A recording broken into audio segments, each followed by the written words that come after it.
Majoring in light weaponry engineering, Gao Yang acquires a system that amplifies his designs by a factor of 10,000. As long as he immerses himself in literature, the products he engineers can achieve this extraordinary enhancement.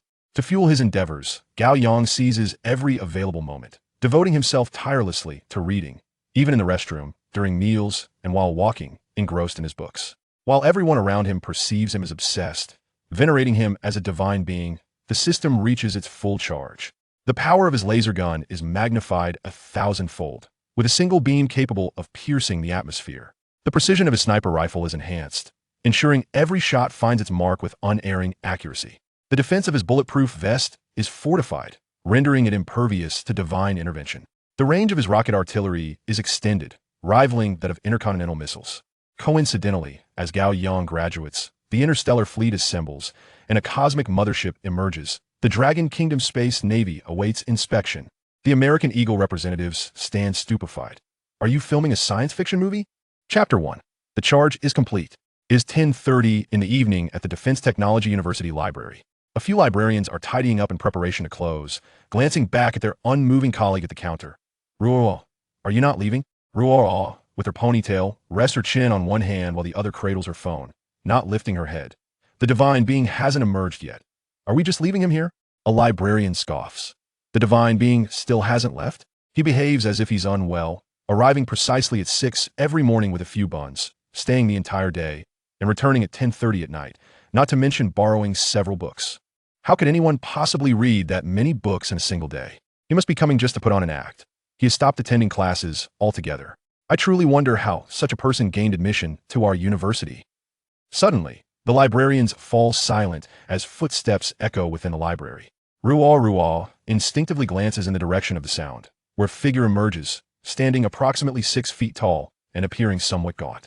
His hair is disheveled and lifeless, his gaze somewhat vacant, and his face bears the marks of fatigue. He clutches several books in his arms. Ruo recognizes this divine being as her classmate and is aware of how he gained entry to the school. Once the provincial top scholar, Gao Yang received an invitation concurrently with her.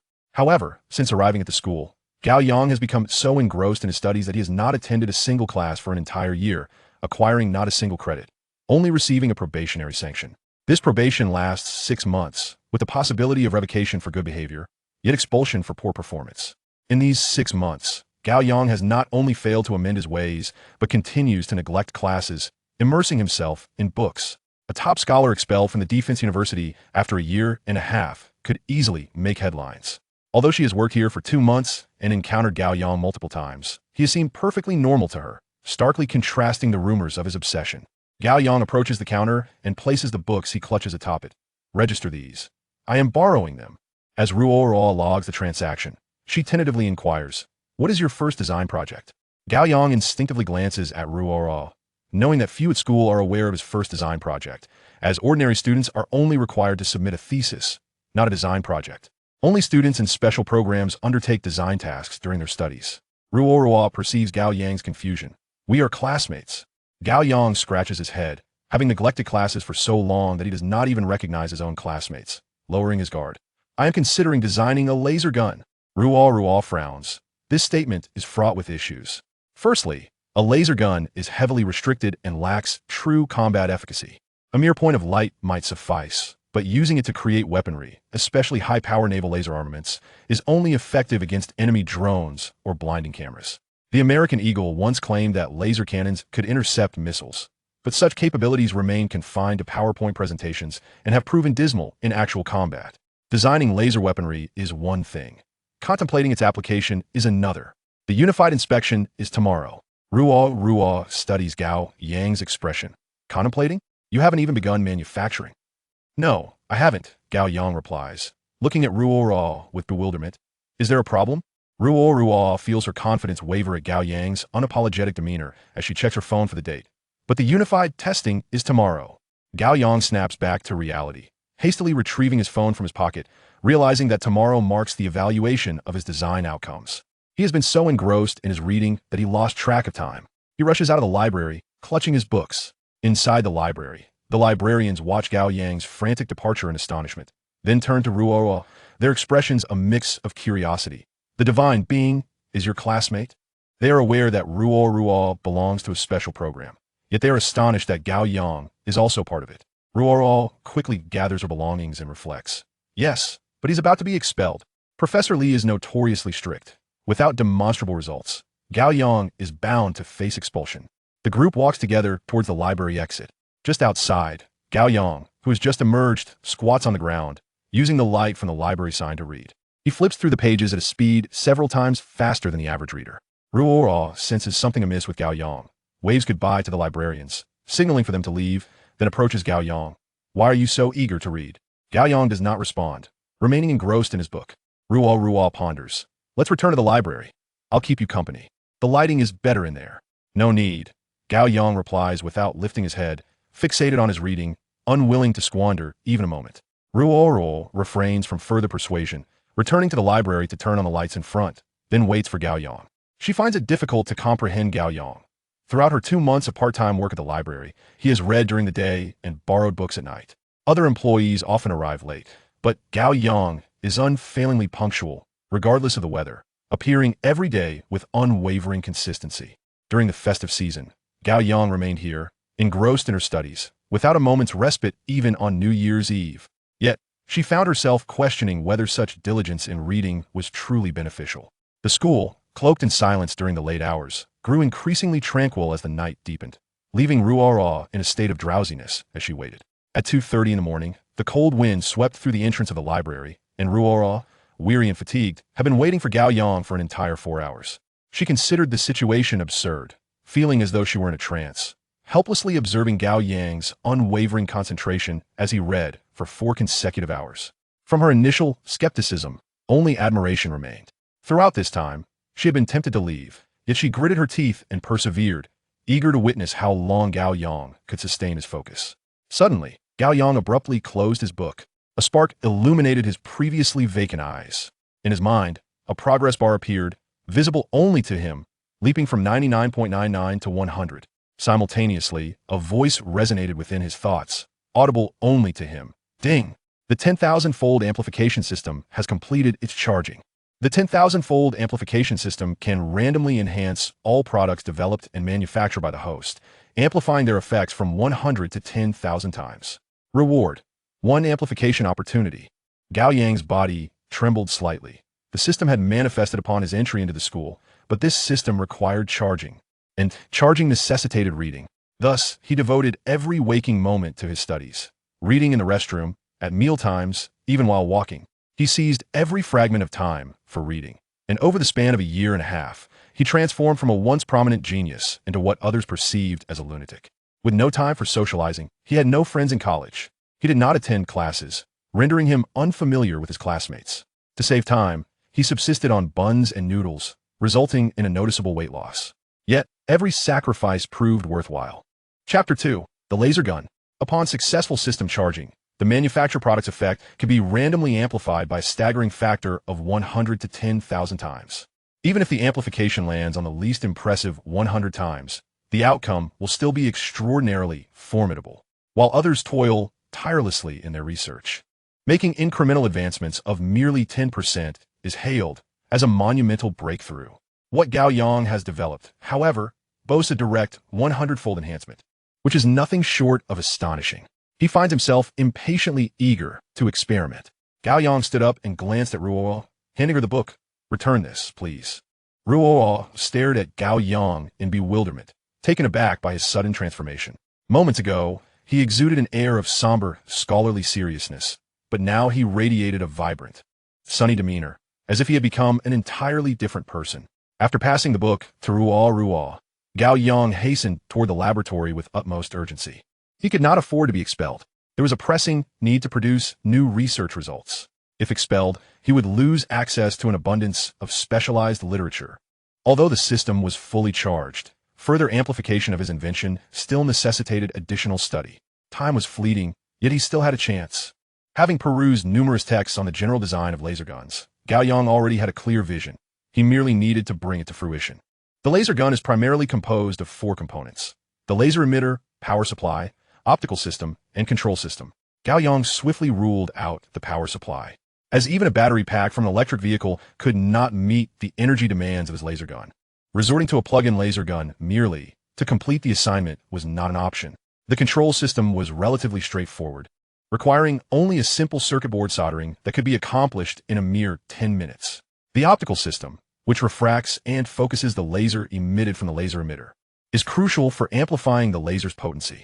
Gao Yang had conceived ideas for the optical system long ago. It was now just a matter of fabrication. The laser emitter itself was also not overly complex. The infrared lamps sold at corner stores are essentially laser emitters.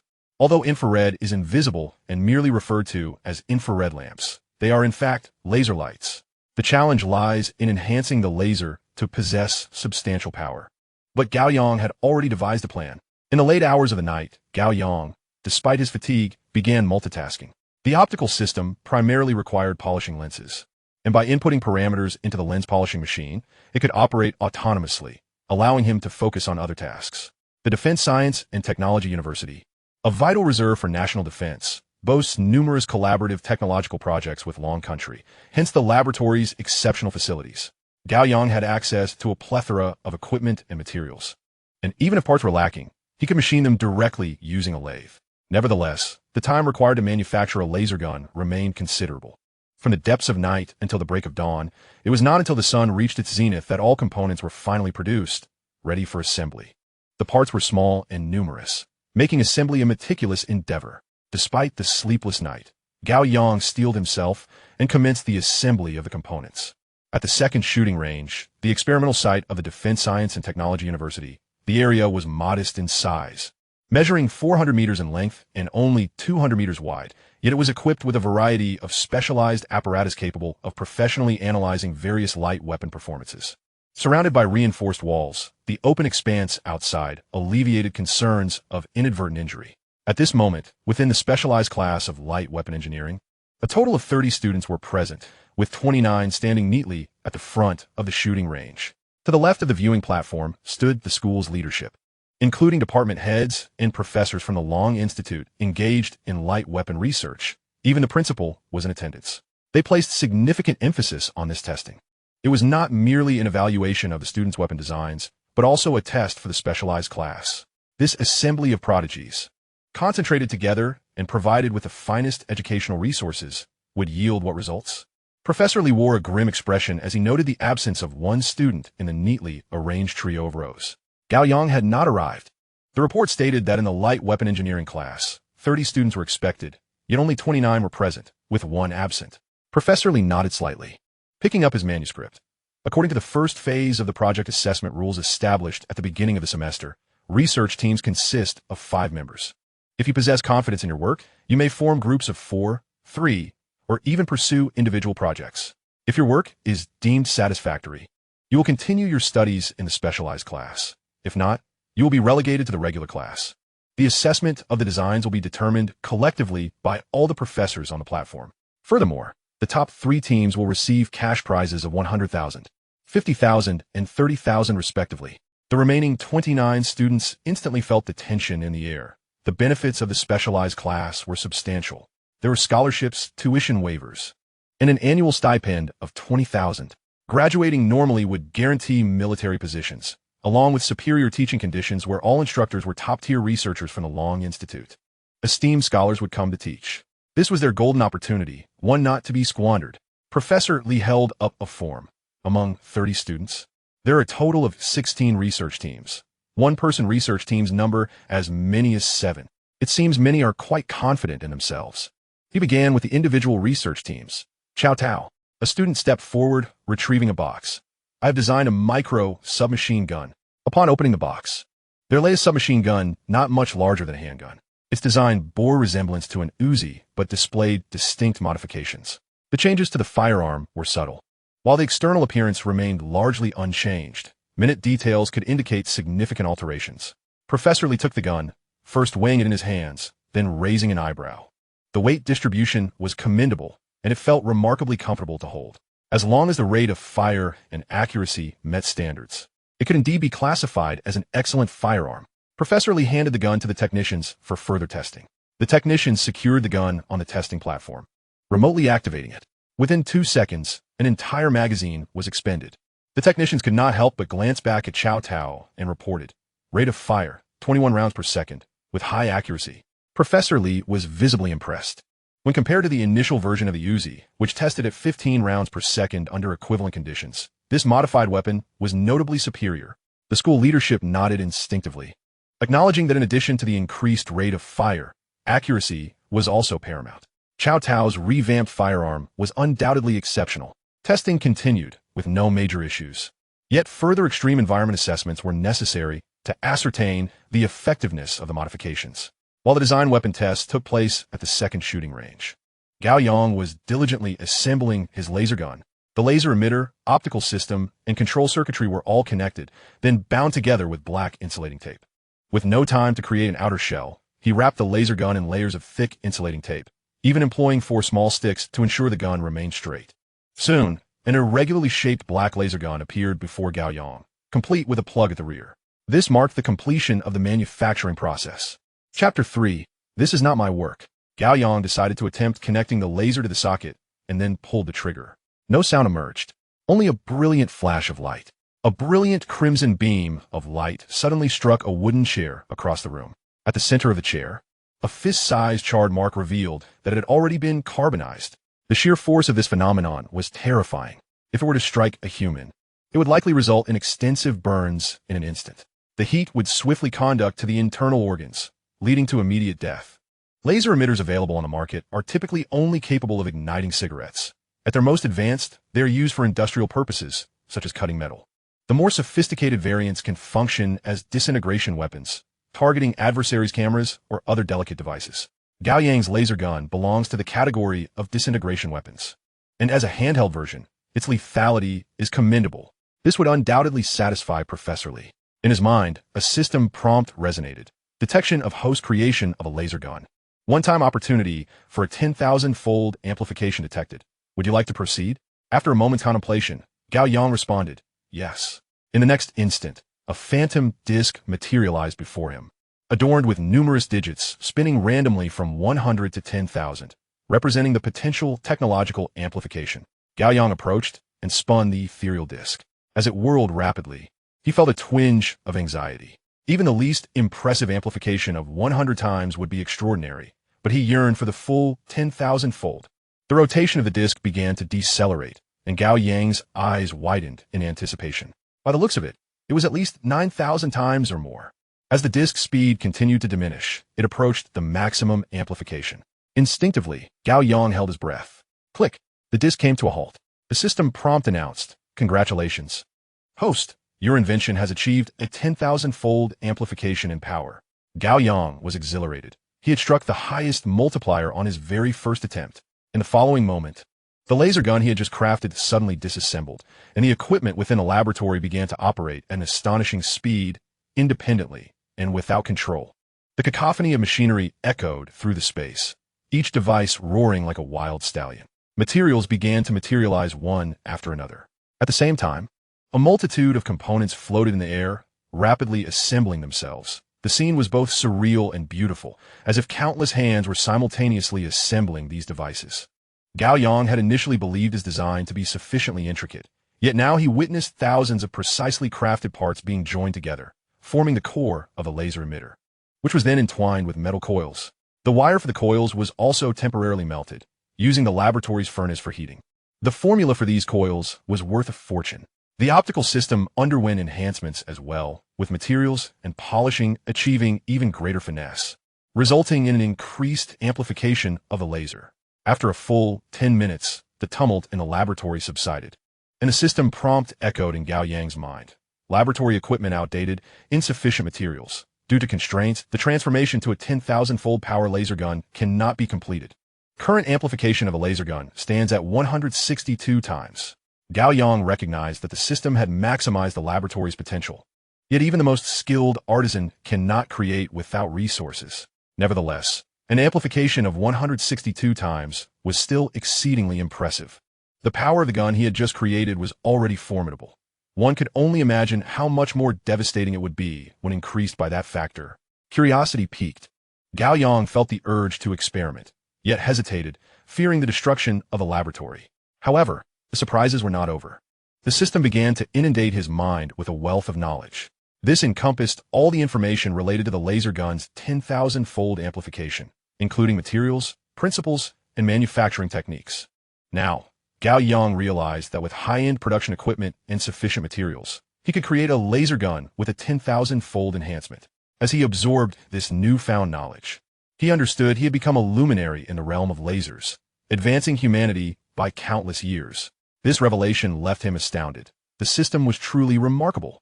Not only did it amplify inventions, but it also provided him with knowledge about the enhancements.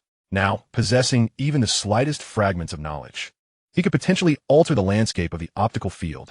With an abundance of research ahead of him and numerous enhancements to explore, he could propel the Dragon Kingdom's development at an unprecedented pace. Yet first, he needed to fulfill his agreement with Professor Lee. Grabbing the laser gun from the table, he hastily shoved it into a plastic bag before heading to the second shooting range. As Gao Yang exited the laboratory, dusk was approaching. Having been busy all day, it was already 6 o'clock. He wondered if he would still make it in time. However, with the success of his creation, he found himself oddly calm. The school would have to follow protocol in expelling him. As long as he presented the laser gun before the process concluded, he would be retained. Even if he were expelled, the mere presentation of the laser gun would warrant a grand re-invitation. Nevertheless, despite his calm demeanor, a certain level of respect was still due. Upon entering the shooting range, he noticed his classmates still engaged in their activities, though the testing phase seemed to be nearing its conclusion. As the distant targets were nearly obliterated, Professor Lee had initially been in high spirits, as the students had performed exceptionally well, with a total of 16 weapon designs. Each was commendable. Achieving such results after merely a year and a half of study was already remarkable. This solidly affirmed the accomplishments of the special class. However, upon seeing Gao Yang, Professor Lee's expression quickly darkened. Gao Yang, the design presentation time was set for 7:30 this morning. Do you know what time it is now? 6:30 in the afternoon, he replied.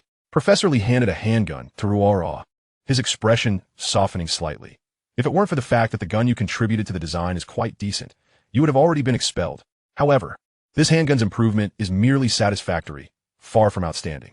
Your study habits in the library do not compare to attending class in person. Gao Yang was taken aback. He had not participated in the design of that handgun.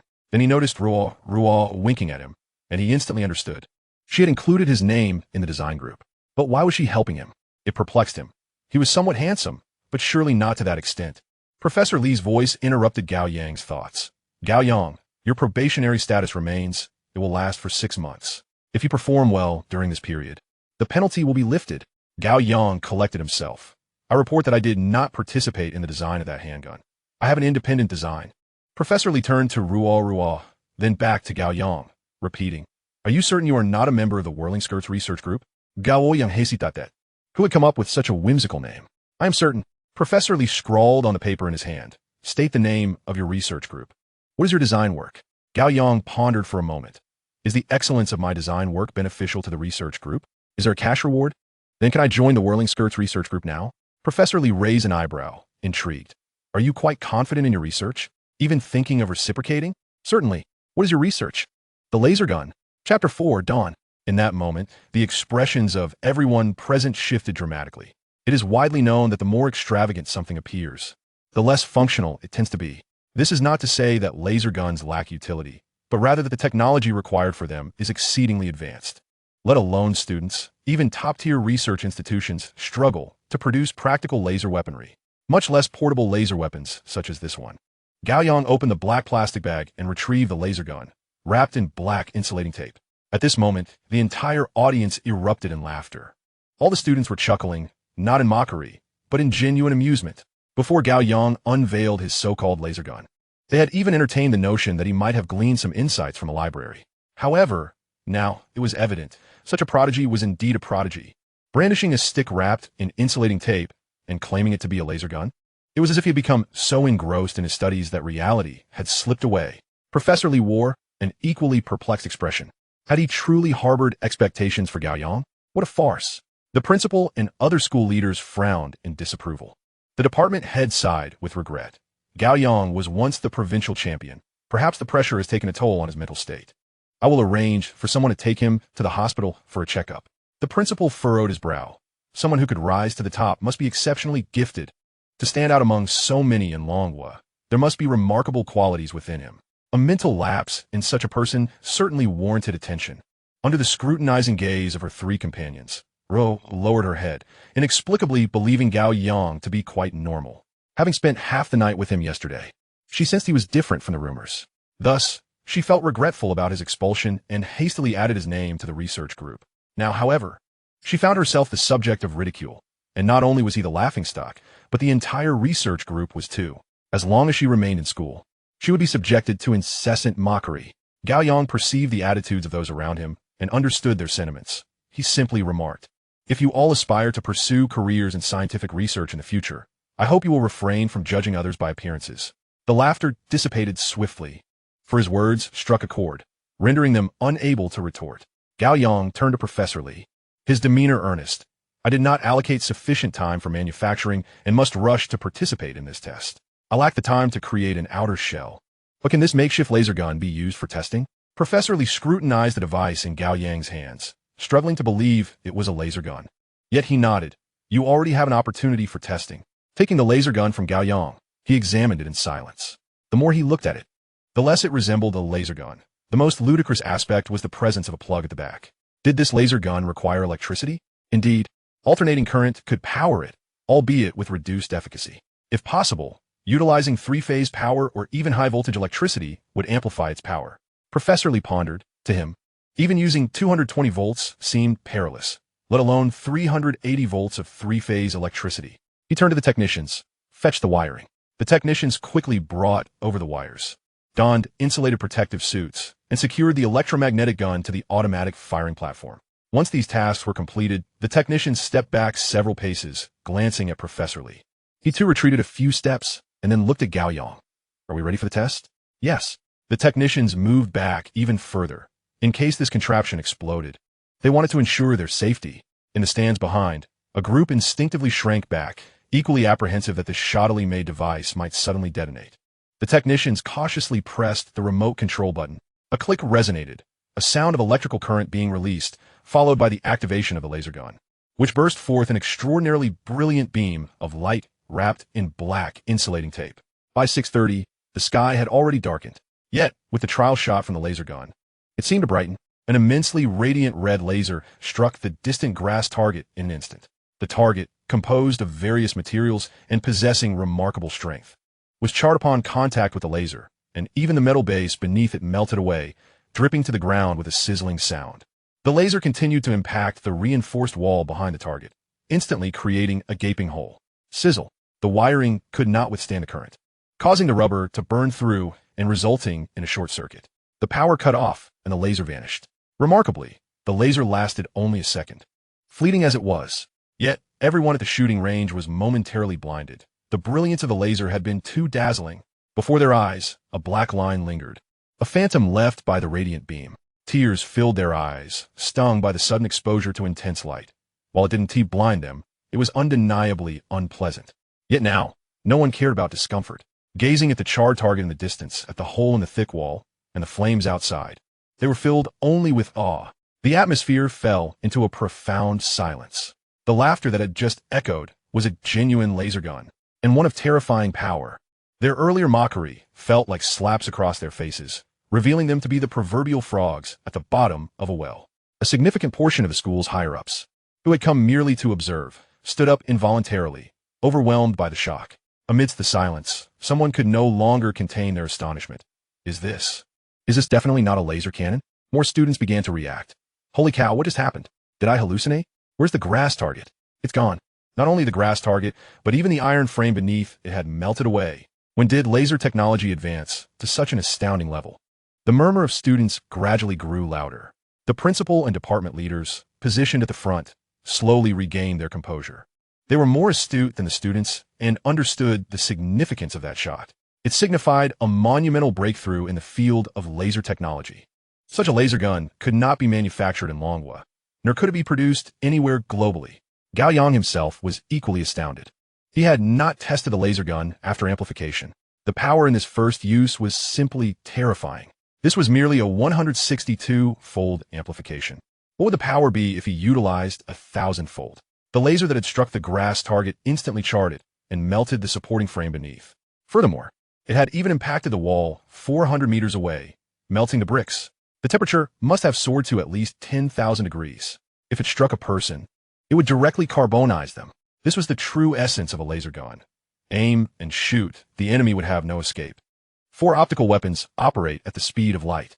This essentially guarantees a 100 interception rate for missiles, as seeing it is tantamount to hitting it. No need for prediction.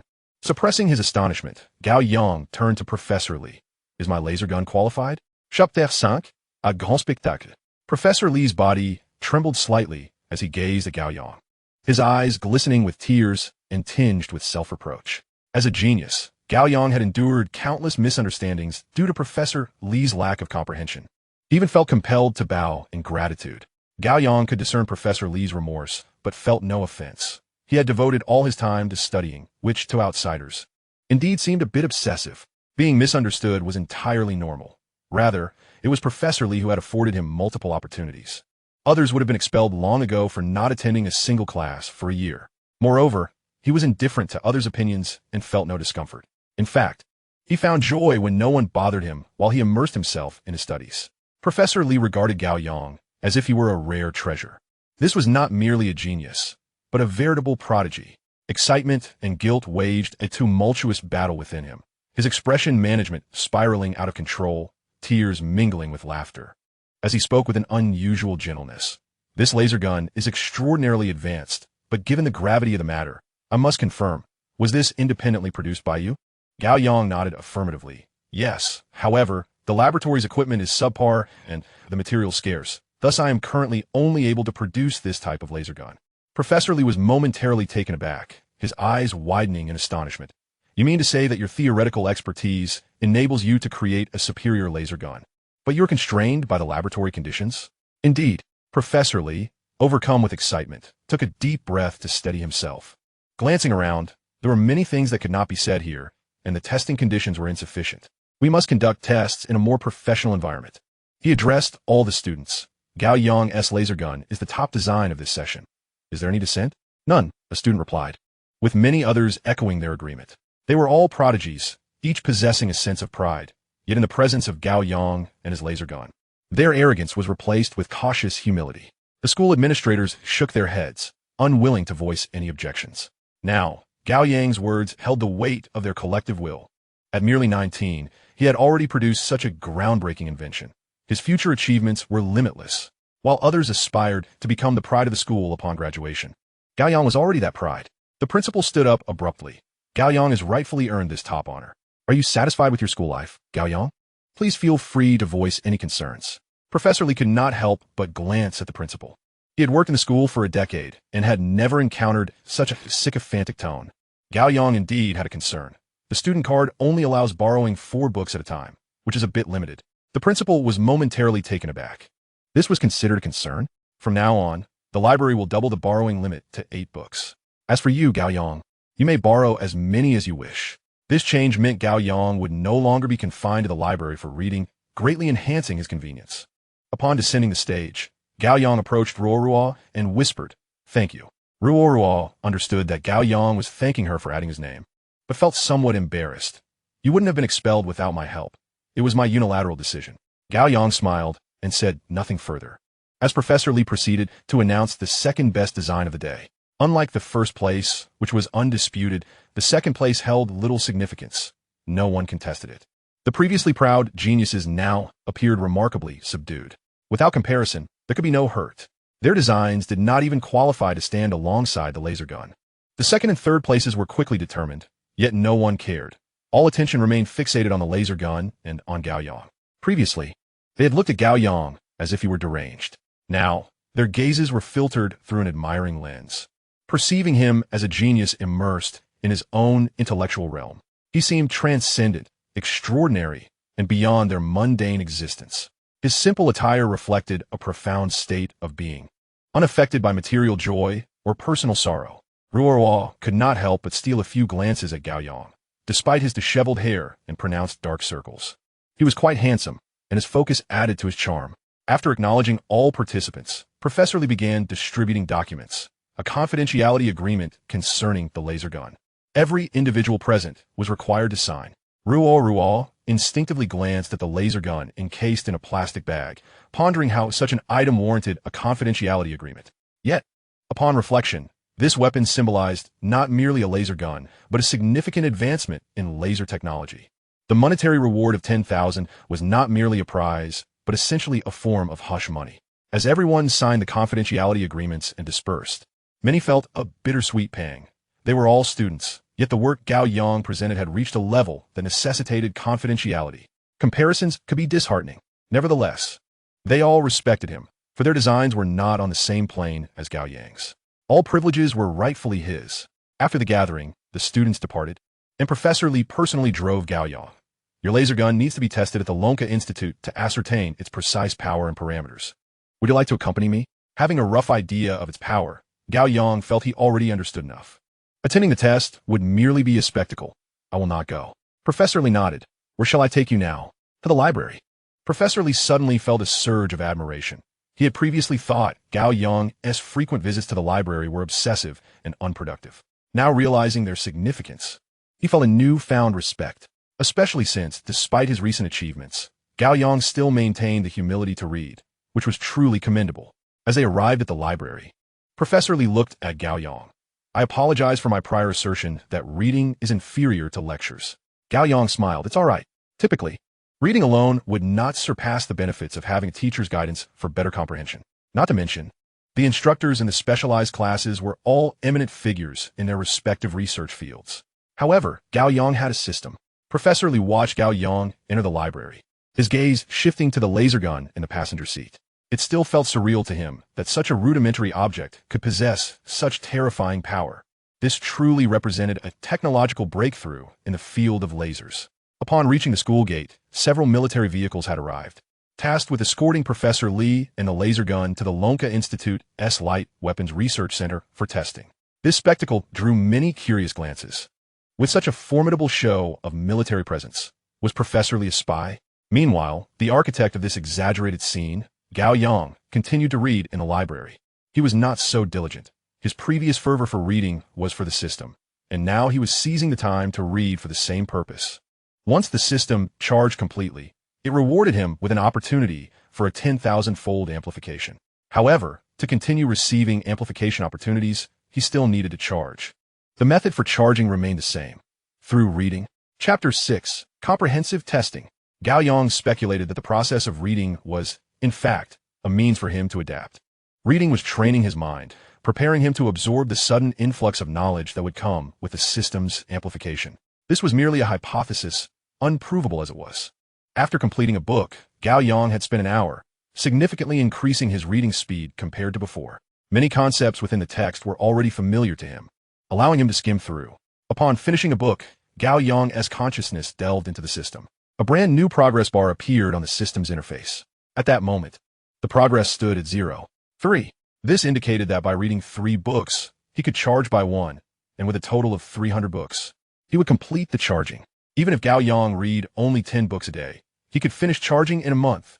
Under extreme circumstances, he could manage 20 books. In just half a month, he could complete the charging and subsequently gain another opportunity for a 10,000-fold amplification. A smile of joy, even euphoria, graced Gao Yang's face. He feared that he might have to endure another year and a half to earn an amplification, as he had previously. Not far off, having finished her meal, Ruo entered the library and, upon stepping inside, immediately spotted Gao Yang.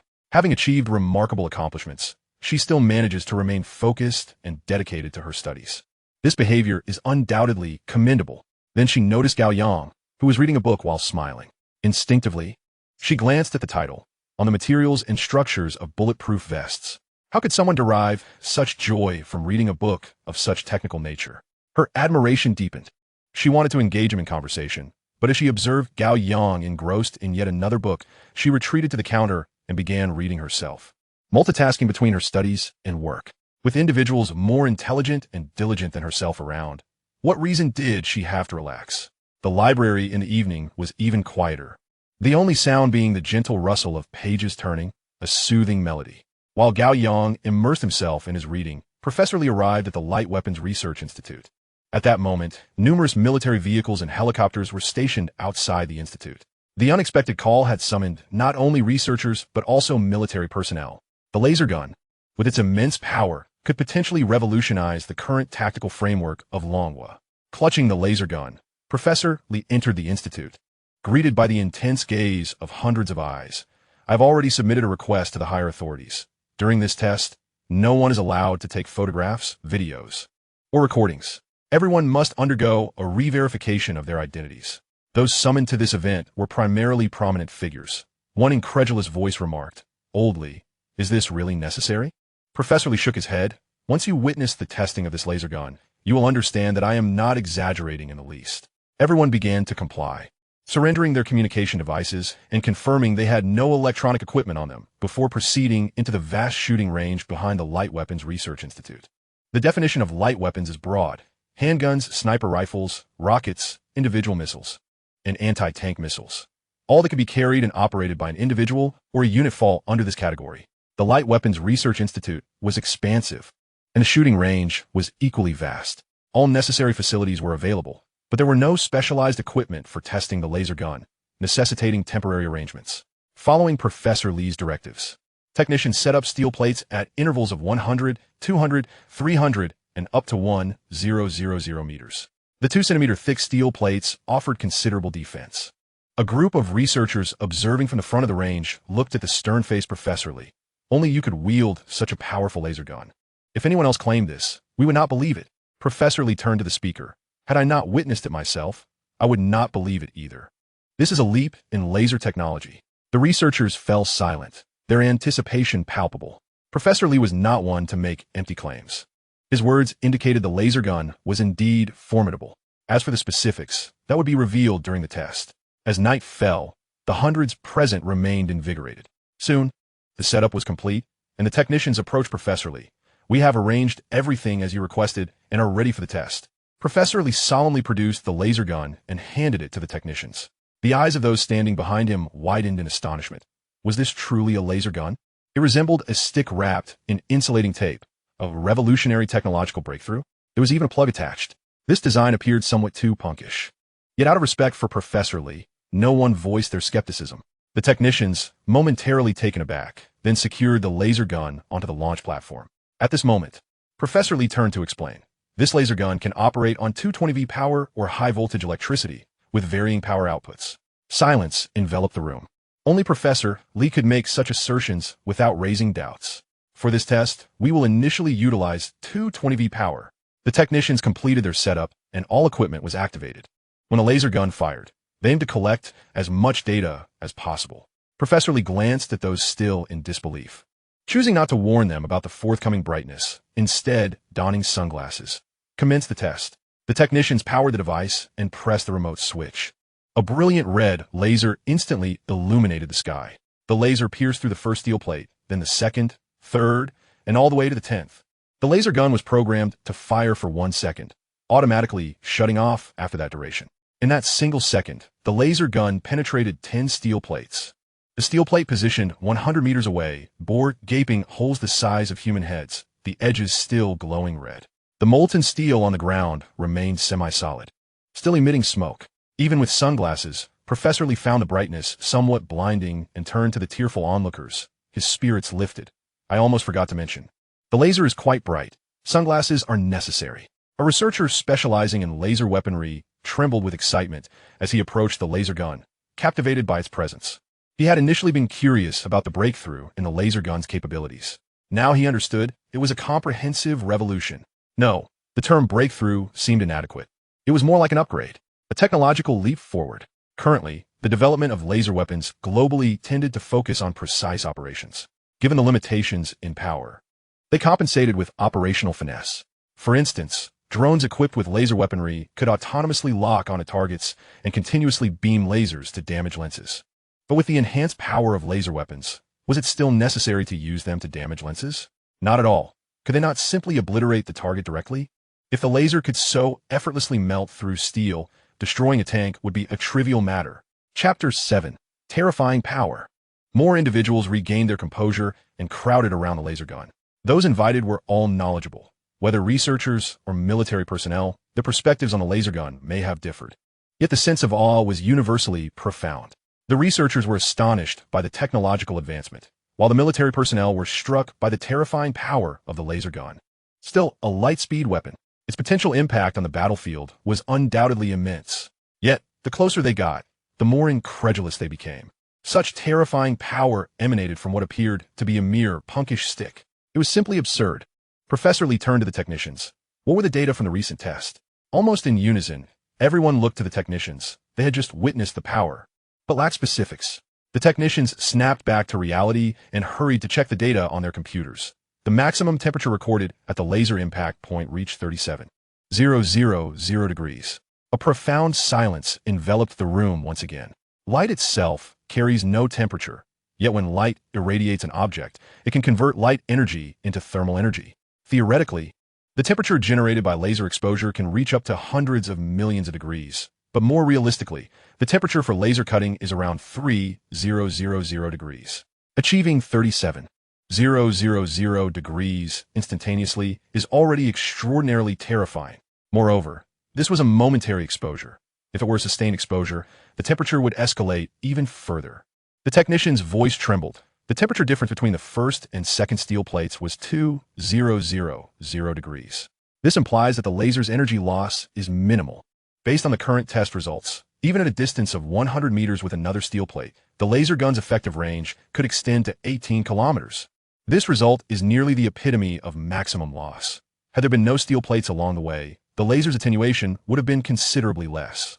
Moreover, the personnel present contemplated yet another variable, voltage. Currently, operating at your minimum voltage, the power is already substantial. Imagine the potential with high-voltage electricity. Professor Lee gestured for everyone to step back. Let's continue the tests. Everyone returned to their initial positions for the second round of testing. This time, the steel plate was positioned 3 kilometers away. After adjusting the laser's angle, the laser gun was fired. The steel plate was once again pierced, with a temperature reading of 36,000 degrees. This indicates that the laser experiences minimal loss during its flight, suggesting a theoretical range surpassing the previous test, potentially reaching 70 kilometers. In the dead of night, all researchers and military personnel were invigorated, intently focused on the test results. The farthest target at the range was 15 kilometers away, and even at that distance, the temperature registered at 20,000 degrees, thereby confirming that the effective kill range of the laser gun is 65 kilometers. This is already quite formidable. As a ground-to-air laser weapon, its power could obliterate any aircraft or missile in an instant. And all of this is achieved under the power supply of household voltage. At midnight, the second round of testing commenced, utilizing 380 volts, further amplifying the power, with peak temperatures reaching 45,000 degrees. This temperature is nearly sufficient to melt anything. The theoretically effective range could extend to 100 kilometers. Professor Lee was quite pleased with this outcome. Glancing at his watch, he noted it was already 2 in the morning. Let us disperse for now. We shall continue testing tomorrow. Not a single individual wished to rest, despite their fatigue. Their exhilaration overshadowed their weariness. Old Lee, let us proceed. Can we still use high voltage? Li Qing pondered. He too was inclined to continue testing, but regarding high voltage, Gao Yang had merely mentioned it in passing, without specifying how high. The developers only indicated that high voltage could be connected, but did not elaborate on the exact limits. A group of researchers suddenly turned to Li Qing. Isn't this laser gun your creation? No, the developer is one of my students. The expressions of the group turned peculiar. And a professor familiar with Li Qing inquired curiously, you only have 2 doctoral students. Their research focus ISNT on laser weapons. Is it? Li Qing waved his hand dismissively. Neither of them. They're students from a special class.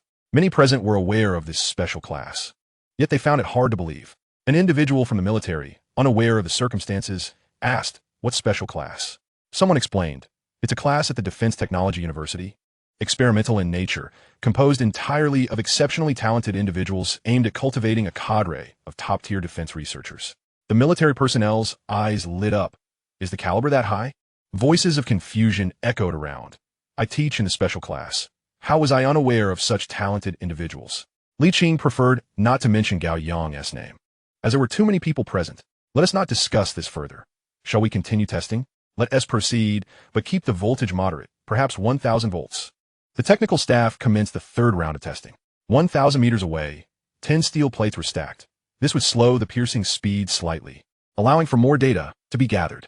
The power supply was connected, and the technicians donned thick protective gear, ready to initiate the test.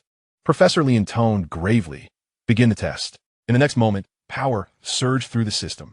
Instantly, a radiance far exceeding previous levels erupted. The sky brightened once more. Were it not for the remote location of this light weapon research institute, one might have thought that a legendary treasure was manifesting, given the incessant flashes of light. The distant steel plates were rapidly melted through. Stacked 10 layers thick, they endured merely a second. The base of the laser gun, subjected to extreme heat, also failed to withstand for even a second. As everyone squinted against the brightness, the metallic base securing the laser gun softened and collapsed entirely. With wires trailing from the rear, the front of the laser emitter pointed skyward. The next moment, the laser emitter fell to the ground, shutting down instantaneously. While at 1,000 volts, it burned and emitted smoke. None of the researchers anticipated such an incident and rushed forward. The technicians hastily turned off the power. Professor Lee held the now scalding laser emitter, acutely aware that its components had loosened, disintegrating into parts. Other researchers and military personnel were equally distressed, struggling to breathe at the sight of such a terrifying prototype of the laser gun being destroyed. However, they could not blame anyone. The laser gun's power was overwhelming, melting the automatic shooting platform at close range, an unforeseen consequence. As the group mourned the loss of the laser gun, someone suddenly remarked, "Just now?" Before the laser gun was damaged, it seemed to have swept across the sky. A senior military official replied solemnly, "No worries. I managed to temporarily control the airspace in this vicinity on my way here. There are no aircraft in the sky." Yet, the official furrowed his brow. Low-orbit satellites are at least 200 kilometers above. Could this laser's range truly extend to 200 kilometers? A researcher specializing in laser weaponry interjected. The higher the altitude, the thinner the air, resulting in less attenuation of the laser, allowing for greater range, coupled with higher voltage. It's not implausible. Chapter 8. Time to buy a lottery ticket. Another researcher chimed in. Theoretically, the range could be even greater, but the probability of destroying a satellite is exceedingly low. If it were to succeed, we could consider purchasing lottery tickets. No one lingered on the mishap. All attention was fixated on Professor Lee. Though the laser gun was damaged, as long as the individuals possessing the knowledge remained, it could be recreated. In the Dragon Country's Aerospace Center, alarms suddenly blared. Instantly, a multitude of technical personnel were mobilized. What has happened? A Starlink satellite, located above Dragon Country, had been destroyed, with information relayed back via the satellite indicating that a laser was responsible for the destruction. The technicians at the Aerospace Center were left dumbfounded. A laser? From whence did this laser originate? It should have been launched from the surface of Dragon Country. The ground? A laser fired from the ground, capable of destroying a Starlink satellite? The technicians were bewildered. Had human technology in laser weaponry advanced to this extent? They hurriedly reviewed the transmitted video, clearly witnessing a red laser slicing through the Starlink satellite, obliterating it in an instant. It was undoubtedly a laser. The personnel at the Aerospace Center quickly analyzed the angle and timing of the laser to ascertain its probable launch range. Within just 2 minutes, a rough area was identified. But at that moment, there were no flying objects in that airspace, as it had been preemptively restricted. However, how could a laser launched from the ground possess such immense power? Even if the distance were merely 1 meter, it would be implausible for a laser to possess the capability to instantly destroy a satellite. The personnel at the Aerospace Center became increasingly perplexed. Not only the Aerospace Research Center of Dragon Country, but also the White Eagles Research Center captured this astonishing event. Yet, in contrast to the bewilderment at Dragon Country's Aerospace Center, they experienced shock and fear. Had Dragon Country's laser weaponry advanced to such a level, capable of effortlessly destroying satellites? This was undoubtedly a momentous revelation. It was imperative to devise a means to procure further information. However, to obtain information, a pretext was necessary. When the company behind the Starlink satellite received a call from the White Eagles Aerospace Research Center, they were still in a state of bewilderment. They indeed experienced a loss of satellite signal, but with thousands of satellites launched annually, it was not unusual to lose a few signals. Unbeknownst to anyone, there was an unperceived shift in the atmosphere. It was not until a phone call that the realization dawned, prompting an immediate post. A Starlink satellite had been obliterated by a laser weapon right above the Dragon Nation. Instantly, the world erupted in fervor. This was a monumental event. In the early hours of the Dragon Nation, few were online, yet given the vast population, even a small number equated to a significant crowd. Those who were night owls, traversing the outer web, stumbled upon the announcement and were instantly jolted. The Dragon Nation had destroyed another country's satellite? Hastily, They captured screenshots of the news and disseminated them across the Dragon Nation's networks. Upon viewing these screenshots, netizens in the Dragon Nation dismissed the claims outright, asserting it to be a fabrication. A laser striking a satellite? Such sophisticated laser weaponry simply does not exist within the Light Weapons Research Institute. A group remained oblivious to the gravity of this testing mishap. All eyes were fixated on Professor Li, eagerly awaiting his disclosure regarding the laser gun. They could scarcely believe that this laser gun had been conceived by a mere student. Li Qing raised his hands in resignation. The designer and manufacturer is indeed just a student. What is his name? A teacher from the special class spoke solemnly. I teach the special class. How could I not have noticed such a remarkably talented student? After a moment of contemplation, Li Qing replied, Gao Yang. Gao Yang? That prodigy? A multitude of confused faces turned toward the professor, eyes wide with incredulity. He is already dubbed a genius? So formidable? The senior professor, observing their reactions, furrowed his brow. Genius is merely a moniker. He rarely attends classes, spending his days in the library. A notable figure at the Defense Technology University, Li Qing interjected. The laser gun is indeed Gao Yang's inaugural design. This is inconceivable. Someone protested. This is far beyond what your institution could possibly produce. The components within this laser gun exhibit precision to the hundredth of a micron, along with cutting-edge materials. If you were to claim this was a collaborative effort among numerous research institutes, I can entertain that notion, but a single student? Impossible. Another professor added, and the breakthroughs in laser technology? A student, no matter how many books he reads, could not achieve such feats. Others chimed in, echoing the sentiment. A craftsman capable of operating machinery with a hundredth of a micron precision walks among our researchers. Do you expect me to believe that a student, barely 20, could accomplish this?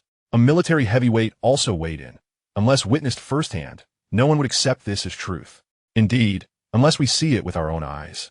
Let us arrange for us to meet Gao Yang, to observe him fabricate another laser gun. Li Qing, recognizing the glint of ambition in their eyes, understood their intentions.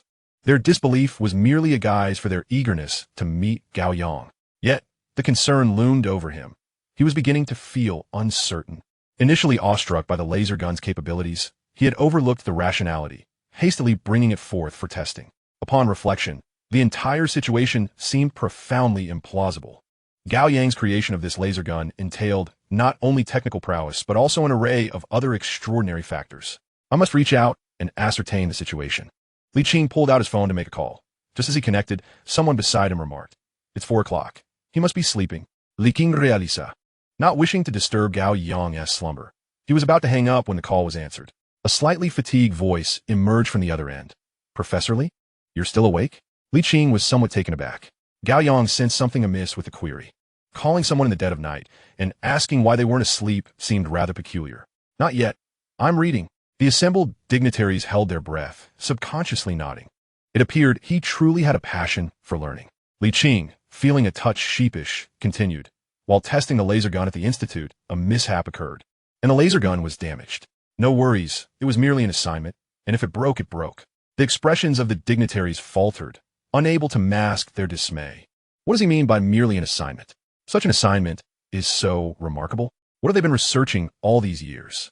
Shouldn't he have considered their feelings before speaking? Li Qing, momentarily at a loss for words, suggested, Is it possible to manufacture another one? Tomorrow. I'll head to the lab and create another. Very well. Li Qing exhaled with relief. You should rest early.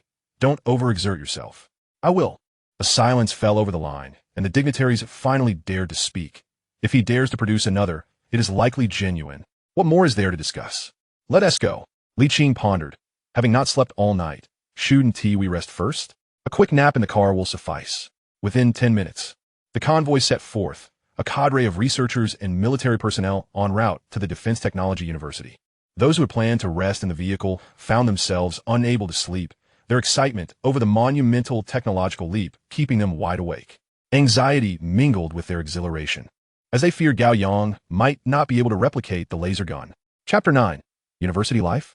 Et 7:30 am, Gao Yang awakened. Having slept for just over 3 hours, although still fatigued, he had grown accustomed to exhaustion from his recent marathon of late-night studying. Instinctively, he picked up a book, brushing his teeth while reading and even perusing it while attending to nature's call. Clutching the book, he pushed open the dormitory door and made his way to the library. Upon reaching the intersection leading to the library and the classroom building, Gao Yang paused. It seemed inappropriate not to have attended class in over a year. Perhaps he should visit his class? After all, he ought to experience university life while he was here. The system had already activated, and there was no rush for the forthcoming enhancement opportunities. Changing direction, Gao Yang headed toward the classroom building. It had been quite some time since he last visited. He had to search the class group for the location of his classroom. Building 8, 8th floor. The classroom was initially buzzing with animated discussions. But upon Gao Yang's entrance, an immediate hush enveloped the room. Everyone gazed at him in astonishment. The genius has come to class. Gao Yang closed his book.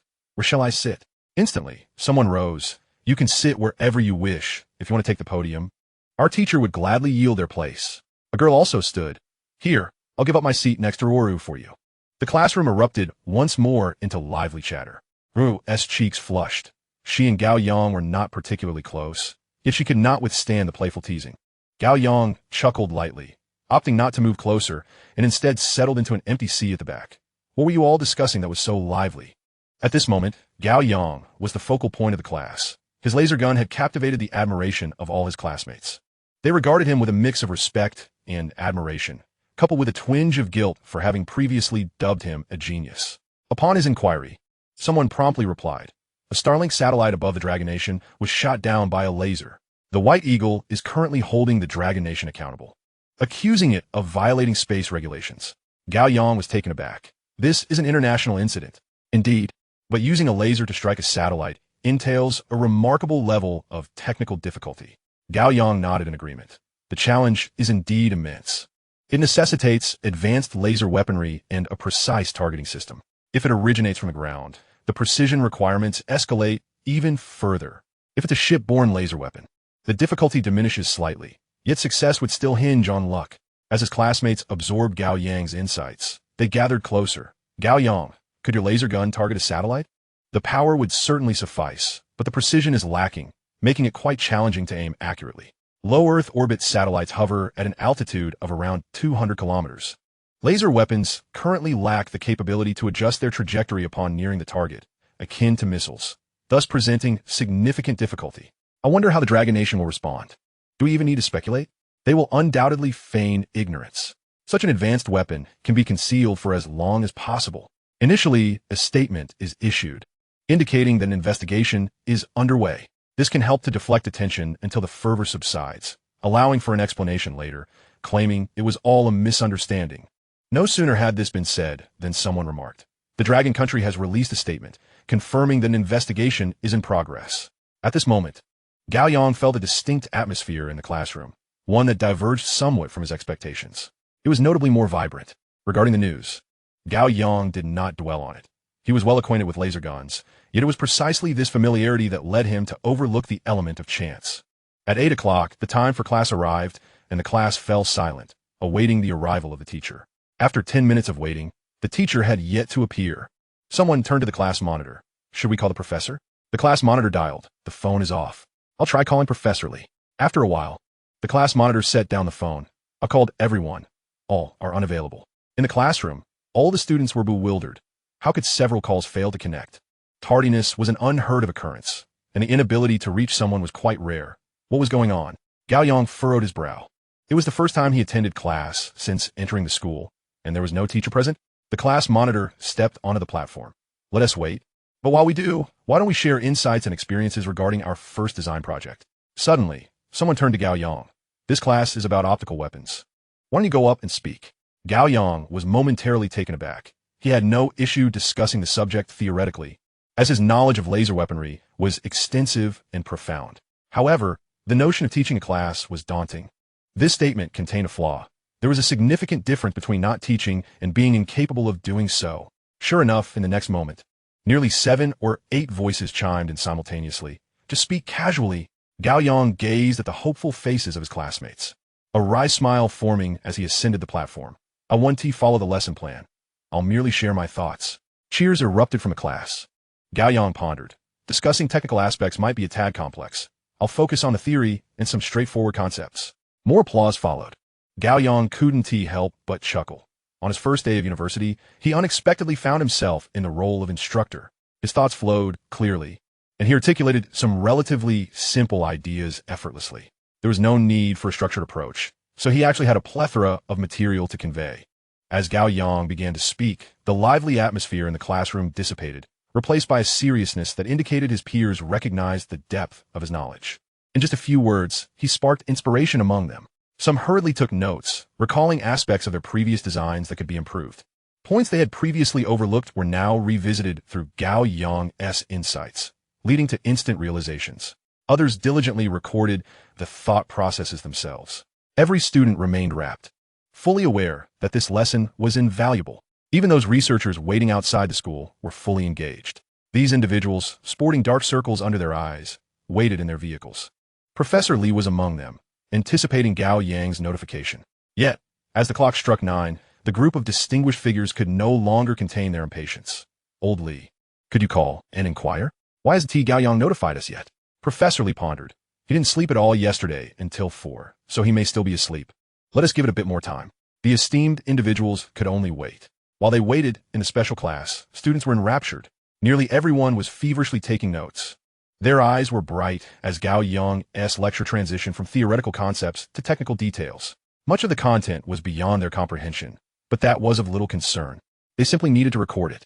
On the platform, Gao Yang felt somewhat melancholic. He had intended to deliver a single class, yet it had extended into 2, and still, the teacher had not arrived. With 4 classes scheduled for the morning, was he expected to conduct all of them? As the second class concluded, Gao Yang observed that all the students remained poised. I'll step out for a moment. If the next teacher hasn't arrived, I'll continue. The class monitor stood up, bowed to Gao Yang, and then the entire class followed suit. Initially, their admiration stemmed from Gao Yang's presentation of the laser gun. But now, it had evolved into deep respect. At that moment, Gao Yang's phone rang. He retrieved it, glancing at the caller ID. It was Professor Li. Upon answering, Professor Li tentatively inquired, "Did I disturb your slumber?" Chapter 10. Another agreement? Gao Yang found himself momentarily stunned. I've been awake for quite some time, and am already in the classroom, but the professor has yet to arrive. So I've covered 2 classes. Professor Li was momentarily taken aback, then quickly grasped the situation. There had been a lack of communication, and both sides were waiting for the other to reach out. A mix-up had occurred. However, upon hearing Gao Yang's words, he realized he had taken it upon himself to teach. Professor Li could hardly believe it, yet there was a flicker of anticipation. He needed confirmation. Are you actually teaching in the classroom? Indeed, the teacher responsible for the class has not shown up, so I took the opportunity to share my experiences. Professor Li glanced toward another professor present, whose class was scheduled for that morning. The researchers could also hear the conversation, scratching their heads. Who would think of attending class at this time? Professor Li paused, then instructed over the phone. You continue teaching. After class, we'll create the laser guns. Gao Yang looked at the students below, their eager expressions. All right. He pocketed his phone, addressing the classmates who had just returned from the restroom, now sitting upright. Let us continue. Professor Li just called, and I'm to keep teaching. For the next 2 classes, I'll be with you. Applause erupted once more in the classroom. Gao Yang smiled and resumed his lecture, determined to complete what he had yet to cover. Yet, he could not shake the feeling that something was amiss. Had he not come to experience university life? Why had he found himself in the role of instructor? Meanwhile, in their vehicle, the group of researchers exchanged glances. The teacher had forgotten to attend class. But Gao Yang had stepped in? One professor suggested, should we go to the classroom and see how he is conducting the lesson? Professor Li was intrigued. Let us go have a look. The convoy primarily consisted of military vehicles within the realm of the Defense Technology University. Military cars blended in seamlessly due to their abundance. Most students were active duty soldiers devoted to research, so military vehicles were plentiful. However, a long line of military cars was a rarity. The convoy pulled directly up to a teaching building, and the military leaders disembarked first. Many onlooking students were left dumbfounded. On the shoulders of these leaders were stars. Having stars is normal for officers, but these leaders bore only stars, without any bars. 1 bar indicates a lieutenant. 2 bars signify a major, and no bars denote a general. 2 stars indicated a lieutenant general. A superpower. The students were bewildered. Had the high-ranking officials come to inspect the teaching building? In the next moment, the car doors swung open, and a cadre of senior researchers emerged. The qualifications of researchers are not always evident, as their attire bore no insignia. However, among these researchers were many who had previously been invited to the school to deliver public lectures. Moreover, it was astounding to see a general assisting others out of the car. What caliber of researchers were these? As the students looked on with curiosity, the group hastily made their way to the classroom. Inside, Gao Yang was preparing to commence his lecture when he noticed a throng of individuals approaching, with Professor Li at the forefront. He paused and greeted, "Professor Li, please continue your lecture. We will sit in on it." Professor Li rubbed his hands together and moved to the back, followed by the influx of distinguished individuals. The students in the class were somewhat bewildered. As members of a special class, they were well-versed, given that the substitute teachers were eminent figures. However, the presence of dozens of esteemed researchers of the same caliber, alongside high-ranking military officials, was unprecedented. They had come to listen to Gao Yang's lecture. Gao Yang, unperturbed, brimmed with confidence, for he possessed genuine knowledge. The laser technology infused within him had placed him ahead of his time. Moreover, it would be unthinkable to cease his lecture midway. Observing the classroom teeming with eager attendees, he resolutely continued. Instantly, all the students immersed themselves in the discourse, attentively absorbing the material. The professors, initially merely curious about Gao Yang's teaching style, soon found themselves enraptured, their breaths becoming heavier with the weight of the information. What he conveyed was not only pertinent, but also seemingly novel, uncharted territory that had not been previously explored. This was a groundbreaking technology, and Gao Yang unveiled it with ease. Reflecting on it, the technology utilized in laser guns was essentially derived from what he was discussing. Under normal voltage, energy release occurs at a sluggish pace. Yet the immense power of laser guns stems from the efficient conversion of energy, effectively minimizing energy loss during the transformation process. As the lecture progressed, a few eminent figures could no longer contain their excitement and whispered to a fellow student, "Could you spare a sheet of paper? I need to take notes." The student, taken aback, replied, "I'd like to take notes too. Here, have a page." "Thank you," the prominent researcher said, quickly jotting down notes. Others soon followed suit, with students in the back frantically filling their notebooks. From his vantage point on the podium, Gao Yang observed everything with admiration.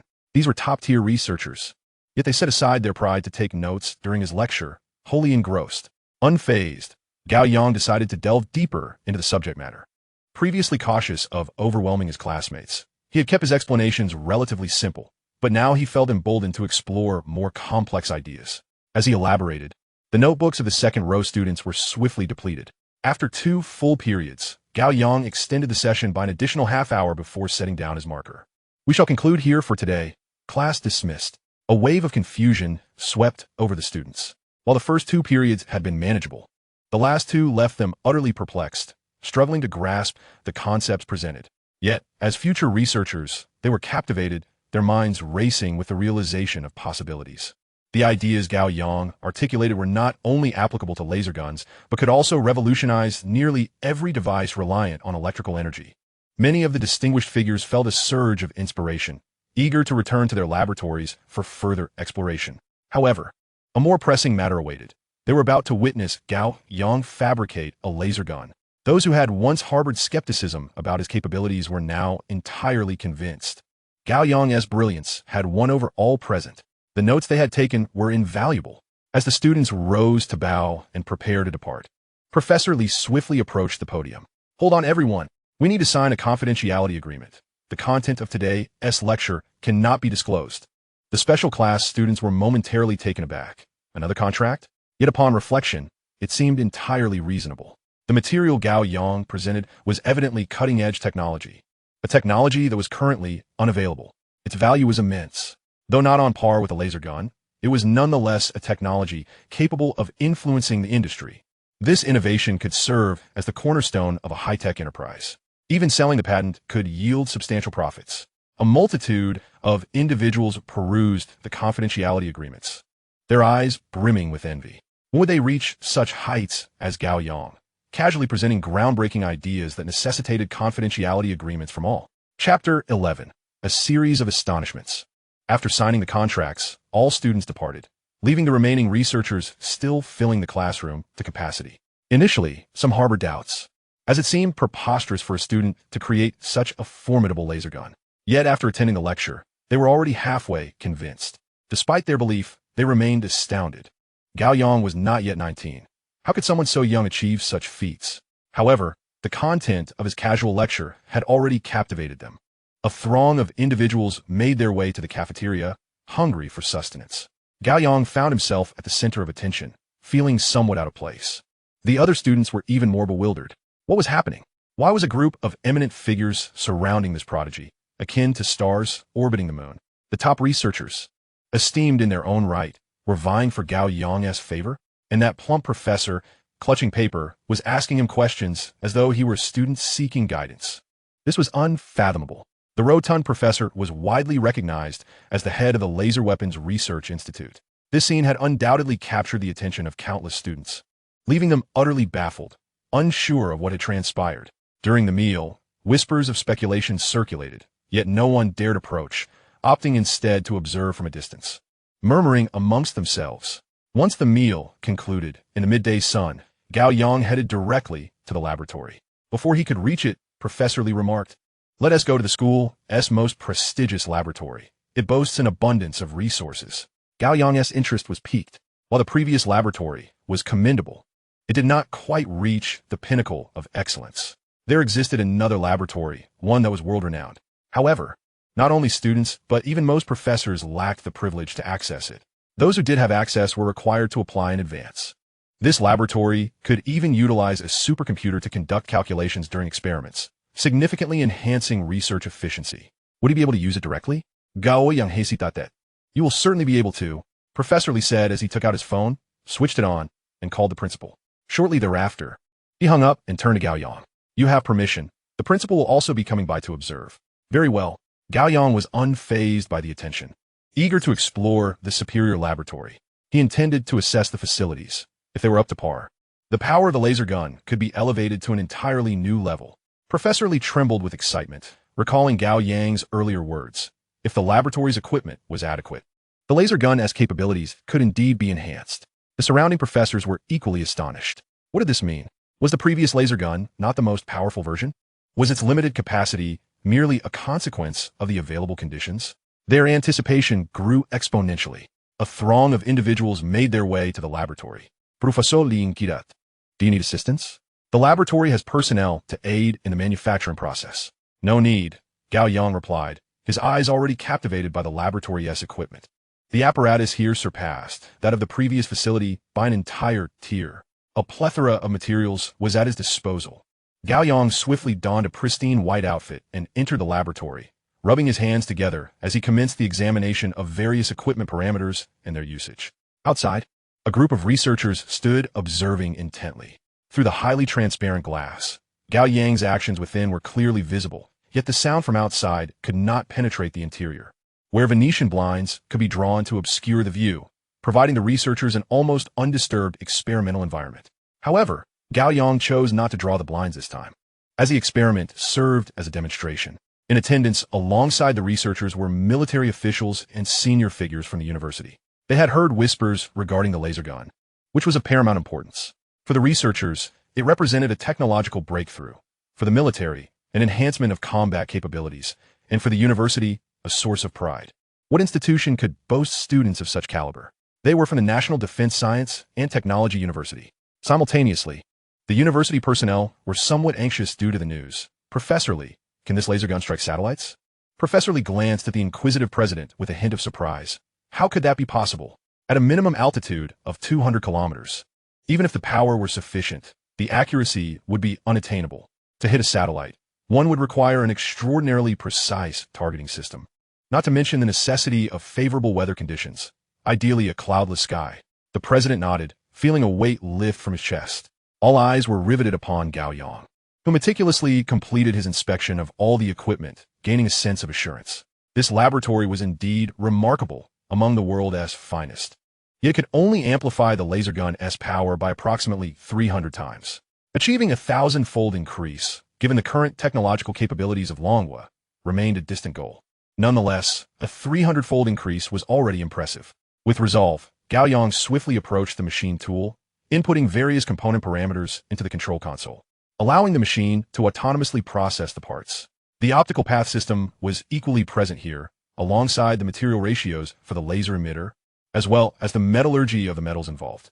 In that moment, Gao Yang transformed into a whirlwind, navigating through an array of equipment.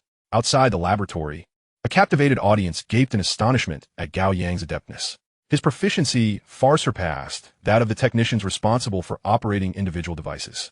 Not only was he skilled, but his precision was impeccable, as if he had rehearsed the entire process countless times in his mind. The manufacturing process flowed seamlessly with remarkable efficiency. Professor Lee observed and turned to an elderly gentleman. Didn't you express skepticism regarding his ability to operate such equipment? The old professor, who had previously doubted Gao Yang's capacity to utilize the ultra-precision machine tools, now found himself proven wrong. Yet, there was no hint of embarrassment on his face. Only exhilaration as he marveled. He is astonishingly proficient. Even lacking research capabilities, his operational skill alone could command a high salary. The others nodded in agreement. And after a moment, someone remarked, he even melted the metal coils himself? And he hand-polished the glass lens a second time? Can human craftsmanship rival that of machines? The researchers outside were left utterly astounded by Gao Yang's performance. Despite having spent the night awake, they should have felt fatigued. Yet their spirits soared as they witnessed the spectacle unfold. The process of preparing the parts took a full 3 hours. University leaders, researchers, and military personnel stood there for the duration, visibly weary, yet exhibiting unwavering enthusiasm. Their eyes widened with anticipation. With the parts ready, Gao Yang breathed a sigh of relief. Signaling that he could now manufacture the laser gun, he designed to amplify its power 300-fold. It was time to commence assembly. Raising his gaze, he met the expectant stares of dozens of eyes, some rimmed with dark circles, filled with exhaustion, yet brimming with hope. Chapter 12. Immense Power? The complexity of assembly was indeed formidable, given the multitude of intricate internal components of the laser gun. Under normal circumstances, even with technical expertise, manufacturing such a device would be unattainable. However, Gao Yang possessed comprehensive memories that encompassed not only the technology behind the laser gun, but also the craftsmanship required for its creation. Now, he was capable of constructing even a laser gun with 1,000-fold amplification, making the assembly of one with a 300-fold increase a relatively effortless task. Equipped with high-powered magnifying glasses, Gao Yang began the assembly process. Outside the glass barriers, the esteemed officials stood tense, scarcely daring to breathe. The atmosphere in the laboratory was so quiet that one could hear a pin drop. The researchers, their eyes bloodshot from fatigue, remained fixated on the task at hand. Remarkably, they had gone over 30 hours without sleep, yet the thrill of the moment kept them invigorated. The assembly process spanned 2 hours. Gao Yang eventually set down his magnifying glasses, rubbed his eyes, and gazed upon the assembled laser gun, sealing it with its outer casing. This new laser gun not only featured a more intricate internal structure and greater power, but also boasted an aesthetically pleasing exterior. Its silver, heat-resistant shell secured the internal components, rendering it less susceptible to damage. Lifting his gaze once more, Gao Yang was met with countless hopeful eyes. The laser gun was complete. As the laboratory door swung open, Professor Lee rushed inside, his excitement palpable as he beheld the sleekly designed laser gun. Compared to its predecessor, this model truly embodied the public's imagination of what a laser gun should be. Measuring approximately 30 centimeters in length, 3 centimeters in width, and 20 centimeters in height. It was larger than a handgun, yet smaller than a rifle, akin to a submachine gun. Grasping the weapon, Professor Lee was immediately struck by its comfortable grip, enhanced by textured grooves that increased friction, weighing around 12 to 13 pounds. He spoke with a slight tremor in his voice. Has its power been enhanced compared to the previous model? Gao Yang removed his gloves and outer garment. It has increased by approximately a factor of 2. Professor Lee's eyes widened as he looked at Gao Yang. By how much? 2-fold. Professor Lee tightened his grip on the laser gun with apprehension, his heart racing, fearful that it might slip from his hands. Let us return to conduct tests. Gao Yang abruptly reached out and grasped the laser gun. Meeting Professor Lee's bloodshot gaze. Testing cannot occur now. You all need rest. Tomorrow we will test. This group had been testing late into the night, and with a call at 4 in the morning, they had likely gone an entire day without rest. Don't exhaust yourselves to the point of collapse. Professor Lee slowly relaxed his grip and turned to the president. Make arrangements. The president promptly called to reserve rooms at nearby hotels, ensuring that the researchers and military personnel could rest. These individuals had gone over 30 hours without sleep.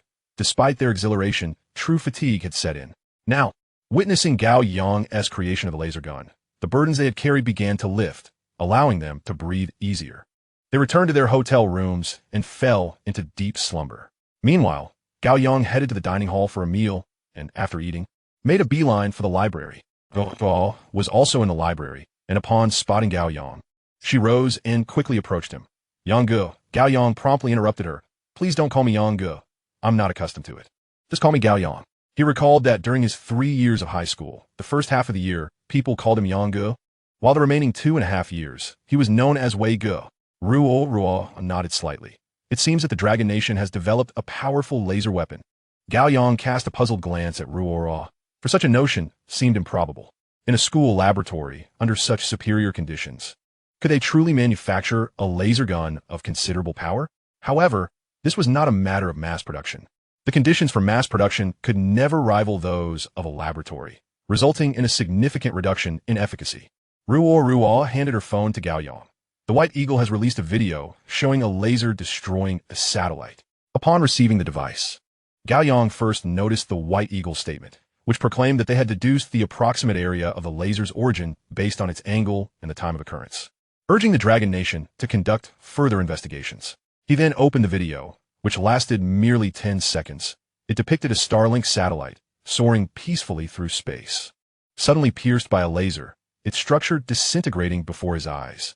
Gao Yang furrowed his brows, realizing that the Dragon Nation's research in the field of lasers surpassed his expectations. Then, as his brow relaxed, he thought, indeed, it is the Dragon Nation. As the saying goes, extreme backwardness can be showcased. While he vocally dismissed the practical significance of laser weapons, asserting that they could only target cameras, he simultaneously wielded a laser gun against a satellite. The power of this laser weapon was evidently impressive, demonstrating substantial practical applicability. Such precise strikes could likely be employed in real combat scenarios. Ruo, somewhat astonished, inquired, how does it compare to your laser gun? Gao Yang replied, just from this, one cannot discern the specifics. A comparison is not feasible. His interest piqued. He contemplated calling Professor Li to see if he could gain access to this laser weapon, as it might yield unexpected discoveries. However, Professor Li was likely enjoying a deep slumber at that hour, so he decided to postpone the call until the following day during testing. Returning the phone to Ruo, Gao Yang turned to search for a book, intending to continue energizing the system. Ruo accepted the phone and observed Gao Yang, who had already settled down to read. Suddenly, she felt inspired. Was she still gossiping?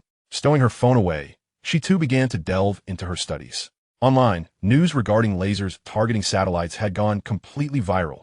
The Dragon Nation's morning statement sought to temper the fervor, yet the White Eagle evidently had no intention of allowing the excitement to wane. They were tirelessly fostering the event, amplifying the buzz. The essence of the second statement was straightforward. Haven T, I already informed you of the laser's launch point. Are you still investigating? Can the pace not quicken? Now the entire world was fixated on this matter, undoubtedly placing pressure on the Dragon Nation. Meanwhile, the Dragon Nation was genuinely conducting inquiries. They had long been aware of the laser's launch location and its proximity to a light weapon research institute. Upon reaching this point in their investigation, they needed to relay the information to the Dragon Science Institute. After all, the Light Weapon Research Institute was under the aegis of the Dragon Science Institute, and prior notification and permission were required before proceeding. However, the investigation hit a snag as the Dragon Science Institute found it impossible to contact anyone. They only knew that a highly classified test had taken place the previous night, one so secretive that even airspace had been restricted. When they attempted to reach out, no responsible individuals could be contacted. All phones were switched off. It was as if a group of people had vanished without a trace. The project's confidentiality level was exceedingly high, preventing any forceful inquiries, leaving them with no option but to send someone with higher authority to engage. The director of the Dragon Science Institute, surnamed Yuan, perused the file presented to him, his brow furrowing upon reading Professor Li's report request. The more he scrutinized it, the more absurd it appeared. A student from the school had invented a powerful laser gun? Normally, such phrasing would seem exaggerated, hardly warranting concern. However, the current situation was different. Satellites had already been obliterated by lasers. Instinctively, the director glanced skyward, pondering the immense power required to destroy a satellite. It must be extraordinarily formidable. Chapter 13, Talent Acquisition. Director Yuan of the Dragon Science Institute closed the file. Prepare the vehicle. I am heading to the Defense Technology University. Huh? The secretary was taken aback. Director, are you personally going to investigate? Investigate what? Director Yuan shot a glance at the secretary. This matter does not necessitate investigation. A mere pretext will suffice. No results are to be anticipated. The secretary was even more bewildered. Then, what is your purpose? Director Yuan remained silent. Matters of talent acquisition required personal touch to convey sincerity. A 19-year-old student had created a laser gun capable of destroying satellites. This could not simply be termed talent. It was a prodigy, an extraordinary genius. Just prepare the vehicle. I also wish to review the file of a certain student from the Defense Technology University named Gao Yang. Understood. Within half an hour, Director Yuan boarded a plane, heading straight to the Defense Technology University in the dead of night. He had also reviewed Gao Yang's file, his brow immediately knitting together, followed by a smile. He has actually received a probationary sanction? The secretary cast a puzzled glance at Director Yuan, wondering what the situation was. He had perused the file. A probationary sanction would follow this record for life, a stain difficult to cleanse. Why was Director Yuan still smiling? In the dead of night, Director Yuan's vehicle halted before the Defense Technology University, and he noted the time, 9:30 p.m. There's still time. The secretary watched as Director Yuan disembarked and hurried toward the campus, bewildered, unable to comprehend the unusual behavior of the director. Without notifying the Defense Technology University, he stealthily proceeded there. Moreover, he appeared rather urgent. Amid the secretary's astonishment, Director Yuan spotted a bicycle. The secretary was genuinely perplexed. The campus had vehicles, so why ride a bicycle? However, he had no choice but to pedal behind Director Yuan. The director pedaled swiftly to the library. Glancing at his watch, it was precisely 10 p.m. He tossed the bike to the secretary, took a deep breath, and entered the library.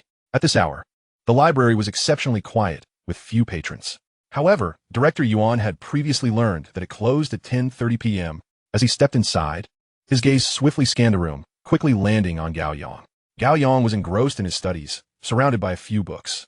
Director Yuan, having seen Gao Yang's photograph, confirmed his target and approached quickly, refraining from interrupting him just yet, opting instead to observe.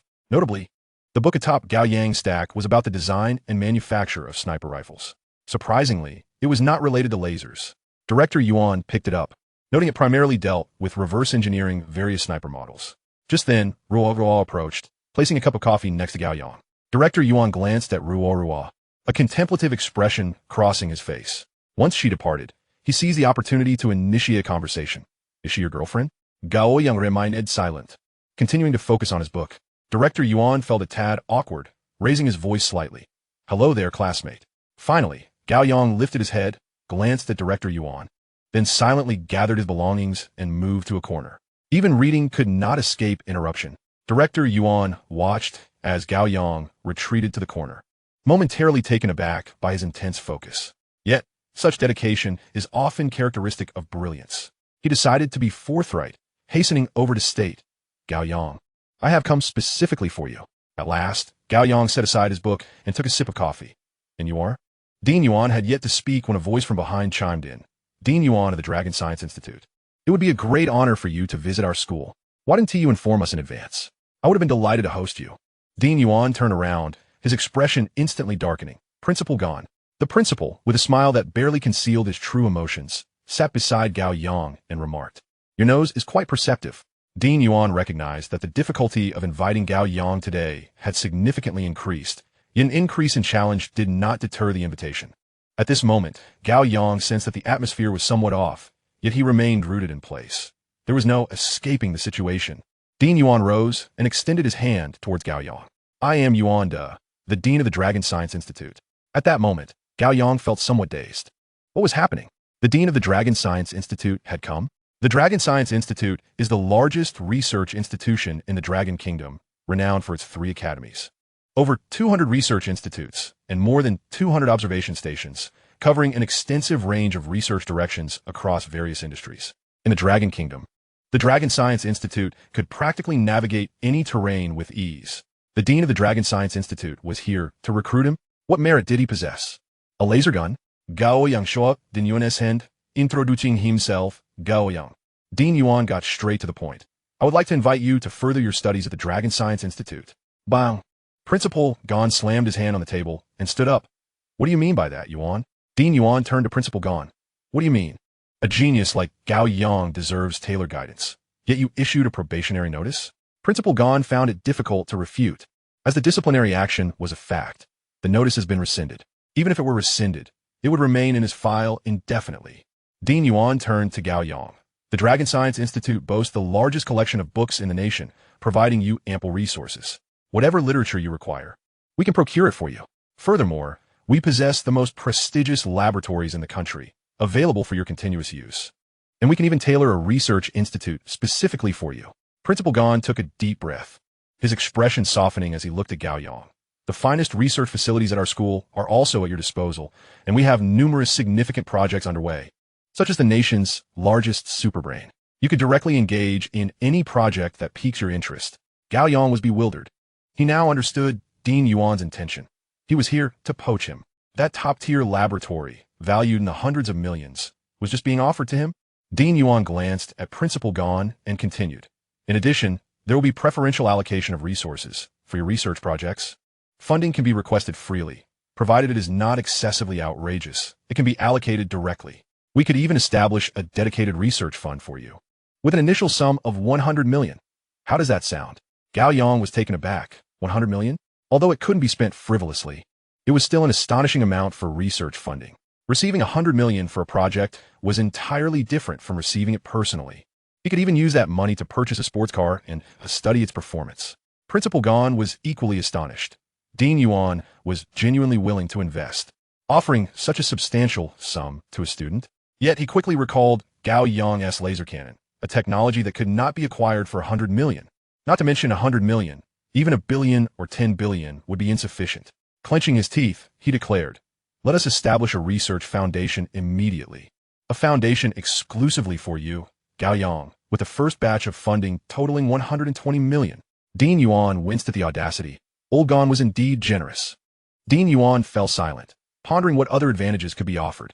The greatest strength of the Dragon Science Institute was its scale, encompassing almost every research direction with corresponding institutes.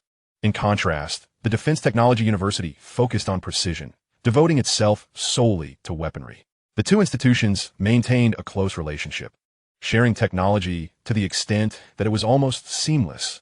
Otherwise, the testing of laser guns would not occur at the Dragon Science Institute's Light Weapon Research Institute.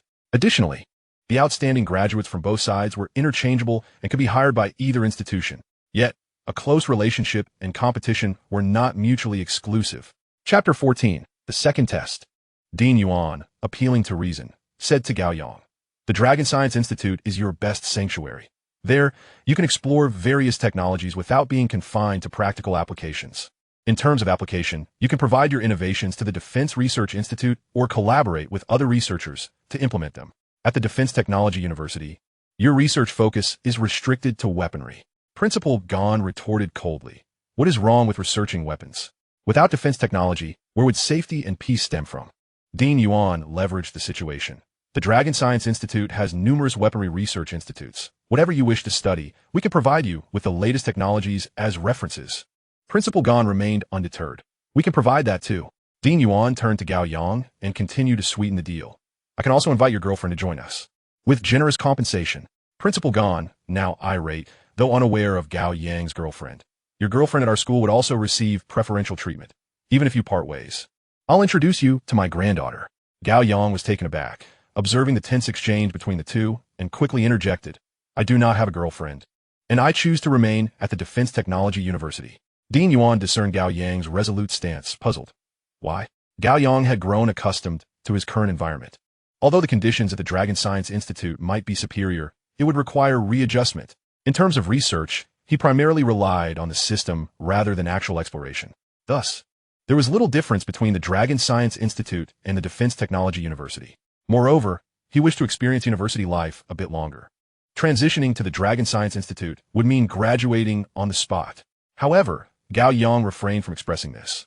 "The teachers and classmates here have been exceptionally kind to me, and I have grown fond of studying in the library." Principal Gan chuckled, recognizing Gao Yang's determination. "Old Yuan, perhaps you should persuade him further?" Dean Yuan ceased his futile efforts, but still remarked, "The doors of the Dragon Science Institute will always be open to you. Should you change your mind or wish to transfer after graduation, you are always welcome. Additionally, I am eager to witness your laser weapon." Principal Gan smiled. "Tomorrow morning, we will conduct weapon tests. If you have time, do come and observe. I'll be there." Dean Yuan departed swiftly. Principal Gan sighed in relief and turned to Gao Yang. "No girlfriend? Perfect. I'll send you my granddaughter's WeChat later." Gao Yang waved his hand dismissively. Let us skip the girlfriend part. What about the research, funding, and laboratory you promised? When will that materialize? Principal Gan winced at the thought. Within 3 days. With the principal gone, a smile unconsciously crept onto Gao Yang's face. Possessing a laboratory of his own, along with substantial funding, was an unparalleled thrill. Dean Yuan's visit had indeed secured him significant advantages. He sipped his coffee and returned to his reading. At the Light Weapon Research Institute, technicians were swiftly setting up the testing range. A group of researchers, having rested overnight, had already arrived. Professor Lee held a box containing the laser gun, waiting patiently. As a military vehicle arrived, all eyes turned. The first to alight was Principal Gan, followed by Dean Yuan, and then the main figure, Gao Yang. Gao Yang, still clutching a book, stood out amidst a group of individuals averaging 60 years of age. Once the testing range doors closed, Professor Lee finally retrieved the laser gun. Dean Yuan hurried forward, examining the laser gun closely. Just from its appearance, Dean Yuan was astounded. This laser gun was truly exquisite. Most impressively, it was compact. How could something barely 30 centimeters long possess the capability to obliterate a satellite? That was terrifying. After a brief moment of contemplation, Director Yuan handed the laser gun to the technicians and proceeded to the edge of the target range, awaiting the commencement of the test. Prior to the initiation, the technicians distributed specially designed sunglasses, tinted just enough to obscure vision. Once donned, the world around dimmed significantly, rendering visibility somewhat unclear. The staff secured the laser gun in place and turned to announce, "The test is ready to commence. Professori interjecta, conducta final inspección." Several technicians focused intently on the equipment before them, ensuring that the information-gathering apparatus was functioning without significant issues. Fire. A technician pressed the switch, and a brilliant laser erupted forth. At a distance of 100 meters, the steel plate was penetrated, swiftly followed by another at 200 meters, which too was dissolved. The arrangement of steel plates extended all the way out to 3 kilometers. In less than 2 seconds, the steel plate at that distance was completely melted. As the laser gun powered down, Director Yuan removed his sunglasses, his gaze fixed in astonishment upon the elongated steel plate, observing the holes and the molten steel still dripping from the edges. He found it hard to believe. The power exceeded his expectations by a staggering margin.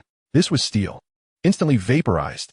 It was well known that the Lonka Institute housed a dedicated research facility for lasers, and achieving the ability to melt through steel typically required prolonged exposure. Even laser cutting machines, when separated by 2 centimeters and under extreme temperatures, necessitated the aid of high-pressure gas to effectively cut through metal. Yet, this laser cannon had effortlessly blasted through steel. Such might could not only pierce through ground-based Starlink satellites, but could even breach a space station. Lost in thought, Director Yuan was interrupted by the excited tremors of a professor nearby. The laser is not as bright as last time. The losses in the laser's path have been minimized. Director Yuan was taken aback. Last time, while still in a state of confusion, the researchers eagerly rushed to the testing area to examine the data just recorded. Director Yuan, disregarding his image, hurried over as well. Before he could approach, he overheard exclamations of astonishment. The maximum temperature reached 50,000 degrees. The temperature of the steel plate at 3 kilometers was over 45,000 degrees. The reduction in laser loss had extended its range. The estimated range exceeded 200 kilometers. Continue testing. Director Yuan squeezed into the crowd, where they had already dispersed to begin the second round of testing. Initially, he had garnered attention, but now, all eyes were fixated on the laser gun. Unfazed, Director Yuan held the results from the first test, lost in contemplation. It was nearly inconceivable. The power was so terrifying, surpassing all laser weaponry known worldwide, and by a significant margin. Such a compact gun wielded such immense strength. What if it were scaled up to a cannon? The potential power was staggering. He then caught sight of the second sheet, which contained the results from the previous test. 2 sets of results, 2 laser guns? How could such significant progress be achieved in such a short time? Suppressing his astonishment, Director Yuan turned to look at Gao Yang, who was engrossed in a book. Apart from the first test, he seemed indifferent to the subsequent evaluations. Merely a laser gun with a 300-fold amplification, he had come out of curiosity to witness its power. Having seen it, he felt no urgency to leave, opting instead to read. Director Yuan's admiration grew, tinged with regret. Had Principal Gan not arrived promptly the day before, he surmised he might have already secured Gao Yang. Returning to his position, he continued to observe the tests. Each test needed to be repeated multiple times, and the researchers had prepared various testing methodologies for the laser gun. In addition to brute force stability tests, every other conceivable method was employed. With each test, the results became increasingly astonishing. The power had doubled compared to the previous laser gun. Chapter 15. The exercise. The military personnel were increasingly satisfied. The weapon's formidable power indicated that if properly developed into a real piece of equipment, its effectiveness in combat would be undeniably formidable. However, the laser gun could not yet be deployed on the battlefield. Primarily, there was the matter of the wire trailing behind it. One couldn't very well ask if there were any nearby power outlets before heading into battle, could one? This posed an energy dilemma. Moreover, this laser gun was still experimental. Could it be manufactured en masse outside the laboratory? Yet, these are minor issues. Once the technology was established, such challenges would be easily overcome. Following this round of testing, Director Yuan recognized a crucial realization. Before his arrival, he had regarded Gao Yang as a super genius. Now, he understood that he had still underestimated him. Such talent transcended the confines of a single research institute. It had ascended to a level that impacted all of humanity. At Gao Yang's young age, he had already achieved such accomplishments. What might he accomplish in a few years? If he lived to 70 or 80, the world would likely undergo monumental transformations. Director Yuan approached Gao Yang, proffering his business card. Should you require anything, do not hesitate to call. Any request you have, I will do my utmost to fulfill. Whether it be resources, data, or even personnel to assist you, simply ask, and I will strive to accommodate. Gao Yang, whose needs were few and resources abundant, expressed curiosity about the laser cannon that had been making headlines for destroying satellites. May I have a look at the laser cannon that caused such a stir in the news yesterday? Director Yuan was taken aback, bewildered as he gazed at Gao Yang. What? That laser cannon wasn't fired by your laser gun, was it? Gao Yang responded, somewhat puzzled. How could that be possible? The laser gun currently only has its main body. While its power is sufficient, it would never have had the opportunity to strike a satellite. Director Yuan glanced at the laser gun. He had witnessed its power, yet noted the absence of a targeting system. However, the trajectory of the laser indicated that the firing point was indeed the Light Weapons Research Institute. Professor Licaria, laser striking a satellita. What is going on? The remaining researchers echoed his confusion, as their phones had been sealed since the test of the laser gun, and they had had no contact with the outside world. Even those with phones had not checked the news, leaving them unaware of the specifics. Director Yuan quietly retrieved his phone, opened the news, and handed it over. Professor Li was the first to view it, his eyes widening in shock before he passed the phone to others. During our testing, an error occurred, and the laser gun inadvertently fired at the sky. Could it be? The others gaped in astonishment. What luck is this? Just a moment of error. And we hit a satellite? The researchers were equally incredulous. Given the rapid speed of the satellite in orbit, hitting it was nothing short of miraculous. They could all go buy lottery tickets. The satellite that had been struck was indeed unfortunate. Its luck had truly run out. Upon closely examining the data, the timing and location of the satellite's destruction perfectly aligned with their error. They were left in shock.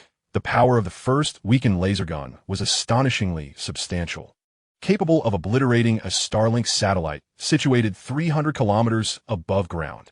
Initially eager to witness other laser weapons, Gao Yang now realized he was the cause of the incident. What now? Director Yuan chuckled. What is there to worry about? Even if you brought down all the Starlink satellites, it wouldn't matter. The military will simply issue a statement claiming the test of the weapon was a failure. And as for you, young man, you bear no responsibility. The credit and rewards you deserve will be duly granted. As he spoke, a military leader added with a smile, we will expedite the application of laser weaponry. Excellent. Gao Yang nodded, recognizing that with the technology in hand, the subsequent design of practical weaponry posed little challenge. The military personnel departed, visibly satisfied. Dean Yuan was also on his way out. After taking a couple of steps, he suddenly halted, turning back to Principal Gon for the upcoming military design exercise. The laser guns must not be included. Principal Gon chuckled. What are you afraid of? The laser guns are not yet ready for actual combat. We can't very well bring a power strip to the exercise. Dean Yuan smiled faintly before departing in his vehicle. Principal Gon escorted Gao Yang into the car, heading back to the school. As they sat in the car, Gao Yang curiously inquired about the design exercise competition. Principal Gon explained with a smile. There's always been competition among several schools. This design exercise competition focuses on individual soldier equipment, specifically between Lonka University and the University of Defense Technology, with each preparing gear for a special operations team. The two special operations teams will then engage in individual combat. This was the first Gao Yang had heard of such a competition, and he found it quite intriguing. The effectiveness of the equipment would be revealed in real combat. Noticing Gao Yang's interest, Principal Gon continued with a grin. Are you eager to witness the excitement?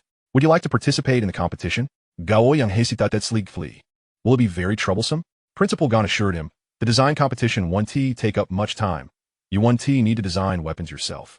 Each piece of individual soldier equipment will be designed by specialists. All you need to do is provide some insights and guidance, leaving the rest to the students. Gao Yang felt a surge of interest, not so much for the sake of victory, but because this was real combat. Moreover, it was a form of combat that could be influenced by him. It wouldn't require him to expend excessive time.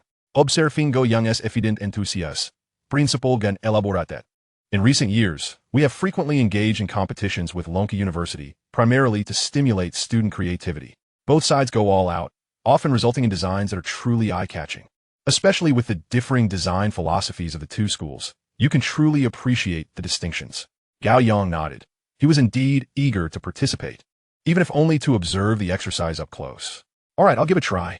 Principal Gon explained, this military design exercise primarily focuses on individual soldier equipment. The two teams will utilize weapons designed by students from each school during the practical exercises. If they perform well, the designed weapons may become official gear. Gao Yang nodded, dismissing the last statement as mere rhetoric. Such proclamations could be made, but no one genuinely believed them. Each formal equipment change required an extensive series of meetings and prolonged periods of time. After all, replacing conventional weapons in bulk entailed enormous costs. To illustrate, the White Eagle has only undergone significant weapon replacements 4 times in 2 centuries, despite a plethora of developed weapon types. Longwu was similar, just recently. They had replaced their individual soldier weapons, and it was unlikely they would do so again anytime soon. Thus, Gao Yang's goal was to secure victory. He felt no pressure, as there was little difficulty involved. With the system in place, if he were to lose, it would be utterly absurd. Even without the system, the knowledge of laser gun technology he possessed would easily enable him to triumph in this exercise. He merely needed to contemplate how to achieve victory. Chapter 16, Victory Assured. Upon returning to school, Gao Yang familiarized himself with the details of the exercise design competition. It must be said, the structure of this exchange competition was quite commendable. The weapons developed by students could be directly deployed on the battlefield as long as they passed stability tests. Moreover, prior to the combat between the two sides, neither party would know what weapons the other was using. The secrecy surrounding the weapons meant that outcomes would be determined on the battlefield. Such real combat served as a profound motivation for the students. Reflecting on previous competitions, each typically had a specific objective. For instance, last year's design challenge was aimed at addressing extreme cold environments, while the year before focused on multifunctional helmets. As Gao Yang reviewed the competition records, he found them thrilling. The students from both schools were remarkably talented. The tactical helmets designed by Lonka University's students incorporated over a dozen technologies, each representing a distinct research avenue. Conversely, the students from the University of Defense Technology placed greater emphasis on genuine combat applicability. Their helmets featured anti-jamming systems and boasted enhanced stability in critical functionalities. Both designs were exceptionally impressive, and following modifications, the helmets had indeed been implemented in small-scale deployments within special forces. This became a notable achievement for the participating students from both institutions. Continuing to peruse additional materials, Gao Yang discerned that this was a contest for geniuses. It was no wonder he had not heard of it before. The number of students eligible to participate from the school was quite limited. To enter such a competition, one needed to stand out in the school and win accolades in various contests to gain awareness of these opportunities. It was a competition for prodigies. Yet even among such talent, Gao Yang's capabilities were distinctly superior. Upon returning to school, Gao Yang immediately reached out to the team participating in the competition. With only half a month remaining, he needed to understand the team's situation. He made a preliminary phone call, instructing the team members to wait for him in the conference room. The design competition had its own dedicated laboratory and conference room. In the conference room, 10 individuals were already seated.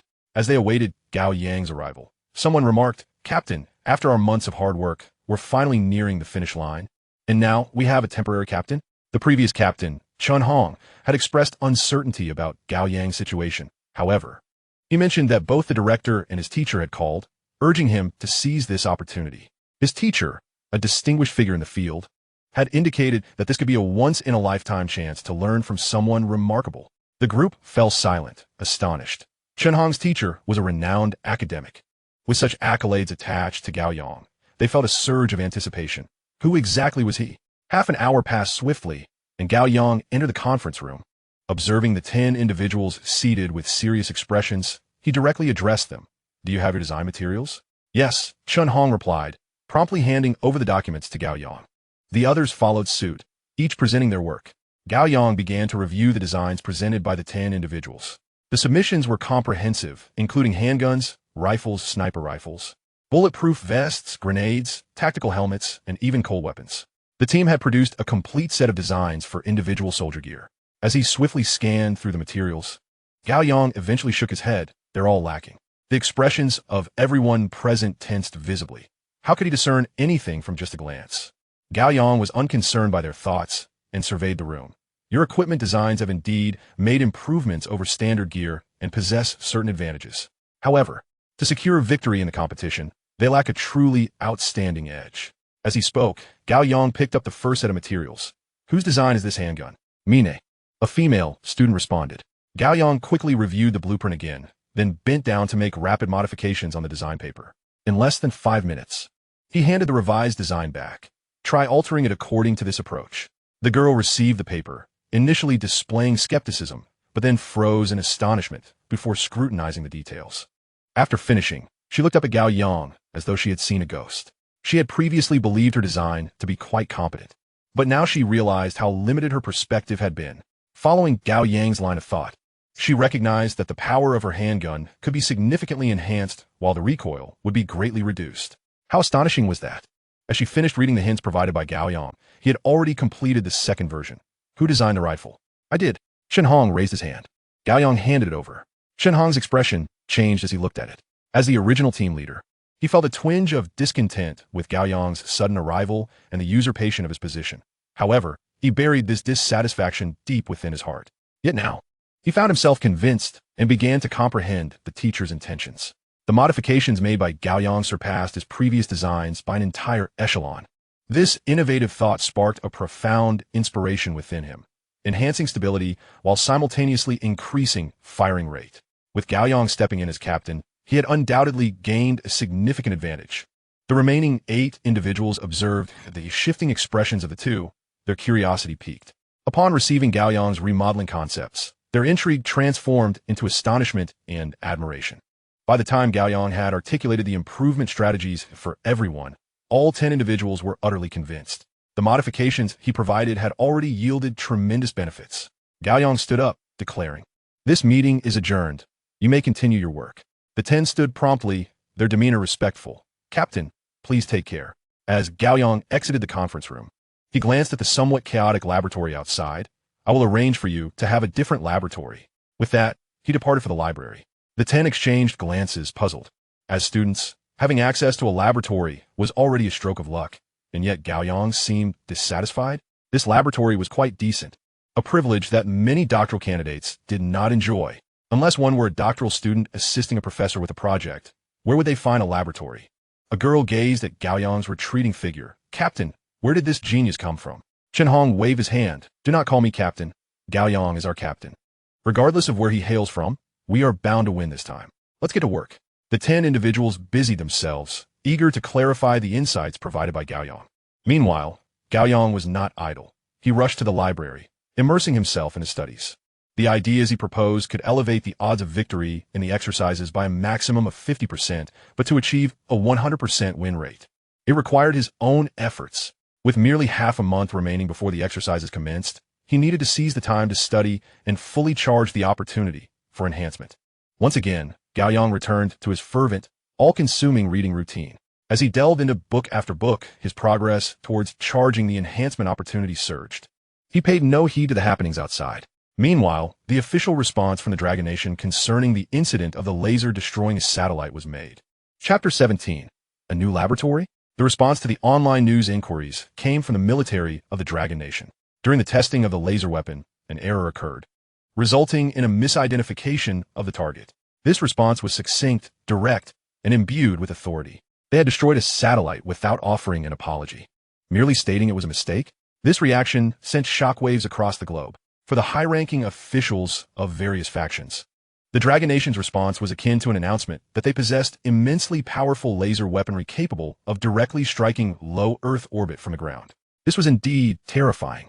It implied that once war erupted, all satellites in low Earth orbit would be obliterated. Consequently, the communication devices of most factions would be rendered obsolete, leaving their armies effectively blind. Furthermore, if the laser weapon could target satellites, it surely could intercept missiles. This was a genuine interception, unlike the white-headed eagle's approach, which merely excelled in PTT. Missiles could be targeted. What about aircraft? Surely they could be too? Coupled with the Dragon Nation's character, which favored showcasing their advancements. It seemed that the so-called mistake was archaic. One could only hope it was indeed a genuine error. Otherwise, the repercussions would be dire. Such deductions sent chills down the spines of the various factions. The Dragon Nation's progress was alarmingly rapid. Almost simultaneously, various factions began devising ways to investigate the existence of laser weaponry. Ordinary citizens were equally taken aback by the news. After the initial shock, they were filled with joy. Although they had an inkling it was their own weaponry, the official acknowledgement transformed the situation entirely. People were ecstatic, especially those who had previously absorbed the news. Witnessing many public intellectuals analyzing the non-existence of such weapons, suggesting it was likely a misunderstanding or weaponry sourced from overseas. They had felt disheartened then, but now they were vindicated. They promptly confronted the public intellectuals with fervor. Conversely, ordinary citizens abroad contemplated accountability. Having destroyed a satellite, would there not be reparations? However, despite their online uproar, the white-headed eagle, which had initially taken the lead, fell silent. Their objective had been to ascertain the reality of the laser. Now that they had learned the truth, any further pursuit would only result in embarrassment. After all, they had initially raised concerns about laser weaponry, and now the Dragon Nation was capable of utilizing it to destroy satellites while they could only use it to dazzle cameras. Ding! Congratulations, host! You have acquired a 10,000-fold enhancement opportunity. Gao Yang suddenly lifted his head in the library. 10 days.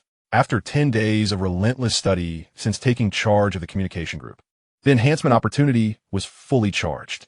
He stood up and hurried to the laboratory. Currently, the best laboratory at the Defense Science and Technology University was solely his. Upon entering the laboratory, Gao Yang called Chen Hong. Within half an hour, Chen Hong arrived with his entire team of 10, carrying various bags.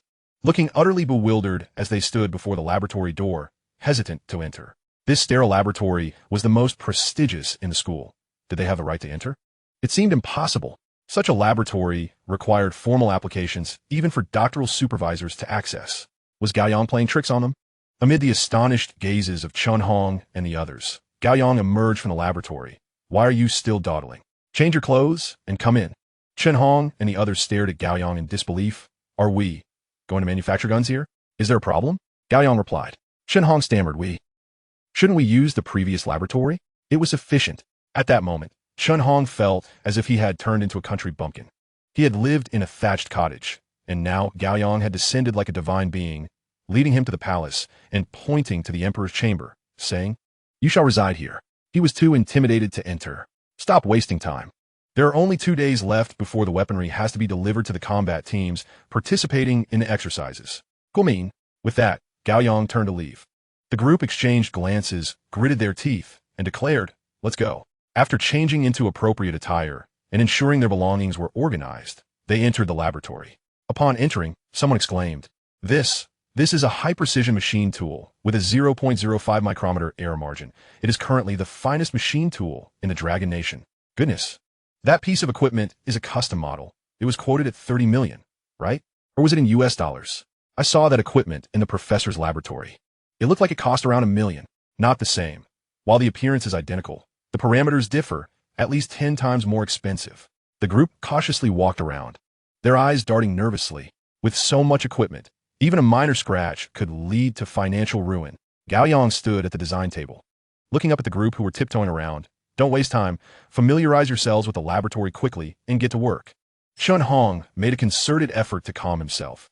Let us all strive forward.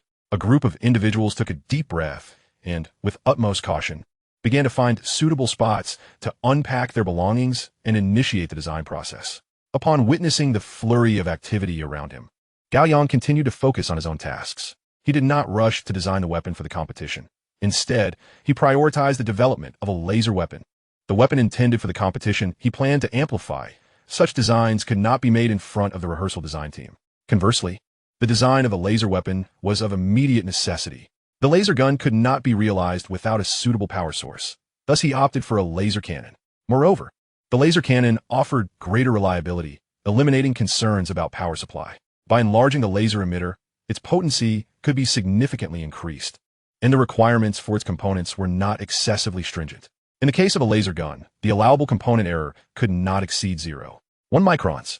High precision often resulted in malfunctions. Additionally, such precision hindered mass production, as only the most advanced laboratories could achieve an error of 0.1 microns. However, once enlarged, an error margin of 1 centimeter could be achieved, making it not only easier to manufacture, but also less prone to damage. With the design of the laser cannon complete, Gao Yang proceeded to design a vehicle-mounted laser cannon, as well as an aircraft-mounted laser cannon, and even prepared a set for a tank-mounted laser cannon. By 8 o'clock in the evening, all designs were finished.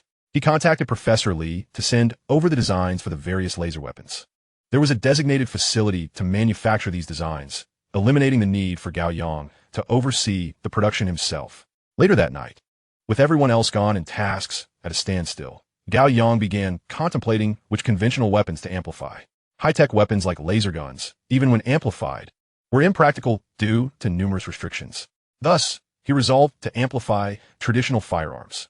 Standard firearms: handguns, rifles, submachine guns, and sniper rifles. Having perused a considerable number of books on firearms, his gaze fell upon a sniper rifle resting on a table. A sniper rifle was an excellent choice. Boasting a long range and formidable power, Gao Yang decided to amplify the sniper rifle. The construction of the sniper rifle was straightforward. Within half an hour, he had crafted one. Measuring 1.2 meters in length, it had a range of 200 meters, impressive accuracy, and weighed a mere 8 pounds. With a magazine capacity of 12 rounds, it was a standard yet commendable sniper rifle, and with the system in place, even the most mundane invention could be amplified to extraordinary levels. However, he remained uncertain about which aspect would be randomly amplified. Chapter 18. Amplification of Precision. If the amplification were to enhance the range, the implications would be unimaginable. A range of 200 meters, with a minimum amplification of 100 times, would yield 12,000 meters.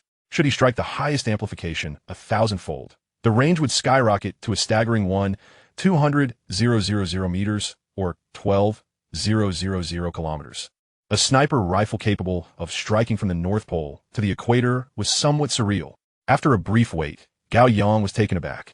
The system had yet to trigger. Could it be that the sniper rifle was not classified as an invention, but it was indeed his own design? Was the sniper rifle unworthy? Recalling the last test, Gao Yang had first evaluated the power of the laser gun before the system had reacted. Did he need to conduct a test? He promptly called Professor Li to request ammunition for target practice. Professor Li expressed surprise. You wish to test a gun? Yes. The principal has assigned me to the rehearsal research team, so I designed a gun. Professor Li nodded. At your young age, there's no need to act so mature.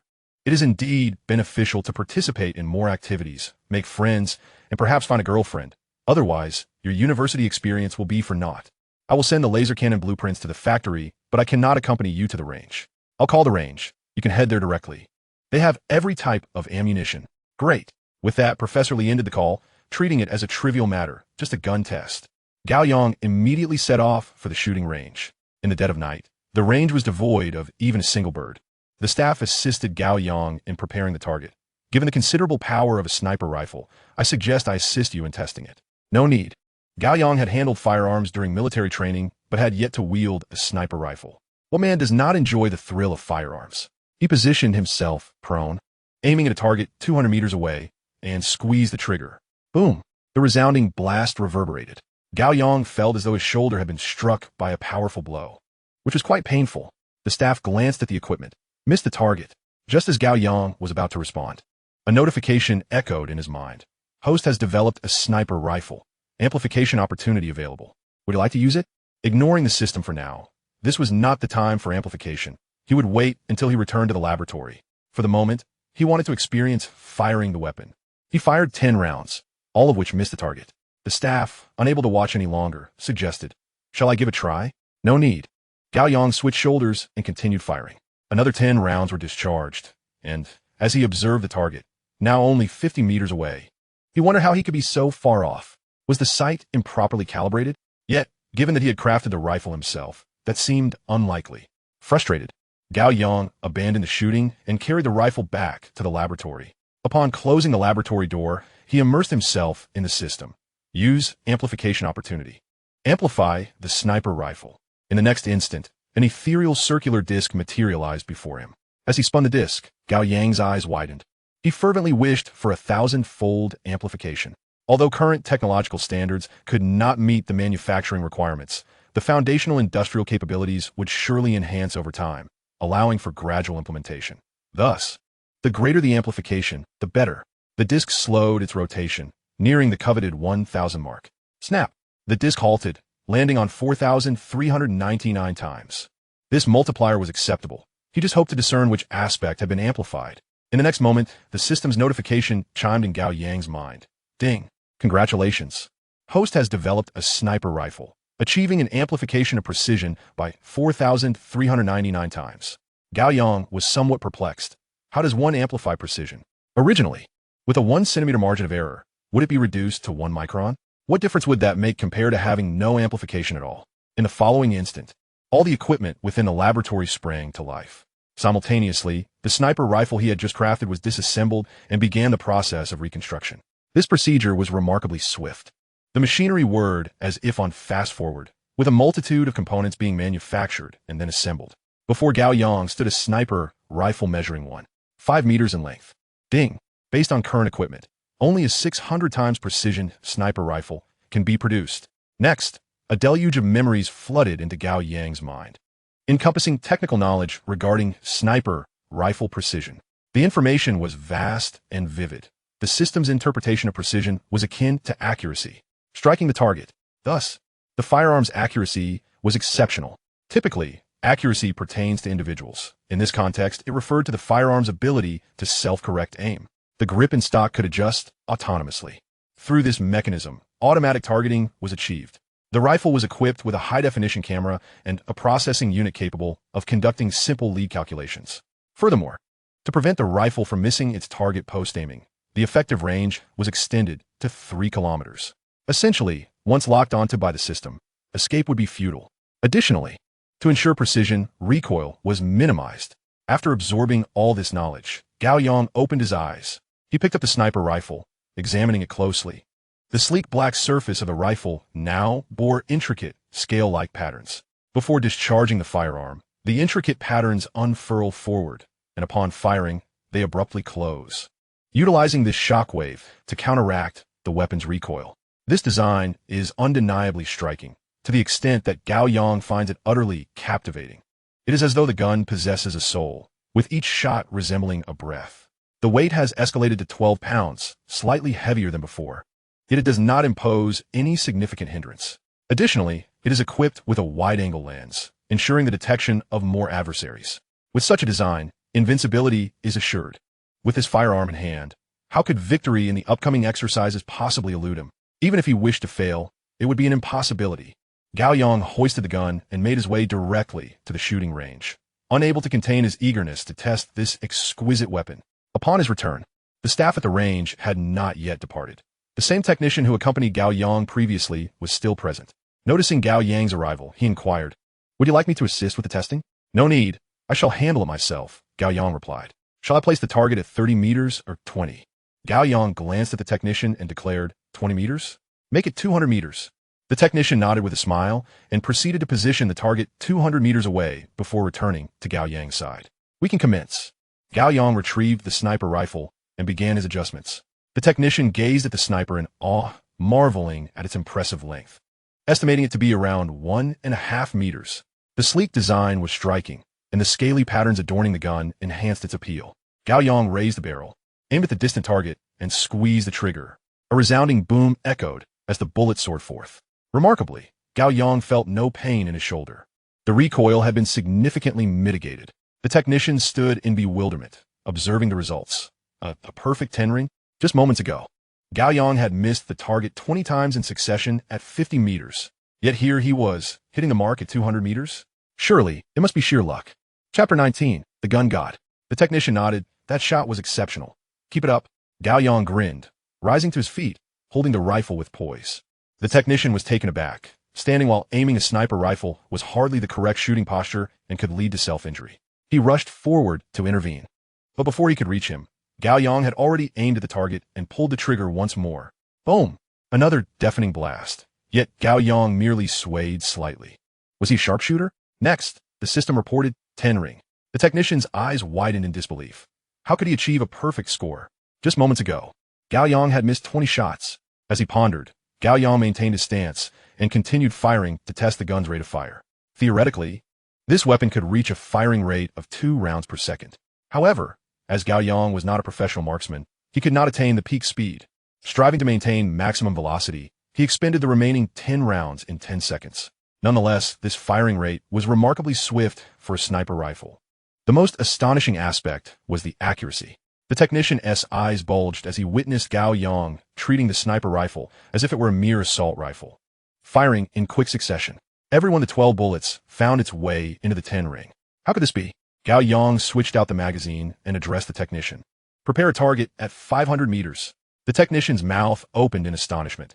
500 meters was a considerable distance, requiring a true marksman to hit the target. An amateur would find it nearly impossible to succeed at such a range. Nevertheless, complying with Gao Yang's request, he set the target accordingly.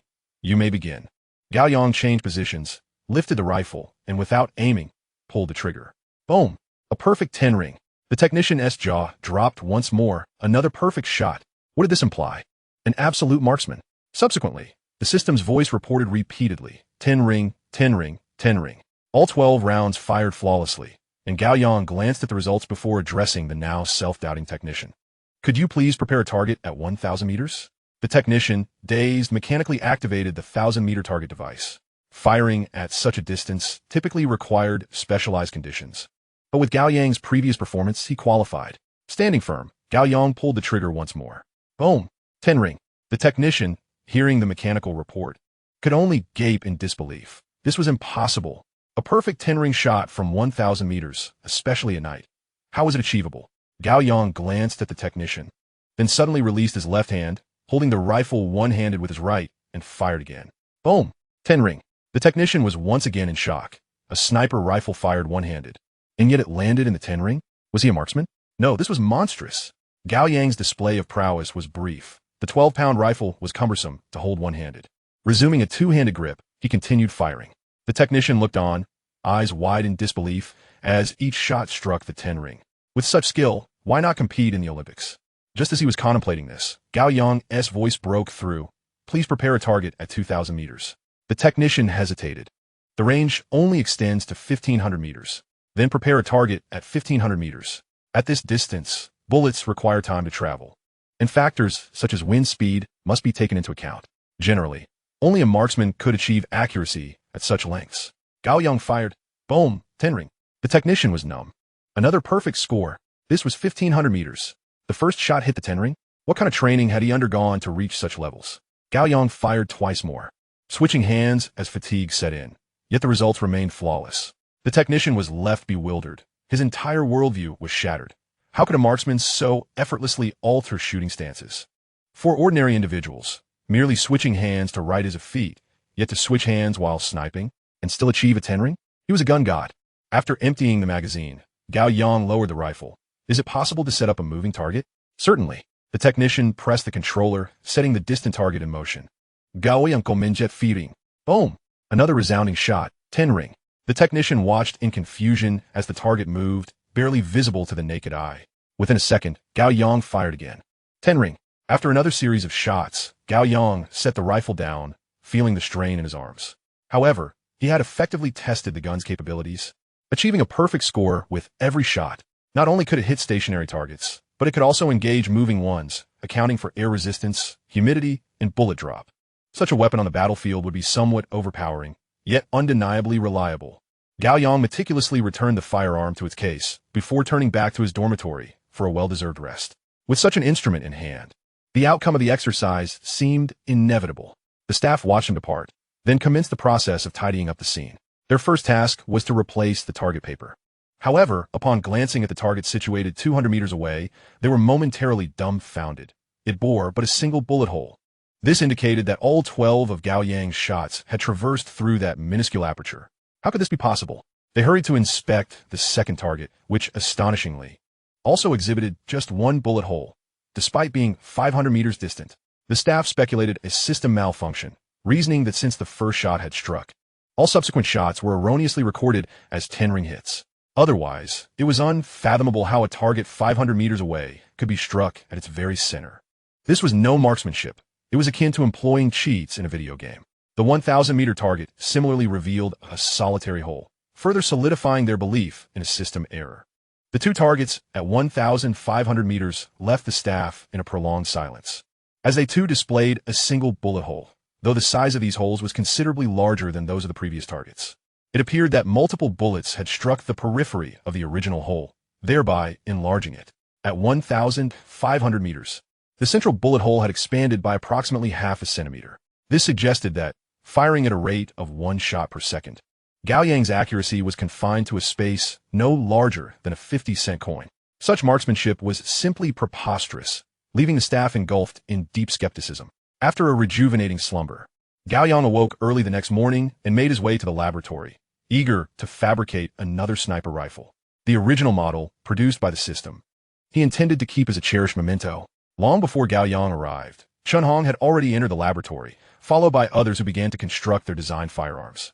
Here, the act of gun-making felt akin to using a sledgehammer to crack a nut. Observing a fellow student preparing to create a sniper rifle, Gao Yang interjected, "There's no need for you to craft one. I've already completed one." Chapter 20. Of no practical value. The classmates were taken aback, yet refrained from arguing, for they beheld a new sniper rifle resting on the table. Its aesthetic design was exceptionally striking, even perfect. At first glance, it resembled a work of art. With a barrel length of 1.5 meters, it exuded an imposing presence.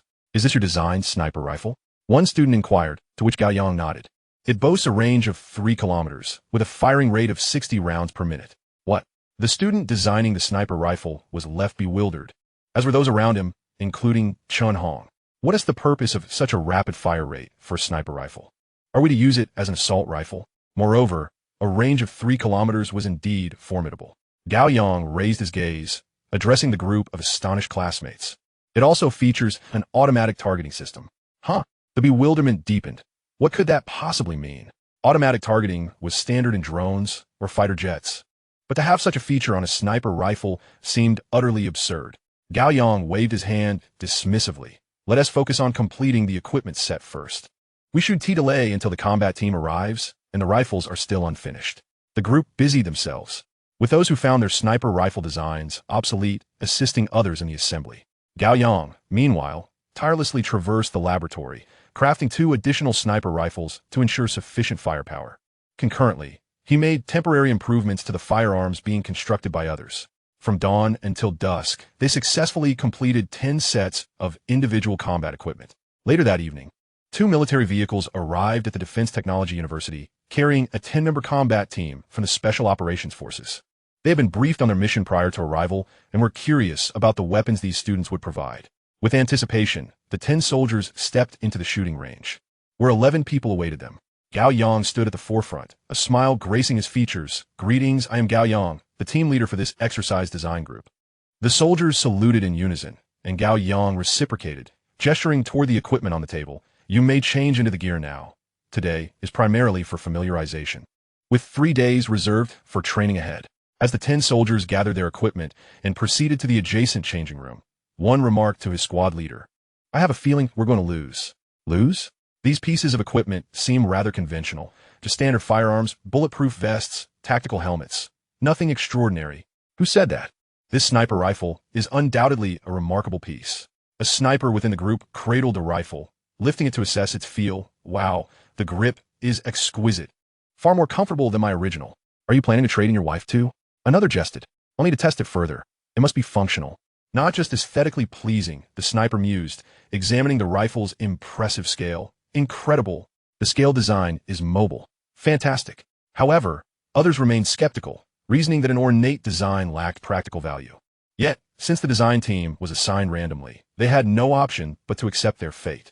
Once equipped, the 10 soldiers emerged from the changing room. Shenong, alongside the students, assisted the soldiers in becoming acquainted with their gear. This familiarization process involved target practice. They began by testing the handguns. After a series of shots, the soldiers were left in awe. The handguns felt remarkably comfortable to use, boasting exceptional accuracy. The experience was so smooth that it inspired an irresistible urge to fire. Though there was recoil, it was relatively minimal. Upon examining the bullet holes on the distant target, they appeared nearly clustered together, demonstrating extraordinary stability. The 10 soldiers instinctively exchanged glances, recognizing the remarkable quality of the firearm. This gun is truly impressive. If other fundamental performance metrics are equally commendable, we could easily equip them in small numbers. Next, they moved on to assess the rifles and grenades. Once again, the soldiers were astounded, as the performance of these weapons exceeded their expectations. They had been using the latest models, yet these firearms felt significantly superior, even in numerical performance metrics. They were vastly superior. Then came the moment to test the sniper rifles. 2 snipers took their positions, aiming at a target 200 meters away, and fired simultaneously. The resounding crack echoed almost in unison. Shortly thereafter, the results were announced. 10 ring. 10 ring. The surrounding soldiers erupted in applause. An auspicious start with the first shots resulting in simultaneous 10 ring hits. Yet, within Gao Yang's team, expressions of uncertainty clouded their faces. They recalled Gao Yang's assertion regarding the rifle's automatic targeting system. Meanwhile, the 2 snipers, lying on the ground, turned to one another, their expressions bewildered. Why is the recoil so minimal? Moreover, this rifle seems incredibly accurate. We didn't even manage to steady our aim on the first shot. Redirecting their focus, the pair fired again. Boom! Another thunderous report echoed. 10 ring. 10 ring. The remaining 8 soldiers ceased their applause, now in astonishment. If these were their familiar sniper rifles, achieving consecutive 10-ring hits at 200 meters would be unremarkable. However, this was a new rifle. How could it be so precise? Gao Yang spoke up. Adjust the settings to 1,500 meters. 2 snipers simultaneously turned their heads towards Gao Yang, incredulous. 1,500 meters? What nonsense is that? With such minimal recoil, how could it possibly have a range of 1,500 meters? Gao Yang replied nonchalantly. This rifle has a range of 3,000 meters. The 2 snipers were utterly bewildered. This was absolutely impossible. However, since Gao Yang asserted it, they figured it wouldn't hurt to give it a try. The staff began to rearrange the shooting area. The 2 snipers settled back down, peering through their scopes at the distant target paper, striving to maintain steady breaths as they attempted to aim. At 1,500 meters, they could normally hit their mark, but now with this new rifle, uncertainty loomed over them.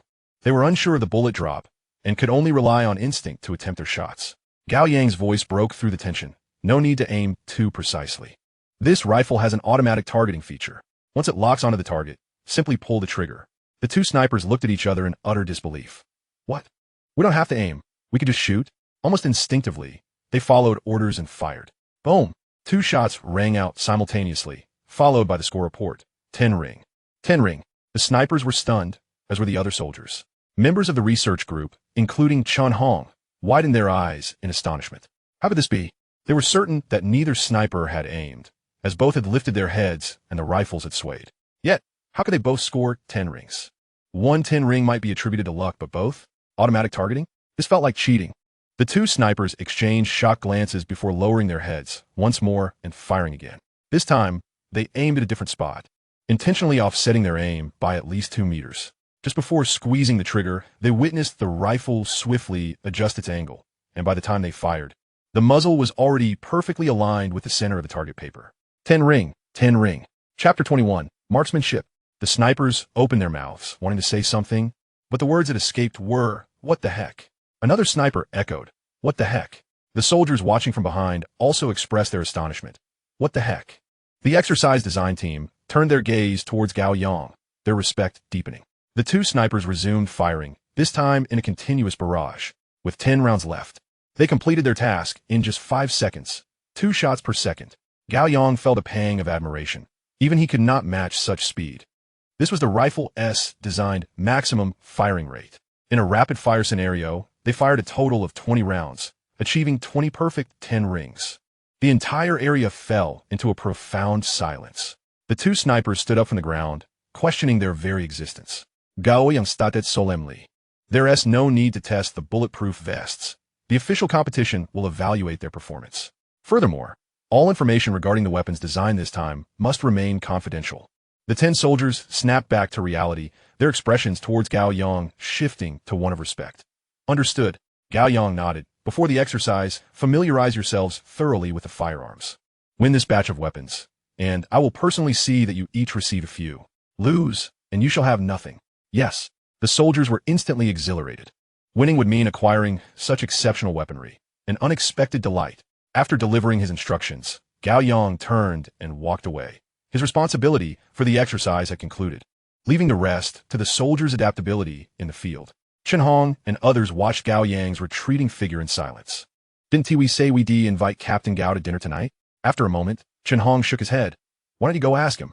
The one being questioned also shook his head, feeling a weight of pressure in Gao Yang's presence. Others sighed. Forget it, we're not from the same world. But perhaps decades from now, I might point to a televised Gao Yang and tell my grandchildren, your grandfather once worked on a research project with him. Laughter mingled with a tinge of bitterness. They were all young, brimming with ambition. Yet at their most competitive moment, they found themselves dwarfed by the formidable presence of Gao Yang. Let us go. It's time to eat. The group departed, leaving behind the special operations team. The special operations personnel remained silent for a moment, and one sniper remarked, why don't you all give the rifle a try? Others, though not snipers themselves, were eager to experience such an automatically targeting sniper rifle. After firing just 2 rounds, they all hit their marks, 10 rings. The 2 snipers felt a wave of existential dread wash over them. As elite members of the special operations team, they had innate talent, even genius, honed through rigorous training to reach their current level. Yet, with this rifle, an ordinary person could wield it with equal efficacy. Amidst the astonishment and excitement of others, the snipers felt a tumult of emotions as the prospect of being replaced loomed over them. Once this rifle became widespread, they would face obsolescence, for their marksmanship could not compete with the capabilities of this weapon. Despite their discomfort, the training must continue. They had to familiarize themselves with this sniper rifle. The more they trained, the more they were astonished by its extraordinary performance. Traditionally, sniper rifles had slow firing rates due to the necessity of precise aiming, but this rifle eliminated that need, allowing for rapid fire akin to a machine gun. Additionally, its immense power came with minimal recoil. When all these features coalesced, the rifle became nothing short of monstrous. With a range of 6 kilometers, it could strike precisely where aimed, coupled with an impressive firing rate. Who could possibly approach? Not only was evasion futile, but the rifle also boasted infrared thermal detection and night vision capabilities. Even behind cover, one could be clearly observed. Weaker barriers would be easily obliterated, leaving any personnel behind them to meet their demise. Initially distressed, the snipers gradually transitioned to a conflicted state, which evolved further as they became more accustomed to the sniper rifle. Although facing obsolescence was painful, they were ultimately willing to accept it. This weapon was invincible in small-scale combat, capable of reducing casualties among comrades and increasing the probability of victory. Their replacement was inconsequential. As for the exercise, employing this rifle ensured a near-certain victory. Regardless of what the opponents had prepared, unless they managed to deploy missiles, there was no chance of winning. This was individual combat. Where would they find missiles? They even entertained a ludicrous thought. Could this sniper rifle possibly intercept missiles? Meanwhile, Gao Yang remained unaware of the profound impact his sniper rifle had on the psyches of the snipers. He was solely focused on refining the previously designed laser cannon. The earlier version of the laser cannon lacked a targeting system. If the targeting system from the sniper rifle could be applied to the laser cannon, it would be capable of striking satellites. Not just low-orbit satellites, but even those in geostationary orbit. In the dead of night, Gao Yang dialed Professor Li's number. Has the laser cannon begun production? Not yet. Professor Li paused before continuing. We are still analyzing it. The components involved are quite numerous. For reasons of confidentiality and optimal manufacturing, we must produce them separately. That is acceptable. Acceptable? I've thought of an improvement. We could add an auxiliary targeting system to the laser cannon. However, the targeting system and the laser cannon's main body 1T conflict. We can manufacture the laser cannon first, and then the targeting system. Professor Li was momentarily taken aback. A targeting system? As he pondered, he felt he might have misheard and reiterated, a system? To be termed a system, it must be comprehensive and systematic. But the question arises, Gao Yang has just unveiled a laser weapon, and now he presents a targeting system? How could that possibly occur in such a brief span? Unbeknownst to Li, Gao Yang merely assumed he had not heard correctly. indeed, is a targeting system. I will design it and show it to you, or even fabricate it to demonstrate its efficacy. Very well. Professor Lee suppressed his burgeoning doubts. There is no need for haste. It is quite late. Let's rest first. Your health is paramount. Agreed. Gao Yang ended the call, feeling somewhat exhilarated and unable to sleep. With the advent of a targeting system for the laser weapon, its lethality would be truly formidable. Wherever it aimed, it would strike with precision, hitting its mark effortlessly. In the dead of night, he hurried to the laboratory to commence the design of the targeting apparatus for the laser cannon. This task was relatively straightforward, given the existing technology. It merely required adaptation to the specifications of the laser cannon. However, while the technology was simple, the design process proved to be rather intricate. He toiled away until midday the following day, finally completing the design. He collapsed onto a couch in the laboratory's rest area, sleeping soundly until the morning of the third day. He then called Professor Lee. The design of the laser cannon's automatic targeting mechanism is complete. When will you be available to collect it? On the other end of the line, Professor Lee surveyed the semi-finished laser cannon. The first experimental laser cannon has been constructed. We are preparing for tests. Would you like to come and see? Where are you? He had designed the laser cannon and was eager to witness its power. Wherever you are, I will arrange for someone to fetch you. Chapter 22. He simply couldn't go up. Before Gao Yang's ride arrived, he made a detour to the library. He intended to glean some understanding of the laser cannon's approximate capabilities, but knowing that tests often took considerable time, he decided to read at the testing site to avoid wasting time. Just as his backpack was filled, 2 military vehicles halted outside the library. And armed soldiers respectfully ushered Gao Yang into the car. The vehicle then proceeded directly to the nearest military airport, where he boarded a plane bound for the testing site. After navigating multiple security checkpoints, Gao Yang finally arrived at his destination. It was evidently a highly classified military base, replete with tanks, armed helicopters, and various artillery. Soldiers clad in full combat gear patrolled and trained in formation. This was Gao Yang's first visit to such a place, and as he walked, he curiously observed his surroundings, noting many weapons of which he had only heard but never seen. Particularly, the tanks were noteworthy. They had once been the pinnacle of military glory, now overshadowed by the plethora of anti-tank weaponry. He pondered whether he could enhance large equipment like tanks. Not far along, Gao Yang spotted Professor Lee, who appeared somewhat haggard, likely due to insufficient rest in recent days. Yet, he emanated a palpable excitement and vitality as he briskly approached Gao Yang. Come, let me show you the laser cannon. Under Professor Lee's guidance, they passed through several more security checks until Gao Yang beheld his laser cannon. The cannon was relatively short, with a barrel approximately half a meter long, and at the rear was a spherical component with a diameter of half a meter, housing the energy and fire control systems. Overall, it was quite compact.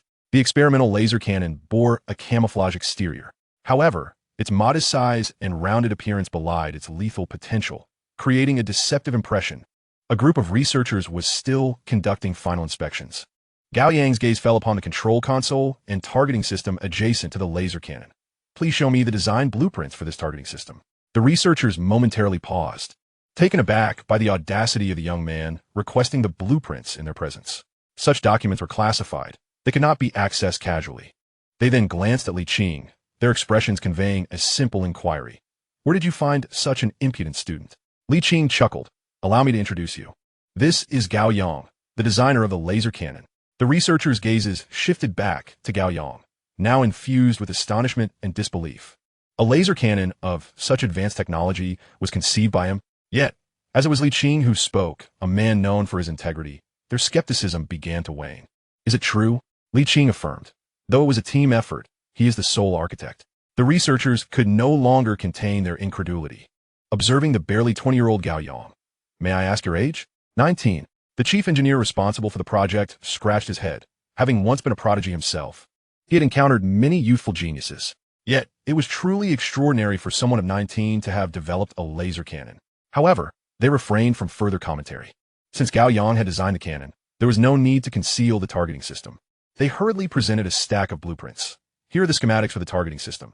If you have any questions, feel free to ask me. Gao Yang accepted the blueprints, rapidly flipping through the pages with remarkable speed.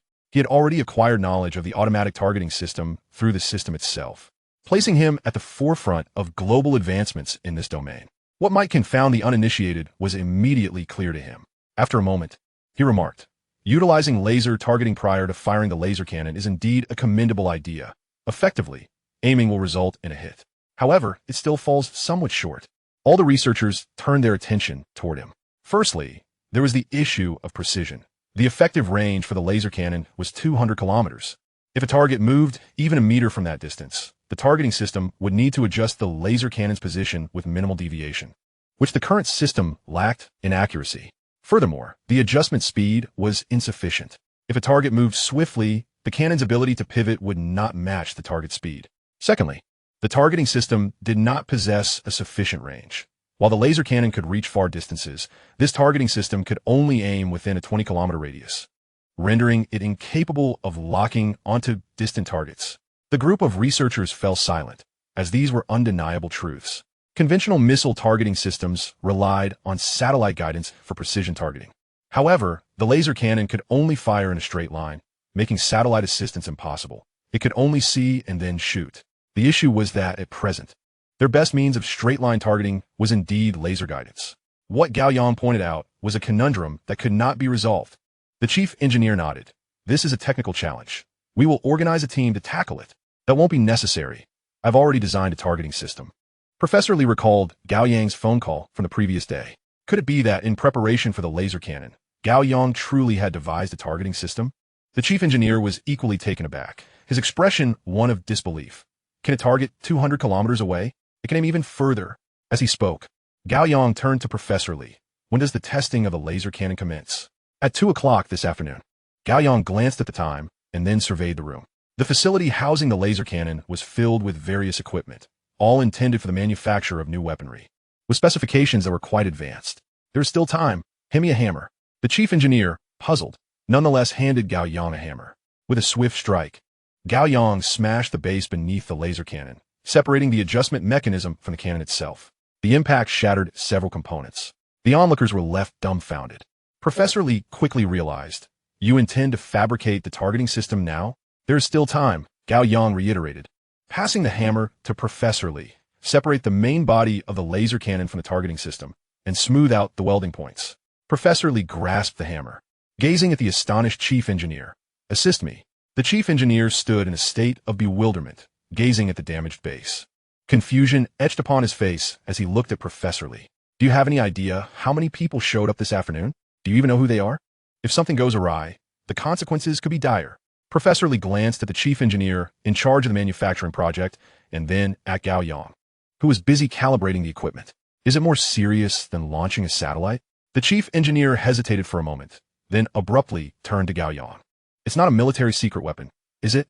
He then directed his gaze downward at the laser cannon, realizing that the secret weapon was indeed right there. Looking back at Gao Yang, he noticed that Gao Yang was already inputting the parameters for the components. The chief engineer understood. For him, the repercussions were severe. But for Gao Yang, it was merely a trivial matter. Taking a deep breath, the chief engineer exclaimed, "What are you still dawdling for? Get to work." One of the researchers completed the disassembly of the main body of the laser cannon, while Gao Yang had already activated a multitude of devices. Although the equipment here wasn't the most advanced, it was comprehensive, and he lacked for nothing. He could manufacture various parts simultaneously. Once the chief engineer finished his tasks, he turned to Gao Yang's direction, then looked at Professor Lee, asking, "Is he really just 19?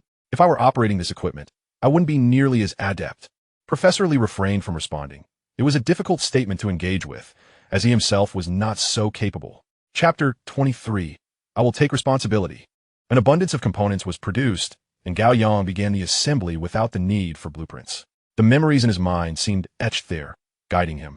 He worked with remarkable speed, yet the complexity and sheer number of parts consumed a considerable amount of time. The chief engineer and his colleagues watched anxiously from the sidelines. Once the base was completed, they affixed the laser cannon atop it and proceeded to install the targeting system. They toiled until 2 o'clock. When a technician hurried in, "The observers for the test have arrived. When can we begin?" Just as Gao Yang placed the last shell, he declared, "It's done. We can test it now." The chief engineer observed the laser cannon, which had undergone a significant transformation. The cumbersome apparatus that once stood beside it was now replaced with a compact targeting device. Gao Yang turned to the chief engineer, explaining, "This terminal can connect to the data line, allowing us to input the target for an attack. It can synchronize with radar and satellites to confirm the target and execute an attack." The chief engineer opened his mouth in astonishment. Gao Yang's targeting apparatus surpassed his original system by miles. Yet, the true efficacy remained uncertain. However, time was of the essence. Leaving no room for verification, testing was the only option. As the staff wheeled the laser cannon outside, Professor Li and Gao Yang led the way to the testing site. The testing ground was outdoors, perched atop a hill, aimed at a target on another mountain. The viewing platform was situated on a different slope, providing a panoramic view. Upon arriving at the observation area, Gao Yang was greeted by a host of dignitaries. Each bore the insignia of high rank, with some adorned with multiple stars. A General Gao Yang had previously recognized him, and quickly approached. Gao Yang. Gao Yang recalled the general's name was Fu. General Fu. The general smiled and ushered Gao Yang into the throng, introducing him. Let me present the developer of the laser gun and cannon. Now a student at the Defense Science Research University, Gao Yang. The expression on the faces of the gathered generals was one of incredulity, scrutinizing Gao Yang in silence. Evidently in disbelief. I too was skeptical at first, but heroes emerge in youth. General Fu proclaimed. Gao Yang remained unfazed. Disbelief was natural, considering his age and the formidable weapon he had developed. An elderly general suddenly beckoned. Come sit here. The view is the best. Gao Yang glanced at the 3 stars on the old general's shoulder and quietly approached, taking a seat in the front row. The elder exuded a natural authority, a dignified presence, yet appeared quite amiable. Gao Yang, what a splendid name, like the sun rising high. Tell me, is this laser weapon truly your creation? Just as Gao Yang was about to respond, someone rushed over, interrupting. Report. The technicians cannot operate the laser cannon. Testing will have to wait. General Zhou's brow furrowed, a terrifying intensity emanating from him. The technicians can't operate it? What sort of technicians are they? Bring the project leader here. Yes. In less than 2 minutes. The chief engineer arrived in a jeep, breathless, standing before General Zhou. Sir. General Zhou maintained a stern expression. Why can't the technicians operate the laser weapon? Weren't they involved in its production? The chief engineer quickly explained the technicians were initially involved in the laser weapon's assembly, but no need for circumlocution. Speak plainly. General Zhou demanded. The chief engineer turned to Gao Yang. The laser weapon requires a compatible targeting system. Our original system was outdated. Gao Yang created a new targeting system on short notice, but our technicians are unfamiliar with it and need time to familiarize themselves. The assembly of dignitaries turned their gaze toward Gao Yang, their expressions a mix of astonishment and uncertainty. This young man was remarkably skilled. General Zhou also cast a glance at Gao Yang. Is this newly fabricated targeting system superior to the original? The chief engineer shook his head. I cannot say. A voice from the back interjected. You brought us here to witness the test, yet there are unexpected changes, and you know nothing about the specifics? How are you fit to lead this project? The chief engineer's expression darkened. Gao Yang interjected. This is not his fault. It was my insistence to make changes. The laser cannon has a range exceeding 200 kilometers, but the targeting system he prepared could only manage 30 kilometers at best. Coupled with its sluggish response, it could only hit fixed targets.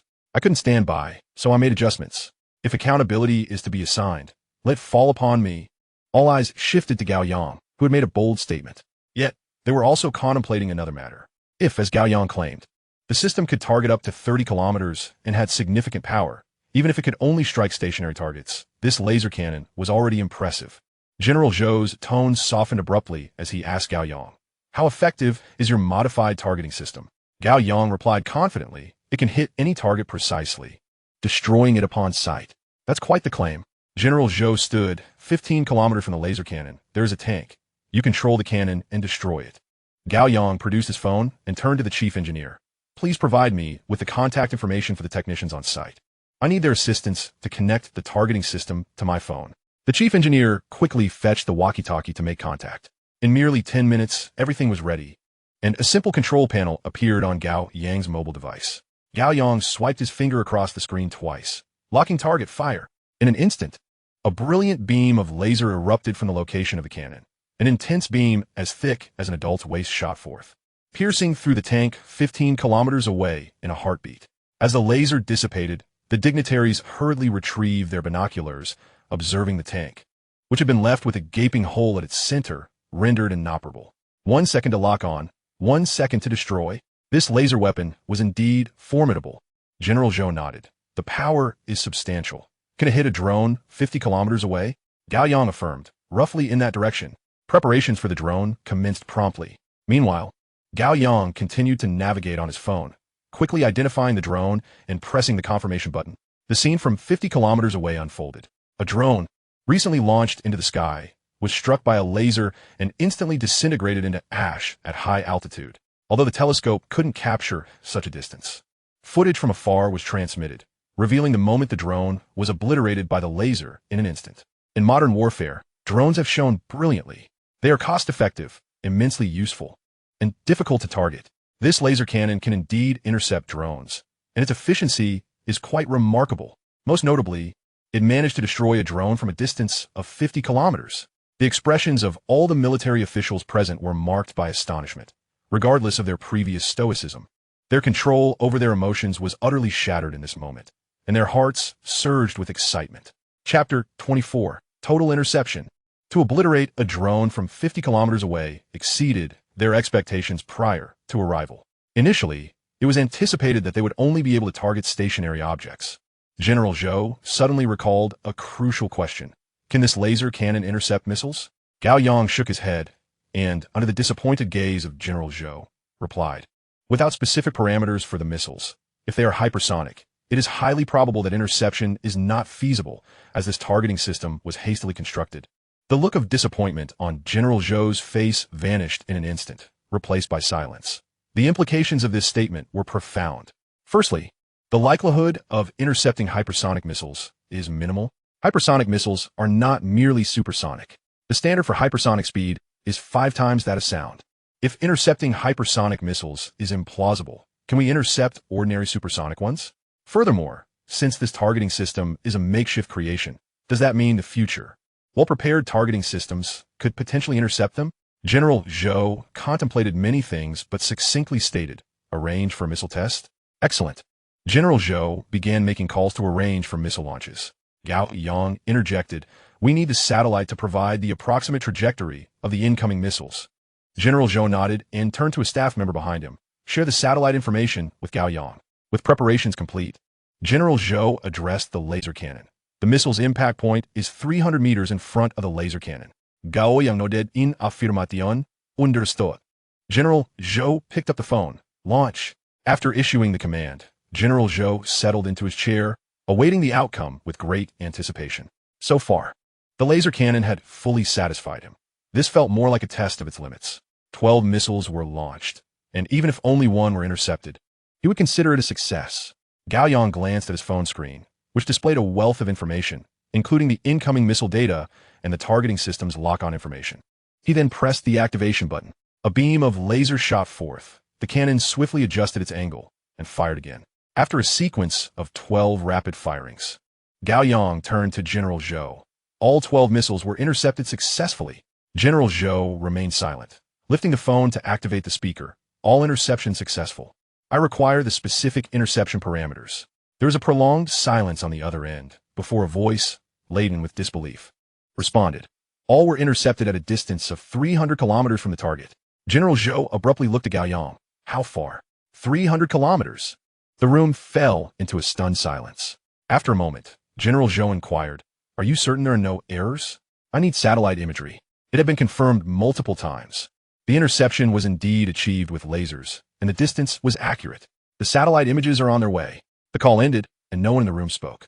They were too incredulous, as the situation was simply too extraordinary. When the satellite images arrived, a throng of dignitaries gathered closely to observe, akin to elementary students watching a gaming expert in an internet cafe. Not only them, but even the chief engineer, who had just been reprimanded, looked bewildered. The efficiency of such interceptions was unprecedented. In standard missile interceptions, one typically launches dozens of missiles to hit one, with a low success rate. Yet here, Gao Yang achieved a 100% interception rate. It was somewhat surreal. Moreover, what happened to the promised effective kill range of 200 kilometers? How could they intercept missiles from 300 kilometers away? After viewing the satellite imagery, the crowd turned their gaze to Gao Yang. General Zhou opened his mouth. Did you not state that the laser cannon had a range of 200 kilometers? Gao Yang nodded. At 200 kilometers, it can assuredly penetrate a steel plate 1 centimeter thick. At 300 kilometers, it can still inflict damage, albeit less severe. It took 1.5 seconds to penetrate the missile's front. General Zhou found himself momentarily speechless, if it could penetrate a missile in 1.5 seconds. That was indeed world-class. What about the targeting system? Was it not supposed to ensure accuracy only within 200 kilometers? 200 kilometers means aiming precisely, with a 100% hit rate. Beyond 200 kilometers, factors such as weather, fog, rain, etc. could adversely affect accuracy. General Zhou inhaled sharply. So, even under adverse weather conditions, it can still lock on targets within a 200-kilometer range? Indeed, General Zhou's body trembled slightly. With this technology, the Dragon Kingdom's air defense would be invincible. Installing on the ground would ensure that no aerial threats could approach within 200 kilometers, be it aircraft, missiles, or those troublesome drones that plague the world. Whatever came would be utterly annihilated. Gao Yang put away his phone and looked at General Zhou. Am I still responsible for the modifications? General Zhou appeared somewhat taken aback, but quickly recovered and chuckled. You must certainly take responsibility, at the very least. You deserve immense credit. Afterward, General Zhou addressed the chief engineer. Continue with the subsequent tests. The chief engineer nodded and prepared to travel to the location of the laser cannon for further testing. General Zhou patted the chair beside him and said to Gao Yang, "Sit down. Let us converse." Once Gao Yang took a seat, General Zhou smiled and settled down himself. When Xiao Fu reported that the laser cannon was your invention, I was skeptical. Now, I am truly impressed. At such a young age, you possess remarkable poise. Truly, heroes emerge in youth. This was the first time Gao Yang had received such praise, especially from a heavyweight with 3 golden stars on his shoulders. I was merely lucky. General Zhou laughed heartily. A youth without ambition is a waste. What is the point of being modest? Gao Yang found this reasoning compelling. 99% talent combined with 1% luck. General Zhou chuckled even more, patting Gao Yang on the shoulder. All right, General Zhou, will keenly observe just how formidable your 99% talent truly is. The surrounding dignitaries chuckled softly before falling silent, awaiting the formal commencement of the testing. At this moment, they were all filled with excitement. Having witnessed the terrifying capabilities of the laser cannon through the recent tests, the upcoming evaluations would determine just how fearsome it could be. Such a weapon, when deployed on the battlefield, would undoubtedly yield extraordinary results.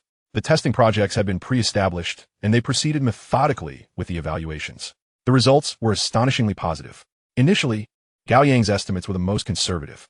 Even these conservative estimates had excited many, but the current testing results far surpassed those cautious projections. Throughout the process, Gao Yang primarily focused on his reading, occasionally glancing up at the tests. By the time he finished a book, the testing was nearing its conclusion. General Zhou stated solemnly, "This laser cannon is now a mature weapon. As a researcher, are you not thrilled?" "Anticipated," Gao Yang replied. General Zhou chuckled again. "Ah, what a statement of confidence. Please remember this number. Should there be any inventions, improvements, or needs in the future, do not hesitate to call me." General Zhou's voice grew more emphatic as he uttered the final word, needs. Gao Yang glanced at the clock. It was already 5 in the afternoon. Indeed, he had an immediate request. "Could you give me a ride back to school?" Chapter 25. Where did the marksman come from?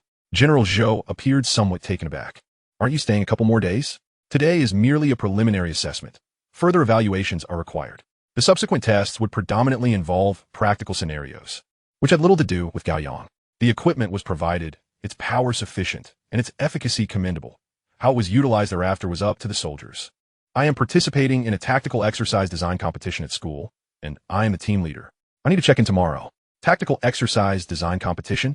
General Zhou inquired, somewhat puzzled. "Yes, it involves weapons designed by us students, which are then tested by individual combat teams." Raising an eyebrow, General Zhou found the concept intriguing, yet instinctively glanced at the laser cannon. Gao Yang quickly understood his unvoiced thoughts and clarified, "Only individual equipment is permitted. Laser weapons are not allowed. You're the team leader?" General Zhou turned his gaze toward Gao Yang. "Indeed. Do you believe you can win?" "There's virtually no doubt about it." "What a confident assertion." General Zhou turned to his secretary. "Adjust the itinerary. I shall also attend to witness what kind of individual equipment can secure an unequivocal victory." A group of prominent figures behind him were similarly stirred by curiosity. "Shall we go together?" To observe the weapons designed by the students. Professor Li, seated at the back, was left astounded. A crowd of dignitaries attending a children's competition? What a spectacle! Yet, he found himself at a loss for words. He too needed to accompany Gao Yang onto the plane. Upon landing, Gao Yang and Professor Li were promptly taken to the Defense Technology University. Seated across from each other in the vehicle, Professor Li scrutinized Gao Yang. It seems you have never held a military position. Am I right? You should consider enlisting. At the Defense Technology University, the majority of students held military roles, while Gao Yang was an ordinary student. While it was possible to enlist after admission, the issue was that Gao Yang had not attended a single class thus far. Presently, Gao Yang was indifferent. Research could be conducted anywhere. I'll address it later. Professor Lee opted not to pursue this line of conversation further, instead stating, "You have garnered significant attention this time. You must secure victory." Gao Yang silently picked up a book. There was no need for further discussion on something he was destined to win. Professor Lee glanced at the book, somewhat perplexed. Given Gao Yang's current level, what utility could these books possibly serve? However, having just been proven wrong, he refrained from probing further and rushed to inform the principal upon returning to school, ensuring ample preparation for the upcoming exercise. Gao Yang delved into the library, continuing his reading. His presence at the tactical exercise design competition was merely to observe. He was unconcerned, confident of victory. The tactical exercise design competition involved two institutions, Defense Technology University and Lonka University.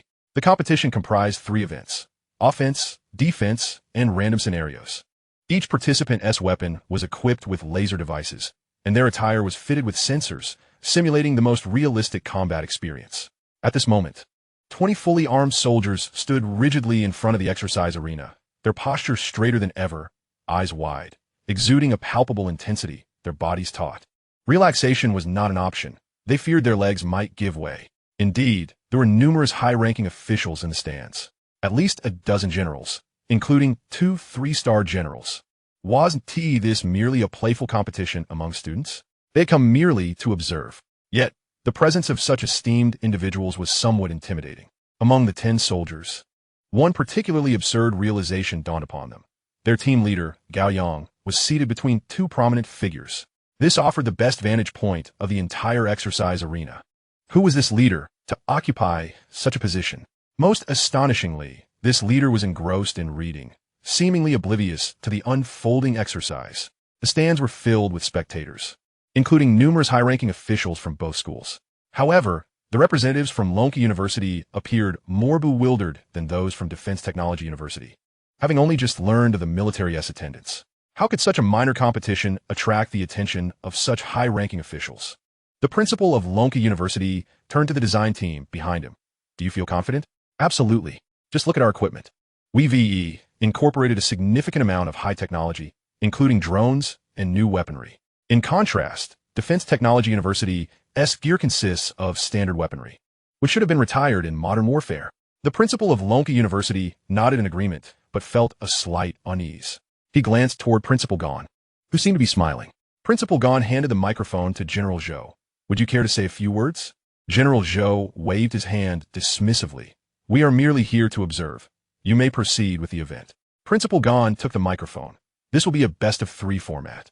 The flag-snatching battle will commence with target shooting to determine the sides." Shooting to determine sides was quite standard.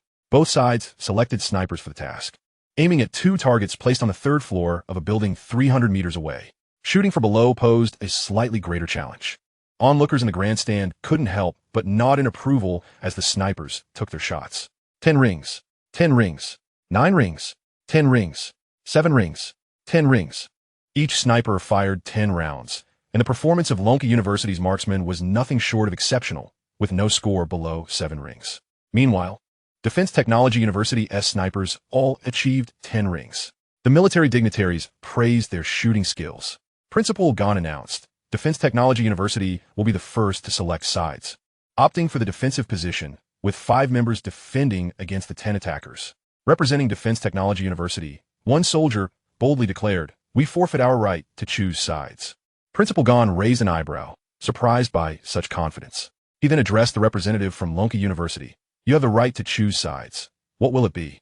Without hesitation, Lonka University's representative replied, "We choose to be the attackers." As both sides prepared, General Zhou nodded.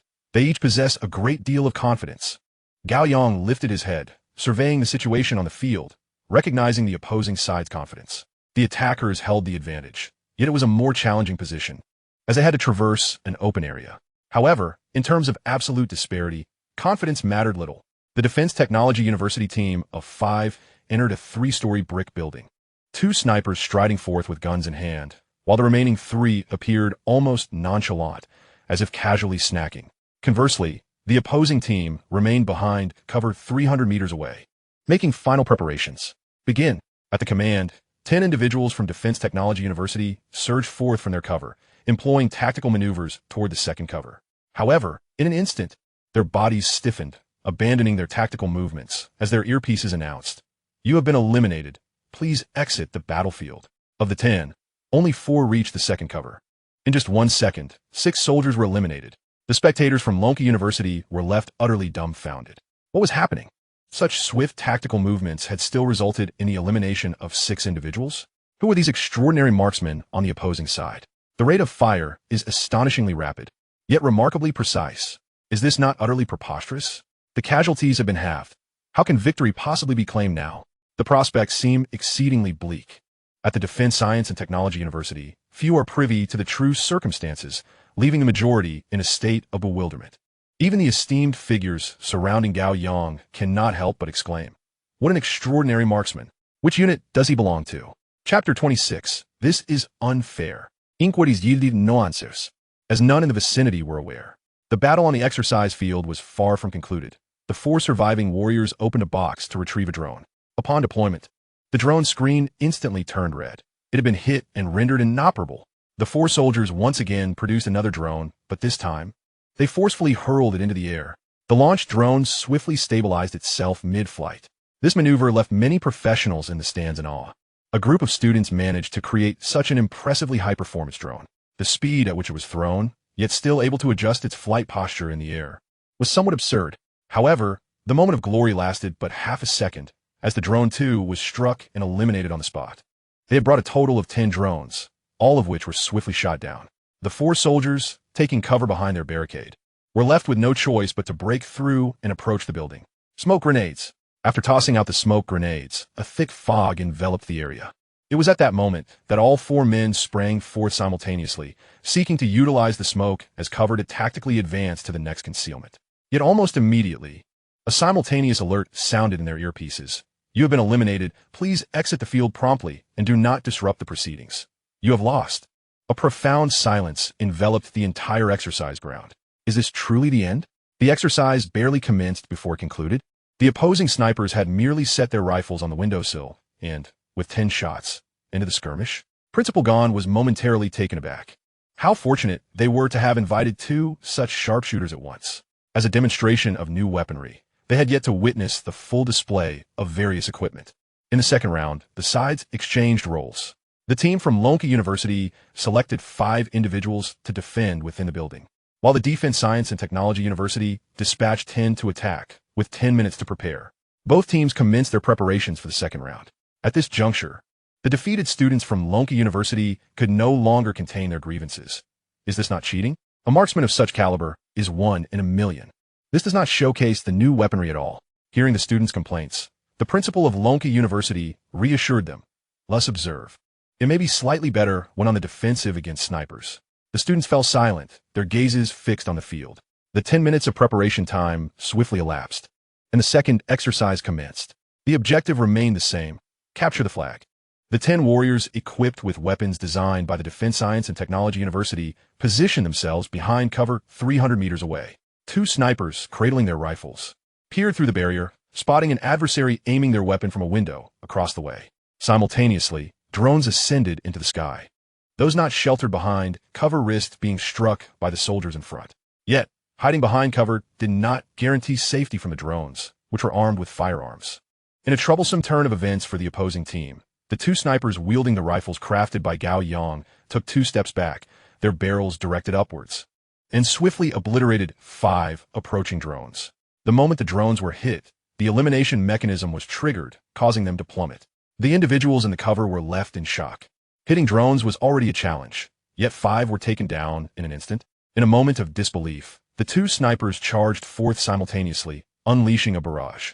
Elimination. Elimination. After 5 consecutive eliminations, the battle concluded. The 10 soldiers stood unharmed, while the 5 tasked with defense remained frozen in place. Was there even a 2-second interval? No. In that brief span, 2 rifles had only fired 5 shots.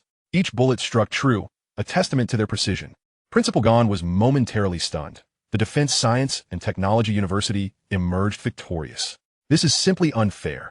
Suddenly, a voice filled with indignation erupted. This is a design competition for exercises, not a mere exercise. The young man, a student from Lonka University, wore a look of discontent. The primary objective of this competition is to assess our newly manufactured weapons, not the prowess of sharpshooters. With these two snipers present, our equipment cannot be showcased. This is unjust. The principal of Lonka University remained silent, casting a glance at Principal Gao, who also perceived the unfairness but could not voice it directly. Principal Gao acknowledged the validity of the complaint. He too found the exercise absurd. What was intended to be a grand display of equipment had devolved into a demonstration of two elite snipers effortlessly dismantling their opponents. The total duration of both rounds barely exceeded 2 minutes. However, Principal Gao refrained from immediate comment, instead glancing at Gao Yang, eager to discern his thoughts. Yet Gao Yang seemed engrossed in his reading, appearing to have missed the exercise entirely. General, sat beside Gao Yang.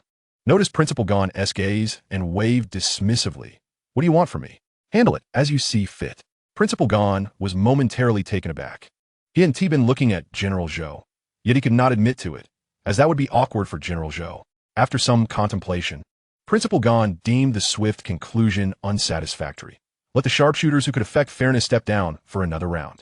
The design team from the Defense Science and Technology University, seated just behind Principal Gao, contemplated voicing that the snipers were unrelated, but the principal had already spoken, so they opted to wait. The exercise continued, with sides swapped once more, and the two snipers were placed. The two snipers, bewildered by the notification to step down, were unaware of the discussions above, as the distance from the stands rendered their ears deaf to the conversation.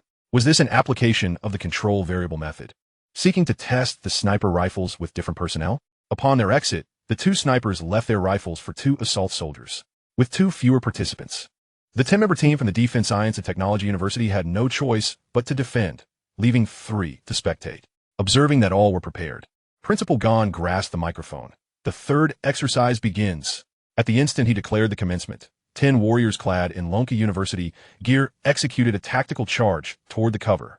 Simultaneously, 300 meters away atop a high-rise, 2 assault soldiers wielding sniper rifles unleashed a rapid succession of shots. Elimination, elimination.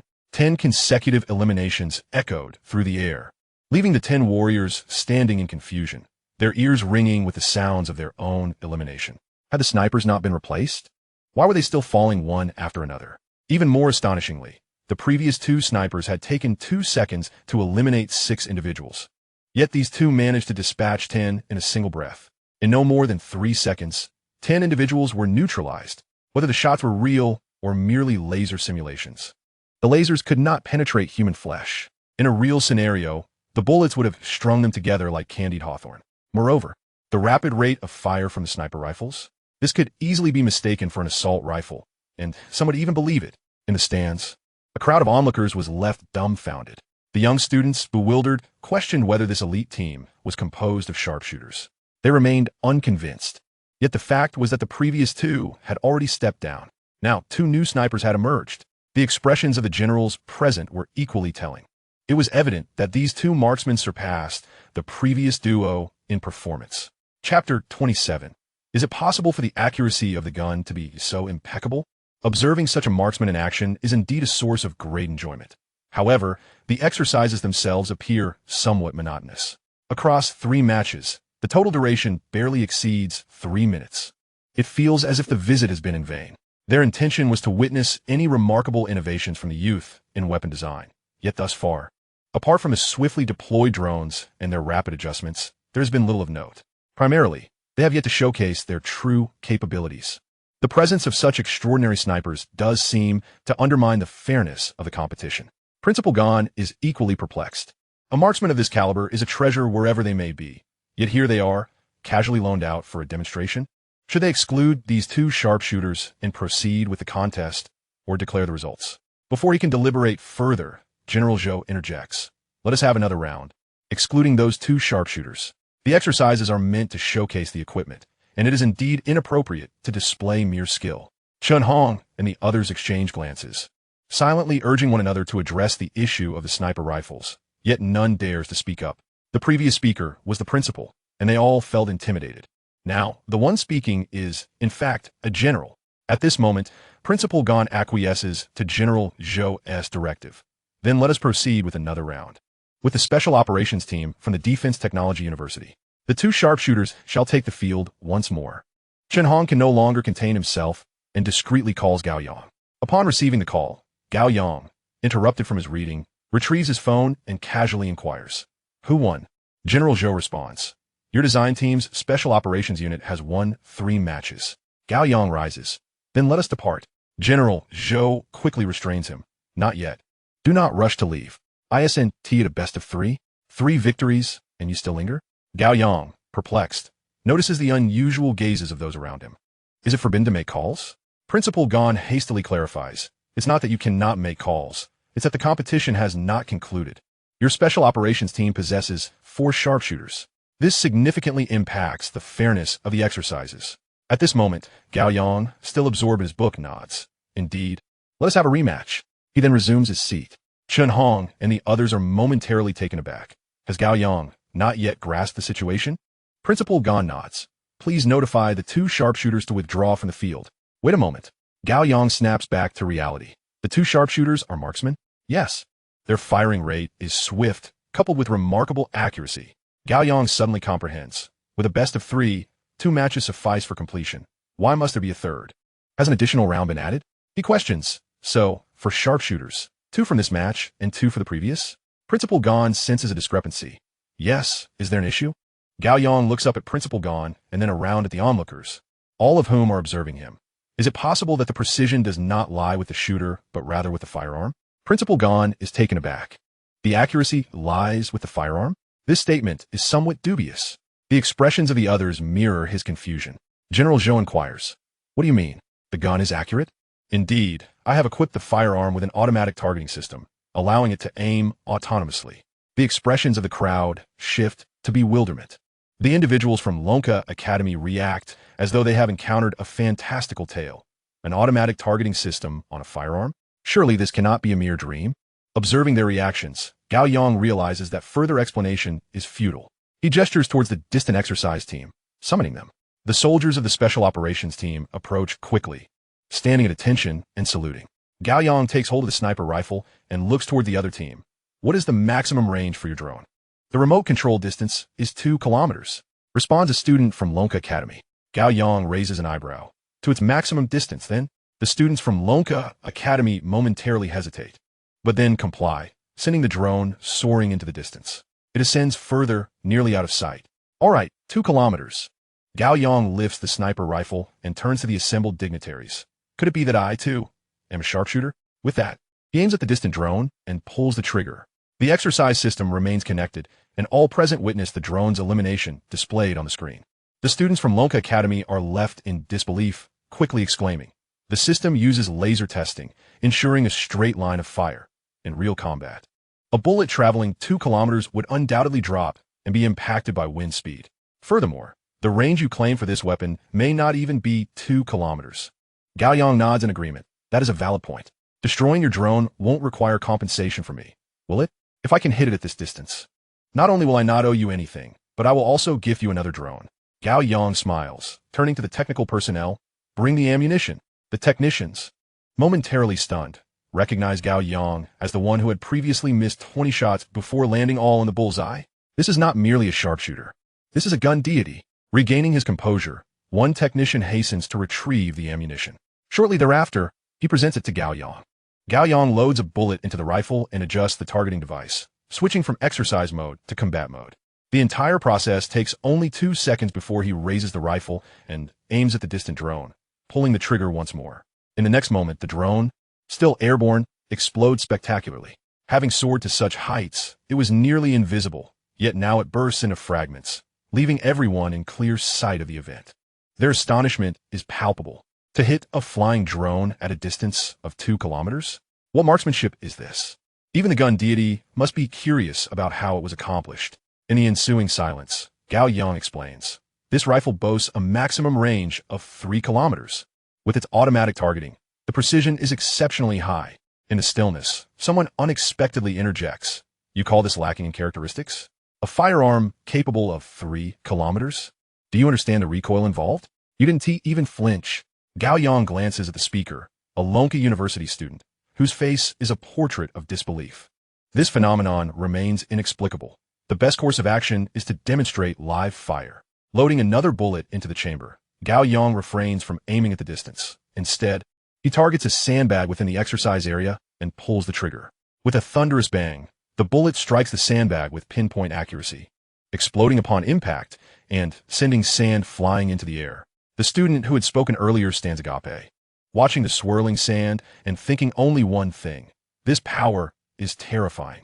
The sandbag, designed to absorb the energy of bullets through compression, can withstand a significant amount of force. To obliterate a sandbag requires an extraordinarily powerful shot. The force of the bullet must be maximized, indicating an extensive range. But with such tremendous power, what of the recoil?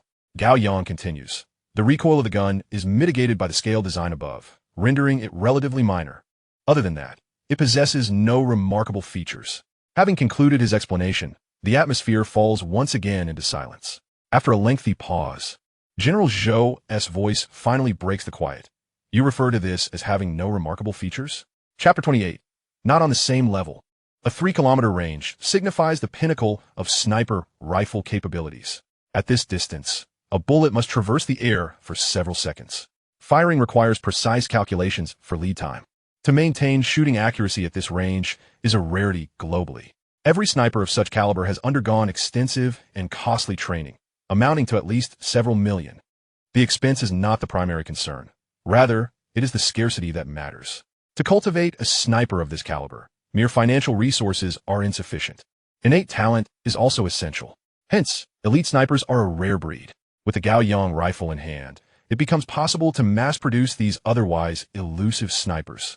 An ordinary individual, wielding this weapon, could outperform even the most seasoned professional sniper. Professional snipers are capable of inflicting terrifying levels of devastation on the battlefield.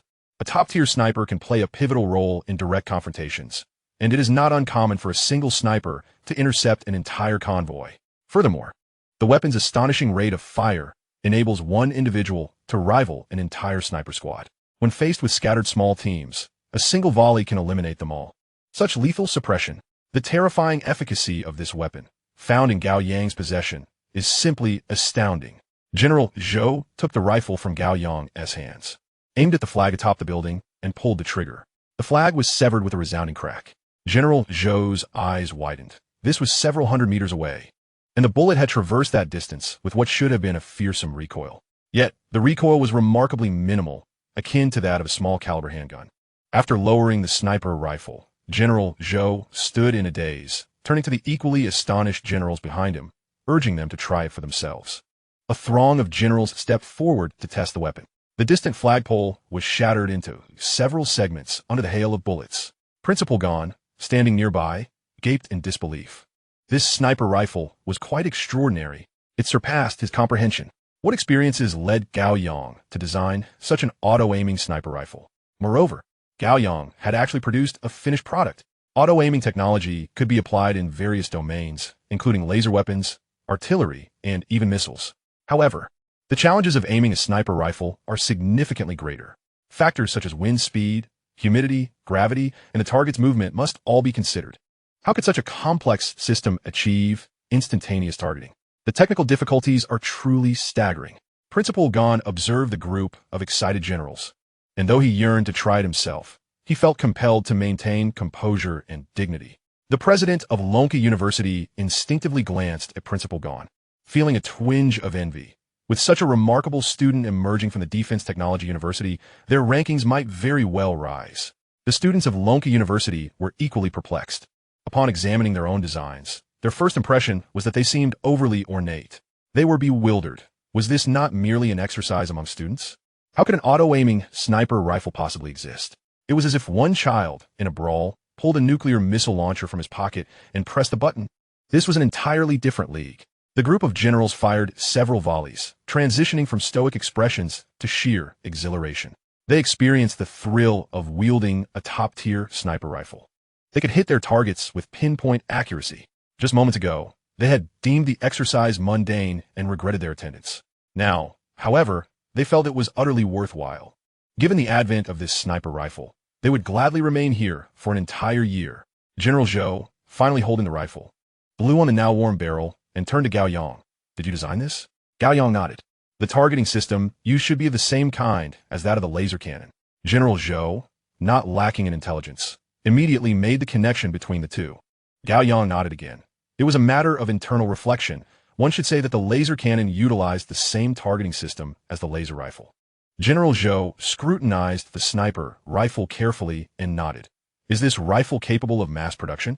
Gao Yang pondered momentarily before shaking his head. No. This rifle is a laboratory product with exceptionally high precision. I can attempt to design a version suitable for mass production, but the actual performance remains uncertain. We can start with a prototype. If it does not meet expectations, we can lead the way in establishing a high-level production facility to generate small batches. Agreed. General Zhou replied with satisfaction, his gaze appraising Gao Yang before turning back to Principal Gao. Prepare a confidentiality agreement. All information regarding this rifle must remain classified. Principal Gao hurriedly set to work. The confidentiality agreement served more as a warning, ensuring that no one would speak out of turn. For doing so would have severe consequences. Once everyone had signed the agreement, General Zhou addressed Gao Yang.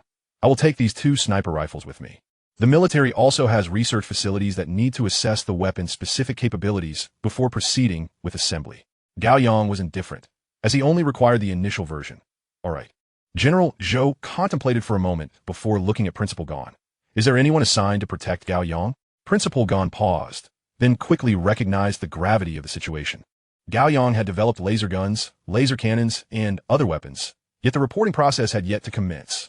Products designed by the Defense Research Institute undergo scrutiny and testing before being reported for rewards and benefits. However, the individual responsible for this development was Gao Yang. Currently, the laser cannon was still in the testing phase, and results would not be reported until completed. Gao Yang had not received any special protections, none. General Zhou's expression visibly darkened, mirrored by the other generals around him. The Dragon Kingdom has protective measures for top-tier researchers. Those with special contributions or significant positions are assigned security detail. Gao Yang uniquitali qualifiet. The fact that such a prodigy was unprotected was utterly unacceptable.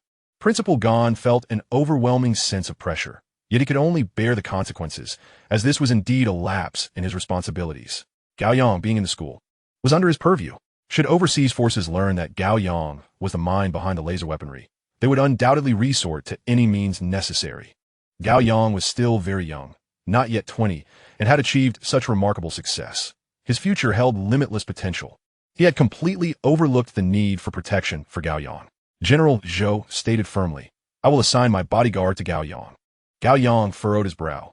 I have been in school. I don't require a bodyguard. General Zhou's expression remained resolute. If you have any other requests, feel free to voice them, but when it comes to security, you will heed my counsel. The looks of admiration from his classmates shifted. A student in school could have a bodyguard. They were genuinely envious, but not at all resentful. This was what Gao Yang rightfully deserved. The exercise had concluded rather anticlimactically, with several months of preparation culminating in a mere 3 minutes. Yet, the emergence of the auto-aiming sniper rifle had elevated the exercise's value immensely. The generals felt their journey had been well worth it. General Zhou rose, leading Gao Yang outside the exercise venue, calling for security to assign 10 bodyguards to Gao Yang. Gao Yang noticed that all 10 bodyguards were armed, fully equipped with live ammunition. These guards served as a stark reminder to Gao Yang. The more inventions he produced, the greater the danger he would face. Chapter 29, Returning Home. Although the Dragon Kingdom is relatively safe, safety is a relative concept. The innovations he creates have undergone systematic enhancement, significantly augmenting national power. They will undoubtedly become a thorn in the side of foreign forces. At that point, there will surely be factions willing to risk everything to eliminate him. The multiple assassinations of nuclear scientists in Iran serve as a grim reminder. One must never underestimate the malice of others. These 10 bodyguards appeared capable, but they could only handle conventional threats. If someone could acquire Gao Yang's automatic aiming sniper rifle, dealing with these 10 guards would merely be a matter of a single round. Security must be prioritized. As he settled into the vehicle, Gao Yang retrieved a book, one he had randomly selected, which fortuitously pertained to the design of bulletproof vests. Perhaps he should don a full bulletproof suit? At the very least, it would enhance his safety. After Gao Yang departed, the remaining individuals at the training ground began to emerge gradually. The president of Lonka University boarded the bus with the students, casting a glance at the somewhat dispirited group, and smiled. Everyone performed admirably today. To boldly declare unfairness in the presence of such prominent figures is indeed commendable, and their performance on the battlefield was impressive. The equipment was noteworthy, particularly the drone's rapid stabilization technology, which was truly exceptional. However, there's no need to feel disheartened about losing to Gao Yang. Every era of Longwo witnesses the emergence of extraordinary talents. Your task is to pursue or follow in his footsteps. The students of Lonka University lifted their gazes towards the president, their resolve gradually solidifying.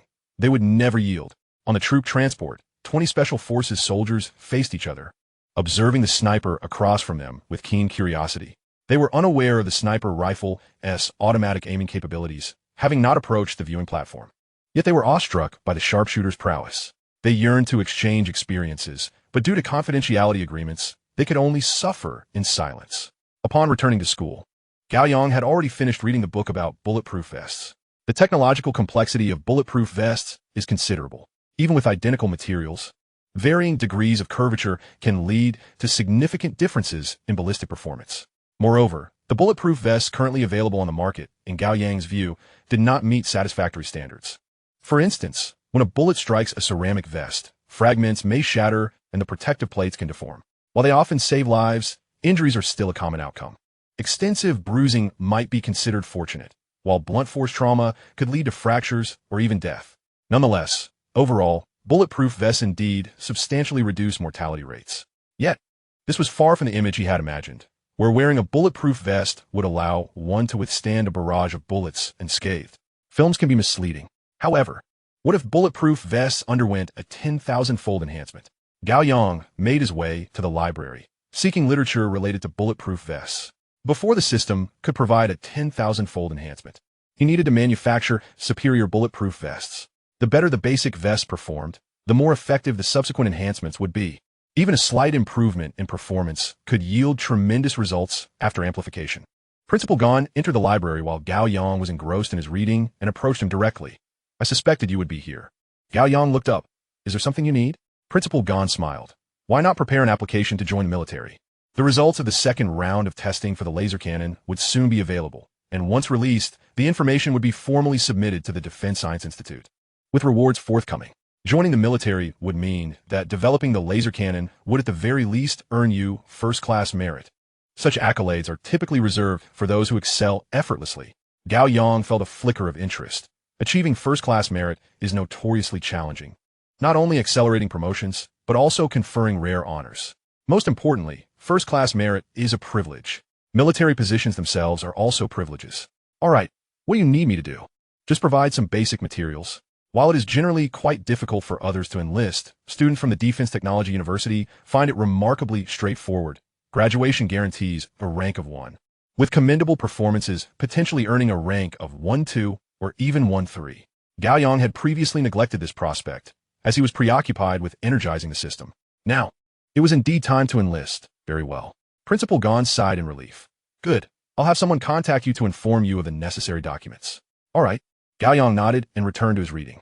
As Principal Gan exited the library, he instructed the guards outside. "Coordinate with my secretary to arrange accommodations for you on campus." "Yes, sir." Principal Gan nodded in satisfaction. Within the university, others referred to him as the president, yet he also held military rank. Gao Yang soon received a message from his liaison, requesting copies of documents such as his household registration, and he would also need to cancel his household registration.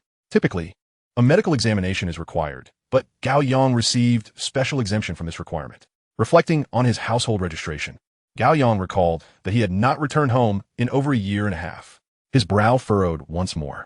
He took out his phone and dialed a number, which was quickly answered by a middle-aged man's voice. "Xiao Yang, is something the matter?"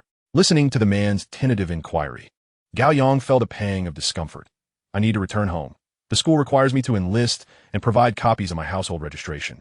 The man on the other end fell silent for a moment before responding. "That is somewhat complicated. I will handle it when I return. When can I expect you?" "I'll prepare some food." "I'm not sure. I'll call you when I'm close." "All right."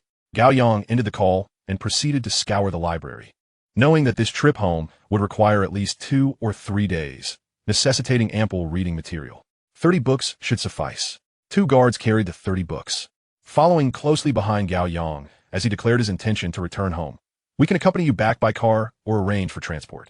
"Let us arrange for transport. It would be more convenient." The guards responded respectfully. "When can we depart?" "Tomorrow should be fine." "Understood." The guards quickly set about making arrangements. This group of guards was well aware of the events that unfolded at the training ground. They were not merely following orders to protect Gao Yang. They genuinely wished to lay down their lives for him. They approached their duties with great diligence. In no time, they informed Gao Yang. "The plane has been arranged. We will first fly to the base in Jiangsheng and then drive from there. Can we keep a low profile? No military vehicles. Let us try to blend in." The guards, still clad in military uniforms, certainly stood out. "Understood." Upon returning to his dormitory to continue his reading, 2 guards stood vigil at the entrance, attracting the attention of numerous students. The following morning, Gao Yang commenced his journey home, first taking a vehicle to the military airport he had visited previously, followed by a flight to Jiangxing Airport. Upon arrival, he spotted 2 jeeps, along with guards who had changed into civilian attire. The 2 guards positioned themselves on either side of Gao Yang. "From this moment onward, we are your classmates. This should be inconspicuous enough, right?" In their civilian outfits, the guards appeared to be no older than 20. They genuinely did not seem out of place. The bulge at their waists drew attention, but it was reasonable to assume that it was merely their holstered sidearms. There couldn't be too many. Chapter 30, Request for Support. Gao Yang was engrossed in his reading during the ride, and, as they neared their destination, he called his father. Half an hour later, the vehicle halted in front of a somewhat dilapidated factory. Dressed in a suit, old Chong stood by the roadside, beaming with a smile. Upon seeing Gao Yang alight, he rushed over. "You've grown quite a bit. First, let us head home. Is this your classmate? Come inside." Gao Yang led the 2 guards into the factory. This old factory had stood the test of time and was still operational. Hearing the roar of machinery inside, Gao Yang expressed his surprise. "Old Chong, you've done well. Have you upgraded your equipment?" Lao Chong had grown accustomed to Gao Yang's manner of addressing him and nodded with a smile. "We've acquired a new batch of second-hand processing equipment. Business has improved slightly compared to before."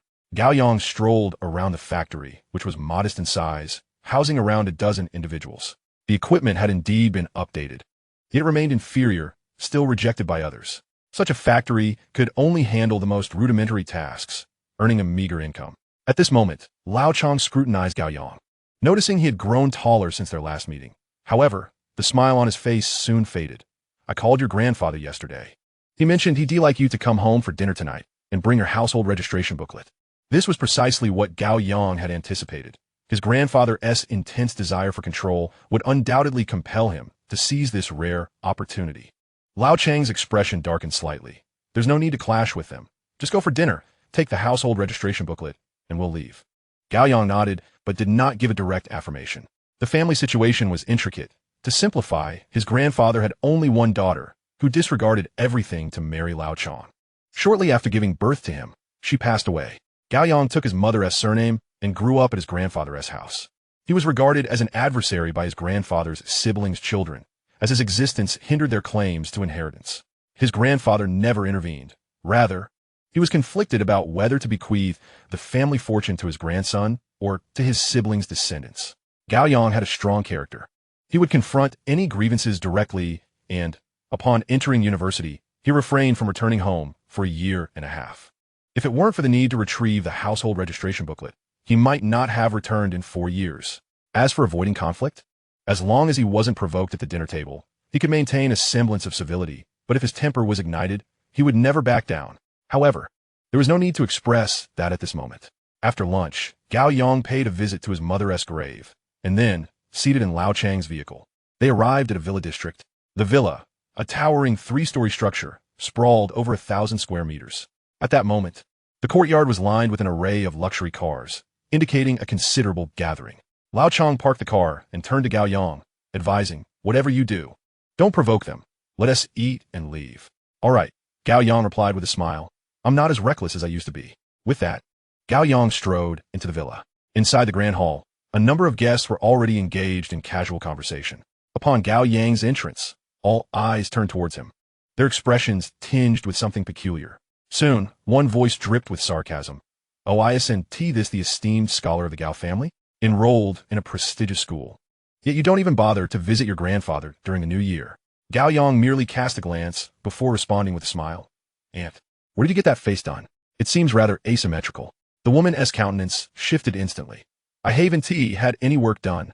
If you say so, then it must be true, Gao Yang replied with a grin. Though his words appeared trivial, their impact was formidable, leaving her without a retort. She dared not linger on the topic any longer, eager to divert attention from her face. The others fell silent, the atmosphere turning awkward. Gao Yang boldly settled onto a secluded sofa and turned to the two guards. Find a place to sit. Don't just stand there. He truly treated the place as his own home. Another voice chimed in, equally sarcastic. Gao Yang turned to face it. Is this your home, third aunt? The third aunt fell speechless.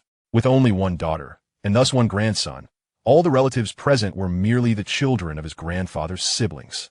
Some discussions were simply not meant to be entertained. Gao Yang scoffed. He understood their motives well. If his grandfather had no grandson, these relatives would be able to share in the Gao family's fortune. Thus, they sought to oust him.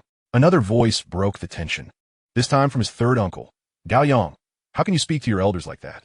Just as Gao Yang was about to respond, the sound of a cane tapping on the stairs echoed. He looked up to see an elderly man descending, his cane rhythmically striking the ground as he made his way down, commenting, returning just to argue, "You're behaving like a child." Gao Yang lifted his gaze to the elder, who was his grandfather. I have no desire for conflict. I merely came to retrieve my household registration booklet to handle some cancellation procedures, and then I'll leave. His grandfather's expression darkened. You'll receive the household registration booklet after dinner. Very well, Gao Yang replied, returning his attention to his book. The second aunt interjected. Why don't you even call him grandfather? You're growing up without any manners. Lack of manners? Gao Yang was taken aback. Perhaps you should take a look at your two sons before making such claims? He continued. One son was just released from prison for causing serious injury while drunk driving, and the other lost money gambling and swindled his own family. Is that what you call manners? What? Did prison teach them how to behave? The second aunt's face turned a ghastly shade. Gao Yang was not finished. You're not even half the mother mine was. You little brat, how dare you speak to me like that? A man approximately 30 sprang up, seizing a fruit knife from the table. Say that again. Gao Yang regarded him with disdain. Cousin, such etiquette. Is that how your mother raised you? The cousin, unable to contain himself, leaped onto the coffee table, lunging at Gao Yang. Behind Gao Yang, the two guards sprang into action, but being positioned behind him, they were unable to intervene. Their reflexes were sharp. Realizing they could not reach him in time, they swiftly drew their firearms and fired. Bang! Bang! The resounding shots echoed within the villa. The knife flew from the cousin's hand as blood gushed from his arm. With a scream, he clutched his arm and retreated. The two guards positioned themselves in front of Gao Yang, guns drawn, their vigilant gazes scanning the surrounding individuals as they called out. Under attack, request for backup. Inside the villa, Lao Chong was rendered speechless. His son's classmates carried firearms? The Gao family members were equally dumbfounded. Gao Yang's classmates were armed and had just opened fire. What was happening? Were students from the Defense Technology University this formidable? Could they roam freely with guns? Only the injured cousin wore a face of terror, his right hand incapacitated, retreating while leaving a trail of blood on the floor. The elderly patriarch, still on the stairs, witnessed the chaos, his expression one of shock and confusion. Having weathered a lifetime of storms, even he was taken aback by this scene. Chapter 31. This is utterly impossible. Just as silence enveloped the villa, a thunderous crash was heard outside. The villa's large iron gate was smashed open by a jeep. Accompanying guards arrived, rushing to the villa's entrance, quickly disembarking and storming inside with their weapons drawn. Relief washed over them. Gao Yang was unharmed. Thank goodness. While they exhaled in relief, those inside the villa were once again rendered speechless. Gao Yang's classmates merely held handguns, yet these newcomers were fully armed and equipped. What was their purpose? Counterterrorism? The cousin, witnessing this group, was so frightened that he recoiled, eyes wide, gasping in shock. Gao Yang smirked. Aunt, what a cunning plan. You intended to exchange one worthless son for me, allowing you to keep a considerable share of the family fortune. Others might even thank you and grant you an extra portion. What a clever scheme. The second aunt, still processing the situation, watched as the two guards swiftly moved towards her son, rushing to shield him. You've already shot him. Do you intend to arrest him too? If you're taking him, you must take me as well. Call the police. The second aunt began to throw a tantrum, while everyone else in the villa remained utterly unmoved. In this tumultuous situation, summoning the police would prove futile, as they might even act in concert with the authorities. Aunt Air, realizing her tantrums were ineffective, turned to Lao Chong. Chong Yongfu, how have you raised your son? After climbing the Gao family tree. Is this how you repay us? Lao Chong cast a glance at Gao Yang, acutely aware that the situation had spiraled beyond control, and any further escalation would lead to dire consequences. Just as he prepared to intervene, Aunt Air continued, "Your wife deserved to die early." Lao Chong was taken aback. Gao Yang, seizing the moment, lunged forward to grasp the pistol at a guard's waist. The guard reacted swiftly, securing the weapon and denying Gao Yang the chance to seize it. "Please don't act impulsively. At the very least, let us not tarnish your hands." With that, the guard aimed his weapon at the woman kneeling before him, swiftly chambering around. "Leave this to me." Faced with the gun, Aunt Air shuddered violently, engulfed by a profound terror. In the next instant, a yellow stain spread across the white floor, starkly conspicuous. From the staircase, the voice of old Master Gao resonated. "Gao Yang, enough." Gao Yang had merely intended to intimidate her. To actually take her life would only serve to complicate his own circumstances. "Let it go. It's not worth a death sentence." The guard sighed in relief. He was willing to sacrifice himself for Gao Yang and shoulder any blame, but if he could avoid it, that would certainly be preferable. He holstered his weapon and stepped back. Old Master Gao approached. "Come, gather your things." Gao Yang ascended the stairs with 2 guards and entered the old man's office. The elder handed Gao Yang a household registration book and an envelope. Inside is a card with 20 million, prepared in advance for you. Gao Yang merely accepted the household registration book. "No need. I am not in want of money." Old Master Gao scrutinized Gao Yang. "Did you hold any grievances when I insisted on keeping you by my side? Some matters are beyond my control. They are all my descendants, yet you remain my only grandson. If your father truly wishes to take you away, he will find that he cannot access my assets." Gao Yang pondered for a moment and retorted, "You cherish it as a treasure, while I discard it as worthless. Your so-called assets can be given to whomever you please. All I know is that Lao Chong has endured scorn and indignity here simply to care for me." With that, Gao Yang strode out decisively. Outside, the guards had already subdued his cousin, whose hands were now bandaged. An investigation would soon be initiated, even if his cousin acted out of impulse. A thorough inquiry would be necessary. As for Aunt Air, having narrowly escaped death moments earlier, she dared not impede their actions, helplessly watching her son being taken away. Her eyes pleading. Standing at the doorway, Gao Yang turned to Lao Chong. "Let us go." Lao Chong hurriedly followed, his face still a mask of disbelief as he got into the car, gazing at the military vehicles ahead, confusion clouding his eyes. What just happened? Gao Yang reflected. "I made some advancements in my research at school, which led to the presence of the guards." Lao Chong was taken aback. "Is that all?" "Indeed," Gao Yang replied with a smile, knowing that his so-called small invention was anything but trivial. Lao Chong refrained from probing further, driving them back to the factory. Gao Yang did not re-enter, but boarded the military vehicle to return to school. Seated in the vehicle, he addressed the guards. "How will today's events be handled?" The individuals present would be investigated. If they bore no ulterior motives and acted solely out of impulse, the ramifications would be minimal. However, if there was premeditation involved, the consequences would be grave.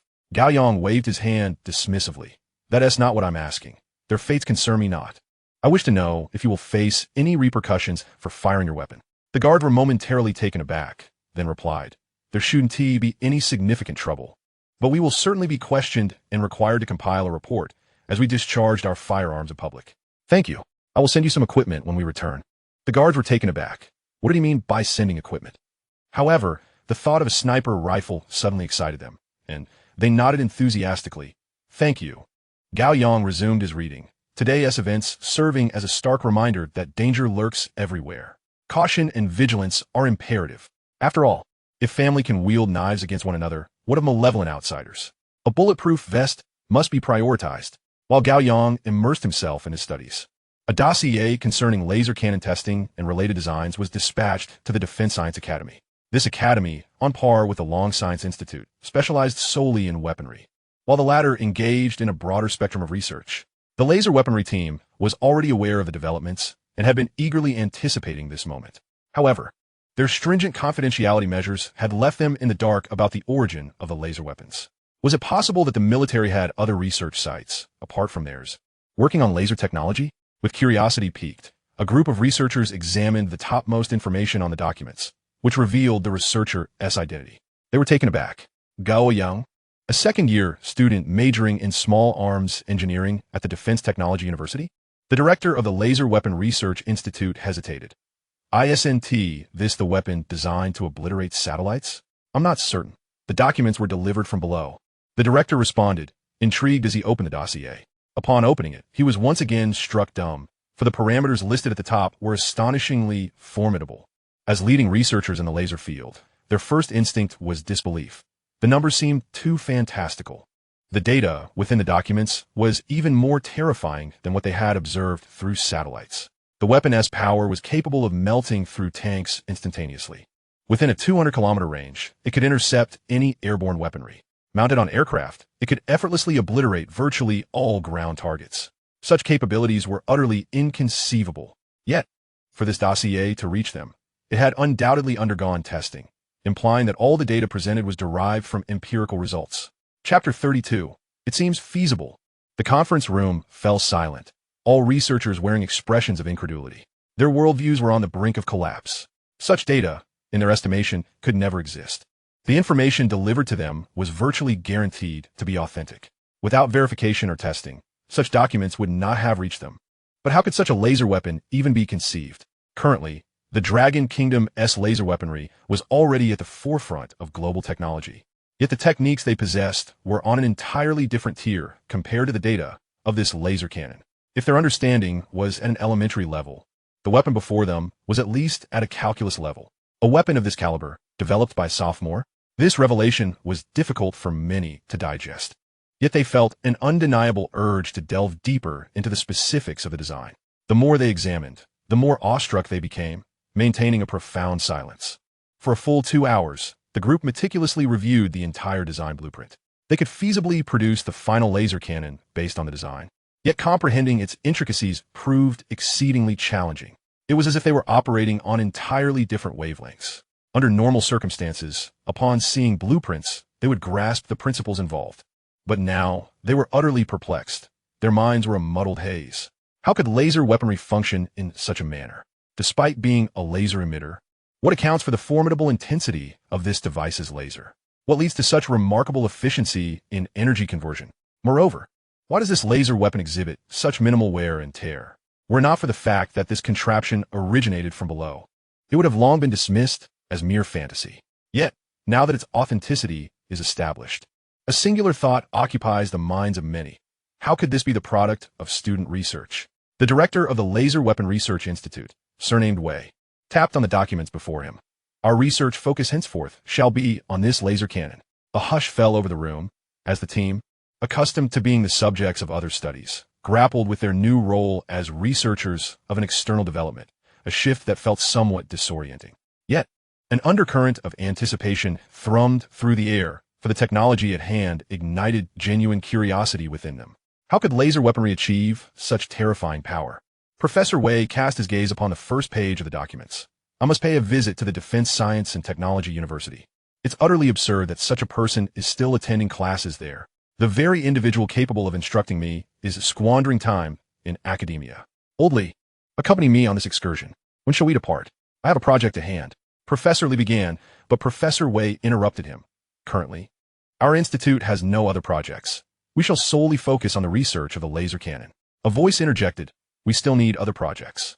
The technology of the laser cannon cannot be disclosed, and not everyone within the institute can be trusted. Professor Wei pondered for a moment before nodding. Very well. Who is available? We shall depart immediately. I will accompany you. A voice chimed in from the corner, belonging to a figure who had remained silent throughout the meeting. Professor Wei acknowledged him with a nod. Old Jean, you have taught at the Defense Science and Technology University and are familiar with the institution. Professor Jean responded with a hint of nostalgia. Not only am I familiar with the university, but I am also well acquainted with this student. I taught in a special class for half a year, and he was one of my students. The room erupted in surprised and envious glances directed at old Jean. A person of notable accomplishments was, in fact, his pupil. If this were to become known, old Jean might very well secure a place in history. Is his approach to laser weaponry something you taught him? Professor Wei inquired, his tone tinged with both politeness and uncertainty. Professor Jean remained silent for a moment before responding amidst the eager anticipation of his colleagues. I taught nothing of the sort. I taught for half a year, and he was the only student who never attended class. I never even laid eyes on him. I was quite frustrated at the time, but now it seems fortunate he did not attend, lest I lead him astray. Professor Wei nodded. Then let us proceed. You can help locate him. Be sure not to go through the university. Olgon will certainly resist releasing him. Just ask about where Gao Yang is. Easy enough. He is usually found in the library. where he has earned quite the reputation. The two set off with great haste toward the Defense Science and Technology University, making a beeline for the library. As they approached, Principal Gan received word that two elderly gentlemen were nearing the library. He had anticipated someone would seek out Gao Yang, but he could not prevent him from going to the library, which was the very plan he had devised. He alerted the library staff to be on the lookout for elderly individuals, as they were likely to be searching for Gao Yang. Inside the library, Gao Yang sat engrossed in books about bulletproof vests, coffee at his side. He was perusing materials related to the construction of such vests, with an abundance of information at his disposal. The technical challenges of this field were not insurmountable, but achieving superior results was a complex endeavor. To illustrate simply, if a standard bulletproof vest were likened to a steel plate, then a top-tier vest would be a steel plate processed through various advanced techniques, perhaps even utilizing more robust alloys. However, whether treated steel or reinforced alloys, all stem from ordinary metals. Gao Yang was currently studying the fundamentals of standard bulletproof vest technology, exploring various techniques and materials. He planned to conduct experiments to determine the most effective options for enhancement. As he delved deeper into his reading, a voice abruptly broke his concentration. "Hello? May we have a word?" Gao Yang looked up to see two elderly men, likely in their 60s or 70s, who exuded the unmistakable aura of researchers. "What can I do for you?" Gao Yang asked directly, not wishing to dance around the subject. Professor Jean quickly introduced himself. "I am the instructor for the special class, specializing in energy weapons." Gao Yang rose, recognizing his former teacher, feeling a pang of guilt for not attending classes, a form of disrespect in a way. "Professor Jean, is it? Please have a seat. I sincerely apologize for not attending your lectures. Fortuitously, you didn't tea. Had you attended my class, I might have misled you," Professor Jean replied, taken aback by Gao Yang's demeanor. Professor Jean did not take a seat, but rather introduced his companion. "This is the director of the Laser Weapon Research Institute, Director Wei." Gao Yang instantly grasped their purpose. Likely, like Director Yuan before them, they were aware of his situation and had come to recruit him. Nevertheless, he extended his hand. "Good day, Director Wei." Director Wei shook Gao Yang's hand, visibly relieved by his courteousness. It seemed their endeavor might succeed today. Chapter 33. Futility. As he contemplated this, Principal Gan's voice echoed from behind. "Director Wei, how come you didn't notify me of your visit from so far away?" His tone was tinged with unease, especially as he observed Gao Yang and Director Wei engage in a handshake. A sense of panic washed over him. Gao Yang must not leave. He absolutely could not depart. Director Wei felt a sudden jolt within him, glancing back at Principal Gan, their equal, standing leaving him powerless to impose any restraint. He quickly turned back to Gao Yang. "I have come to invite you to join the Laser Weapon Research Institute. Our institute stands at the pinnacle of global research in laser weaponry. Once you join us, all resources will be at your disposal, and any personnel you require will be made available to you, including myself. We have access to resources and expertise." As his words concluded, Principal Gan dashed forward, his inner turmoil escalating as he realized the gravity of the situation. Gao Yang could not simply leave the Defense Science and Technology University. Leaving before graduation bore a different significance than departing post-graduation, and since laser weaponry was Gao Yang's field of study, the invitation from the director of the Laser Weapon Research Institute was undoubtedly enticing, particularly since Gao Yang had remained seated during Director Yuan's previous visit. This time he had even initiated a handshake. "Cough, cough, we can procure the equipment from the Laser Research Institute that our school lacks. And as for personnel, we can invite anyone you need from the university." Director Wei turned to Principal Gan. "What do you mean? With Gao Yang's capabilities, can he still learn anything at the university? Who else can teach him? At this point, he must pursue his own research." Principal Gan, unwilling to back down, retorted, "Research is research, regardless of the location. Does he have to go to your Laser Research Institute?" Director Wei rose. "If he is to engage in laser weapon research, our institute is indeed the most suitable place for him." Gao Yang observed the two men with a sense of incredulity. He had no intention of leaving. And as for the research institute, it certainly did not offer the wealth of literature he desired. On the other hand, even if he were to visit the laboratory, he would not go to the Laser Weapons Research Institute, as it was unlikely that he would engage with laser weaponry for a considerable time to come. After some contemplation, he remarked, "Director Wei, I truly appreciate your kind intentions, but I shall not be visiting your institute." Director Wei appeared somewhat taken aback. "Why not?" Gao Yang shook the book in his hand. "I am planning to change my research focus." This revelation surprised Director Wei even more. "Why?" President Gan, too, grew anxious, glancing at the words on the book cover.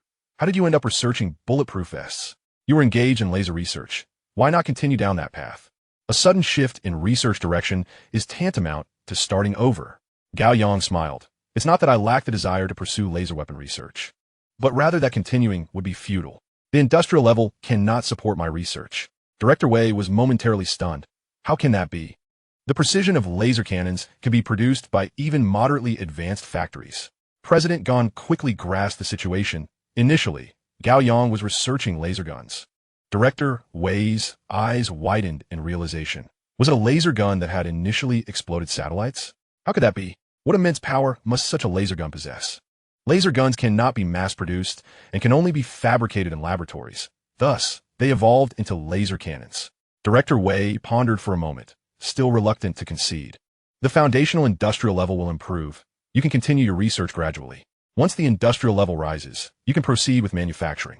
My theoretical knowledge has long surpassed the current industrial foundation, leading by many years, and as manufacturing capabilities advance, I will introduce further technologies. Director Wei looked at Gao Yang in disbelief, the confusion evident in his gaze. He understood why Gao Yang deemed it meaningless. This was far beyond the human capability, and indeed, continuing research would be futile. Gradually, Director Wei sat down. However, your new research direction is quite a leap. From laser weapons to bulletproof vests. Gao Yang chuckled. Acknowledging the significant shift, yet with the system in place, it was inconsequential, just designing for fun. Director Wei opened his mouth, suddenly feeling a pang of discomfort. Designing for fun? And then producing laser guns and cannons? Had they wasted their entire lives? All their relentless research, overshadowed by someone else's casual designs. Nearby, President Gan also felt melancholic, wishing that all researchers in Longwood could approach their work with such carefree creativity as Gao Yang did. Director Wei was at a loss for words, deeply disheartened. He exchanged contact information with Gao Yang and departed with Old Jean. President Gan settled across from Gao Yang. It seems the Firearms Research Institute may soon come calling. Gao Yang recognized this as President Gan's probing. Although he had no intention of leaving, he pondered for a moment. Did the Firearms Research Institute hold any advantages? Not particularly. Their primary strength lay in more comprehensive testing equipment for firearms, with the remainder focused on research improvements followed by testing. Each year, they tested numerous firearm designs, which essentially amounted to tedious work, as there were no significant technological breakthroughs to facilitate greater progress. The guns of 2 centuries ago and those of today differ primarily in industrial level. The technological gap in firearms is surprisingly minimal. Gao Yang raised an eyebrow. If researchers in firearms heard this, it might result in a confrontation with President Gan. Though both would ultimately lead to death by gunfire, improvements in firing rate, range, and accuracy drastically enhance lethality. If they truly did arrive, he could simply refuse. There was no need for President Gan to make the trip personally. Gao Yang smiled again and returned to his reading. President Gan mused. You could spend some time in the classroom reading, at least familiarize yourself with the students, and offer them some guidance. Gao Yang nodded. That was also my thought. But today is a holiday, and there are no classes. With that, Gao Yang lowered his head to resume his reading, determined to absorb as much knowledge as possible during this day off. Meanwhile, at the Firearms Research Institute under the Defense Science Academy, a group of individuals was intently observing the items on the table. 2 uniquely designed sniper rifles. The appearance of the rifles was truly stunning. Can such a weapon shoot 3 kilometers? The head of the Research Institute asked, astonished, glancing at General Fu, who had delivered the rifles. General Fu nodded indeed, but the specifics await testing results. The Institute head remained skeptical. These rifles seemed overly ornate. A good gun's appeal stems from aesthetic design, not from such decorative scales. Such firearms are typically the result of student designs, sacrificing some internal functionality for external appearance. However, since General Fu had personally delivered these, they would need thorough testing regardless. Chapter 34. Is this a sniper rifle? The testing range for the sniper rifles spanned only 200 meters, while the rifles had an extensive range. The testing results primarily relied on calculations. Precision calculations could yield a relatively accurate assessment of the effective range. Conducting a practical test over 3 kilometers would necessitate the presence of a sharpshooter for each shot, or else they would not hit the target and thus could not be tested.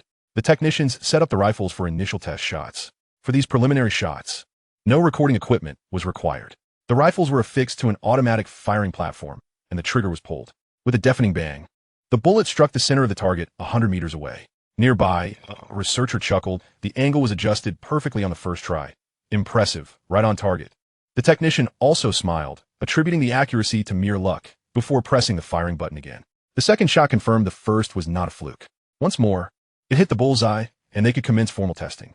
The technicians swiftly adjusted the equipment on site and replaced the target paper. Then, they were momentarily stunned, staring at the target for several seconds before regaining their composure. 2 bullet holes, perfectly overlapping. Such luck was almost unbelievable. It had been ages since they had seen such coinciding bullet holes. Typically, 2 bullet holes in close proximity were merely a stroke of good fortune. They folded the target paper for preservation, replaced it with a new one, and also swapped out the grass target behind it. The subsequent live-fire testing needed to assess how deeply the bullets penetrated to calculate their kinetic energy. Once everything was replaced, the testing commenced. The first aspect to evaluate was power. They fired again, and the grass target was penetrated by nearly half a meter. If it were a 2 to 3 centimeter steel plate, it would likely be easily perforated. Through calculations, it was determined that the bullet's kinetic energy, under level flight, retained lethality within 3,400 meters. At close range, it could easily breach armor. Typical bulletproof vests would be ineffective, and even if heavy protective gear could withstand the impact, the wearer would still suffer severe trauma. Once the test results were revealed, the researchers' expressions towards the sniper rifles underwent a dramatic transformation. This weapon weighed a mere 12 pounds, yet the bullet possessed such tremendous power. Moreover, how was the recoil data so minimal?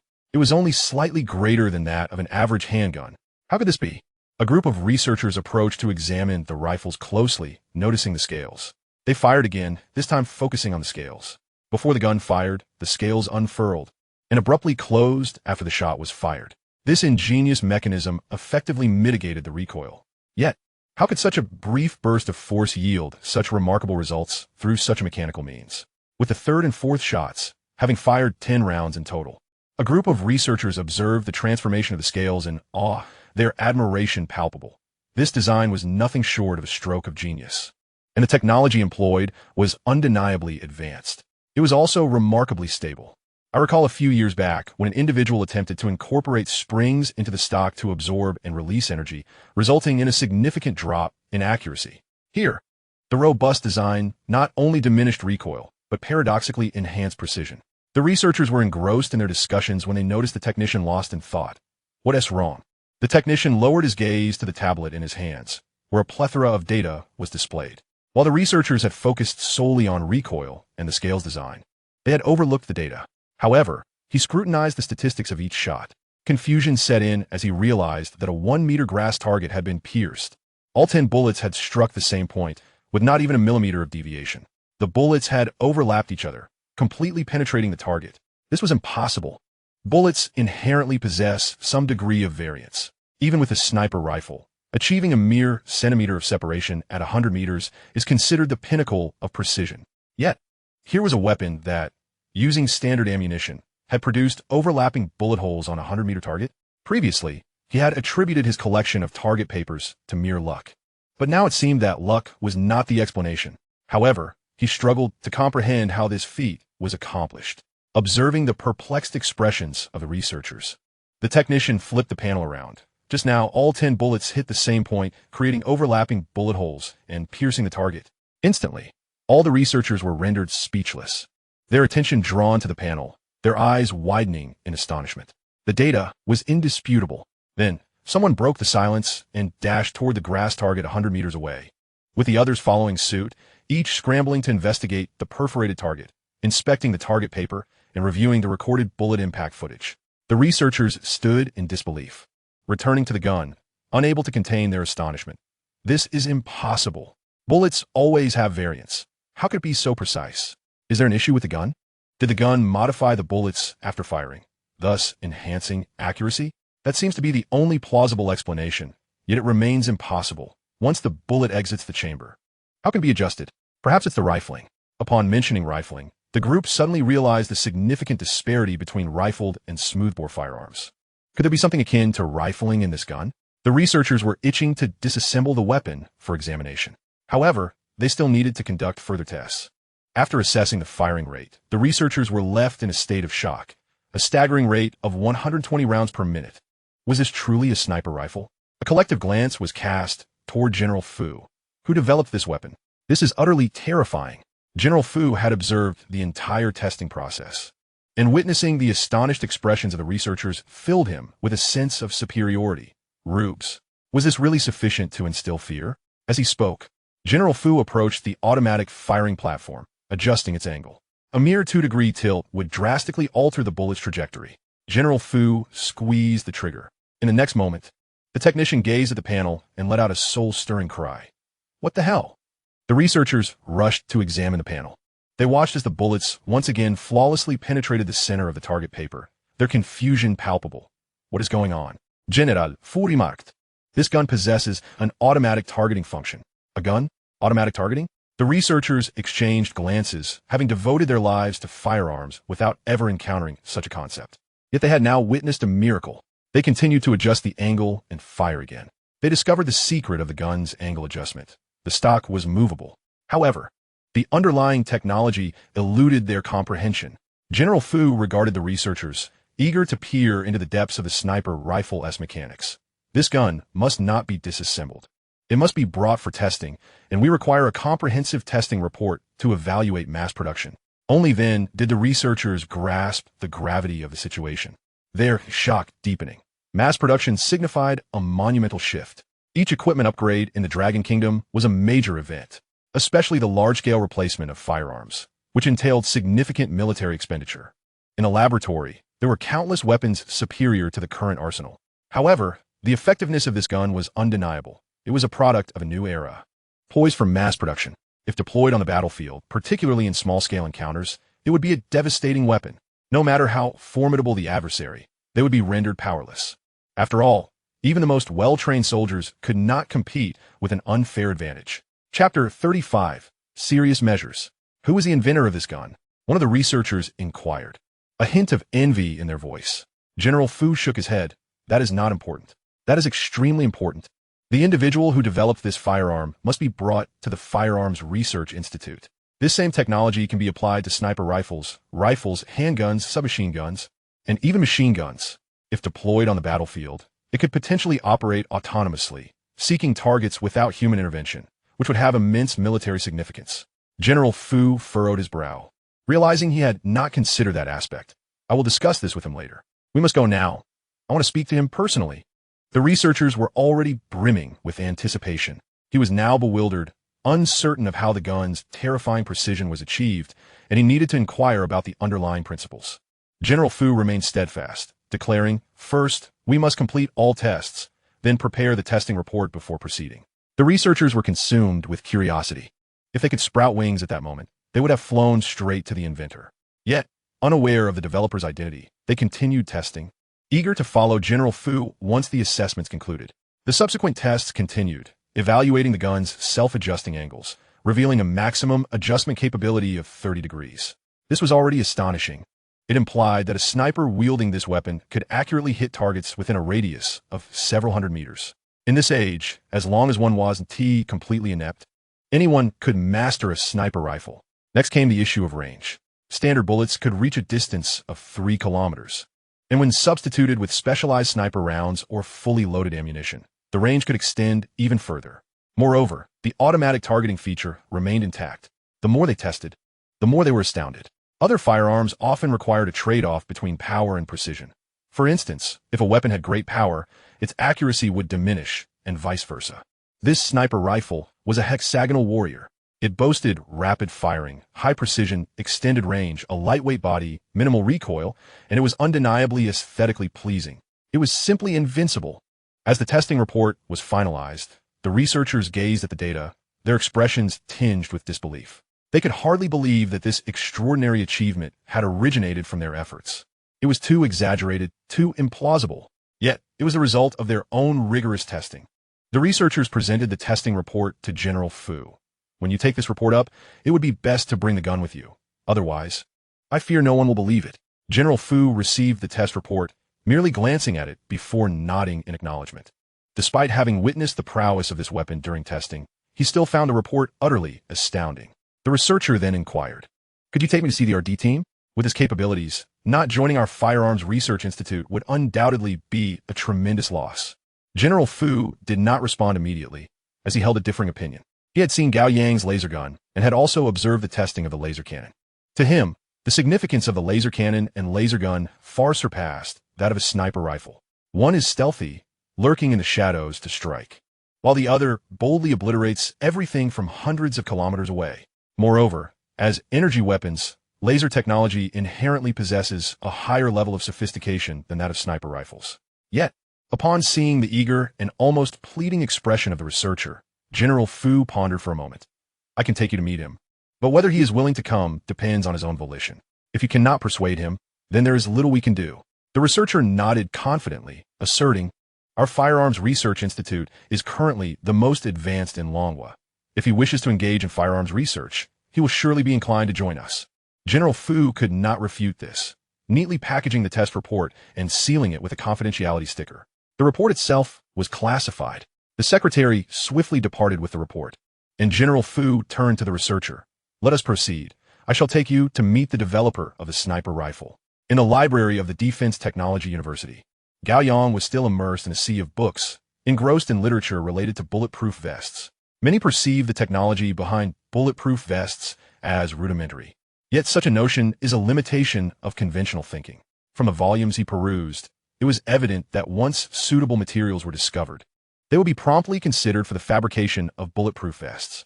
Various new designs would undergo rigorous testing to ascertain the most suitable thickness, shape, and degree of flexibility. Though they may appear as mere slabs, their intrinsic value is remarkably high. As Gao Yang continued to read, a guard briskly approached, holding a thick stack of documents. This is the investigation report regarding your assault. So much? Gao Yang inquired with curiosity. Everyone present had undergone interrogation. The guard politely replied, we can commence arrests at any time. Gao Yang was even more taken aback. Arrests? Why arrests? Opening the document bag, he first encountered the interrogation records, where his cousin adamantly claimed his actions were impulsive. However, inconsistencies in his statements revealed the truth. He was indeed a pawn pushed forth by others. Gao Yang was momentarily stunned when he had mentioned to the guards that his cousin was merely engaging in a game of chess with him. It was simply a ploy to provoke the guards into apprehending him for a lesson. The possibility of a premeditated murder had never crossed his mind. He could not fathom that a family member could sink to such depths. A chill of dread coursed down his spine. Had it not been for General Zhou providing him with guards, he might have been in grave danger. Contemplating this, Gao Yang's expression darkened as he continued reading, discovering that his cousin had implicated a group of conspirators. Astonishingly, they had even prepared a contract. The contract stipulated that his cousin's family aimed to secure a larger share of the late elder Gao's inheritance, with 6 copies created, implying that 6 families were involved in this collusion. To ensure no one would renege on their promises, his cousin had prepared this contract, which, rather than relying on legal enforcement, served as leverage. Those who failed to pay would face exposure. Beneath the interrogation records lay copies of the contract, adorned with several signatures, now admissible as evidence. Gao Yang could not help but marvel at the audacity of these individuals. What utter fools they were, effectively eliminating the need for him to seek evidence. Further along were the investigative materials on each individual present at the scene, with most employed within the Gao family's conglomerate, revealing an array of embezzlement, tax evasion, and other transgressions. Some were even drawing salaries without working, having procured a plethora of identification cards to collect numerous wages. Flipping through the documents, he deemed them a swarm of parasites. As Gao Yang prepared to set aside the materials, he noticed several loose sheets at the back. Upon closer inspection, his expression darkened once more. The papers contained information regarding the Gao family's dealings with Old Chang's factory over the years. The factory had been under Old Chang's purview for over 20 years. It had once held great potential, yet opportunities had been squandered, leading to its gradual decline. Gao Yang had previously perceived Old Chang as lacking in business acumen, but now it appeared that his capabilities were not the issue. Numerous lucrative contracts had been snatched away, and amidst various disputes, Old Chang had managed to maintain the factory for over 20 years and even upgraded the equipment. Chapter 36, Collaborative Partners. The Gao family had effectively obstructed Old Chang from collaborating with major companies. Otherwise, he would have thrived long ago. Yet this group, who only dared to engage in underhanded tactics, had the audacity to attempt murder. Gao Yang turned to the guard. What will become of these individuals? The guard shook his head. I am unsure, but your stance is crucial. Then they shall be dealt with severely. Gao Yang contemplated before adding, please send a copy of this report to my grandfather. No need to send it. The investigation team already possesses detailed records. A phone call will suffice. Understood. Gao Yang watched as the guard departed, then glanced back at the books before him. Life is fraught with peril. There are always nefarious individuals seeking to harm me. I must burn the midnight oil to develop my life-saving gear. As for his grandfather's feelings or discomfort, Gao Yang was indifferent. Sending the materials was intended to cause him distress. He continued reading until 8 in the evening when his phone began to ring. Surprised by the caller ID, Gao Yang answered, "Old Chong, am I interrupting your reading?" Old Chong inquired tentatively. "Not at all. The library is quite empty." Gao Yang closed the book. "What is the matter?" "Today, your grandfather approached me, wishing to entrust the management of the company to me." Gao Yang raised an eyebrow, pondering whether Elder Gao had lost faith in his family members and was left with no choice but to turn to Old Chong. "Did you agree?" "I declined." Old Chong paused. "However, my refusal was contingent upon needing to discuss it with you. There remains room for negotiation." "Why did you refuse?" Gao Yang was curious, hoping that Old Chong would decline. "I have never sought anything from the Gao family. It is a matter of dignity. Because of you, I have been confined to the Gao family for years, and I see no reason to continue bowing my head." Gao Yang understood the importance of such dignity. One's head may be severed, and blood may flow, but one's spirit must remain unyielded. After a moment of silence, Old Chong continued, "If you require it, I can take over the Gao family." Gao Yang recognized that Old Chong was willing to forsake his dignity for his sake. However, he chuckled. "You have ambition. Do I lack it? I will strive for what I desire on my own." Old Chong laughed in response. "Very well, let's work hard together. We do not covet the same things." Gao Yang hung up the phone with a smile, contemplating Old Chong's dilapidated factory and realizing he needed to find a way to assist him. Just then, he spotted a familiar face entering the library. General Fu. With 2 stars on his shoulders, he was the first to witness the testing of Gao Yang's laser gun. During the testing of the laser cannon, he had also shown great enthusiasm, having previously introduced people to Gao Yang. Gao Yang rose with a smile. "General Fu." General Fu greeted him with a smile before saying, "Allow me to introduce you. This is Professor Tong, the head of the Firearms Research Institute." Gao Yang glanced at the researchers trailing behind General Fu and nodded slightly. "Professor Tong." Professor Tong returned the gesture, acknowledging Gao Yang, then turned to General Fu. "Aren't you supposed to introduce me to that team?" General Fu pointed at Gao Yang. "Let me introduce you. The auto-targeting sniper rifle is his brainchild." Professor Tong abruptly turned to Gao Yang, his expression one of disbelief. Gao Yang appeared no older than 20. Could such a youthful individual have developed such an exceptional sniper rifle? Upon noticing the books Gao Yang was perusing, all pertaining to bulletproof vests, it seemed somewhat absurd. A firearms researcher engrossed in literature about bulletproof materials? Wasn't that a diversion from his true calling? "What about your research log? Let me see it." Gao Yang regarded Professor Tong, momentarily speechless. Was he requesting the research log right off the bat? How audacious. Professor Tong quickly realized his abruptness and hastily added, "I meant no offense. I simply wish to confirm your identity since I tested your rifle, and I'm eager to explore the technologies employed in it." Research logs are typically classified, documenting progress and challenges encountered. However, in the realm of firearms, logs are not as critical, as most firearms can be disassembled and reverse engineered proportionally. Yet, Gao Yang had no log. "I don't maintain a habit of preparing logs for my research." Professor Tong was somewhat taken aback, but refrained from further comment. Continuing to inquire, "What technologies are utilized in your sniper rifle that confer such precision?" Typically, such inquiries would not be made by an ordinary person. But Gao Yang understood Professor Tong's current excitement. Precision stems from the rifling, which incorporates unique designs. Professor Tong grew even more animated. "I invite you to join the Firearms Research Institute. I'll offer you my position as director." This was the 3rd group attempting to recruit him. Gao Yang contemplated putting up a sign outside the library, declaring that he was going nowhere. "I decline." Professor Tong, astonished, responded, "Why? If you wish to study firearms, our institute is your ideal choice." Gao Yang gently patted the books before him, exclaiming with resignation, "I currently wish to study bulletproof vests, not firearms." "Why?" Gao Yang, disinterested in further explanation, merely shook his head. "If there's nothing else, please don't disturb my reading." Professor Tong observed Gao Yang pick up his book, confusion flickering in his eyes, but he ultimately stood and turned to leave.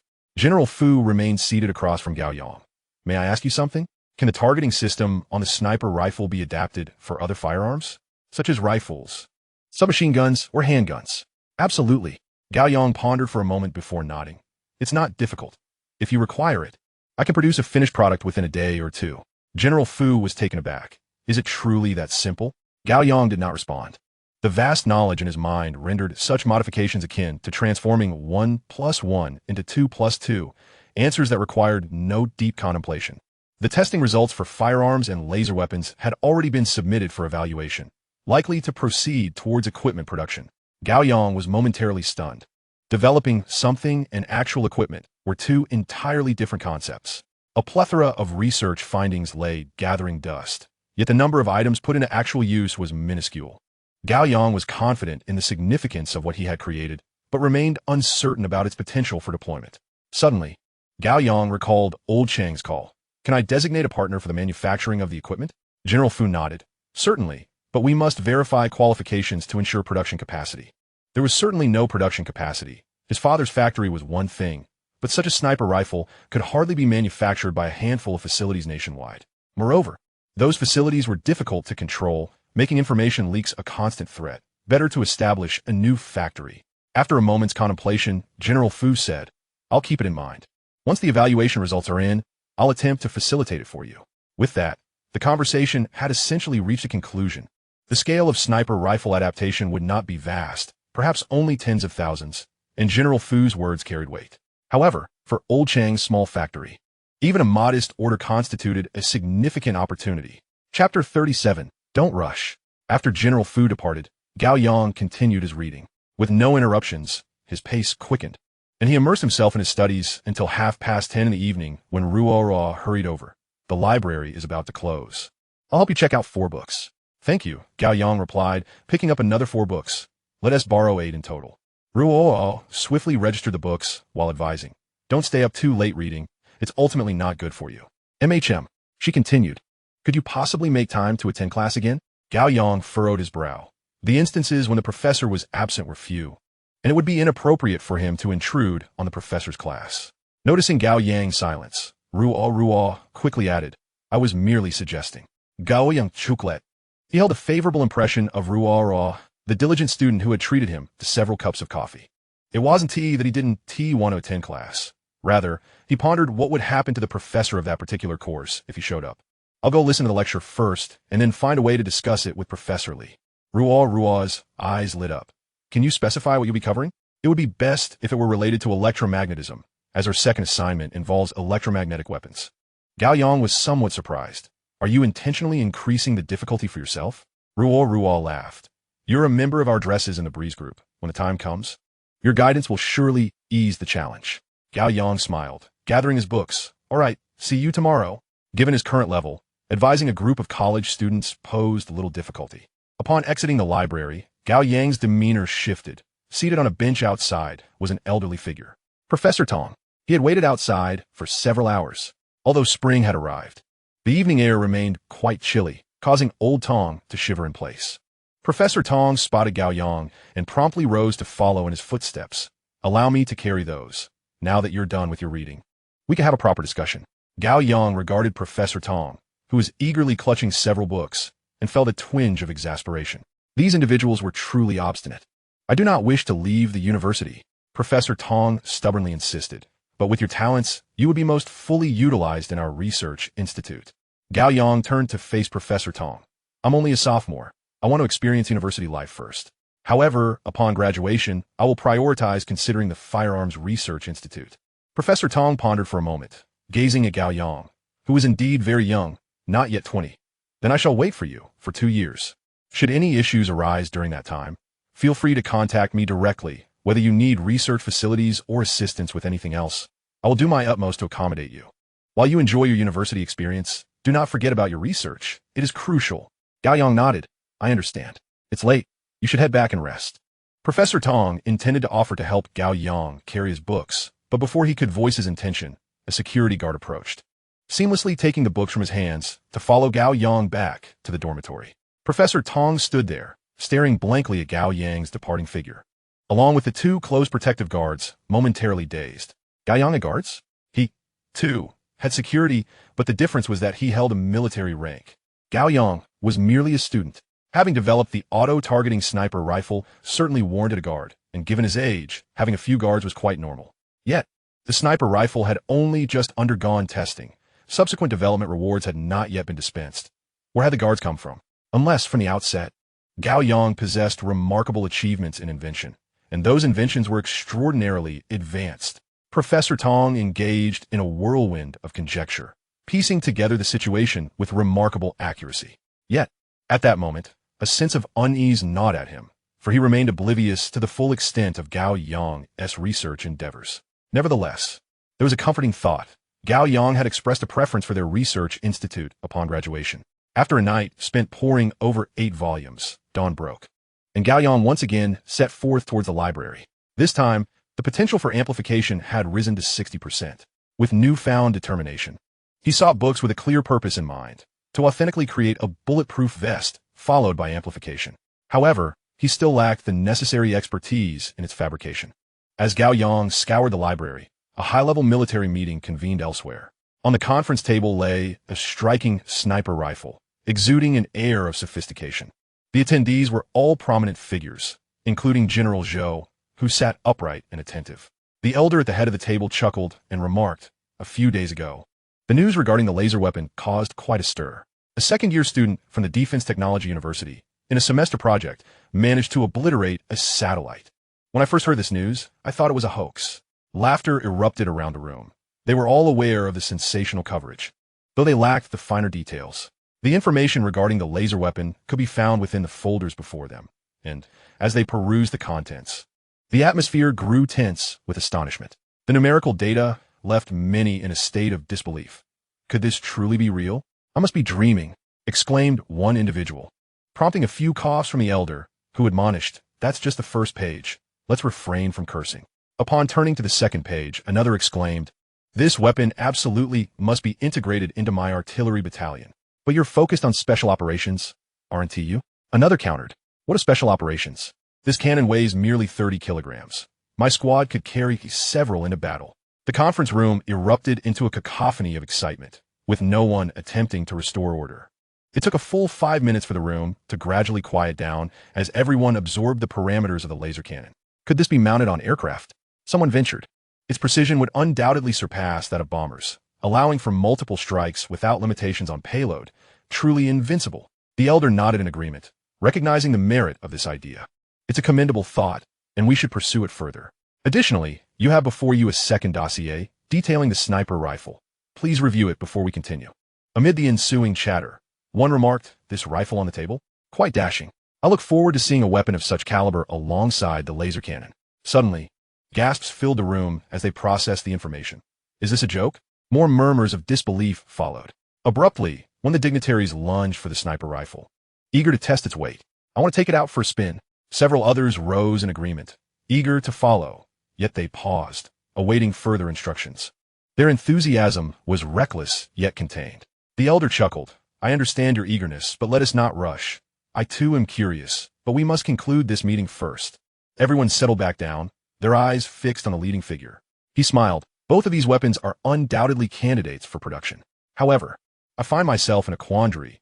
What kind of reward should we bestow upon the young innovator who has developed these groundbreaking weapons?" Chapter 38. The Waves of Mechanical Engineering. A reward is certainly warranted, and there exists an established system for recognizing researchers. As members of the Defense Science Academy, they are eligible for not only monetary awards, but also merit distinctions. The highest honor, first-class merit, seems insufficient to recognize Gao Yang's contributions. Typically, one achieves first-class merit for pioneering accomplishments in a research field, but Gao Yang's work represents a monumental leap in technology. Given the current peacetime circumstances, special honors cannot be applied for. Otherwise, securing a first-class merit would pose no issue. 2 inventions, 2 first-class merits. Suggested one. Another chimed in. "We must also arrange for a cash reward. The current maximum is 5 million. For 2 inventions, that totals 10 million. While 10 million is substantial, it pales in comparison to the potential value of Gao Yang's innovations. If sold externally, they could fetch billions, with countless buyers clamoring for them. In light of the inadequate rewards available, they must seek alternatives. Under current Dragon Country standards, the rights to inventions remain with the developer. Yet, in the realm of weapon manufacturing, particularly for internal development, even with patents, profits remain modest." Suddenly, a voice broke through the chatter. What if we assign him a role at the Defense Academy? General Zhou, who had remained largely silent, interjected. From my understanding of Gao Yang, he is not particularly interested in titles. However, I do have an application that has reached my desk. Gao Yang aimed to have his father's factory produce the weapons he had developed. Yet, the factory's equipment was outdated and did not meet standards. The elder's eyes lit up. This presents an excellent compensatory strategy. If the production equipment is subpar, we can assist in upgrading it to compliance. The decision was swiftly made, and a throng of individuals surged out of the conference room to test the rifle. The data on paper was impressive, but the true astonishment came from its practical application. With this rifle, they felt like sharpshooters of a different caliber, an almost incomprehensible level of marksmanship that left the dignitaries swearing in awe. After a round of testing, they were enamored with the rifle. Suddenly, someone proposed, "Isn't there an international sniper competition coming up? Perhaps we should showcase this weapon." A hush fell over the group as they contemplated whether to reveal it, given its novelty. I believe it's feasible. The competition allows participants to bring their own firearms, and we can easily secure a top 10 placement with our 10 competitors. Indeed, it's quite possible. The elder agreed, setting the tone for the matter. Laughter erupted around the room. Wielding such a sniper rifle would surely guarantee their success. Someone turned to General Zhou. "Can you consult with the developer about whether we can produce 10 rifles in 2 days?" General Zhou promptly called Gao Yang.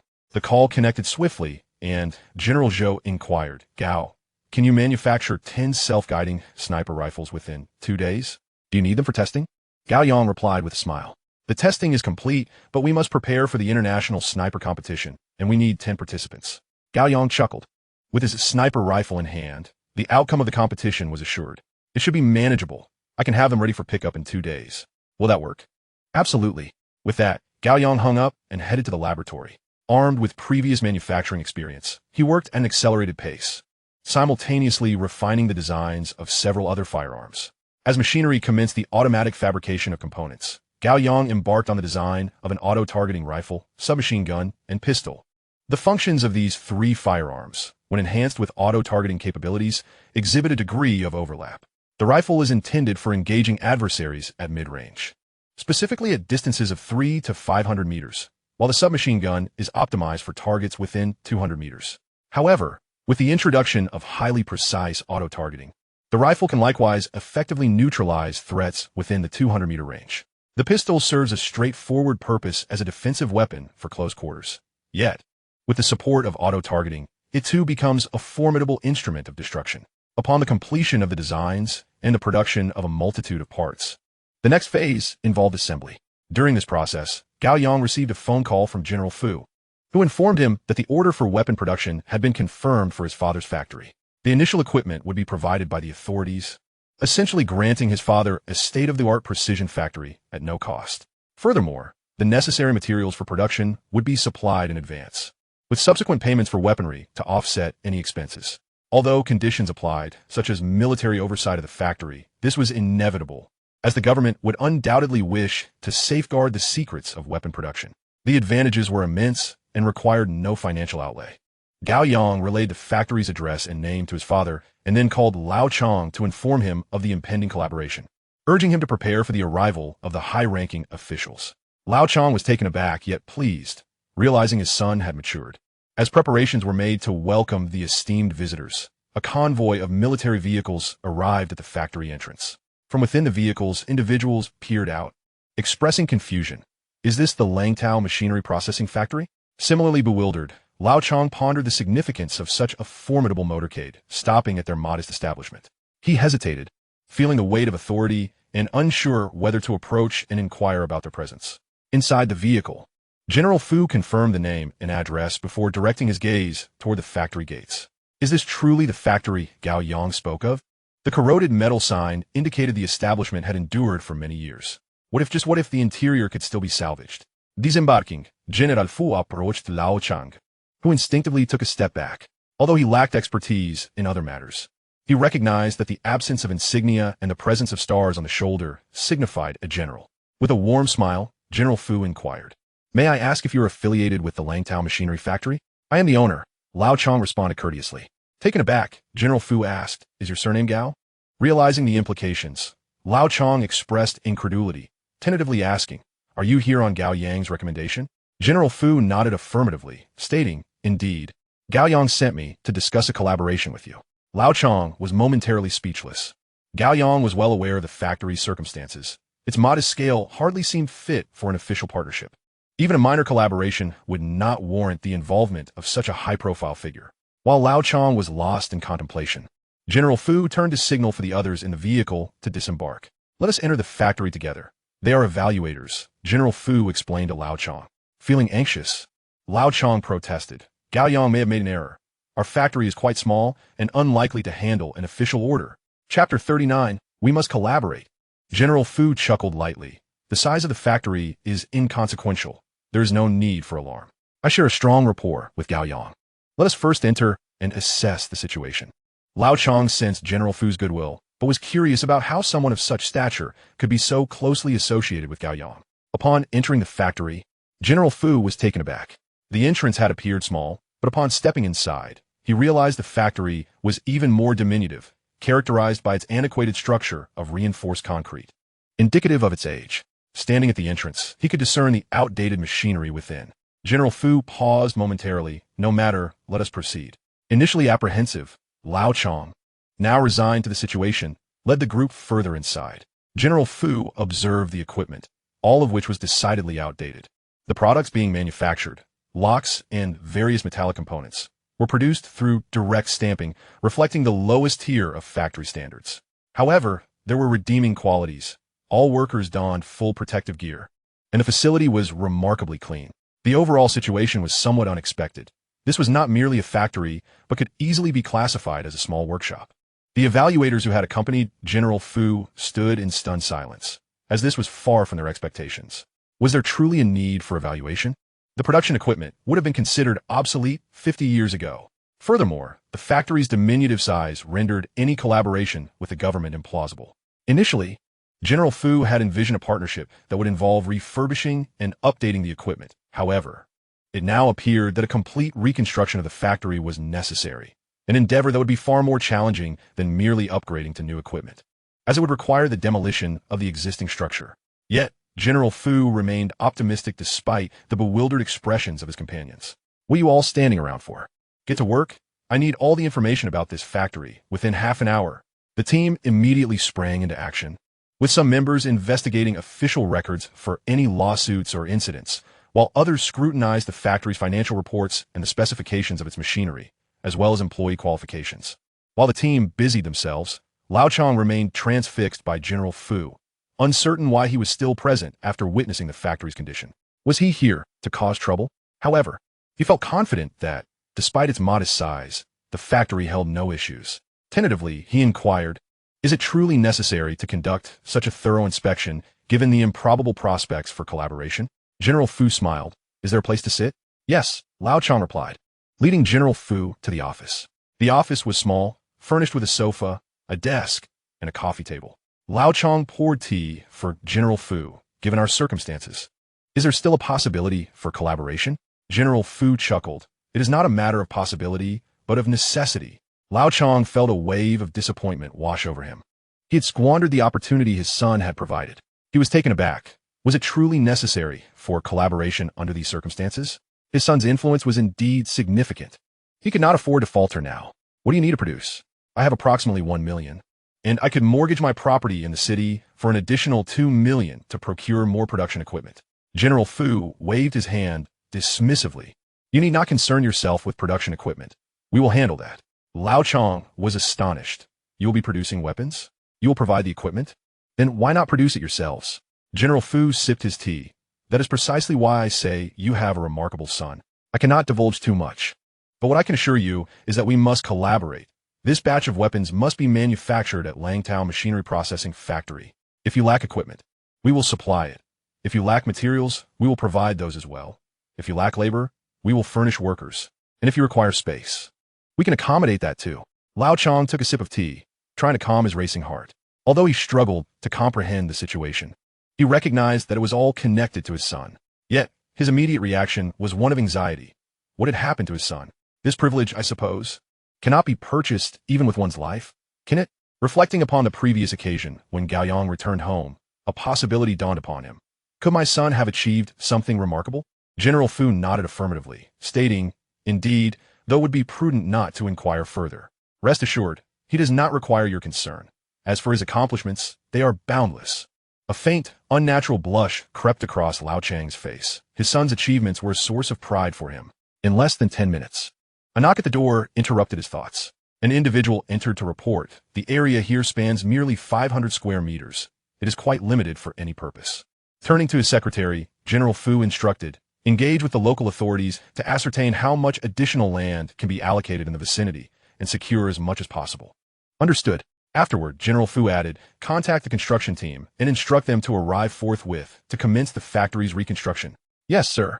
"Reach out to the current heavy industry enterprises and procure a quotation for materials." "Certainly." Pausing for a moment, General Fu turned to Lao Chang and inquired, "Is there anything else that requires attention?" Lao Chang, still in a state of bewilderment, realized the gravity of the situation. This was indeed a monumental shift. After a brief pause, he mentioned, "There's still processing orders pending completion. Are there any other factories you know of that can handle these orders?" "Yes," replied General Fu. "Transfer the orders. All incurred losses will be reimbursed." Lao Chang shook his head. "There are no losses to speak of." Exiting the room, Lao Chang felt a sense of disorientation before making a phone call. The first call was to Gao Yang. With such a colossal opportunity landing in his lap, his immediate reaction was not joy, but trepidation. His concern lay in whether accepting this benefit would adversely affect Gao Yang. If there was any potential impact, he would rather forego the advantage. Once the call connected, Gao Yang asked, "What is the matter?" "A general has arrived at the factory. He intends to rebuild it. Are you aware of this?" "Yes, I sent them over. Just cooperate with them." Lao Chang hesitated before responding, "Will my acceptance of this benefit place any pressure on you?" "I have already made advance payments." A possibility crossed Lao Chang's mind. An invention? Indeed. With that realization, he felt a wave of relief. The inventions from the Defense Technology University could only pertain to weaponry. Remembering General Fu's words, he comprehended fully. Gao Yang's invention was indeed weaponry. The very products this factory would soon manufacture. After hanging up, Lao Chang began contacting his peers, his spirits soaring throughout the process. The joy of the factory's reconstruction paled in comparison to the pride he felt in his son's accomplishments. Gao Yang's invention was undoubtedly extraordinary. It was even of a superlative caliber. Otherwise, he would not have secured this factory. The value of this factory was immense. Even disregarding the factory itself and its equipment, the expanded land alone was worth a fortune. The land surrounding Jiangsheng, even for commercial purposes, would not be acquired for less than several billion. And now, it belonged to him. As Lao Chang continued his calls, he also took the opportunity to sell the newly acquired equipment at a bargain to his colleagues. By the time he finished, the factory workers had departed, equally bewildered. How could they suddenly be informed that the factory was to be rebuilt? Lao Chang began packing away a multitude of documents from the factory before stepping outside. Outside, large construction machinery had already been delivered by trucks.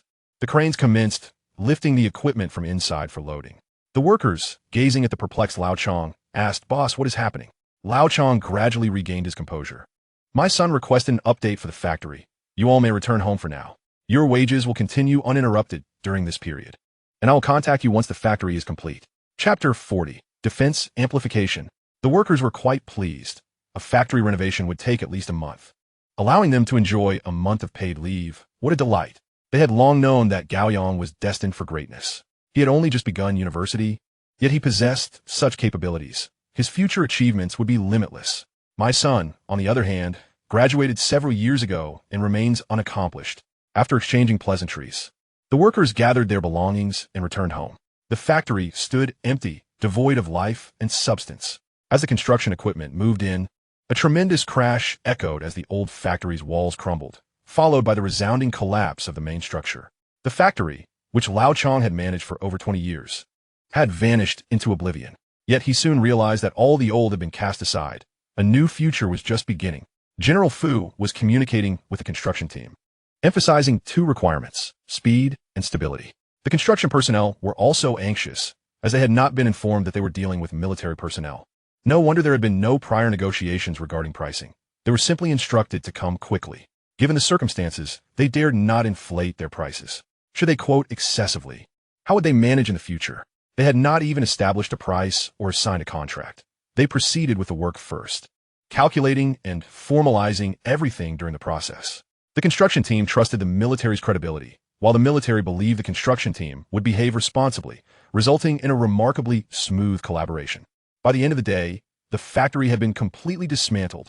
Meanwhile, Gao Yang busied himself with reading while assembling sniper rifles. With increasing proficiency, he could now peruse books as he assembled. The time until the next opportunity for amplification was drawing near. 2 days swiftly passed, and 10 sniper rifles were completed. Not only had he manufactured 10 sniper rifles, but he also had the foresight to create automatic targeting rifles, automatic targeting submachine guns, and automatic targeting handguns. Gao Yang was astonished by his designs. The automatic targeting submachine gun was truly extraordinary. Its firing rate was exceptionally rapid, combined with automatic targeting. A lone individual could effortlessly take down 100 adversaries while concealed, like harvesting wheat. In comparison, the only advantage of the sniper rifle was its extended range. At that moment, Gao Yang genuinely grasped how technology transforms the world. Had such weaponry existed on battlefields decades ago, the casualty numbers would have likely escalated exponentially.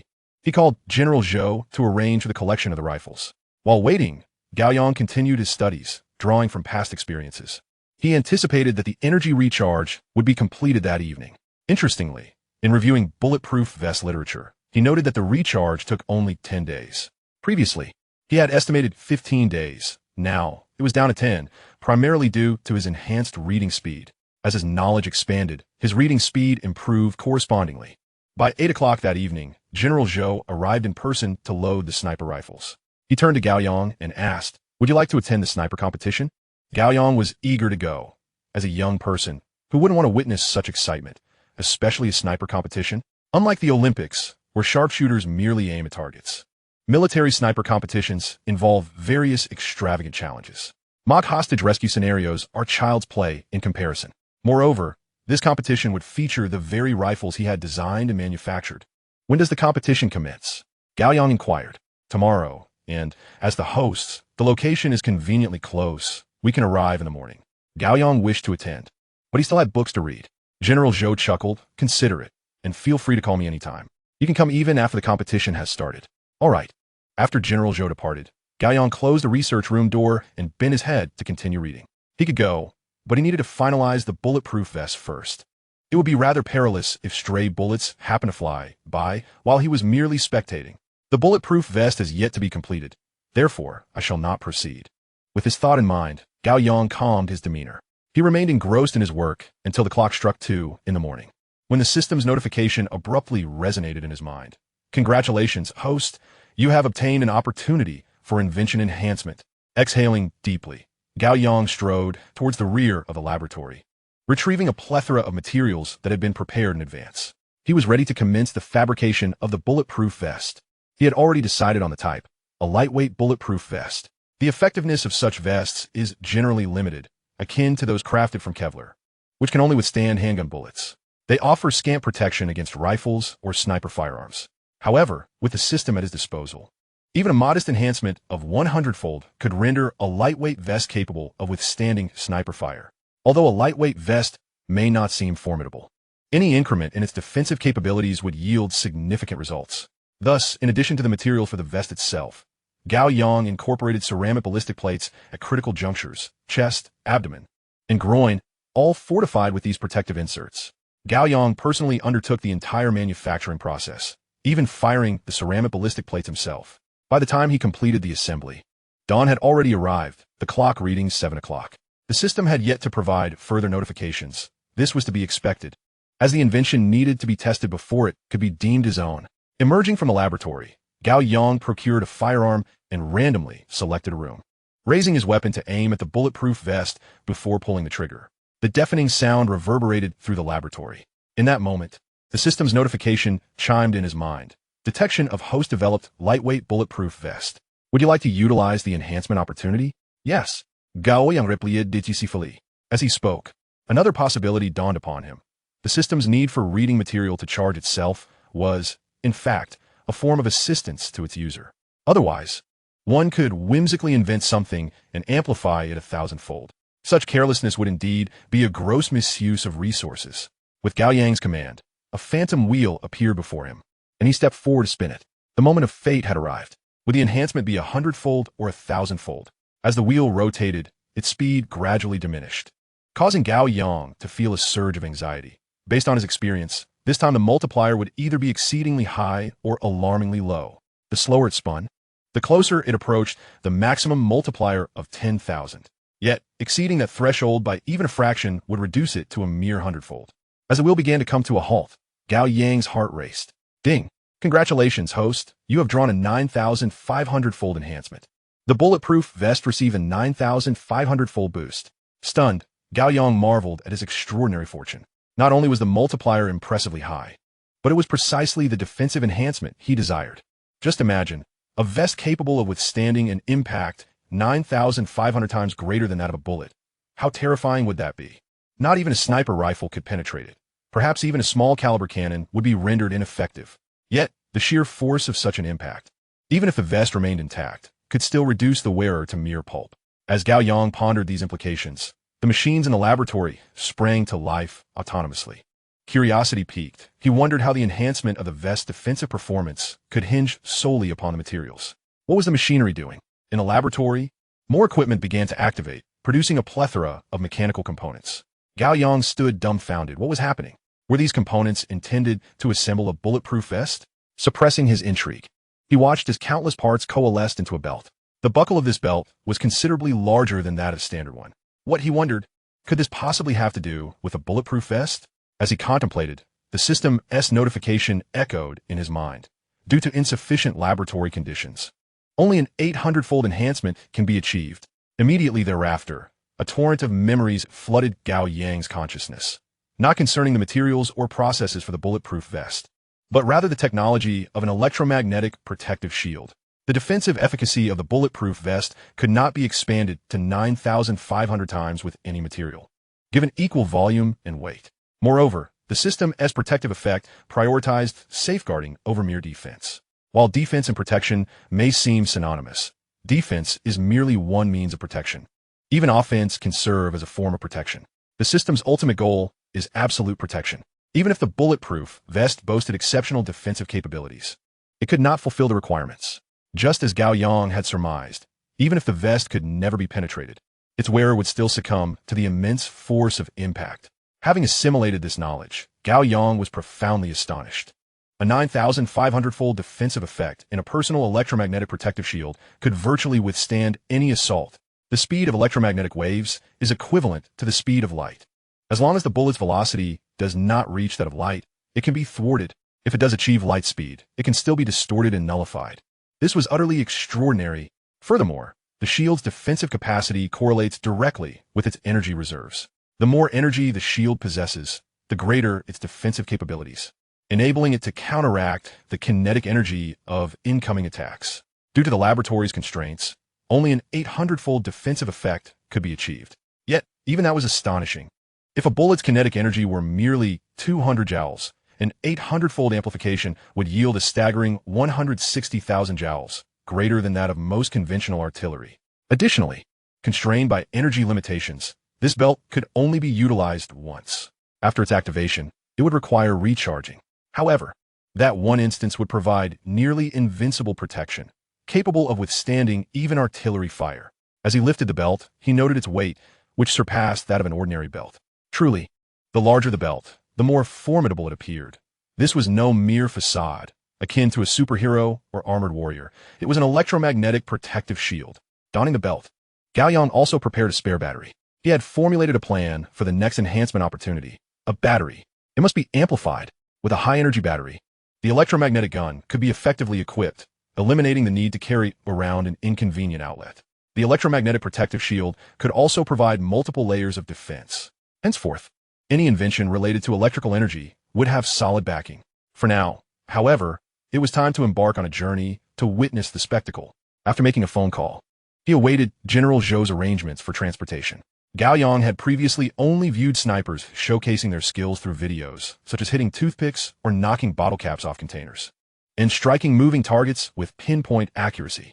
The aforementioned moving targets involve snipers operating from vehicles traversing bumpy terrain, an impressive display indeed. After a brief wait, General Zhou's personnel arrived and escorted Gao Yang to the vehicle. This time, he did not bring along any books. After so much reading, he permitted himself a well-deserved break. As he settled into his seat, he indulged in a brief nap. Sensing Gao Yang's repose, the driver maneuvered the vehicle with greater smoothness. 3 hours later, the vehicle came to a halt. Gao Yang opened his eyes to behold a landscape of mountains and forests. The driver opened the car door and said, "General Zhou will arrive in about 15 minutes. Would you prefer to wait before disembarking?" "I shall alight to stretch my legs," Gao Yang replied. He stepped out of the vehicle, indulging in a languorous yawn and inhaling the crisp mountain air. The sensation was invigorating, though it was difficult to discern whether it stemmed from having only 3 hours of sleep after a night of revelry or from the refreshing atmosphere. Within moments, another convoy approached General Zhou's retinue. He had previously not intended to come, but it was Gao Yang's desire that prompted his attendance. Upon seeing Gao Yang, he warmly dismounted. "Come, let us proceed inside." Though no roads led into the mountains, a helicopter awaited. Once aboard, they journeyed deeper into the terrain and soon beheld a rudimentary base, surrounded by hills and clearings. There were paths, albeit rudimentary mud tracks, carved by tanks and armored vehicles. This was a training base, wholly designated for the upcoming sniper competition. Gao Yang gazed through the window at the training facility as General Zhou elaborated. This sniper competition features 16 teams, all comprising elite marksmen from various international factions. Each team consists of 10 individuals, and the top 10 will be ranked. Curiosity piqued. Gao Yang inquired, "Is such a competition held frequently?" "Typically, there are major events, such as this sniper tournament, which occurs annually or biennially. There are also impromptu sniper contests, though these tend to be on a larger scale, inviting multiple participants, and occur infrequently. Generally, they are organized when a notable sniper emerges, consistently claiming first place. This time, it is spearheaded by the White Eagle faction, who have fielded an exceptionally skilled marksman. He recently triumphed in a sniper competition organized by the White Bear faction, securing first place. Moreover, he has dominated numerous competitions over the past 2 years. Their arrival in the Dragon Kingdom for this contest aims to assert their superiority over us." General Zhou chuckled, reflecting on the unexpected rise of Gao Yang. Who would have anticipated the emergence of such a formidable sniper? While the White Eagle had one outstanding marksman, the Dragon Kingdom boasted 10, perhaps even thousands. The helicopter descended onto a hilltop not far from the viewing stands. The stands were situated in a clearing on the hill, equipped with an open-air viewing area and a control room linked to various devices. All participant scores were displayed on screens. A diverse array of individuals populated the stands, each accompanying their respective teams. General Zhou's arrival caused a stir, prompting the event organizers to hastily arrange seating for 2 at the center. "Has the competition commenced?" he inquired. In about 5 minutes, came the response from the event overseer, who bore 3 stars on his epaulets and 2 bars, indicating his rank of colonel. He sat upright before General Zhou, visibly anxious. "Is the district commander here to observe?" He marveled, incredulous. General Zhou remained silent, patiently biding his time, as did Gao Yang. 5 minutes slipped by swiftly. Precision is paramount for snipers. The first round would involve target shooting. Unlike conventional shooting, this round would assess comprehensive metrics, rate of fire, and accuracy. Scoring would not be based on the rings, but rather on the number of black dots struck on a target board position 200 meters away. Scoring higher would be contingent upon hitting more black dots in a shorter time frame, an added challenge, as each shot required a target change and recalibration. As the starting gun fired, the first 10-man team took position, aimed, and fired in unison. The gunfire resonated in a rhythmic cadence. Each marksman maintained their own shooting tempo, executing their shots with methodical precision. This team hailed from the Third Brothers faction, notorious online for their poor reputation. However, the elite snipers they fielded were undeniably proficient, each hitting an average of 7 shots during their barrage. Next, the second group, representing the White Eagle, took their turn. After their round of shooting, they recorded an average score of 8-3, with one standout who not only hit all 10 shots, but also received an additional 2 points for speed, totaling 12 points. This indicated his rapid firing exceeded established standards, showcasing both speed and precision. Gao Yang instinctively glanced at the standout sniper, who possessed a hawkish nose and piercing, deep-set eyes. He exuded an aura of exceptional prowess, likely the very marksman General Zhou had mentioned. However, after a fleeting moment of admiration, Gao Yang averted his gaze. No matter how impressive, he could not compare to someone who was effectively cheating.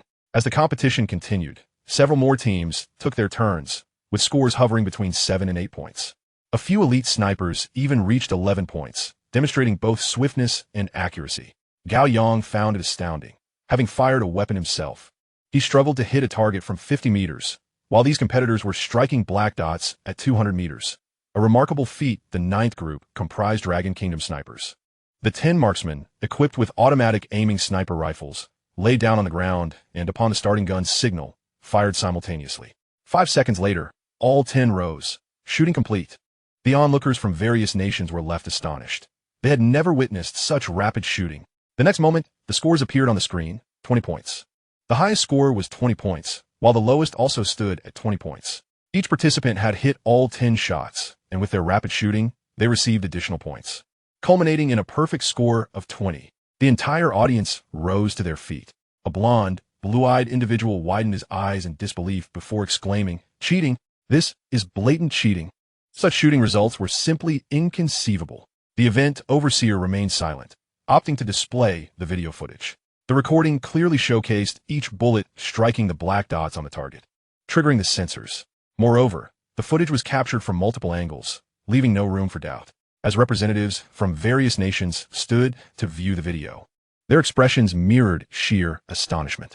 How is this possible? It was unfathomable. Even the most elite snipers could not achieve such rapid and precise shooting.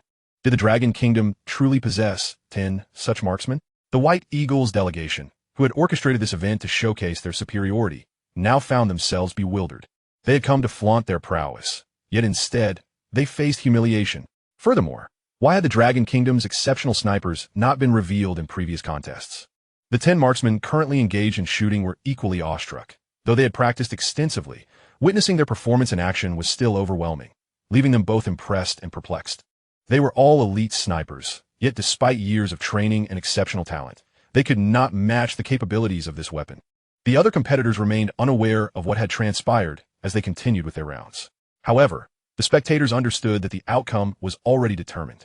Some even felt pity for the competing snipers, knowing the eventual results would likely deal a significant blow to their morale. As the first round concluded, the rankings were revealed. The Dragon Kingdom stood first, followed by the White Eagle in second place and the White Bear in third, with the remaining factions trailing closely behind. The scores of the other faction sniper teams were relatively close, yet the Dragon Kingdom's overall team score soared far ahead of the rest. The second round of the competition commenced directly, its rules stipulating that participants would shoot at ground targets from a hovering helicopter. The targets consisted of 3 soccer balls affixed to a moving vehicle.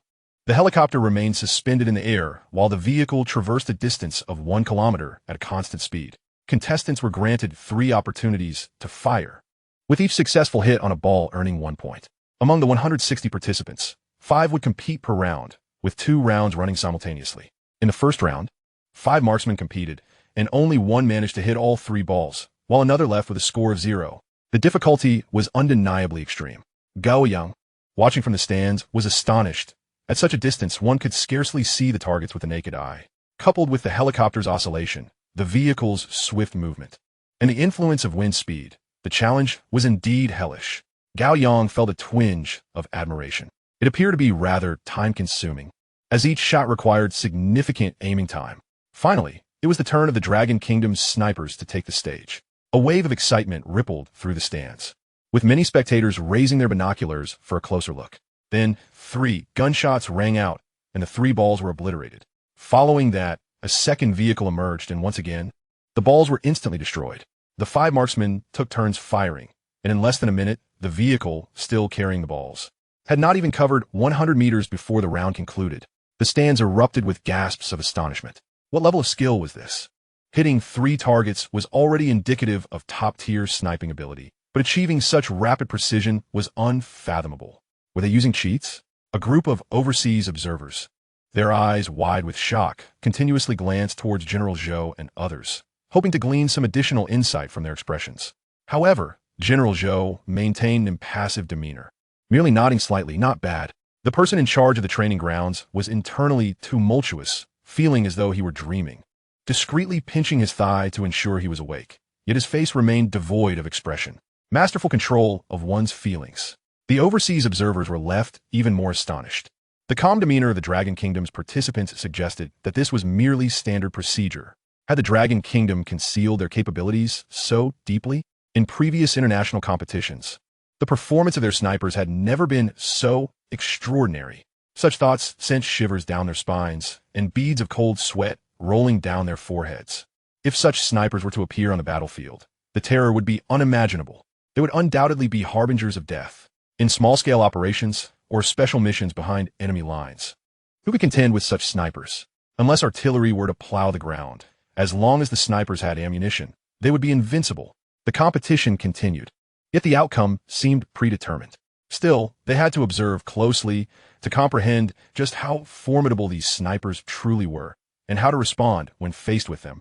As they watched, their despair deepened. How could one respond to such prowess? After all, discovery meant certain death. However, there was not entirely a lack of opportunity. Being a skilled marksman alone did not qualify one to assume the role of a sniper. They also required camouflage and tactical skills. This aspect of the competition resembled a game of hide and seek, where all participants would compete simultaneously, and the first to be discovered would be eliminated. The automatic targeting sniper rifles were equipped with infrared detection devices, but these were prohibited here, necessitating reliance on the naked eye for identification.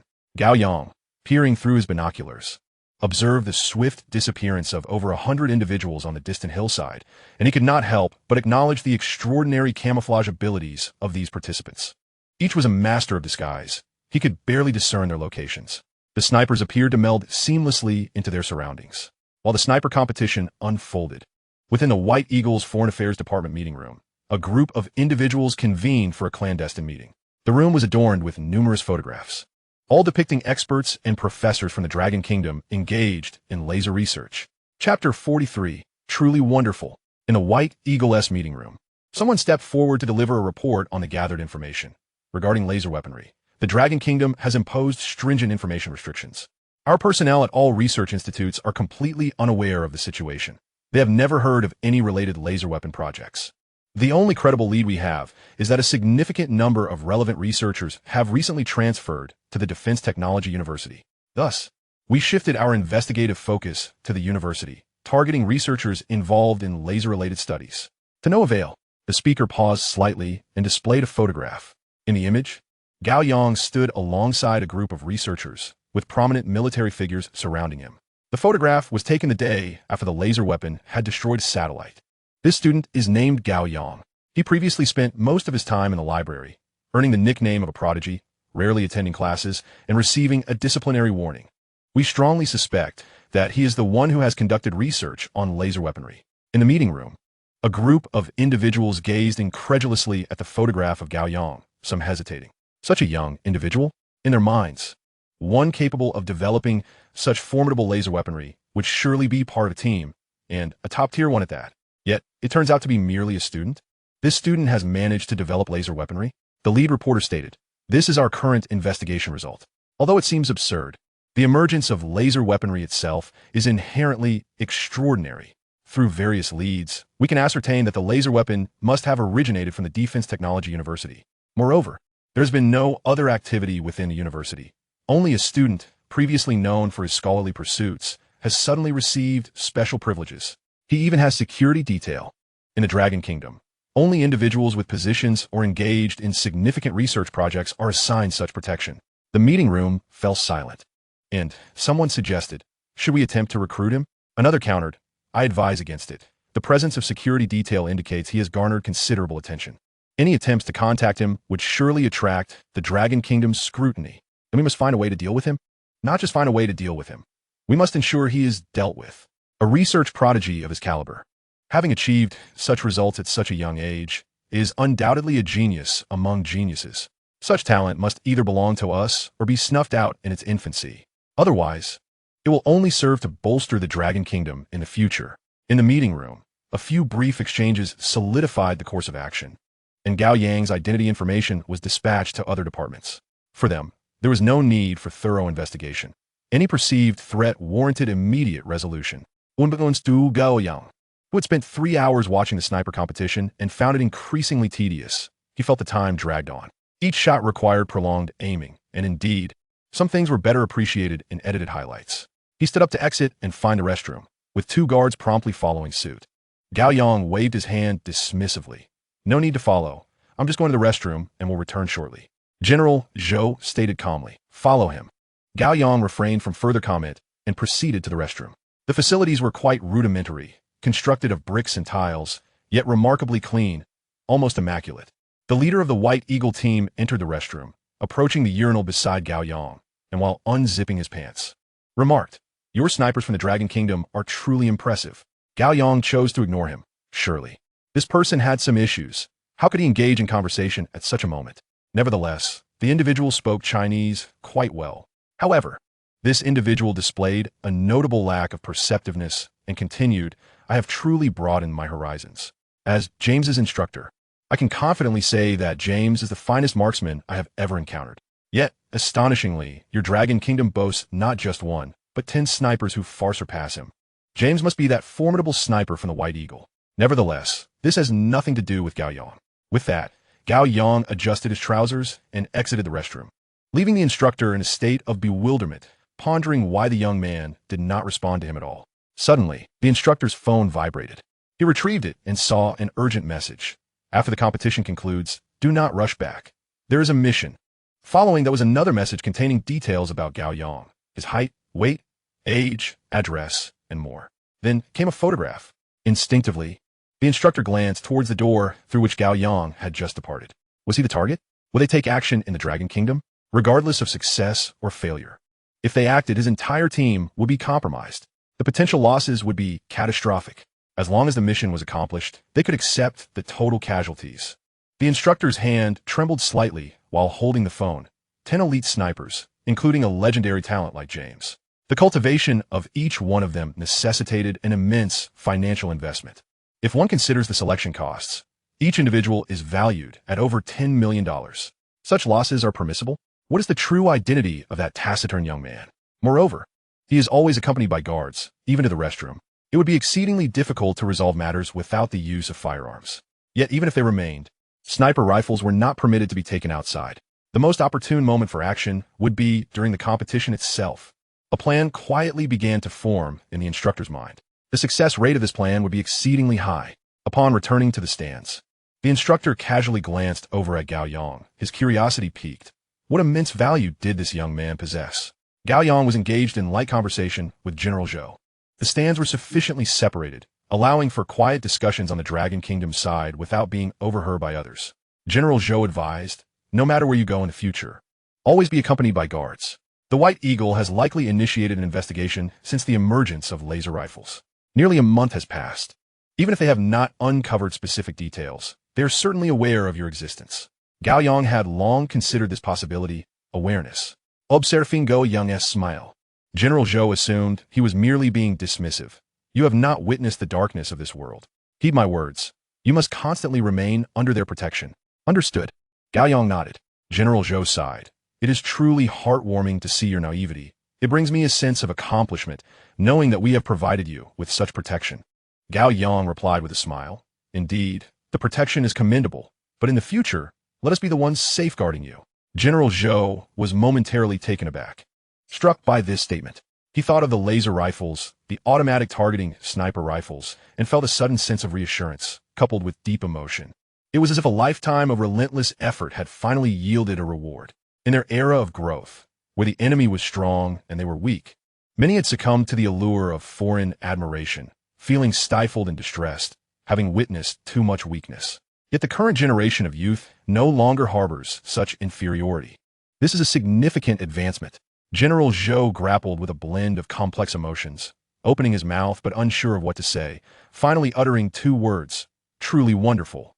Chapter 44, Assassination. The sniper competition continued, yet the outcome was devoid of suspense. Over 5 rounds, the Dragon Kingdom's team was virtually unmatched. Their precision in the initial rounds was swift and decisive, while in the latter rounds, their camouflage, rapid maneuvers, and tactical execution were all at an elite level, resulting in a stalemate. Overall, the Dragon Kingdom emerged victorious without question. They even swept the top 10 positions. The scores of the top 10 were nearly identical, each exceeding the 11th place by nearly double. Despite being fellow snipers, the disparity in skill was minuscule, yet the difference in battlefield efficacy was monumental. A gap of nearly double equated to a crushing defeat. Such results left all spectators in a state of confusion. General Zhou, having previously witnessed the power of automatic targeting sniper rifles, felt an indescribable shock. Although he had been impressed by the data on sniper rifles, it had not been as visceral. Now, with other world-class snipers for comparison, the disparity was so profound that it seemed almost absurd. Such snipers would have a tremendous impact in actual combat. Aside from extensive firepower clearance, there was hardly any way to counter them. The exercise grounds overseer was equally astonished, pondering where these godlike snipers had been sourced from. Each sniper's performance was nothing short of legendary. They even reminded him of the Dragon Kingdom's former heroes who had received extraordinary commendations. For instance, those who had executed long-range kills using sniper rifles without scopes. Now, he comprehended how those seemingly outrageous achievements were accomplished. The instructors leading the other 16 factions were even more astounded and perplexed. As instructors, seasoned and experienced, having trained numerous elite snipers, they were well-versed and had witnessed grand spectacles. Yet now they were engulfed in bewilderment. Could snipers truly perform at this level? They had encountered countless top-tier snipers, yet none could compare to the 10 representatives from the Dragon Kingdom. The only snipers capable of rivaling them were legendary ones. Yet legends are so rare due to their extraordinary prowess that they become the stuff of tales. In any given era, there are only a handful of legendary snipers globally. And now, the Dragon Kingdom had produced 10? Were it not for the tactical performance of these snipers still being within the realm of comprehension, they might have suspected that the Dragon Kingdom was conducting human experiments to cultivate super soldiers. As the competition concluded, the 160 snipers formed a square and marched towards the stands. It was time for the award ceremony. All snipers held their rifles, with the bullets removed after the conclusion of the competition to prevent accidental harm. At the forefront of the formation were the snipers from the Dragon Kingdom, their expressions reflecting a genuine sense of bewilderment. It was a true perplexity, a confusion about the future. They had won, but it was the weapon's merit. Even a gibbon with a rifle could achieve victory. Behind the Dragon Kingdom snipers were the White Eagle's marksmen. 9 out of 10 wore expressions of confusion. How could the Dragon Kingdom snipers be so formidable? 10 terrifyingly skilled snipers emerging all at once. As they pondered in their confusion, James gripped his sniper rifle tightly, his gaze fixed on the stands. With his keen eyesight, he spotted a young man seated there. Participating in this competition was already a significant blow to his morale. Now, he was expected to carry out an assassination here. If he succeeded in this place, he would never return home. Yet he was a soldier, and his duty was to obey orders. Gradually approaching, James steadied his breathing. 150 meters, 140 meters, 130 meters, the distance dwindled. He needed to wait until he reached 100 meters. At 100 meters, he would not miss. With merely 1.5 seconds, he could aim and fire. 100 meters. As the distance to the 100-meter mark diminished, James suddenly raised his rifle, with a single bullet he had deliberately reserved in the chamber. Bang! The bullet was discharged. The spectators in the stands were engaged in idle chatter, and as the awards ceremony approached, none anticipated that calamity would ensue. General Zhou was intently observing the formation when he noticed someone lifting a firearm. Instinctively, he lunged in front of Gao Yang. He was uncertain whether the sniper intended to assassinate Gao Yang, but one truth resonated within him. Gao Yang must not perish. Even if he himself were to fall. Even if all present were to meet their doom, Gao Yang must survive. Yet, as he shielded Gao Yang with his body, regret flooded him. He had foreseen that foreign forces would stop at nothing to target Gao Yang. He had warned Gao Yang to implement protective measures. Why had he not fortified the defenses? He lamented the absence of a bulletproof vest. Had he donned one, perhaps he could have intercepted the bullet. Without it, the bullet would effortlessly pierce through him, continuing its deadly trajectory toward Gao Yang. As his thoughts raced, he spotted the bullet, a sniper's round, hurtling toward him. For a fleeting moment, General Zhou's mind faltered. How is it that he could see the bullet? The velocity of a bullet is typically imperceptible to the naked eye. Bang! The subsequent gunfire jolted General Zhou back to reality, and almost instinctively, he reached out to seize the bullet. A searing pain shot through his palm, amplifying his astonishment. He had caught the bullet.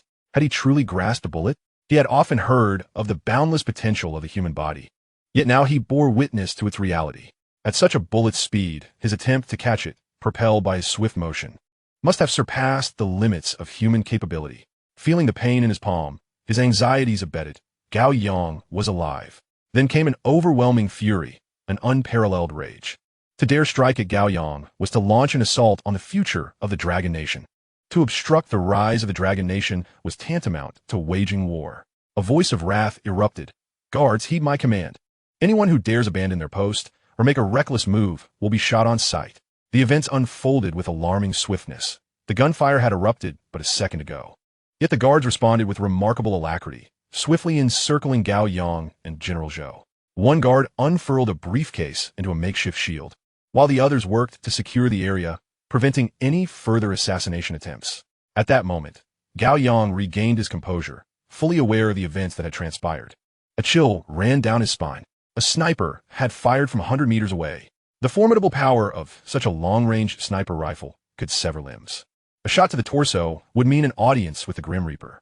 Fortunately, he had activated the electromagnetic shield in time. Otherwise, he would have been lost. Anger surged within him. He had contemplated the possibility of an assassination attempt, yet in such a setting, it signified that the White Eagle would stop at nothing to eliminate him. Was it merely because he had developed something remarkable that they sought to extinguish his life without hesitation? Moreover, he felt a swell of gratitude. General Zhou had lunged to protect him even before the bullet was fired. This meant that upon seeing someone raise a gun, General Zhou had instinctively placed himself in harm's way for Gao Yang. Had it not been for the electromagnetic shield, he might have had a slim chance of survival, while General Zhou, who had shielded him with his own body, would have certainly perished. General Zhou was not merely a guard. He was a general of high rank. Yet, instinctively, he had risked his life to safeguard him. A myriad of emotions intertwined, sharpening Gao Yang's resolve for the future. Defense technology, this path would be pursued to the very end. Chapter 45, Barehanded Bullet Catch. In less than half a minute, all participants had been subdued. James, the shooter, found his jaw dislocated and his cheek grotesquely swollen, pinned to the ground and rendered immobile. His fellow sniper endured the same fate. The remaining individuals from various factions were herded together, their weapons and persons separated. Gao Yang was relocated to a small chamber, with guards providing comprehensive protection. General Zhou, radiating fury, set about addressing the assassination incident. After half an hour, the door to the room swung open, revealing General Fu. "Are you unharmed?" Gao Yang was momentarily taken aback. What was General Fu doing here? "I am fine." Before long, Principal Gan arrived, accompanied by several generals whom Gao Yang recognized, who did not know them personally. Moments later, General Zhou entered the room, followed by the head of the training ground. The official trembled in the presence of such distinguished figures. Who was this young man?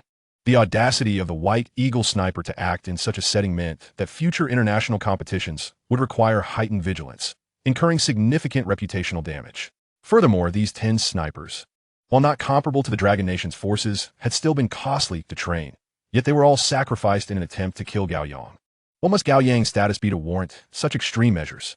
Additionally, General Zhou's wrath was palpable. He sensed that the detainment of all White Eagle personnel was imperative, and that pressure must be applied to obtain accountability. This matter had escalated to an international level, a grave situation indeed. Moreover, so many high-ranking officials had come to offer their consolation to Gao Yang. Who was this young man truly? General Zhou regarded Gao Yang. Today's events indicate that the snipers who chose to act have already been treated as expendable. They were unwilling to divulge any information, making it difficult to pursue further accountability. Gao Yang appeared unfazed, not because he was indifferent to the assassination attempt, but rather because he felt unconcerned about the subsequent handling of the matter.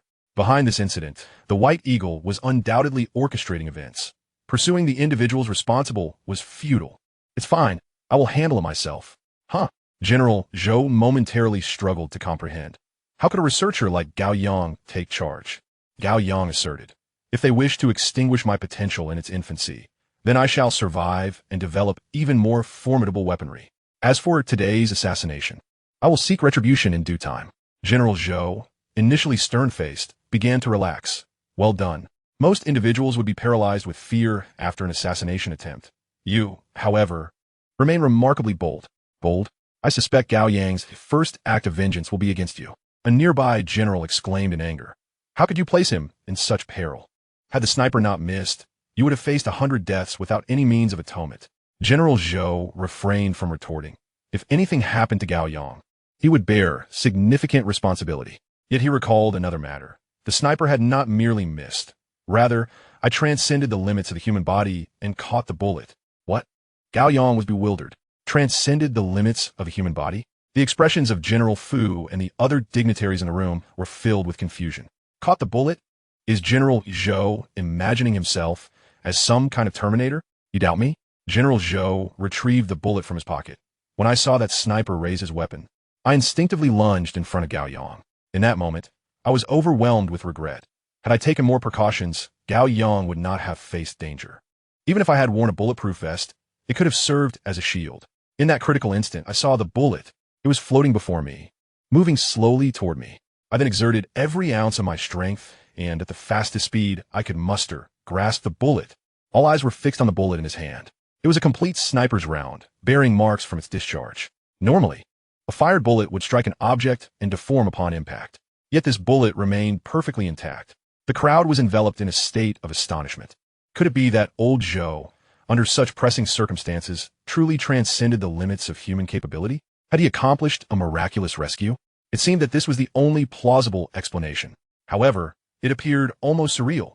Without such a divine intervention, both General Zhou and Gao Yang would have perished. Amidst the profound silence, Gao Yang struggled to maintain his composure, nearly losing control of his expression. His fists were clenched tightly, his body taut, as he feared he might burst into laughter. Yet his slight trembling did not go unnoticed. General Zhou remarked, "Gao Yang, you need not be so moved. This is my oversight and my duty." Unable to restrain himself any longer, Gao Yang erupted into laughter, stifling it amidst the bewildered gazes of those around him. Is there a possibility that it wasn't General Zhou who broke the limits of human endurance, but rather the bullet that slowed down? General Zhou was taken aback, and the distinguished figures surrounding him were equally stunned. A bullet slowing down? This notion seemed even more outrageous than surpassing human limits. Gao Yang lifted his shirt, revealing a belt that was a size larger. "This is my newly developed electromagnetic shield. It can withstand bullets." The dignitaries in the room were once again left speechless.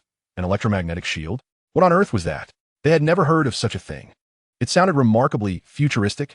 General Zhou glanced at the bullet in his hand, then at Gao Yang's belt. Incredulity etched across his face. "So, the bullet was first slowed by the electromagnetic shield, which allowed me to catch it." Gao Yang nodded excitedly.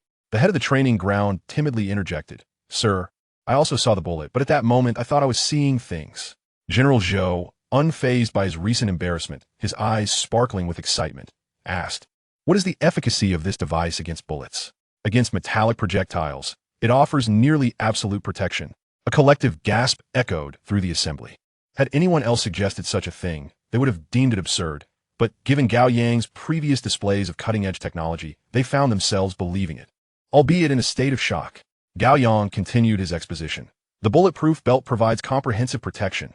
Currently, due to energy constraints, it can only withstand a single attack before requiring a recharge." Some of the crowd had their mouths agape. Comprehensive protection? This implied that bullets approaching from multiple angles could all be thwarted.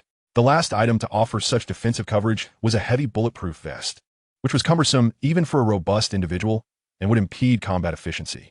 Typically, it was only employed during urban mine clearance or close-quarter operations. Moreover, even heavy bulletproof vests can sustain injuries when struck by large-caliber bullets. Yet this electromagnetic shield would not. It does not hinder combat, is compact and lightweight. This was nearly invincible. Gao Yang further elaborated.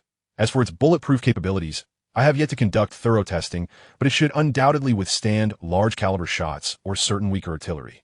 Of course, not explosive shells."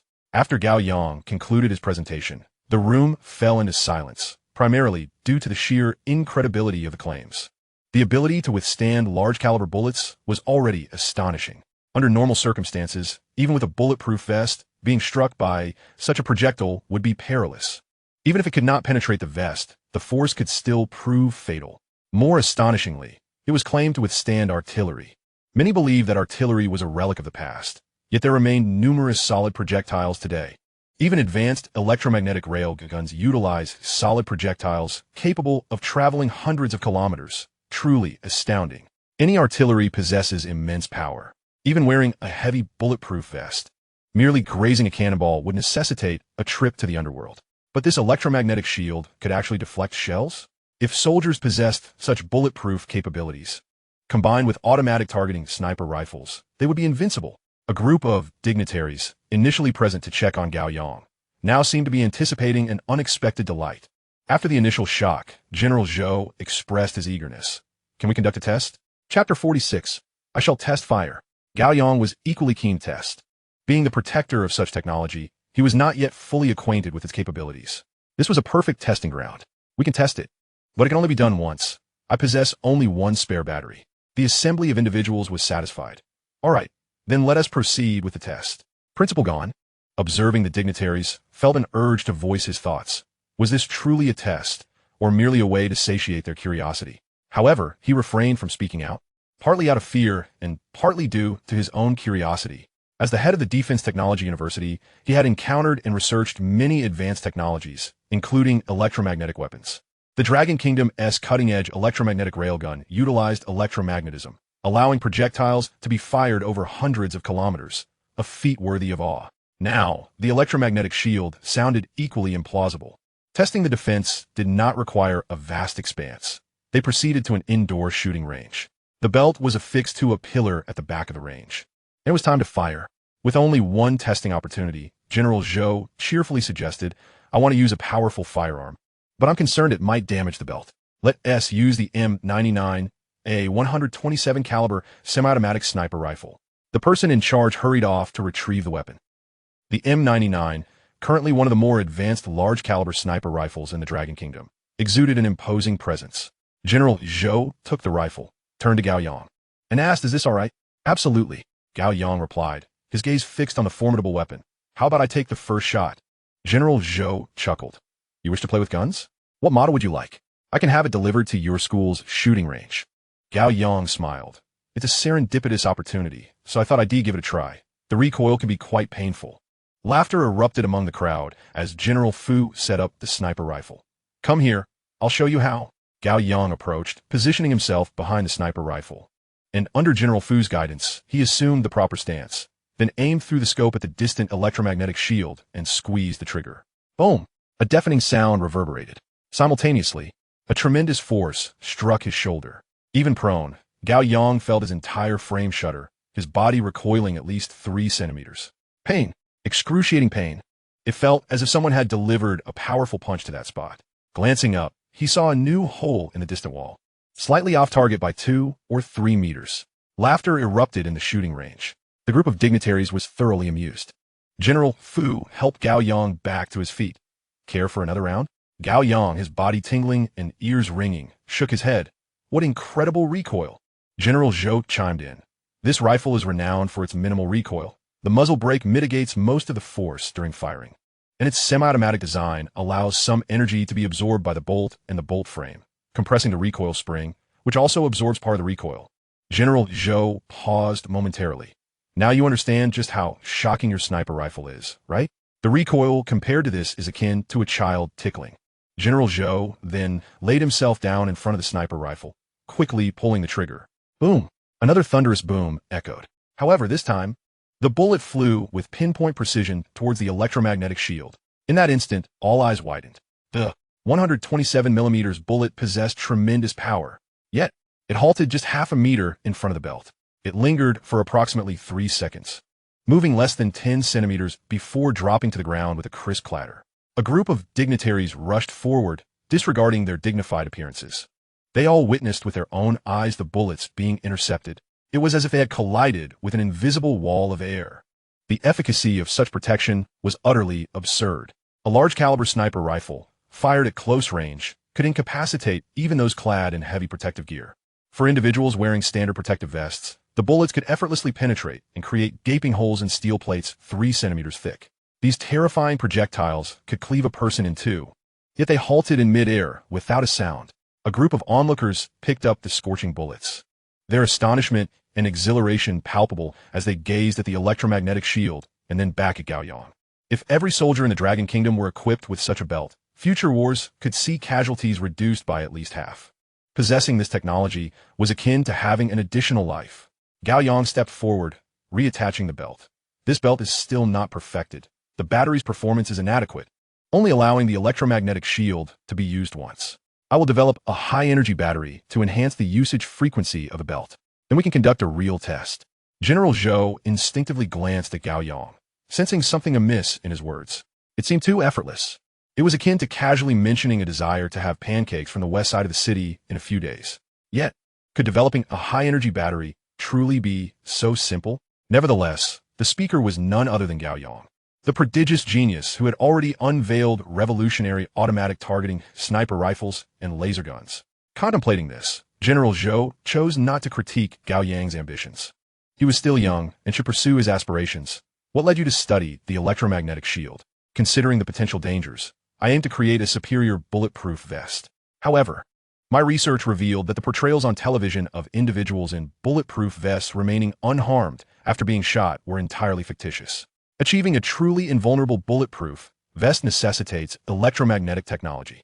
Thus, the electromagnetic shield was conceived. General Zhou instinctively looked towards the prominent figures surrounding him. Their expressions mirrored his confusion. While it sounded plausible, the underlying issues were significant. One might say, a beggar declared his dissatisfaction with poverty and subsequently became a billionaire. Truly absurd. How could one transition from studying bulletproof vests to developing an electromagnetic shield? Yet, since it was Gao Yang who spoke, there could be no rebuttal.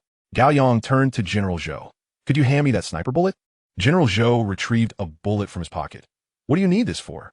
Gao Yang accepted the bullet, admiring its intricate patterns, clearly a finely crafted piece. The beautiful engravings contributed to its stability. As General Zhou inquired, Gao Yang's eyes gleamed. It's a keepsake, after all. This is the first bullet that was fired at me. Had I not fortuitously developed the belt, I might very well have been reporting to the King of Hell by now. What will happen to those from the white-headed eagle? General Zhou refrained from answering directly, instead posing a question. How do you intend to deal with them? For now, let us detain them and give me some time. I will handle it later. Gao Yang tucked the bullet into his pocket, knowing that his retaliation would extend far beyond mere vengeance upon these individuals. General Zhou patted Gao Yang on the shoulder. Then let us detain them for the moment.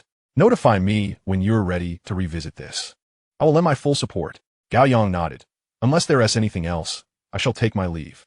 General Zhou pulled Gao Yang towards the exit. Don't rush off. Charge the battery fully, and then wait for your security detail. My security detail? Gao Yang was taken aback. The 10 I lent you are insufficient. The higher-ups have approved additional personnel. Upon hearing of your ambush, they dispatched 80 more to you. 80? Gao Yang was bewildered. Such a number of guards was an extraordinary privilege. Chapter 47. Why don't you ascend to the skies? General Zhou elucidated. Due to the temporary nature of this deployment, only 80 of the top-tier guards are available. Gao Yang quickly interjected. That's more than enough.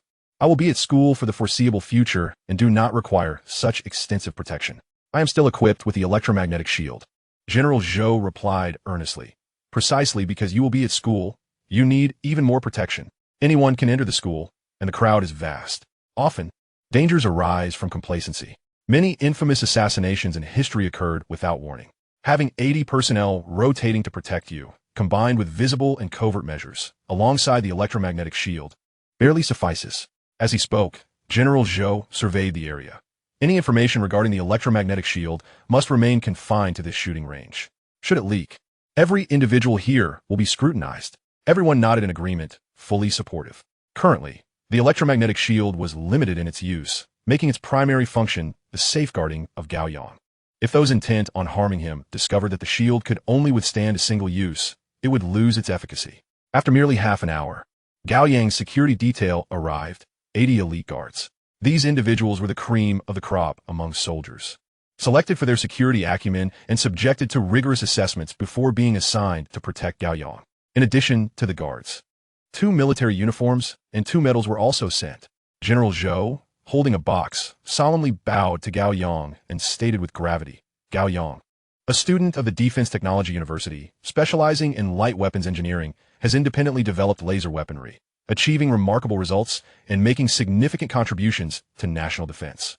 He is awarded a first-class merit and a monetary reward of 5 million.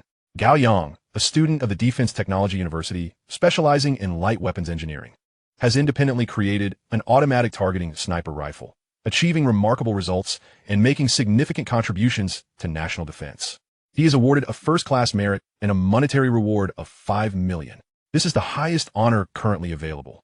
Gao Yang and General Zhou affixed the 2 medals to Gao Yang's chest.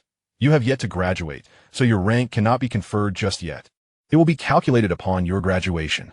Principal Gan also bowed to Gao Yang, his anticipation evident. As a student of the Defense Technology University, graduates typically receive a rank of 1. Those who perform well may receive 1.2, while those who excel and partake in award-winning projects might achieve 1.3. However, Gao Yang, nearing graduation, was already at 2. And with 2.5 years remaining, any further inventions could lead to limitless potential. It was possible that during the graduation ceremony, a figure of higher rank than his would appear. He eagerly anticipated the expressions of the staff and students at that moment. Following the awarding ceremony, everyone bowed to Gao Yang. They truly admired him. Earning a first-class merit was commendable, regardless of whether it was through research or other accomplishments. Once the formalities were concluded, General Zhou remarked, "The funds will be transferred to your account shortly. Given the unique nature of your weapon research, this recognition cannot be publicized for the time being, but there will come a day when you will proudly grace the news." Gao Yang was indifferent to the lack of publicity surrounding his accolades. He did not desire excessive fame. Once the recognition was concluded, Gao Yang returned to school, immediately diving into the library in search of books related to batteries. The advantage of a sufficiently large library was the abundance of resources. It housed comprehensive materials and principles regarding various types of batteries. As long as Gao Yang desired, he could replicate them. However, Gao Yang aspired to do more than mere imitation. If possible, he aimed to manufacture the finest battery currently available and subsequently amplify its capabilities. The assassination attempt today incited a profound fury within Gao Yang, simultaneously illuminating the stark reality that his identity had been compromised. He was compelled to exercise greater caution. The most prudent course of action was not to cower in the shadows, but rather to devise an array of technologies that would render any assassination attempt futile. Seizing a moment, Gao Yang drilled a hole in the bullet and donned a pendant akin to that of a warrior, his thirst for vengeance intensifying. The days spent engrossed in literature remained as monotonous as ever, yet Gao Yang distinctly sensed an increase in the number of individuals surrounding him. In addition to his personal bodyguards, classmates from a specialized class occasionally frequented the library, seeking to familiarize themselves with him. They would approach with inquiries, to which Gao Yang would readily respond. Questions that seemed insurmountable to his peers were mere trivialities to him, akin to solving simple arithmetic. Consequently, the throng around him grew, transforming the once tranquil library into a bustling hub. Nonetheless, this commotion had little impact on Gao Yang, as his classmates were considerate enough to wait until he had finished a book before interrupting his reading.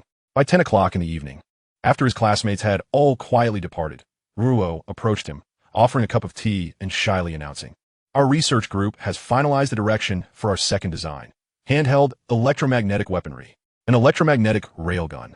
Gao Yang instinctively lifted his gaze, bewildered as he stared at Ruo. "How can your group, the dresses in the wind, aim for the skies?" Ruo paused, a hint of embarrassment creeping into her expression. "Is that not feasible?" Gao Yang grimaced at the thought. The Dragon Kingdom had already developed electromagnetic rail cannons, which possessed tremendous power, capable of launching solid projectiles hundreds of kilometers away. A truly absurd feat previously, artillery had a range of only 70 kilometers. The emergence of the electromagnetic railgun was spurred by the realization of the White Eagle that they could not keep pace with the advancements of the Dragon Kingdom.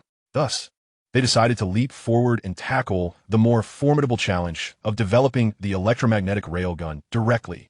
The principles governing the electromagnetic railgun were akin to those of the rail cannon, utilizing electromagnetic forces to propel projectiles. In fact, they bore similarities to the principles underlying Gao Yang's electromagnetic shield. However, compressing something as massive as a rail cannon into a compact firearm necessitated an extraordinary degree of precision, stable energy control, and the capacity to unleash immense energy instantaneously, each facet presenting considerable challenges. Noticing Gao Yang's silence, Ruo timidly inquired, "Is it exceedingly difficult?" "Indeed, it is a Herculean task," Gao Yang replied. "The White Eagle is fervently researching this, and even their elite teams have yet to yield results." Ruo nodded, comprehending his words. "Then we shall reconvene to discuss our previous ideas." "Previous ideas?" Gao Yang sipped his milk tea. "Feel free to share. Perhaps I can offer some suggestions." "RPG." Gao Yang's brows arched in surprise. "That indeed presents an intriguing avenue. Integrating electromagnetic rail technology into an RPG is entirely plausible." Ruo was momentarily taken aback, repeating, "Integrating electromagnetic rail technology into an RPG?" "Precisely. While the challenge lies in the size constraint for the firearm, it could certainly be accommodated within a rocket launcher. Initially devoid of any mechanisms, the rocket launcher could be enhanced with electromagnetic rail technology, allowing the projectile to travel vast distances before accelerating in a second phase and ultimately striking the target with devastating force as the front fuse detonates, followed by a third phase explosion, resulting in a cataclysmic impact. Gao Yang elaborated further, his reasoning becoming increasingly coherent. Under normal circumstances, the effective range of a rocket was limited to a mere 300 or 400 meters, with a maximum range of 1 kilometer. But the term effective did not account for accuracy. Overall, the flight speed was sluggish and easily evaded. However, by incorporating an electromagnetic launcher, the rocket speed would increase dramatically. And with the added second phase acceleration, the results could be quite fascinating. Gao Yang's eyes began to glimmer with excitement. It appeared that this concept could indeed be realized. Chapter 48. A Merciful Hand? Ruoruo's mouth fell open in astonishment as a vivid image flashed through her mind, the scene in a valley where an individual hoisted a rocket launcher and fired it. In the next instant, the rocket soared into the sky, igniting a second time midair and then plummeting toward its target. Was this a rocket or a missile? In the battlefields of third world nations, rockets were immensely popular due to their straightforward firing conditions, individual portability, and suitability for urban warfare, yielding extraordinary results. Most importantly, they were cost-effective. If the issue of slow rocket flight speed could be resolved, the implications would be terrifying. Previously, helicopters could evade RPGs through skillful maneuvering. Once the speed issue is addressed, those helicopters would become mere targets in the sky. Moreover, the overall difficulty was not as formidable as that of an electromagnetic railgun, yet it featured high-end electromagnetic rail technology. Such a design, blending sophistication with practicality, appeared genuinely feasible. Ruoro nodded affirmatively. Excellent. I will inform the others. Count me in for the research. I wish to collaborate with you all. Gao Yang was genuinely intrigued. RPGs played a significant role in modern warfare. Despite their shortcomings, if those could be rectified, the potential would be exhilarating. After Ruo departed, Gao Yang returned to his studies on batteries, prioritizing energy issues. The next day, 3 girls from the Dresses in the Wind Research Group appeared in the library, commencing their studies on electromagnetic technology. However, unlike Gao Yang, who spent all day there, they could only visit during free periods or breaks. Time flew by, and news of Gao Yang's assassination attempt remained shrouded in silence outside. The White Eagle's personnel had been detained, yet they remained reticent, as did the Dragon Kingdom, which appeared unwilling to pursue the matter further, as if nothing had transpired. The true impact of the sniper competition was felt among the elite snipers of various factions. Those at the pinnacle of the sniper echelon commenced a new round of grueling training, vowing to not be outdone. All military forces worldwide aspired to claim the top spot. Being outpaced by 2 or 3 points was intolerable. Now, having been left in the dust was truly disheartening. However, what they remained oblivious to was that no amount of arduous training over a decade could hope to surpass the snipers of the Dragon Kingdom. After all, no matter how advanced their skills, they were still mere mortals. As time progressed, Gao Yang's opportunities for amplification steadily increased. The tree longs for tranquility, yet the winds persist. After several days of reading in the library, Gao Yang received a phone call. Frowning at the caller ID, he answered the phone. Second aunt? On the other end, his second aunt's voice trembled with emotion. Xiao Yang, your brother has realized his mistakes. Could you find it in your heart to spare him? Gao Yang found the request absurd. This was a case of attempted murder, caught in the act, and now pleading for mercy from the intended victim. Was that something a rational person would say? I'm busy. If there's nothing else, I'll hang up. Please hear me out. Your brother was influenced. The idea to kill you was proposed by your uncle. He certainly deserves punishment, but shouldn't he be so severe? When I saw connections, others mentioned that pressure was being exerted from above for a harsh sentence. Just a word from you, a show of leniency. Gao Yang chuckled, hanging up the call. While her words might hold sway, why should he be compelled to speak? He had even advocated for a strict resolution. Blocking her number, he returned to his reading. On the other end of the line, in a small room, several individuals gazed at second aunt, who, holding the phone, addressed them. He hung up, but do not panic. This was all within my expectations. That little brat is inherently cruel and malicious. From a young age, he has harbored a wicked heart. One of the people across from her glanced down at the documents.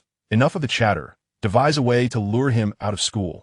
Rest assured, I will definitely coax him out. However, can you guarantee the rescue of my son and ensure the safety of our entire family to the White Eagle? Fear not. We are committed to serving the White Eagle. Our word is our bond. The middle-aged man nodded in affirmation. Second aunt dialed again, stating, that little brat still cares for his grandfather. We can use that to entice him. I'm sorry, the number you have dialed is switched off. Second aunt paused. Astonished, that little brat actually blocked me. She then turned to her husband beside her. Hand me your phone. This time the call connected, and an impatient voice on the other end responded. What do you want? Your grandfather is ill and in the hospital. He instructed us not to inform you, but you may want to come see him. He is at the First People's Hospital. Second Aunt rushed through her words before hanging up. Looking at the people in front of her, he will undoubtedly go to the hospital. The operatives from the White Eagle immediately made a call, arranged for someone to stake out the school entrance. The target may leave at any moment. Second Aunt regarded the middle-aged man before her. You are the legendary assassins, aren't you? It seems you are quite inept if you want to eliminate Gao Yang. His father is his greatest weakness. Just send someone to capture him, and Gao Yang will surely surrender. The middle-aged man looked at the loquacious woman before him. Feeling a headache, she was indeed chatty and utterly wicked. He contemplated whether to silence her with a bullet. Yet, he still needed to rely on her to lure Gao Yang out. Chang Yongfu has received protection from the Dragon Kingdom, with numerous guards around him, leaving no opportunity to strike. Second Aunt felt a twinge of envy.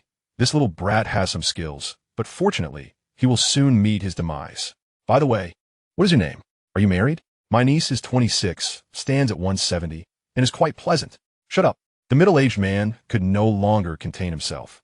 This woman was not only wicked, but also foolish. Her offer to introduce him to a girlfriend was transparently a ploy to bind him. She seemed clever, but was, in fact, incredibly dim-witted. He even began to question whether he had made the right choice in collaborating with her. On the other end of the line, Gao Yang set down his phone, gazing at it in confusion. That cruel, wicked, and foolish second aunt had actually taken the initiative to call him, claiming his grandfather was ill. How could this be? That idiot would be delighted if he did not go, allowing her to tell his grandfather, "Your grandson is heartless." In fact, it was improbable he would even receive such news if his grandfather passed away. Something was amiss. There must be a trick afoot. Gao Yang turned to the guard sitting a seat away, engrossed in a book. "Come here." The guard swiftly approached Gao Yang. Gao Yang handed him the phone. "My second aunt called, saying my grandfather is ill. We need to arrange our itinerary immediately." Gao Yang waved his hand. "No need for an itinerary. This information is undoubtedly false. My second aunt would never notify me. There is likely some hidden agenda." The guard nodded. "Then I will arrange for someone to investigate whether your grandfather is truly unwell." Gao Yang waved his hand again. "That is not what I meant. Let me be direct. Can we proceed to apprehend someone?" The guard was taken aback, wondering if they should really capture someone based solely on a phone call. But in an instant, he nodded. "Yes, we will contact the nearby station troops immediately." Gao Yang was somewhat surprised. "Do you have the authority to mobilize them?" "No, no. But given your current perilous situation, we have the right to deploy all resources to ensure your safety. Just state that they pose a threat to your security. However, if there is a misjudgment and the operation goes awry, you could be held accountable." Gao Yang was unfazed. "Just apprehend them. Misjudgments are unlikely, as one's nature is difficult to change." Chapter 49, A Windfall of Merit. The guard did indeed make a call to the higher-ups, stating that the target posed a threat to Gao Yang's life. After hanging up, the guard remarked, "Now we wait for further news." Gao Yang ceased to ponder further and resumed reading. In a solitary villa, second aunt watched the middle-aged man with growing impatience. "Have you not yet eliminated that little brat?" The operatives from the White Eagle found themselves in a headache-inducing situation, as the woman had been incessantly chattering in his ear. "It has only been half an hour." Just then, the White Eagle operative furrowed his brow, as if he heard the sound of a helicopter. Yet, helicopters were normally absent from the city. Approaching the window, he looked up and saw a military helicopter flying overhead. He felt a surge of anxiety, yet remained somewhat unconcerned, for the military had no reason to know of his presence here. Even if they did, it was inconsequential. He had yet to initiate any action, and the Dragon Kingdom had no prophetic abilities. As the helicopter approached the villa, it gradually reduced its speed. The White Eagle's personnel sensed something was amiss. Why was the helicopter slowing above the villa? While he was still in a daze, several military vehicles approached from all directions, surrounding the villa. Soldiers disembarked from the military vehicles, using them as shields while setting up weaponry on the opposite side. The helicopter broadcasted, "You are surrounded. Lay down your arms and exit the premises to surrender immediately. You have 3 minutes. After that, we will storm the building." Concurrently, a contingent of soldiers began evacuating the surrounding villa residents to prevent them from being caught in the crossfire during the operation. However, during the evacuation, a group of onlookers curiously inquired about the situation, completely unfazed. Witnessing the armed forces, instead of fear, the curious residents engaged in idle chit-chat. Only in the Dragon Kingdom could one find such a unique response. Inside the villa, the head of the White Eagle's operation, witnessing the unfolding scene, suddenly widened his eyes at Second Aunt. "You have tipped them off?" Second Aunt was bewildered. "I did not. I truly did not inform anyone."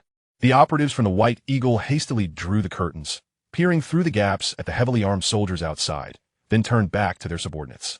Trembling, the subordinates discarded their weapons. With such overwhelming firepower, if they launched an assault, there would be no chance of survival. I must surrender. Once one person chose to surrender, the rest followed suit. Facing certain death, it was better to capitulate and cling to life. The leader glanced at their prepared weapons. Having them here could lead to significant trouble. After some contemplation, he looked at Second Ant, observing her terrified demeanor, realizing she was likely not the informant. If she were, the outside forces would have more methods to apprehend them rather than this all-out approach. Surrendering was acceptable, but first, they needed to verify their information. When questioned, they would simply claim they were engaged in a weapons deal. They must not speak out of turn. They were aware that the military had come to capture them, undoubtedly knowing their intentions. But as long as they maintained their denial, there was a slim chance of survival. Second Ant repeatedly nodded. I promise not to speak out of turn.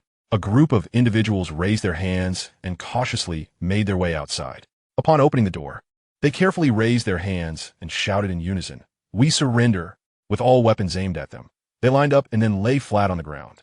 The soldiers behind the military vehicles felt a tinge of disappointment.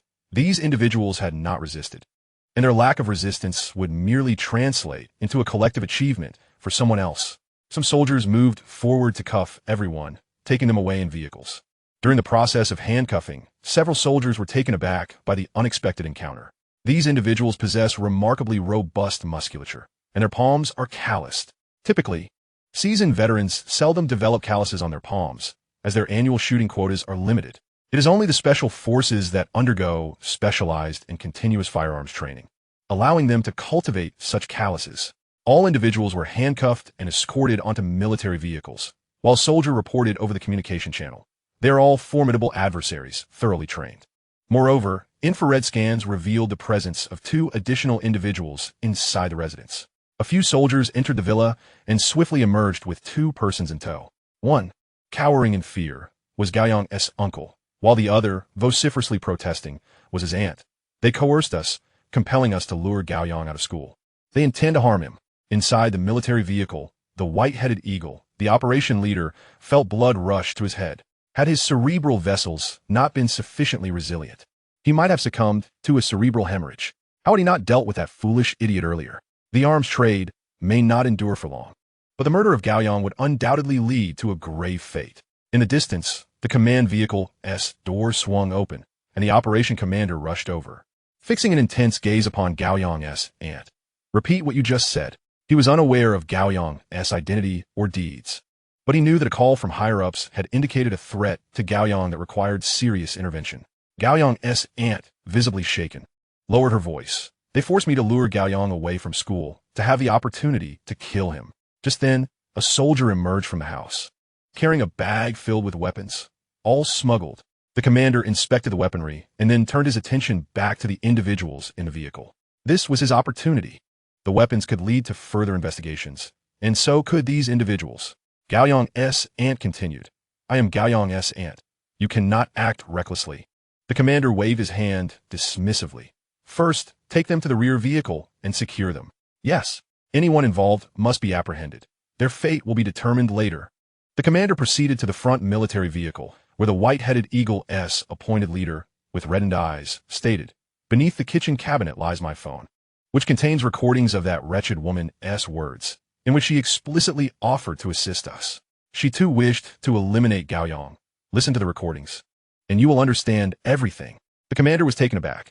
How could this be so straightforward? This person divulged everything without being prompted. This was not mere surrender. It was as if he had willingly presented his neck for the guillotine. Who are you?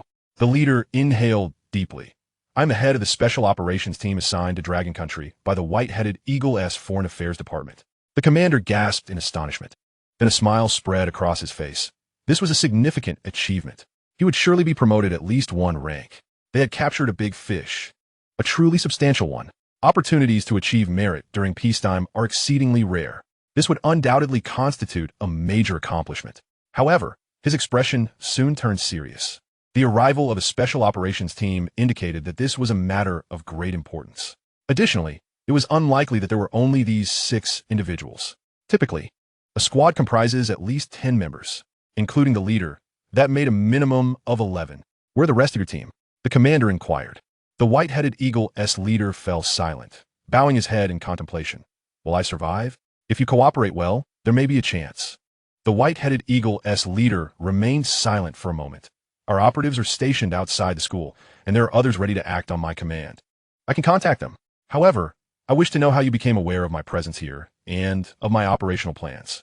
Chapter 50. Confidential Materials. The commander closed the vehicle door and approached the command vehicle to report the situation to his superiors. The news rapidly reached the library, where a guard approached Gao Yang with a phone. The operation is proceeding smoothly. Your aunt, in collusion with the white-headed eagle's operatives, sought to lure you out of school to execute their plan. The leader of the white-headed eagle's operation team wishes to know how you discovered his scheme. Inform him that he will assist us in apprehending the remaining individuals. Gao Yang recognized that where there is an anomaly, there lies a hidden danger, but this danger seemed considerable. He picked up the phone and replied, I'm unaware of his plans. If I must identify a flaw, it is his choice of my aunt as a collaborator. He deserves to be foolish. If my grandfather were truly ill, the entire Gao family would certainly refrain from notifying me, instead attempting to obstruct me. The person on the other end fell silent. Having listened to the recording, he could discern no issues and thus was intrigued. Now he understood the source of the problem. A weasel wishing the chicken a happy new year with ill intentions. After hanging up, Gao Yang resumed his reading. The white-headed eagle's pursuit was anticipated. However, collaborating with his aunt was akin to digging his own grave. Not only partnering with his aunt, but any alliance with the Gao family would be utterly futile. In the military vehicle, the leader of the white-headed eagle's operation team heard Gao Yang's response and nearly spat blood in frustration. He began to regret not eliminating that woman when he was captured. Such foolishness, with no possibility of escape. He ceased his resistance and began cooperating with the officials from Dragon Country to apprehend the remaining members of the operation team.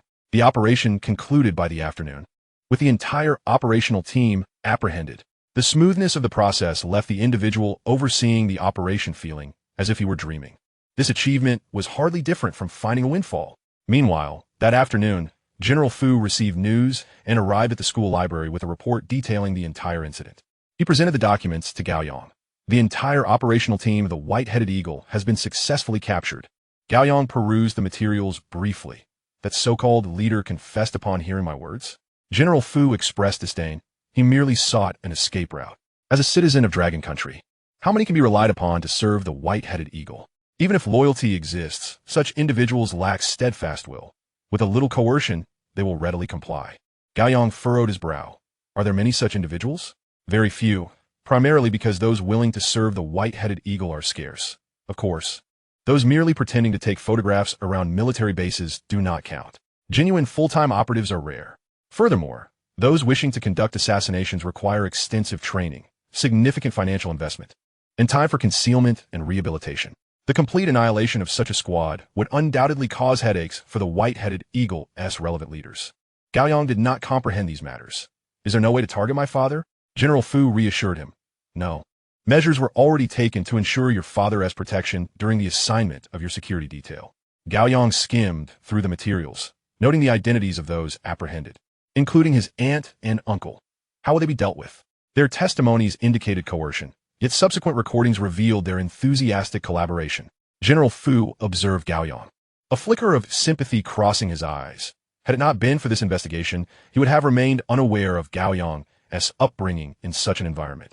Living in such conditions, Gao Yang had not fundamentally changed for the worse. He was indeed fortunate. What do you wish to do with them? Gao Yang's words held the power to determine their fates. He contemplated execution, but reconsidered. Imprison them for life, they could still be utilized as pawns, perhaps made to tread the path of fire and brimstone. Very well. General Fu nodded. What is the status of the battery research? With a remarkable confidence of 90% already established, General Fu had initially posed his question casually, but was pleasantly surprised to hear such a high certainty. So soon? It had barely been 10 days since Gao Yang had mentioned researching batteries. He understood that the prodigy was often incomprehensible, but this was beyond all reason. It was simply extraordinary. Gao Yang looked at General Fu and suddenly asked, could you procure experimental data from other research institutes? General Fu, momentarily taken aback, inquired, what kind of data do you require? Research data on solid-state batteries, and if possible, the currently released semi-solid battery data as well. General Fu rose to make a phone call. If there were anyone else requesting such information, it would undoubtedly be denied. These details were commercial secrets. Major companies kept their data under tight security. For instance, within the automotive industry, even a slight increase in battery capacity could provide a significant advantage when selling vehicles. Gao Yang had little hope and was merely attempting to inquire. Any information suitable for publication was relatively outdated knowledge. The truly core elements remained undisclosed for the time being. Only when everyone had grasped the information would it be shared. In just 5 minutes, General Fu returned to the library. The Lonka Institute has agreed to send the information over. It will arrive tonight. Gao Yang was astonished that he could indeed acquire it. And so swiftly, with a battery of enhanced capacity as a foundational boost, the augmented battery's energy would only increase further. With General Fu gone, Gao Yang continued to read while waiting. It was not until evening that several USB drives were escorted to the library by security personnel. These USB drives could only be viewed on a standalone computer. Gao Yang understood this precaution.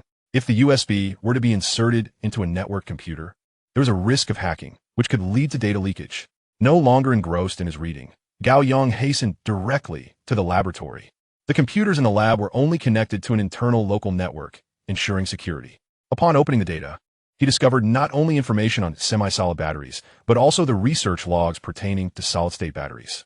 If Gao Yang were to entertain avarice, this data could fetch an exorbitant price. However, his sole focus was on production. While reviewing the materials, Gao Yang also monitored the system. To his surprise, it seemed that the energy accumulation rate was increasing. Reading could accumulate energy, but could examining these materials expedite the process even further? Initially, he had anticipated needing 3 days to finish gathering energy. Yet by focusing on the most advanced materials, he completed it in just a day and a half. A notification chimed in his mind. The opportunity for a 10,000-fold amplification has been fully charged. Gao Yang had skimmed through the materials. He only needed to understand the manufacturing process. He had already perused the rest, allowing for rapid progress. After securing the data, he donned a thick protective suit and prepared to commence work. The battery manufacturing process was intricate and fraught with danger, with the potential release of toxic gases. Even with confidence, caution was paramount. The electrolyte for lithium-ion batteries was liquid. Transitioning to a solid-state electrolyte meant creating a solid-state battery. Theoretically, solid-state batteries offered enhanced safety and energy density exceeding that of ternary lithium batteries by more than double. However, the technical challenges had yet to be resolved. In the meantime, semi-solid batteries had been developed as a transitional product. This time, Gao Yang aimed to manufacture a semi-solid battery. Chapter 51. The Art of Lottery. The battery manufacturing process was complex, yet Gao Yang's expertise was exceptional. With the vast amount of knowledge he had acquired, both in theory and practice, he surpassed the average individual. The pre-prepared semi-finished materials also expedited the manufacturing speed. Working late into the night, Gao Yang produced a battery measuring 2 centimeters square. Placing the battery on his bulletproof belt, a notification sounded in his mind. Host has developed a semi-solid battery. Would you like to proceed with amplification? Gao Yang had eagerly anticipated this moment for a long time. Without a hint of hesitation, amplify, an ethereal disc materialized before him, signaling the time for a prize draw. Gao Yang placed his hand on the disc, taking a moment to recall the sensations from his previous spins. Having achieved several high multipliers, he contemplated whether he could control the force to land on a higher multiple. With a gentle exertion, the disc began to move, albeit slowly, completing half a turn. The pointer stopped at the 10,000-fold mark. Gao Yang widened his eyes, awaiting the notification in his mind. Once the notification sounded, it would confirm that this technique could be utilized, allowing every subsequent amplification to reach a 10,000-fold increase. Ding! Congratulations, you have drawn the energy 10,000-fold amplification. In Gao Yang's ecstatic state, the equipment in the laboratory sprang to life. This time, the process was swift. Within 2 minutes, the system completed the automatic manufacturing. A battery identical in appearance floated in the air. Due to limitations in the lab's materials and equipment, it achieved an amplification of 23 times. Gao Yang was somewhat surprised. In the past, the system's manufacturing typically yielded amplifications of at least several hundred times. Why was this only 23 times? Was the difficulty in battery manufacturing particularly high? Yet, 23 times was insufficient. As Gao Yang pondered, a torrent of memories flooded his mind. After upgrading, ordinary lithium batteries transitioned to metallic lithium batteries. with a maximum energy capacity potentially reaching 30 times that of current batteries. This energy capacity was astonishing. A standard 5,000 mAh smartphone battery would transform into a staggering 150,000 mAh, equivalent to 0.75 kilowatt-hours. This would be a revolutionary leap for electric vehicles, allowing a car with a range of 500 kilometers to achieve an astonishing 15,000 kilometers. What fuel-powered vehicle could boast such remarkable endurance? Yet, in Gao Yang's view, this was still inadequate, especially since he had drawn the 10,000-fold amplification. Following this, even more memories surged into Gao Yang's mind. As he absorbed the knowledge, his jaw dropped in astonishment. The next stage of battery technology was nuclear batteries. Micronuclear batteries were divided into two components.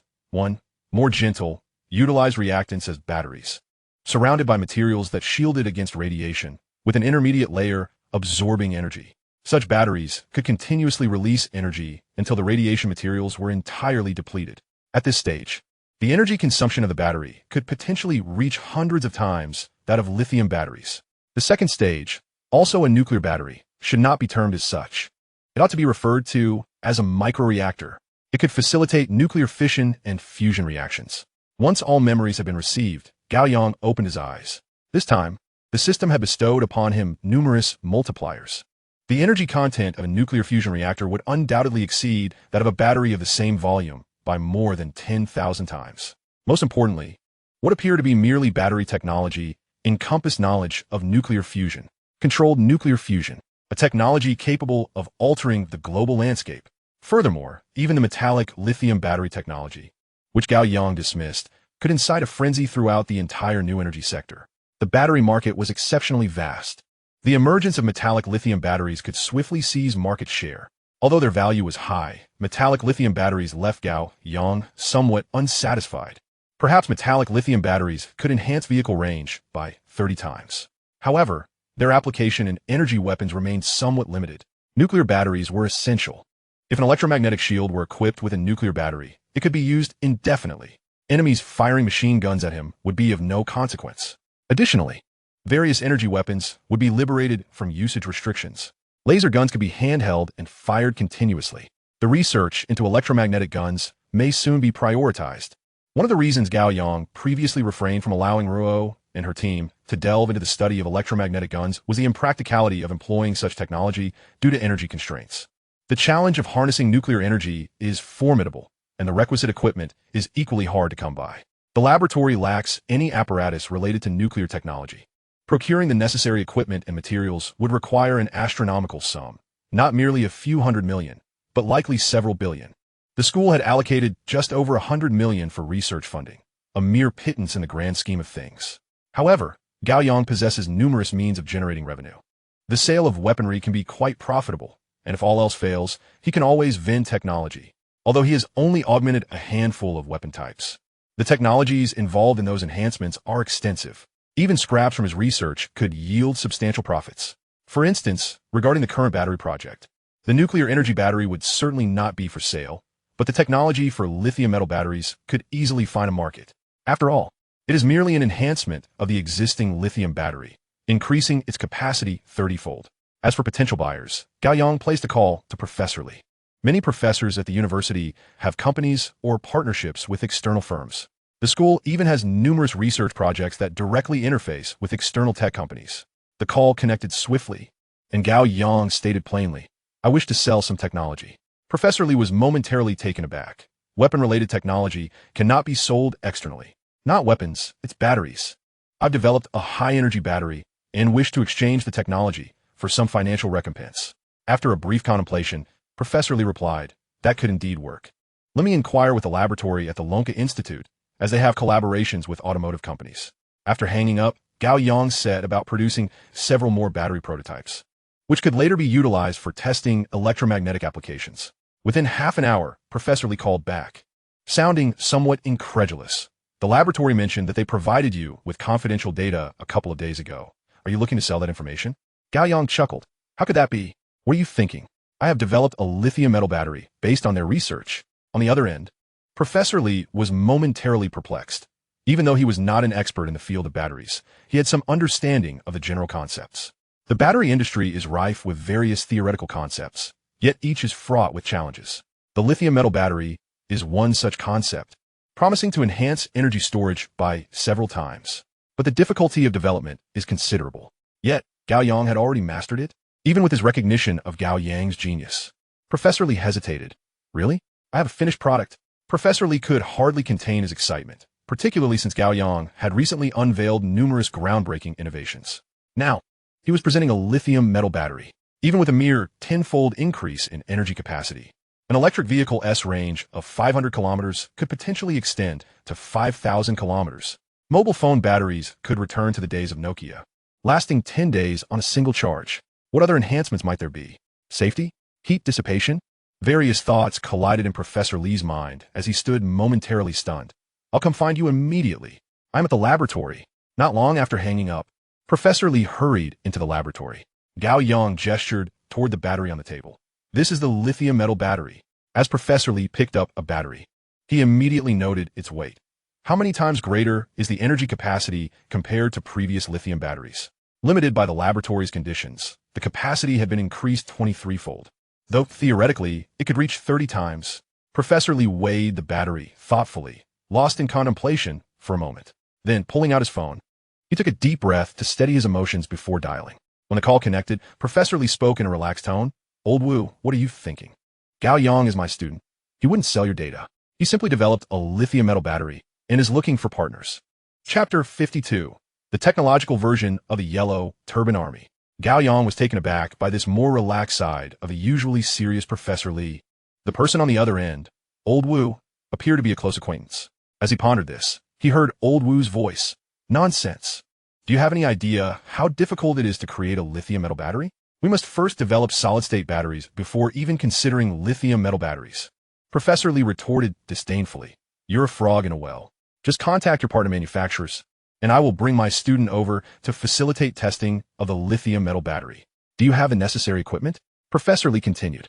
The batteries produced in our university laboratory have an energy capacity 23 times that of lithium batteries, though theoretically, they can achieve 30 times. Old Wu's voice came back, full of skepticism. Nonsense. Theoretically, lithium metal batteries can only achieve a storage capacity of a mere tenfold. You'll see for yourself during the testing. Professor Li abruptly terminated the call, rubbing his face in disbelief. It was only due to his trust in Gao Yang's abilities that he had made the call in the first place. He then glanced back at the lithium metal battery, now regarding it with newfound seriousness. My friend claims that the theoretical capacity of the lithium metal battery is merely tenfold. Gao Yang, uninterested in further debate, simply nudged the battery on the table. The evidence was right in front of them. It was impossible for it to be a fabrication. Professor Li, feeling incredulous, ceased to discuss battery-related matters, recognizing his own lack of expertise. It is better to retain control over the technology rather than sell it outright. The Long Kingdom encourages researchers to engage in development, granting ownership of patents resulting from state-funded research projects to the researchers themselves. Monetizing such inventions is relatively straightforward, often involving partnerships. Some collaborate with external capital to form companies, where technical personnel focus solely on the technology and share in the profits. This time, instead of selling the technology, consider a partnership where you provide the technology. It's akin to selling, yet you will receive a substantial patent fee along with ongoing income. The specifics of negotiations depend on the technology and the attitudes of the potential partners. Don't rush into decisions. Gao Yang nodded, recognizing this as valuable wisdom. The worth of technology is a complex matter. Every breakthrough is often hailed as a priceless treasure, yet practical application requires careful consideration. He did not need to grasp all the details. As long as he had sufficient funds to develop nuclear energy batteries, he would be satisfied. Professor Li, regaining his composure from the shock, took a seat and inquired, what prompted your desire to exchange technology for funds? I aim to manufacture nuclear energy batteries, which necessitates the establishment of a larger laboratory. Professor Li's mouth dropped open once more. Nuclear energy batteries? Before Gao Yang could respond, Professor Li's phone rang. It was Old Wu. Can you arrive at our laboratory tomorrow at 2 in the afternoon? After confirming with Gao Yang, Professor Li agreed. They would have ample time to make it by noon tomorrow. Gao Yang then busied himself. He was focused on creating an electromagnetic shield. As he prepared to leave, he had the protection of the electromagnetic shield, but Professor Li and the guards did not. If an assassin were to strike and accidentally harm others, it would weigh heavily on his conscience. Observing Gao Yang's frantic activity, Professor Li chose not to dwell on the nuclear energy battery matter and took his leave.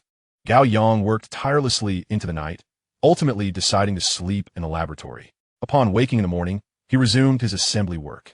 Buten o'clock. He emerged from the laboratory bearing a box. Outside, guards stood vigil 24 hours a day. Gao Yang set the box down. Gather everyone. Each person will receive a belt. The guards looked at the belts with confusion. What is this?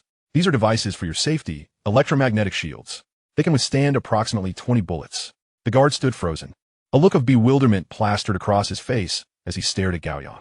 Was this some sort of technologically advanced yellow turban soldier, impervious to blades and bullets, immune to fire and water?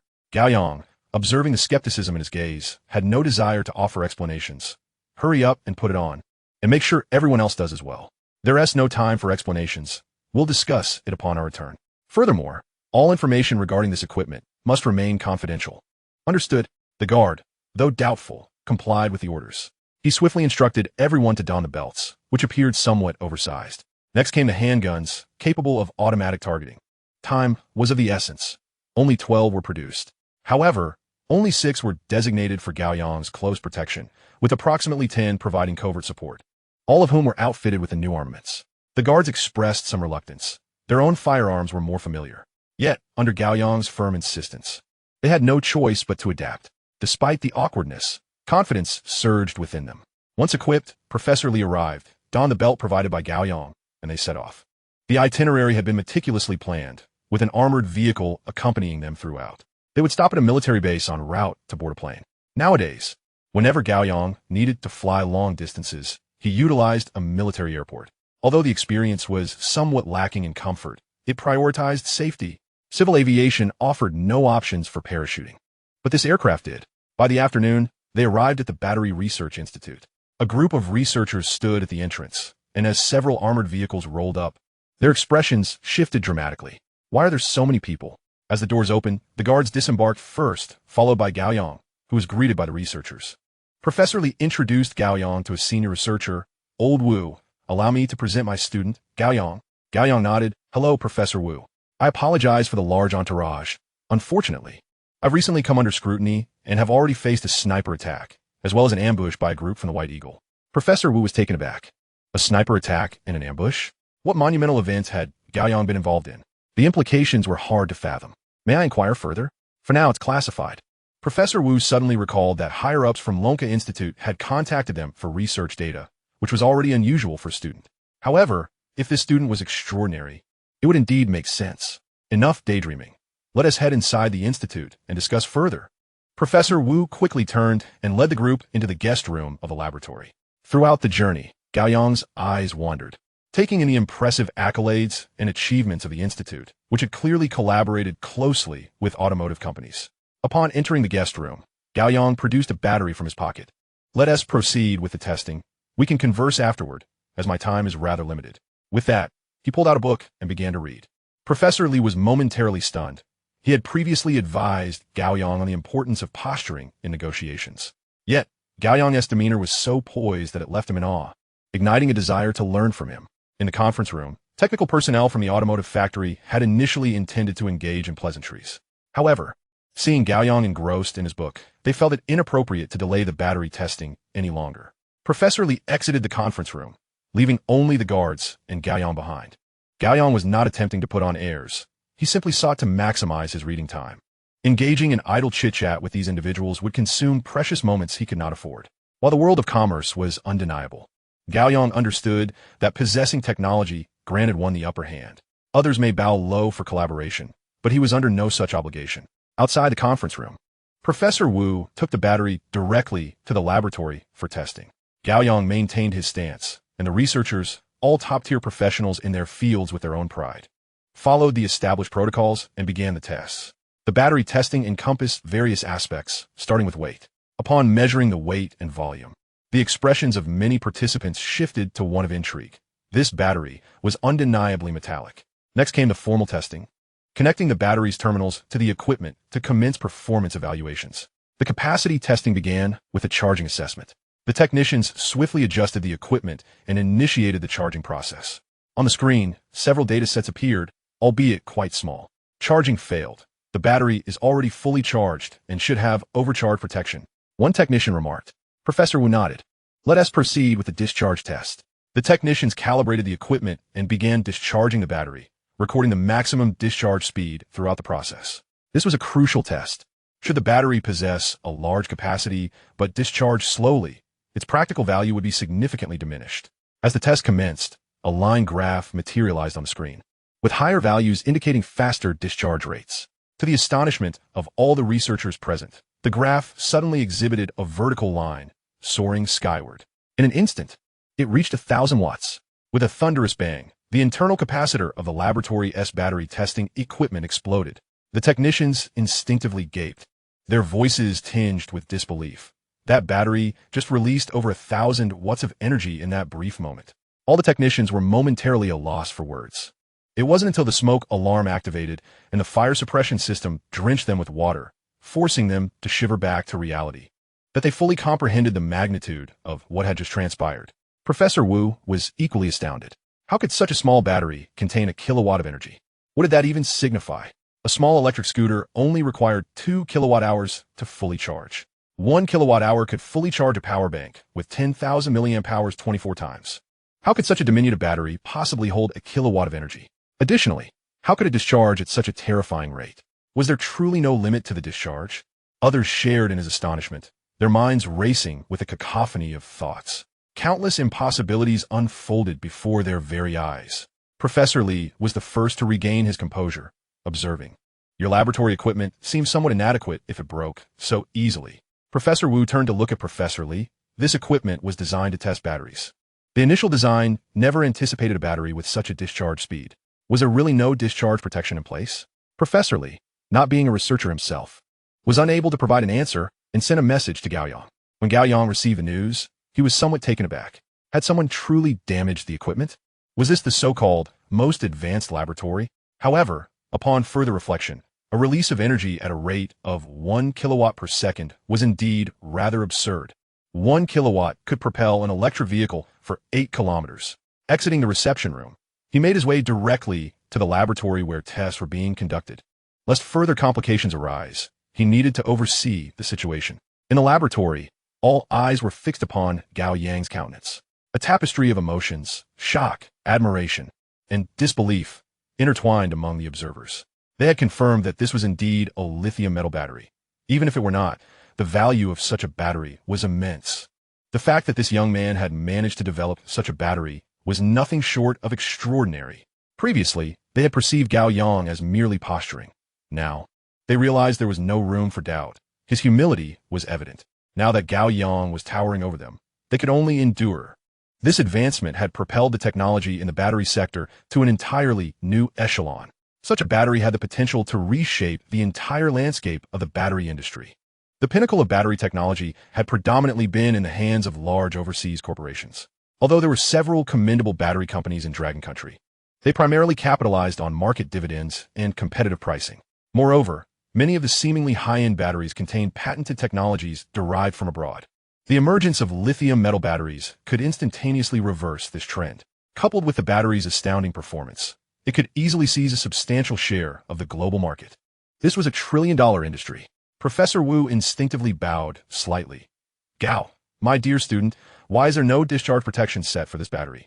He sought to address him with a title of respect, but could not find a fitting one in the moment. Gao Yang was so extraordinarily young that any honorific seemed inappropriate.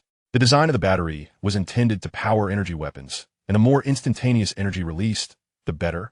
Discharge limitations could be added later. Professor Wu's heart skipped a beat. Energy weapons.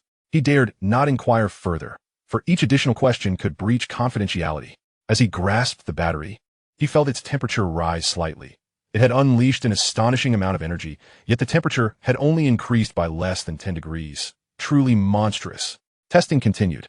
But this time, more substantial equipment was employed. Gao Yang observed with keen interest as numerous tests unfolded.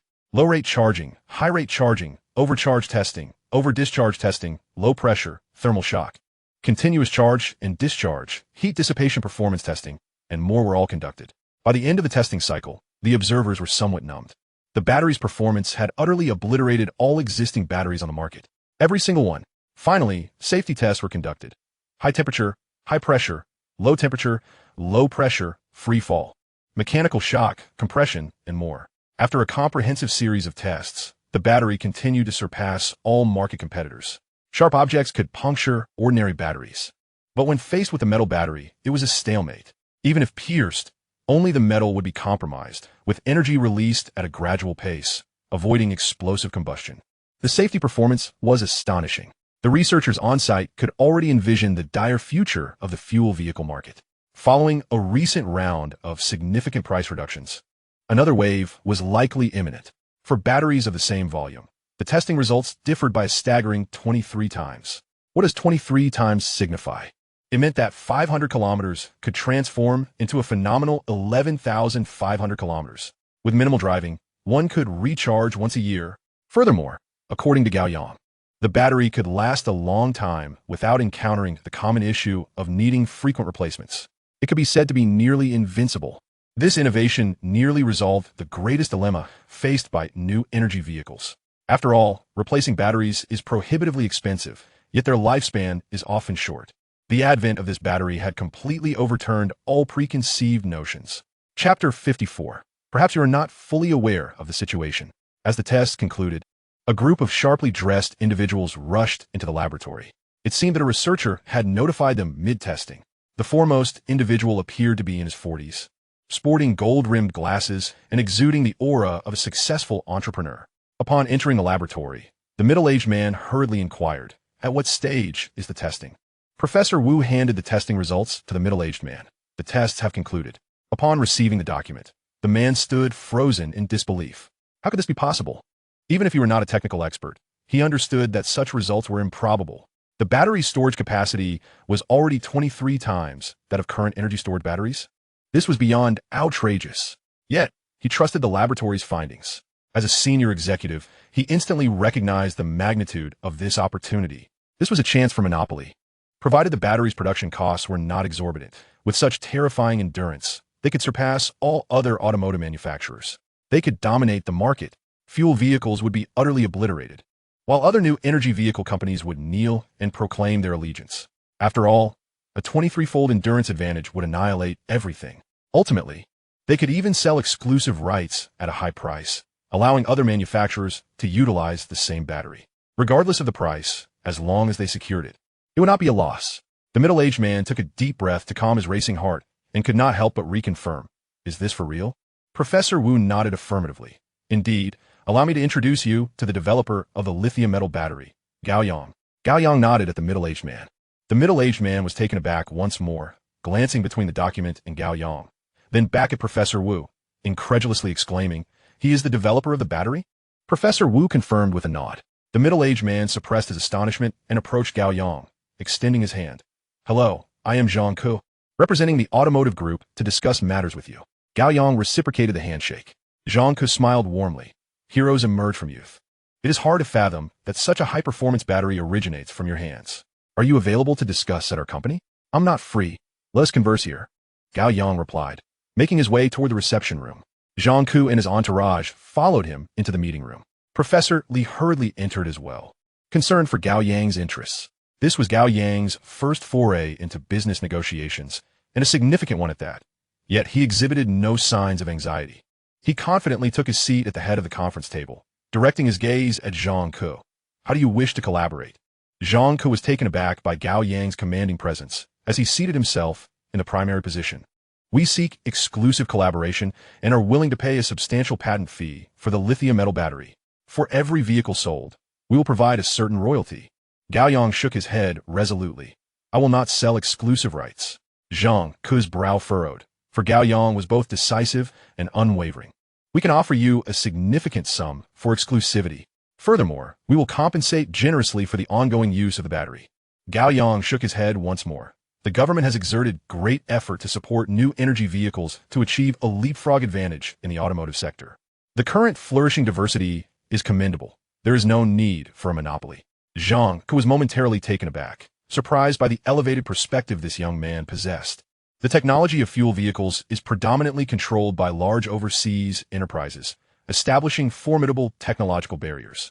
As a result, Numerous domestic independent automotive brands find themselves compelled to pay exorbitant patent fees in their attempts to manufacture vehicles. Even when they manage to turn a profit, a significant portion is siphoned off as patent expenses. Meanwhile, foreign automotive giants can thrive effortlessly, relying solely on these patent royalties, which also serve as a source of welfare for those high-benefit nations. With the advent of new energy vehicles, the Dragon Kingdom has made substantial efforts to support the industry, aiming to alter this dynamic. However, as a corporate entity, considerations of growth remain paramount. You may propose conditions, and under exclusive terms, we could concede significantly. Gao Yang shook his head, rejecting exclusivity. The new energy vehicle sector is still in its infancy, making this an opportune time for fierce competition. Only through competition can progress be achieved. A monopoly would stifle healthy rivalry. Zhang Ke furrowed his brow, questioning how negotiations could proceed without exclusivity. Gao Yang pondered before suggesting a single patent usage fee, with subsequent battery usage being free of charge. Zhang Ke was momentarily taken aback by the notion of no further patent fees, which typically also encompass research costs.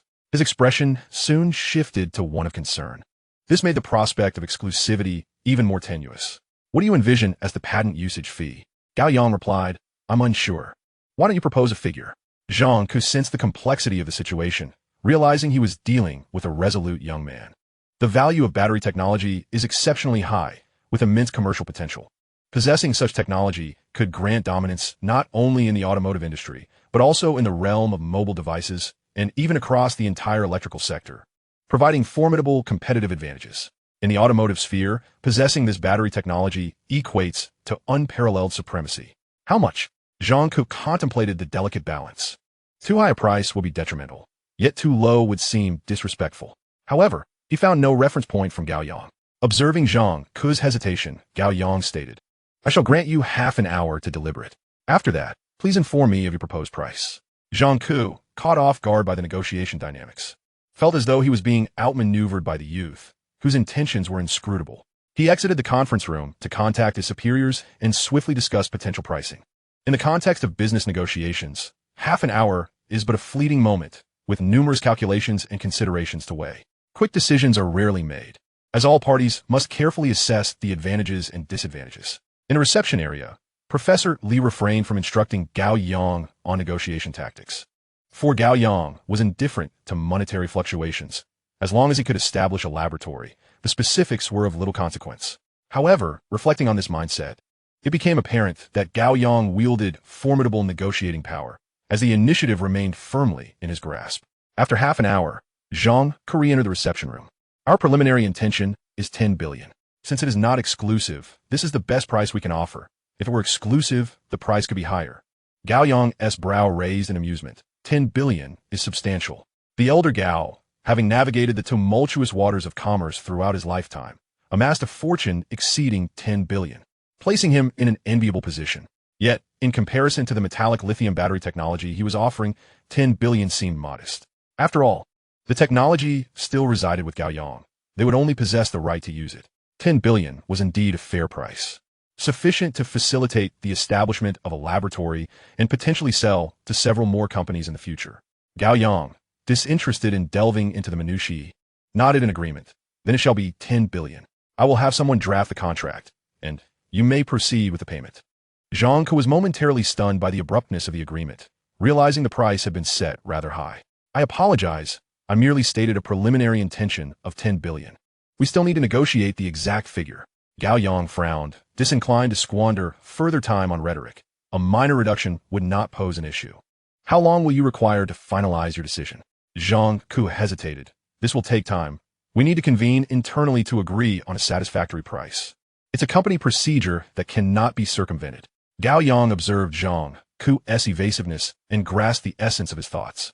You may still be unclear about the situation, he asserted. This is 10 billion. I cannot afford to waste time negotiating prices. I need a price sufficient to establish a laboratory. I will grant you another half hour for deliberation. This is my limit. Please present a viable price as soon as possible. Zhang Ke felt certain of Gao Yang's intent to build a laboratory, but he feared the implications of ignorance. Now understanding Gao Yang's needs, he believed negotiations would be more straightforward. Zhang Ke's expression turned troubled. Half an hour may not suffice. We need to hold an internal meeting to determine a more specific price. It's simply the company's process, and there's no way to bypass it. Gao Yang frowned, questioning why some individuals consistently perceive the willingness to concede as an invitation for exploitation. The previous half hour yielded a rough price indication, demonstrating the ability to propose a figure in a short time frame. Yet, Zhang sought to leverage this to discover the lowest possible price. With no time to spare, Gao Yang decisively stood up. You still do not comprehend the situation. The opportunity to set the price rests with you. Since you choose not to utilize it, I shall make the offer. Your company must allocate 20 billion to secure the patent usage rights. A single cent less, and we shall not engage in further discussions. With that, Gao Yang turned to Professor Li. Professor Li, would you kindly assist me in contacting other new energy vehicle manufacturers? Professor Li nodded in agreement. Certainly. We can send the battery samples for their evaluation and propose a price of 10 billion. Gao Yang picked up a book from the table and exited the room. It was only then that Zhang regained his composure, his immediate reaction one of panic. Should other manufacturers pay the 10 billion and upgrade their battery technology while his company remains stagnant, the consequences could be dire, even leading to bankruptcy. From his perspective, there was no reason other manufacturers would reject the 10 billion offer. The battery's performance was simply too extraordinary. If utilized correctly, it could even give rise to a company valued in the trillions. Yet, the challenge now lay not in the technology's worth, but rather in the monetary figures involved. As a negotiator, if he allowed the company to incur an additional 10 billion cost, he would undoubtedly face severe repercussions for his negligence. Zhang hurriedly rose, attempting to catch up with Gao Yang. But before he could reach him, two security personnel had already positioned themselves in his path. Zhang was taken aback. Were these not the laboratory's guards? What was happening? Unable to approach Gao Yang, Zhang could only shout, Mr. Gao, we can discuss this further. Grant me another opportunity. Gao Yang turned a deaf ear, recognizing the necessity of setting an example. As Zhang watched Gao Yang distance himself, he turned to Professor Wu with urgency. Professor Wu, can you keep him here? Professor Wu's brow furrowed in concern. How could you let this negotiation fall apart? What transpired? Dion Kiskiviko, equally perplexed, replied. I was merely engaging in standard price negotiation. Is that not normal? I don't know. Our intended price was 10 billion, and he initially seemed agreeable, only to suddenly demand 20 billion. Professor Wu scrutinized Zhang. He consented to 10 billion.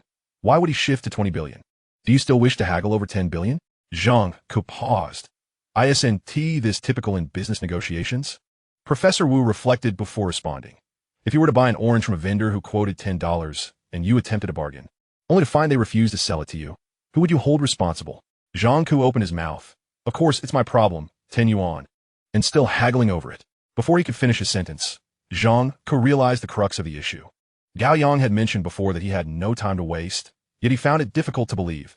But this is 10 billion. Professor Wu remained silent. During his conversation with Gao Yang, he had understood that the batteries were developed for the advancement of energy weapons. What are energy weapons? Laser weapons, electromagnetic weapons. Gao Yang might merely be dealing in scraps or even obsolete technology to make a quick profit. 10 billion is a substantial sum for an ordinary person. But for Gao Yang, it is merely a trifling amount. Zhang hesitated. Could you help me get in touch with him? I would like to discuss this further. Professor Wu shook his head. I can attempt to reach him, but whether he will offer you an opportunity is uncertain. Zhang felt despondent. He had engaged in numerous business dealings, yet this was the first time he had been so thoroughly humiliated. Professor Wu made a phone call to Professor Li, requesting him to convey the message, and unsurprisingly, the outcome was bleak. After hanging up, Professor Wu turned to Zhang. There is no opportunity. Zhang remained unconvinced. Where's his laboratory? I can go find him. Professor Wu shook his head. I advise against it. If he truly becomes annoyed, you may not even qualify to make a purchase. With that, Professor Wu turned and entered the laboratory. Zhang felt miserable. He shared in the same sentiment. The financial backers had vanished. The funds initially provided by the automobile company to support their research were now uncertain. They had to reconsider whether to continue their research. If they persisted, even after a decade of study, they might not achieve the results of metallic lithium batteries. If they ceased research, what would be the purpose of a laboratory? While they were engulfed in their dismay, Gao Yang was acquiring insights from Professor Li. On the airplane, Professor Li remarked, if you wish to sell technology, you must first establish a company. Collaborating through a company will be far more convenient. You cannot manage everything personally. For instance, in today's negotiation, if you had a company, you could gradually negotiate the price without concern, simply waiting for the funds to arrive. Gao Yang nodded, finding the advice reasonable. However, he was not adept at running a company. Noticing Gao Yang's contemplation, Professor Li presumed he lacked funds. Need initial capital? I can lend you some.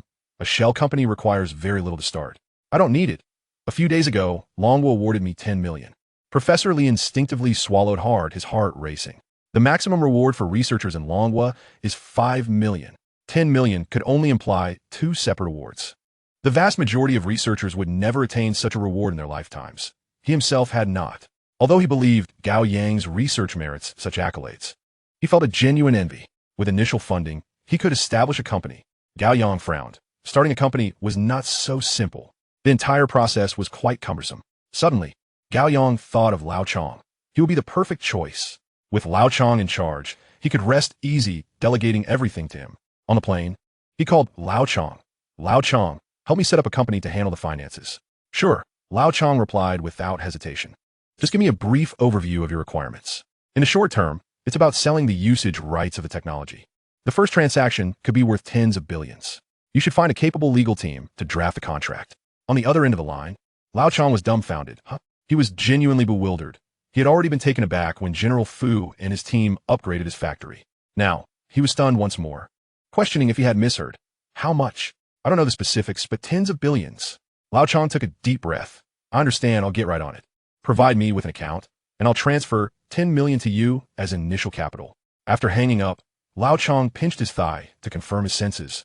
Still in a daze. His son was about to sell technology for tens of billions, and he was to receive 10 million?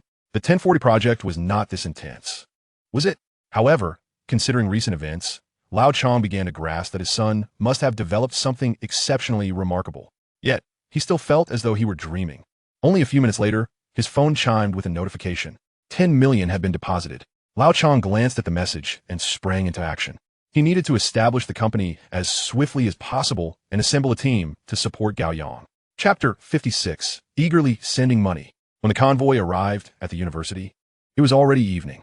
Gao Yang took a stroll around the vicinity, seeking a location for the laboratory. The university was situated in a rather remote area, surrounded by vast stretches of barren land. The optimal location for his laboratory would be near the university, ideally with a side entrance through the school S-wall. With a nascent idea forming, he awaited the arrival of funds. Before the money arrived, he continued to read, hoping to accumulate additional opportunities for exponential growth. While Gao Yang was engrossed in his studies at the library, major electric vehicle groups in Longwo received samples of the metallic lithium battery. In the realm of electric vehicles, batteries are of utmost importance, prompting every electric vehicle manufacturer to possess a battery research institute. They either collaborate with other institutes or maintain dedicated subsidiaries. Samples of the lithium metal battery were promptly dispatched to these research facilities. The personnel at the battery research institutes were quick to commence testing. However, prior to testing, their initial reactions were incredulous. Metallic lithium batteries were conceptual products that could not be realized in the short term. It was akin to claiming one could accelerate an object to the speed of light and strike the sun to cause an explosion. The principles and concepts were there, but who would dare to attempt such a feat? Yet, the metallic lithium batteries were delivered by a professor from the Defense Technology University, necessitating serious consideration. What if it were indeed genuine? Following brief testing, everyone in the laboratories was astounded. The batteries were not only real, but also exhibited performance exceeding their wildest expectations of metallic lithium batteries. The terrifying aspect lay in their immense energy capacity, over 20 times that of conventional lithium batteries. Furthermore, the charging and discharging efficiency was astonishing. The charging rate was so remarkable that, under optimal conditions, one could charge 100 degrees of electricity in just a minute. 100 degrees could propel a car for approximately 800 kilometers. This constituted an explosive range, combined with super-fast charging and guaranteed safety. Researchers could hardly fathom how such a battery could emerge, rendering fuel vehicles utterly obsolete. They could easily envision the dire consequences if other automotive manufacturers utilized such batteries, and they did not. Almost immediately, the business departments of major automotive companies began attempting to contact Gao Yang. 10 billion is a substantial amount. But is it truly excessive for the rights to such groundbreaking technology? Not at all. It is exceedingly reasonable, a veritable bargain, poised to yield immense profits. With such a battery, the global market would open up for them. They could dramatically squeeze the survival space of fuel vehicles. Although the internet buzzed with the rise of electric vehicles, the majority of consumers still opted for fuel vehicles. However, With the advent of such a battery, they could confidently declare that only fools would choose fuel vehicles. The existence of such a battery could genuinely resolve energy issues. Meanwhile, Lao Chong had only just established the company and had yet to recruit any personnel when he received a call. "Hello, is this the Langtao Group?" "Yes. I represent the business department of new energy vehicles and wish to acquire the patent rights for metallic lithium batteries. Would it be convenient to sign the contract?" Lao Chong initially did not react, but later surmised it was someone from Gao Yang's contacts. The company had just been established and was not yet prepared to conduct business. Could we possibly wait for some time? The person on the other end of the line grew anxious, questioning how they could afford to wait. Projects had already been initiated, and the design for the next generation of electric vehicles had commenced. They were eagerly anticipating the integration of the new battery technology. It seemed that your company, being newly established, lacked personnel. Thus, our legal department will draft the contract. Please check for any loopholes. If there are none, we will transfer the 10 billion immediately. Lao Chong was genuinely bewildered. Was someone really eager to hand over money, yet impatient about the process? Nevertheless, he quickly regained his composure. You will draft the contract first? Once it is finalized, we can proceed to the next step. After hanging up, Lao Chong splashed cold water on his face, gazing into the mirror at the surreal reality before him. The cold water had quelled the flush on his face, yet his heart continued to race. After several deep breaths, he decided to call Gao Yang to confirm the situation. Just as he took out his phone, it rang. Upon answering, he heard a middle-aged man's voice. "Hello, this is Zhang Ke. We are willing to pay 20 billion for the rights to use the metallic lithium battery." Lao Chong was momentarily stunned, then abruptly hung up the phone and dialed Gao Yang. "Gao Yang, someone is offering 10 billion. No, 20 billion for the patent technology related to metallic lithium batteries." Gao Yang could sense Lao Chang's anxiety and disbelief and chuckled. "It's not for purchasing the technology itself, but rather the rights to utilize it. 20 billion. And the remainder as 10 billion. Let us sign a 10-year usage agreement, non-transferable. As for the specifics, let the lawyers prepare them." The company was newly established and had yet to hire legal counsel. They had just received a call stating that the other party would assist in drafting the contract. Seemingly in a hurry, Gao Yang did not perceive any issue with this. After all, automotive manufacturers were racing against time. The first company to launch a finished vehicle would gain a significant advantage. Just imagine, once the general public becomes aware of such a vehicle, there would likely be a frenzy of demand. Moreover, the debut of a vehicle with extraordinary range would catapult the company to viral fame, garnering celebrity status. Various factors contributed to their urgency. Let them draft the contract. I will have my lawyer review it for any issues later. Lao Chong pondered. Can you sell this technology directly? Gao Yang laughed. This technology was solely developed by your son. There is no need for concern. No longer will we have to grovel for partnerships, as we did in the past. Now, even if you were to poke a hole in the sky, I could rectify it for you. You're the one running the company now, taking charge. Lao Chong suddenly felt a grain of sand in his eye. His son had grown up to be capable and independent. All the grievances he had endured were suddenly vindicated, and the rewards were monumental. After ending the call, Lao Chong strove to calm his emotions before dialing again. This time, however, he was imbued with confidence. On the other end, Zhang Ke was anxious.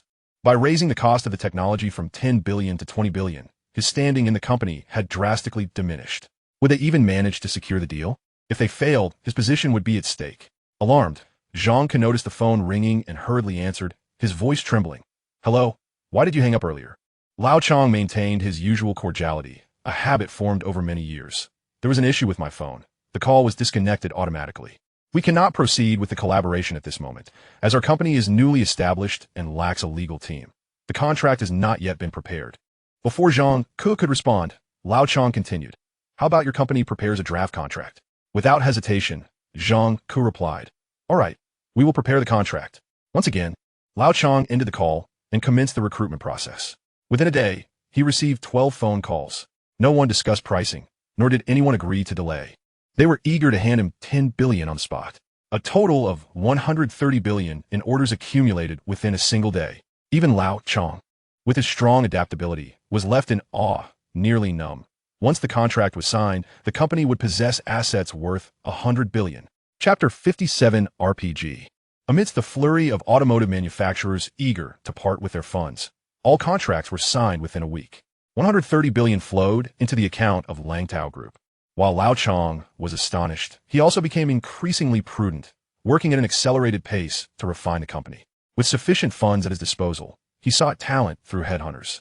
Although the cost of hiring was slightly higher, it was inappropriate not to utilize the resources available. Langtao Group had a powerful weapon in recruitment, the government. Prior to recruiting, if there was interest, they could submit the candidate's information to the authorities for background checks. The scrutiny was rigorous, in addition to ensuring no blemishes on their record. The individual's character and integrity were also assessed. The investigation not only examined records, but also traced the candidate's experiences. Only those who passed such scrutiny could be deemed relatively secure. Another minor hurdle was securing land. Constructing a laboratory adjacent to a school posed challenges. However, since the idea originated from Gao Yang, the authorities readily acquiesced. Without any expenditure, they signed a 30-year lease for nearly 100 acres. The government even suggested that they fund the construction of a laboratory. However, Gao Yang declined, as disbursing tens of billions immediately would require extensive review by the authorities. Additionally, accepting funds from others could lead to potential influences over their research. It was far better to self-finance. With the funds in hand, the construction team arrived on site the same day, leveling the vast expanse of land. Once the leveling was completed, the foundation would be laid, followed by the construction of the building. Yet, even with expedited efforts, it would take a month to complete the factory. Gao Yang remained unhurriet, continuing to immerse himself in his studies. 10 days swiftly passed, and while managing the library, Gao Yang heard the familiar system notification. Ding! Congratulations, host. The opportunity for a 10,000-fold amplification has been fully charged. Unlike before, Gao Yang did not immediately utilize the amplification opportunity, but continued reading to see if he could charge it a second time. After 2 hours, he set the book down. Following the first amplification, there was no progress bar for a second charge. This indicated that a second charging was not possible. The most efficient method of utilizing the system occurred prior to the amplification opportunity being activated. What would this amplification entail? As Gao Yang pondered, Ruo approached briskly, a large stack of blueprints in hand. Here are our preliminary designs for the rocket launcher. Could you take a look? Clearly, Ruo had been waiting for some time, and only approached when she saw Gao Yang set down his book. Gao Yang quickly scanned the blueprints. This new RPG was evidently designed following his concepts and was indeed commendable. It was a solid design. The rocket's range reached 500 meters. This was merely the initial distance, with the rocket's second stage of acceleration likely extending the range to around 800 meters. This was already a significant enhancement over the original rocket's maximum distance. However, in Gao Yang's eyes, it still fell short. First and foremost, the efficiency of the electromagnetic rail system. With the technology he possessed, the range could be amplified several-fold beyond the current limits. Ruo observed Gao Yang in deep contemplation. The intensity of the electromagnetic launcher could indeed be enhanced further. However, any continued upgrades might jeopardize the stability of the rocket itself, potentially leading to catastrophic explosions within the barrel before launch. Gao Yang nodded, acknowledging the gravity of the issue. Much like the electromagnetic railgun utilized by the Dragon Kingdom, the current munitions employed were solid projectiles. The incorporation of explosive warheads could result in detonation under the immense electromagnetic forces, a consideration he had previously overlooked. Consequently, the development of such rockets would prove to be exceedingly complex. After swiftly reviewing the materials that Ruo had provided, he remarked, "Your research is commendable. The remainder shall be entrusted to me. In a couple of days, I shall present you with the finished product." Ruo was momentarily taken aback. With the documents in hand, Gao Yang made his way directly to the laboratory, intent on refining the rocket. He would leverage his own prowess to enhance the designs conceived by the Dress and Dance Research Group, striving for comprehensive improvements. The first step involved augmenting the electromagnetic launcher, followed by ensuring the safety of the warhead. Gao Yang had become adept at such upgrades, having previously enhanced both sniper rifles and laser guns. His knowledge in the realms of electromagnetism and firearms had reached a level that eclipsed that of researchers worldwide. Moreover, the design of rocket warheads bore similarities to that of conventional ammunition. Even with a lower overlap, Gao Yang's elevated expertise would enable him to address these challenges with ease. It was akin to a primary school teacher who, while instructing in language arts, would undoubtedly also possess a grasp of arithmetic. In the span of a single day, the design was completed, and within another day, the manufacturing process was finalized. The newly conceived rocket artillery boasted an anticipated range of 7 kilometers. The electromagnetic rail launcher could propel the projectile in a straight trajectory for an impressive 5 kilometers. At this distance, the rocket's fuse ignited, allowing for secondary acceleration over an additional 2 kilometers. Such a range was astonishing, rivaling that of traditional artillery. With the rocket in tow, Gao Yang hurried to the test range to conduct an assessment. The rocket's testing required an expansive and open outdoor facility, and the Defense Technology University provided just that, equipped with diverse testing environments. The range extended 500 meters and featured a small hill, pockmarked with craters from past bombardments. Observing Gao Yang carrying the rocket, the staff were unfazed. Many students in the light weapons engineering program had opted to study RPGs.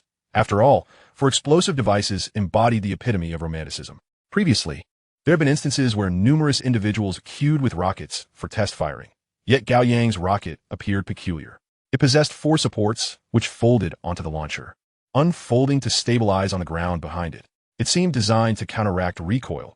However, conventional rockets typically lacked a solid rear, with the exhaust flame emitted from the launcher producing minimal recoil. Gao Yang's rocket launcher similarly featured an empty back end. How could it possibly experience recoil? The staff, although curious, refrained from commenting, having encountered many eccentric designs and recognizing that the students were far more knowledgeable. With the launcher firmly positioned, Gao Yang inhaled deeply.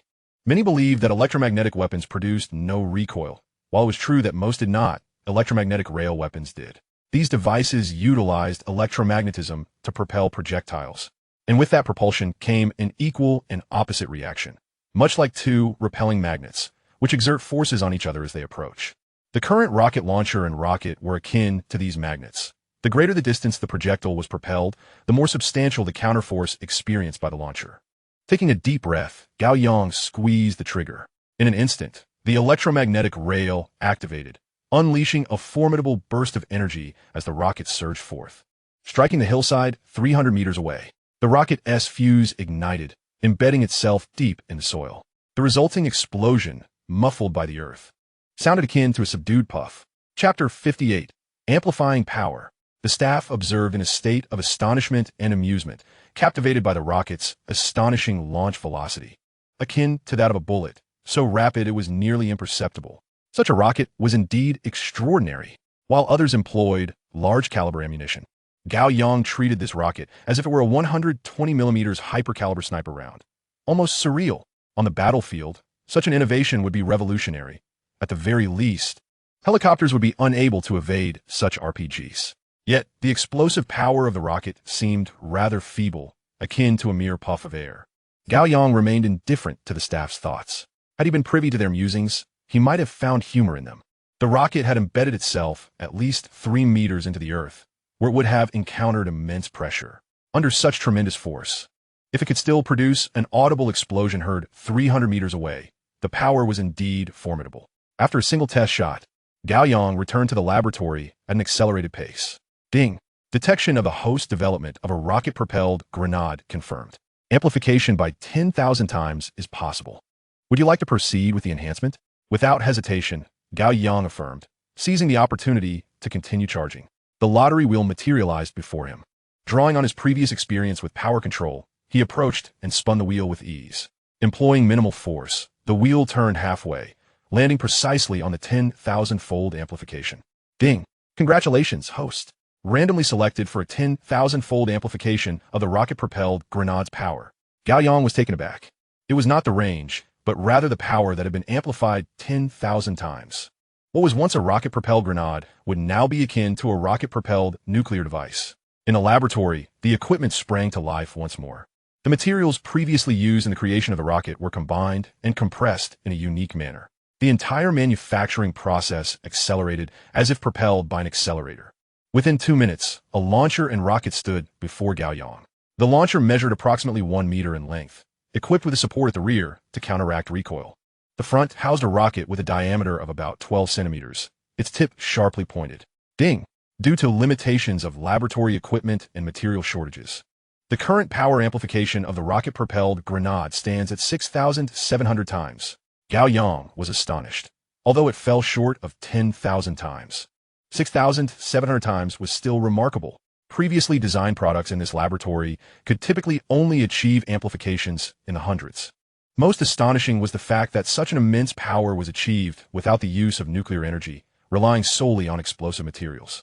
As Gao Yang was enveloped in awe, A flood of memories surged into his mind. The enhancement of this RPG not only fortified the warhead, but also inadvertently strengthened the launcher. The launcher could ensure that the rocket would not detonate under the original electromagnetic forces, necessitating superlative precision in electromagnetic control. Furthermore, the amplification of the rocket's power relied on the ratios of the explosives used. In truth, humanity had reached the limits of explosive ratios. However, this extremity within the amplified knowledge system is nothing but detritus. It is akin to the formidable modern explosives compared to the ancient fireworks.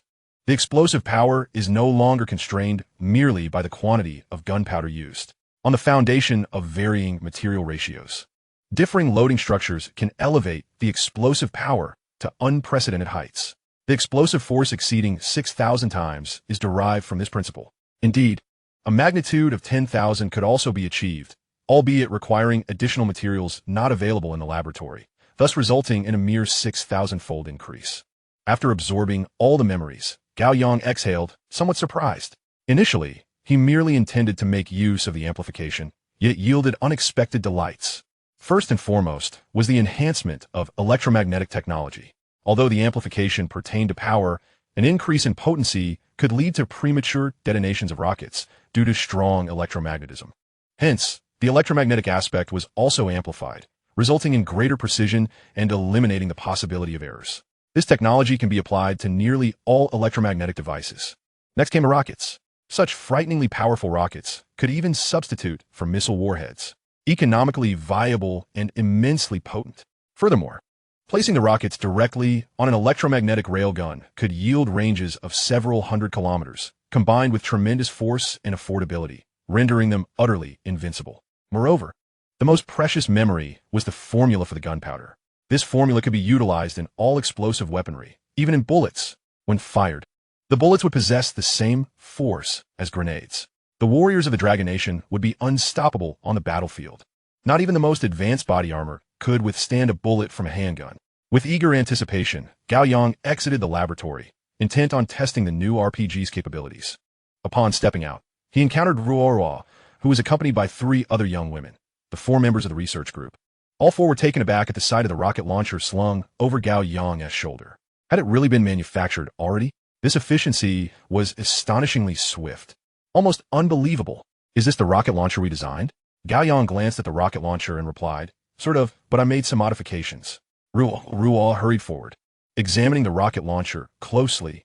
It's so exquisite. Your efficiency is astounding. One of the other girls embraced the rocket, noting the front of this rocket is pointed. It should fly even farther. What is the function of this frame? The group of women scrutinized the 20-pound weapon with great care. However, as they looked on, Ruo and her companions felt perplexed. This design bore striking resemblance to their original concept, yet it was at least fundamentally transformed.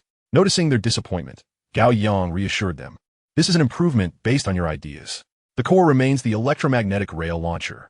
Ruo replied pensively. But adding an electromagnetic rail launcher to the rocket launcher is also your idea. After this, she swiftly changed the subject. Where are you heading now? To the shooting range. To test the power of this RPG, Gao Yang stated. The eyes of Ruo and the others lit up. Can we join you to witness it? It was a natural curiosity. Gao Yang was indifferent. A visit would be fine. The most he would require was a confidentiality agreement. The identities of those in the special class had all been vetted, posing no issues. The 5 of them made their way directly to the shooting range. The facility designated for testing RPGs still had personnel present, who smiled at Gao Yang. Are you here to test? Do you need to establish targets for precision testing? No need, Gao Yang replied, glancing at the protective gear behind the range. Put on the full set of protective gear. The staff chuckled. The gear primarily served to prevent injuries from explosive splatter and included sound-isolating earplugs. However, few wore protective gear in the range.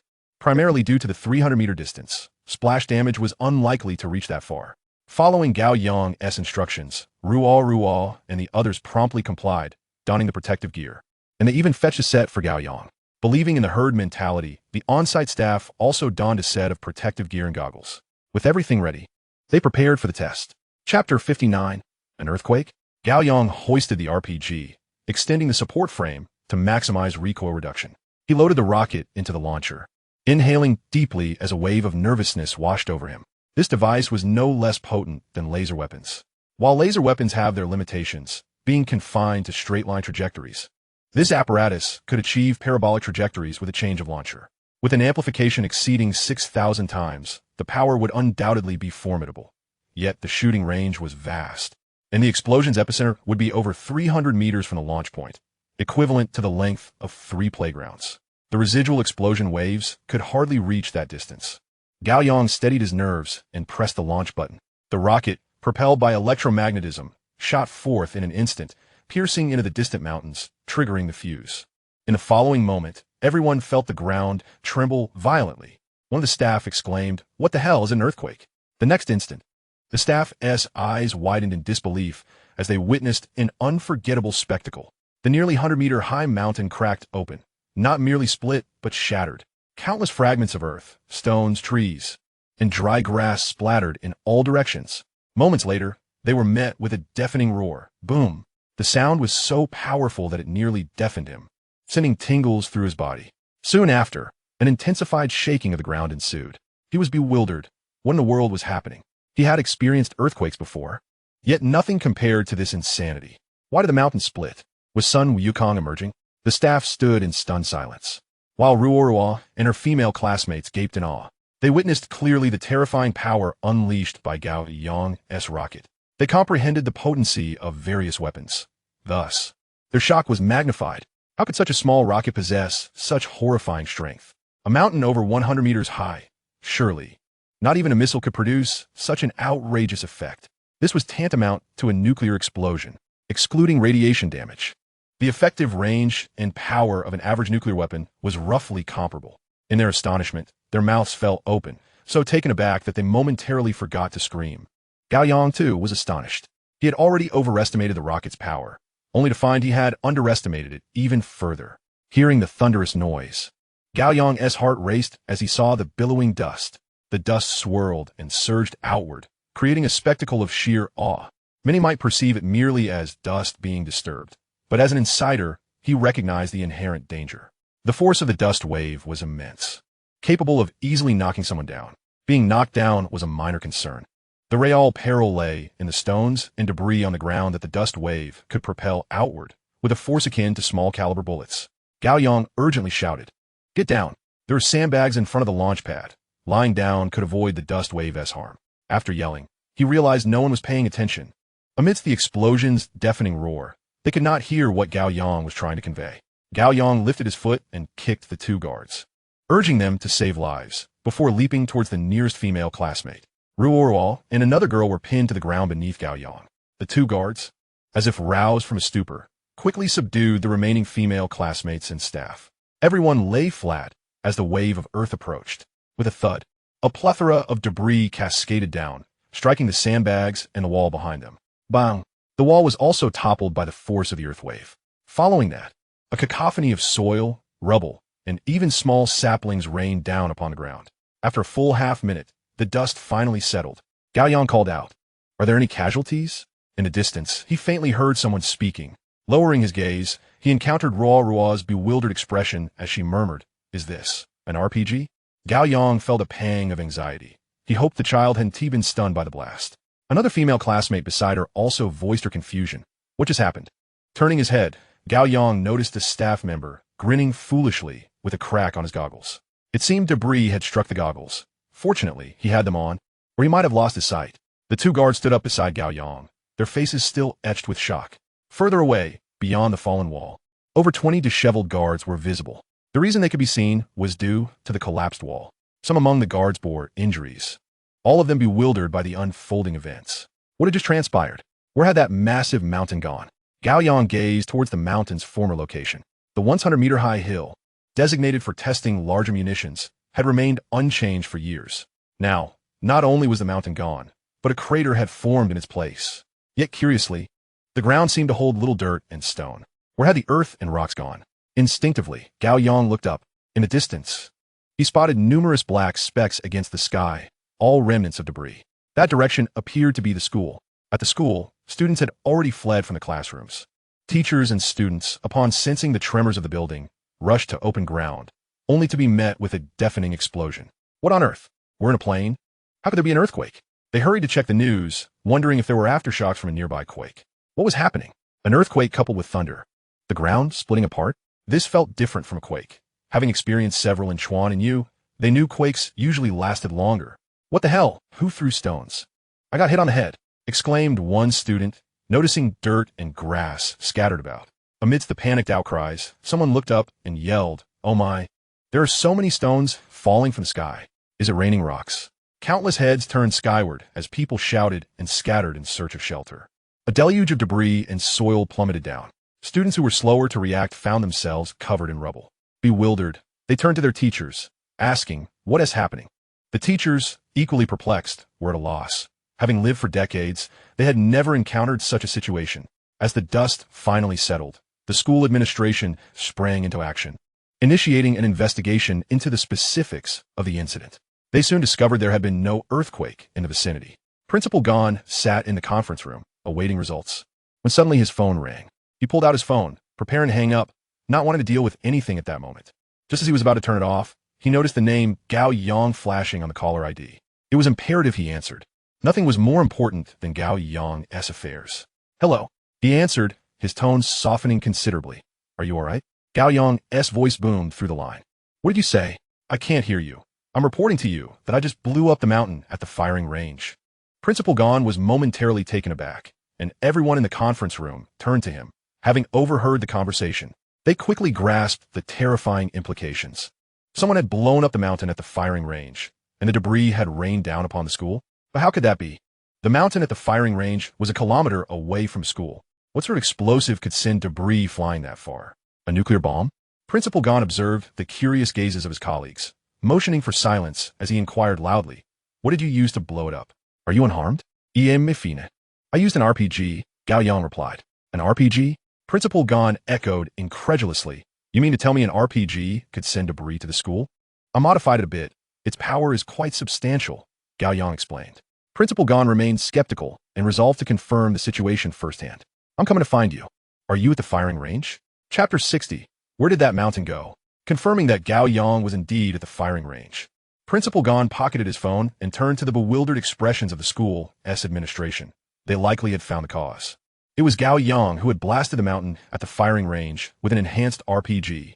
The school administration, having not fully grasped Gao Yang's earlier statements, wore furrowed brows. "Principal Gan, if this is something you cannot disclose, please say so. Treating us like fools is somewhat disrespectful." The principal himself found the situation absurd. How could an RPG possibly propel debris so far? "I don't believe it either, which is why I'm going to check it out. Are you coming with me?" Almost in unison, the entire school administration stood up, their curiosity piqued. A group of them hastened to the firing range. On the way, they observed the roads leading from the school littered with dirt, rubble, and withered saplings. Principal Gan felt a sense of shock. The mountain at the firing range was 2 kilometers from the school. Many bullets from firearms couldn't even reach that far.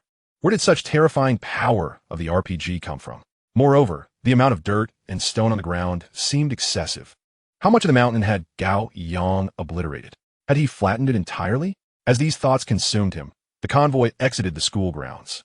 In the open space between the school and the firing range lay large clumps of earth, some measuring nearly a meter on each side. Some stones had created depressions in the ground, and the closer they got to the firing range, the more soil was evident.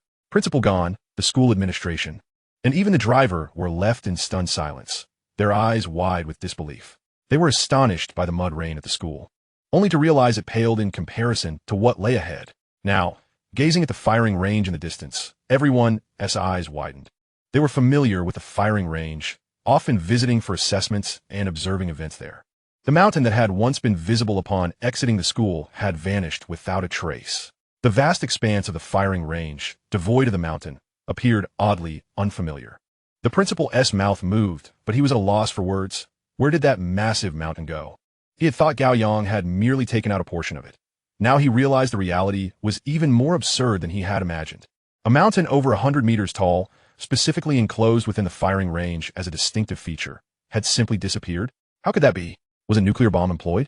The school's administration shared his confusion, pondering the situation. Their minds were in a state of turmoil. Surely, even a nuclear bomb wouldn't cause such devastation. The driver focused intently on the road, his body trembling in fear. Finally, the convoy arrived at the firing range.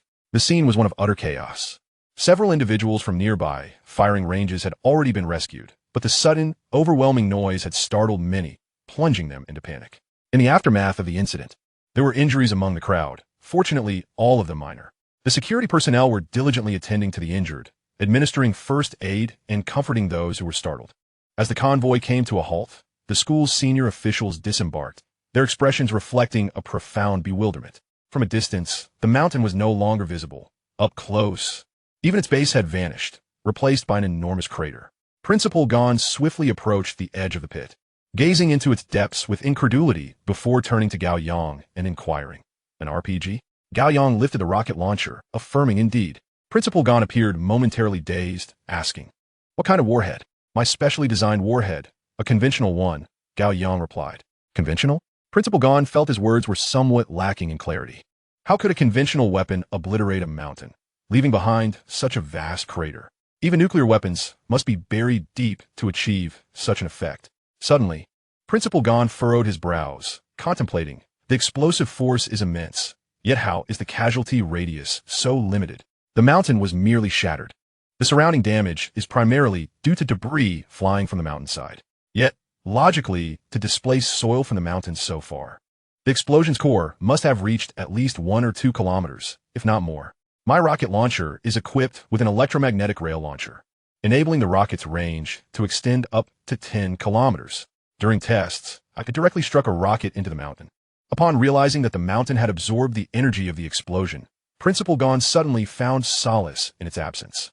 Had the mountain remained, the staggering force that could launch it into the air would have resulted in an explosion with a radius of at least 2 kilometers, annihilating everything within the testing grounds, including Gao Yang.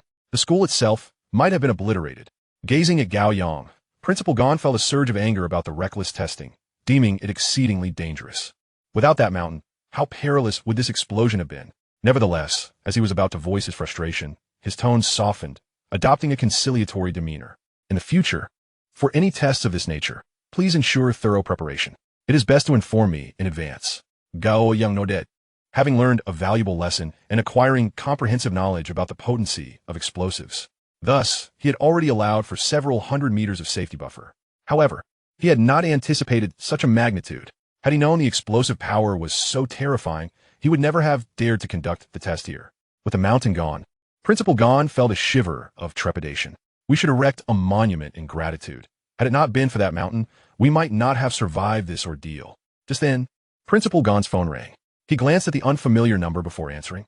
"Hello? Is this Principal Gon? We are from the Earthquake Bureau. We have detected an explosion at the Defense Technology University and the surrounding area, which has triggered a minor earthquake." Principal Gon quickly realized the school conducted a weapons test. The staff at the Earthquake Bureau hesitated. "Our observed data indicates the explosion's yield is approximately 10,000 tons. Was there a nuclear test?"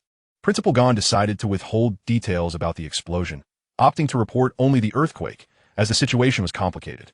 "I need to consult with my superiors first. I will contact you again." "Understood." After hanging up, Principal Gon turned to his fellow senior officials, pondering how to manage the unfolding situation. The school's leadership shared a collective sense of confusion. They were aware of Gao Yang's presence and his extraordinary capabilities, yet they had never fathomed them to this extent. The notion that conventional weapons could yield such terrifying explosive force seemed almost unfathomable to them, unless an extraordinary amount of explosives had been used. Achieving such power with an RPG would be akin to placing an entire train's worth of TNT at the front of the rocket launcher. Principal Gon addressed the bewildered senior officials. "You must return to the school to reassure the students and organize a cleanup of the premises. Ensure that no one posts about this incident online. Any existing posts must be deleted to minimize impact. Contact the construction team to clear away all the debris and soil around the testing grounds." Understood. The senior officials promptly departed, eager to suppress the ripples caused by this test. Principal Gon rubbed his temples, preparing to communicate with the authorities. After several phone calls, he felt a headache coming on, as each conversation required detailed explanations. Without clarification, the recipients remained skeptical. Even after explaining, they were still doubtful. After several calls, Principal Gon's confidence began to wane as he turned to Gao Yang. "Are you certain it was indeed an RPG?" Chapter 61. A yield of 15,000 tons. Gao Yang recognized Principal Gon's astonishment and nodded once more. "Next time we test, I will definitely inform you." Principal Gon glanced back at the massive crater, a shiver running through him. We cannot conduct tests so casually. I will arrange for you to perform tests in the desert." As he spoke, Principal Gon found the notion somewhat absurd. Testing an RPG in the desert?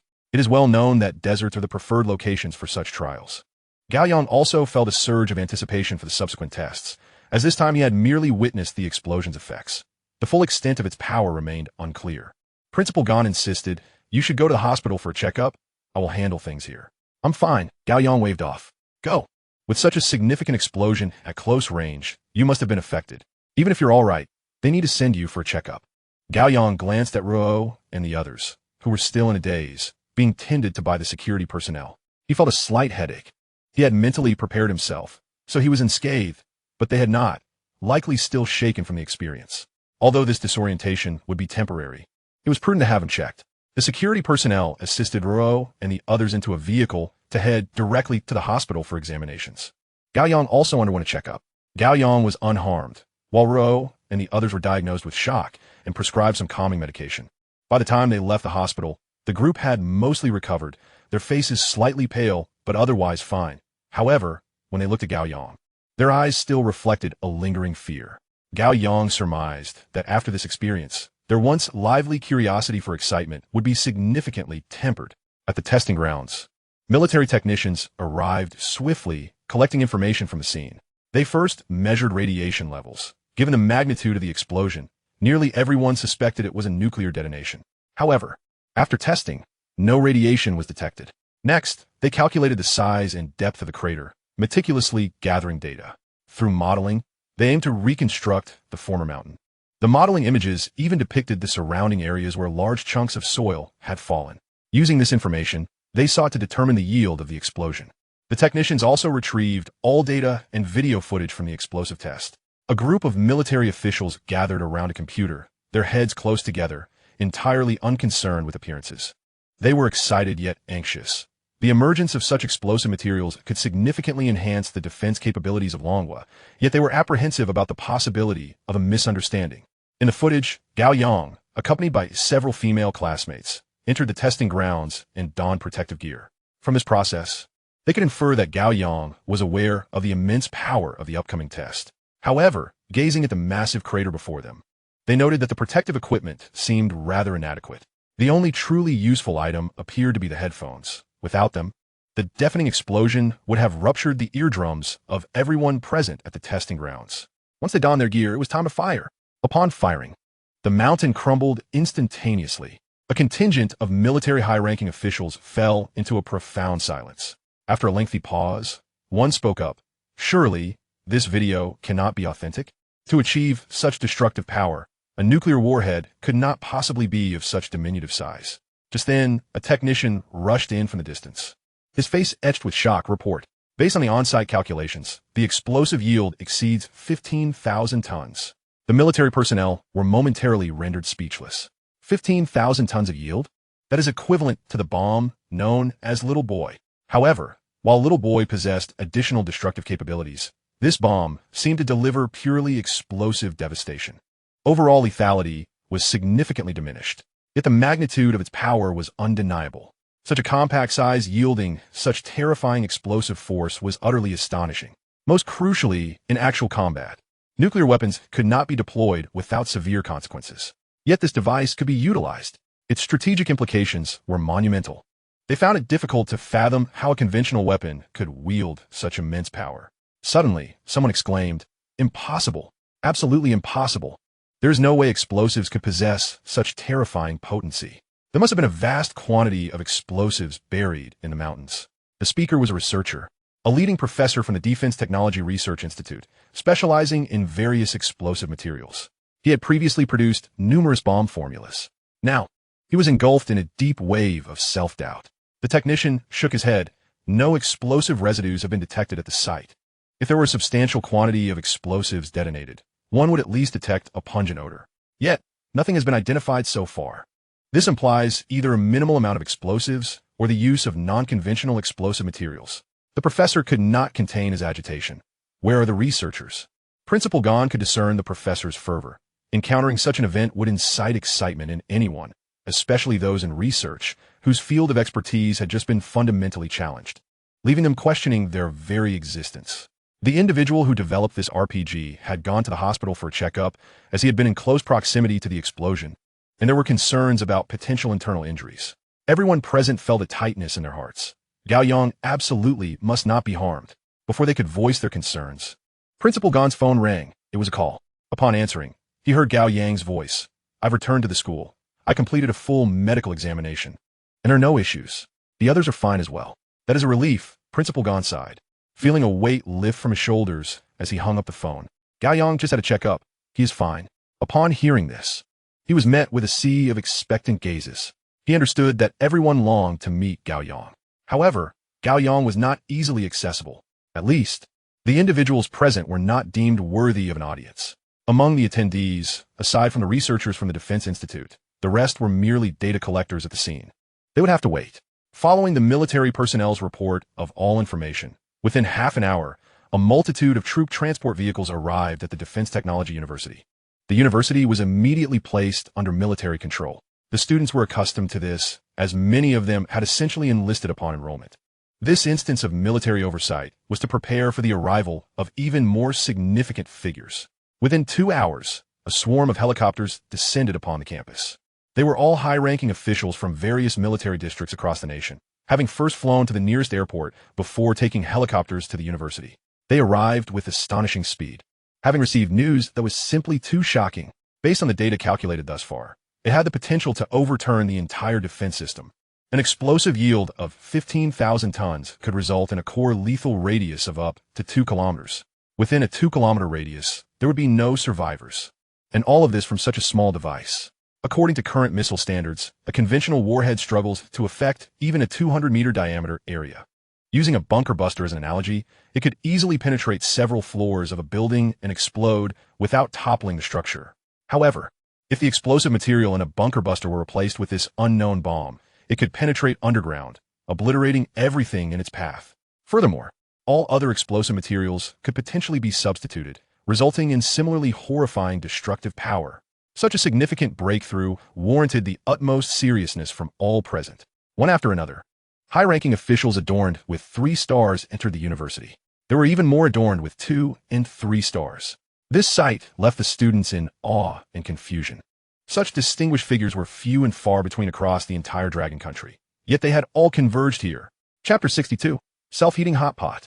Principal Gan yelled Gao Yang. But at that moment, Gao Yang was in the laboratory, creating new rockets.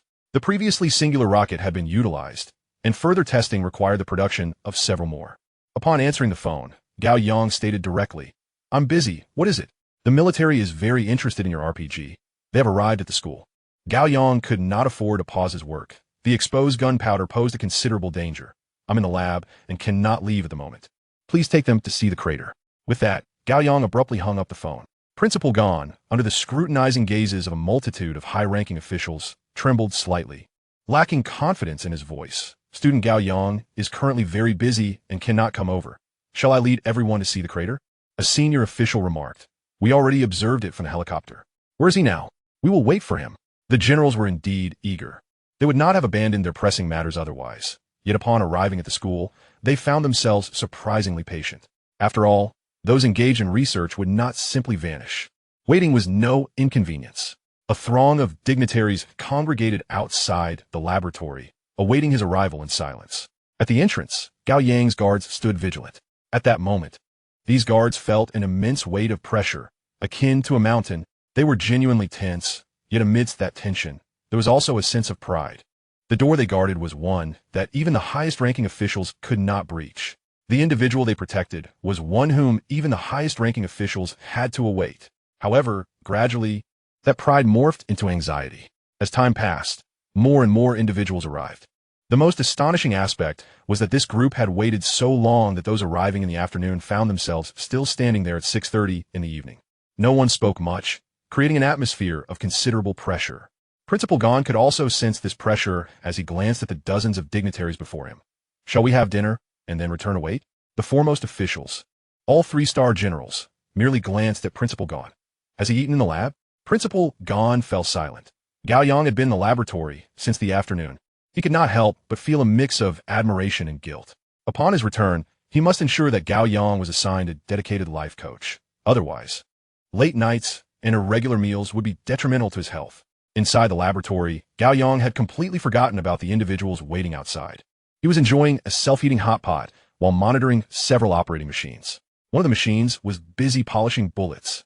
He had not only manufactured rockets, but had also produced some bullets. Initially planning to create handgun bullets, he reconsidered due to the short range, which posed a risk of self-injury, and thus opted for sniper rounds instead. The bullet heads contained high explosive materials suitable for sniper rifles. Only when the bullet head struck a hard object would it be activated, ensuring excellent safety. After finishing the small hot pot and polishing all the bullets, the silver-colored bullet heads gleamed with a smooth exterior, featuring a small hole at the front, designed for the insertion of explosives. This was a meticulous task. The time required to fill a few bullets surpassed that needed to manufacture a rocket shell. However, Gao Yang was filled with anticipation, for this endeavor was genuinely intriguing. In the heat of battle, a single shot could send the enemy, clad in heavy protective gear, flying upon detonation. Alternatively, a stray shot could inadvertently result in the demise of an opponent. The effect was simply spectacular. Once the filling process was complete, as he contemplated where to conduct a test, Gao Yang suddenly recalled the phone call from the afternoon. He pulled out his phone to check the time. The call at 3:30 in the afternoon now echoed in the late hours of 11. Gao Yang returned a call to Principal Gao. "Hello? I've finished my tasks. Where are you now?" At the entrance of a laboratory, Principal Gao replied, his voice somewhat hoarse, as if his nose was congested. Gao Yang hastily exited the lab. Outside the laboratory stood a formidable assembly of generals, all lined up in neat formation. The front row was dominated by high-ranking officials adorned with 3 stars.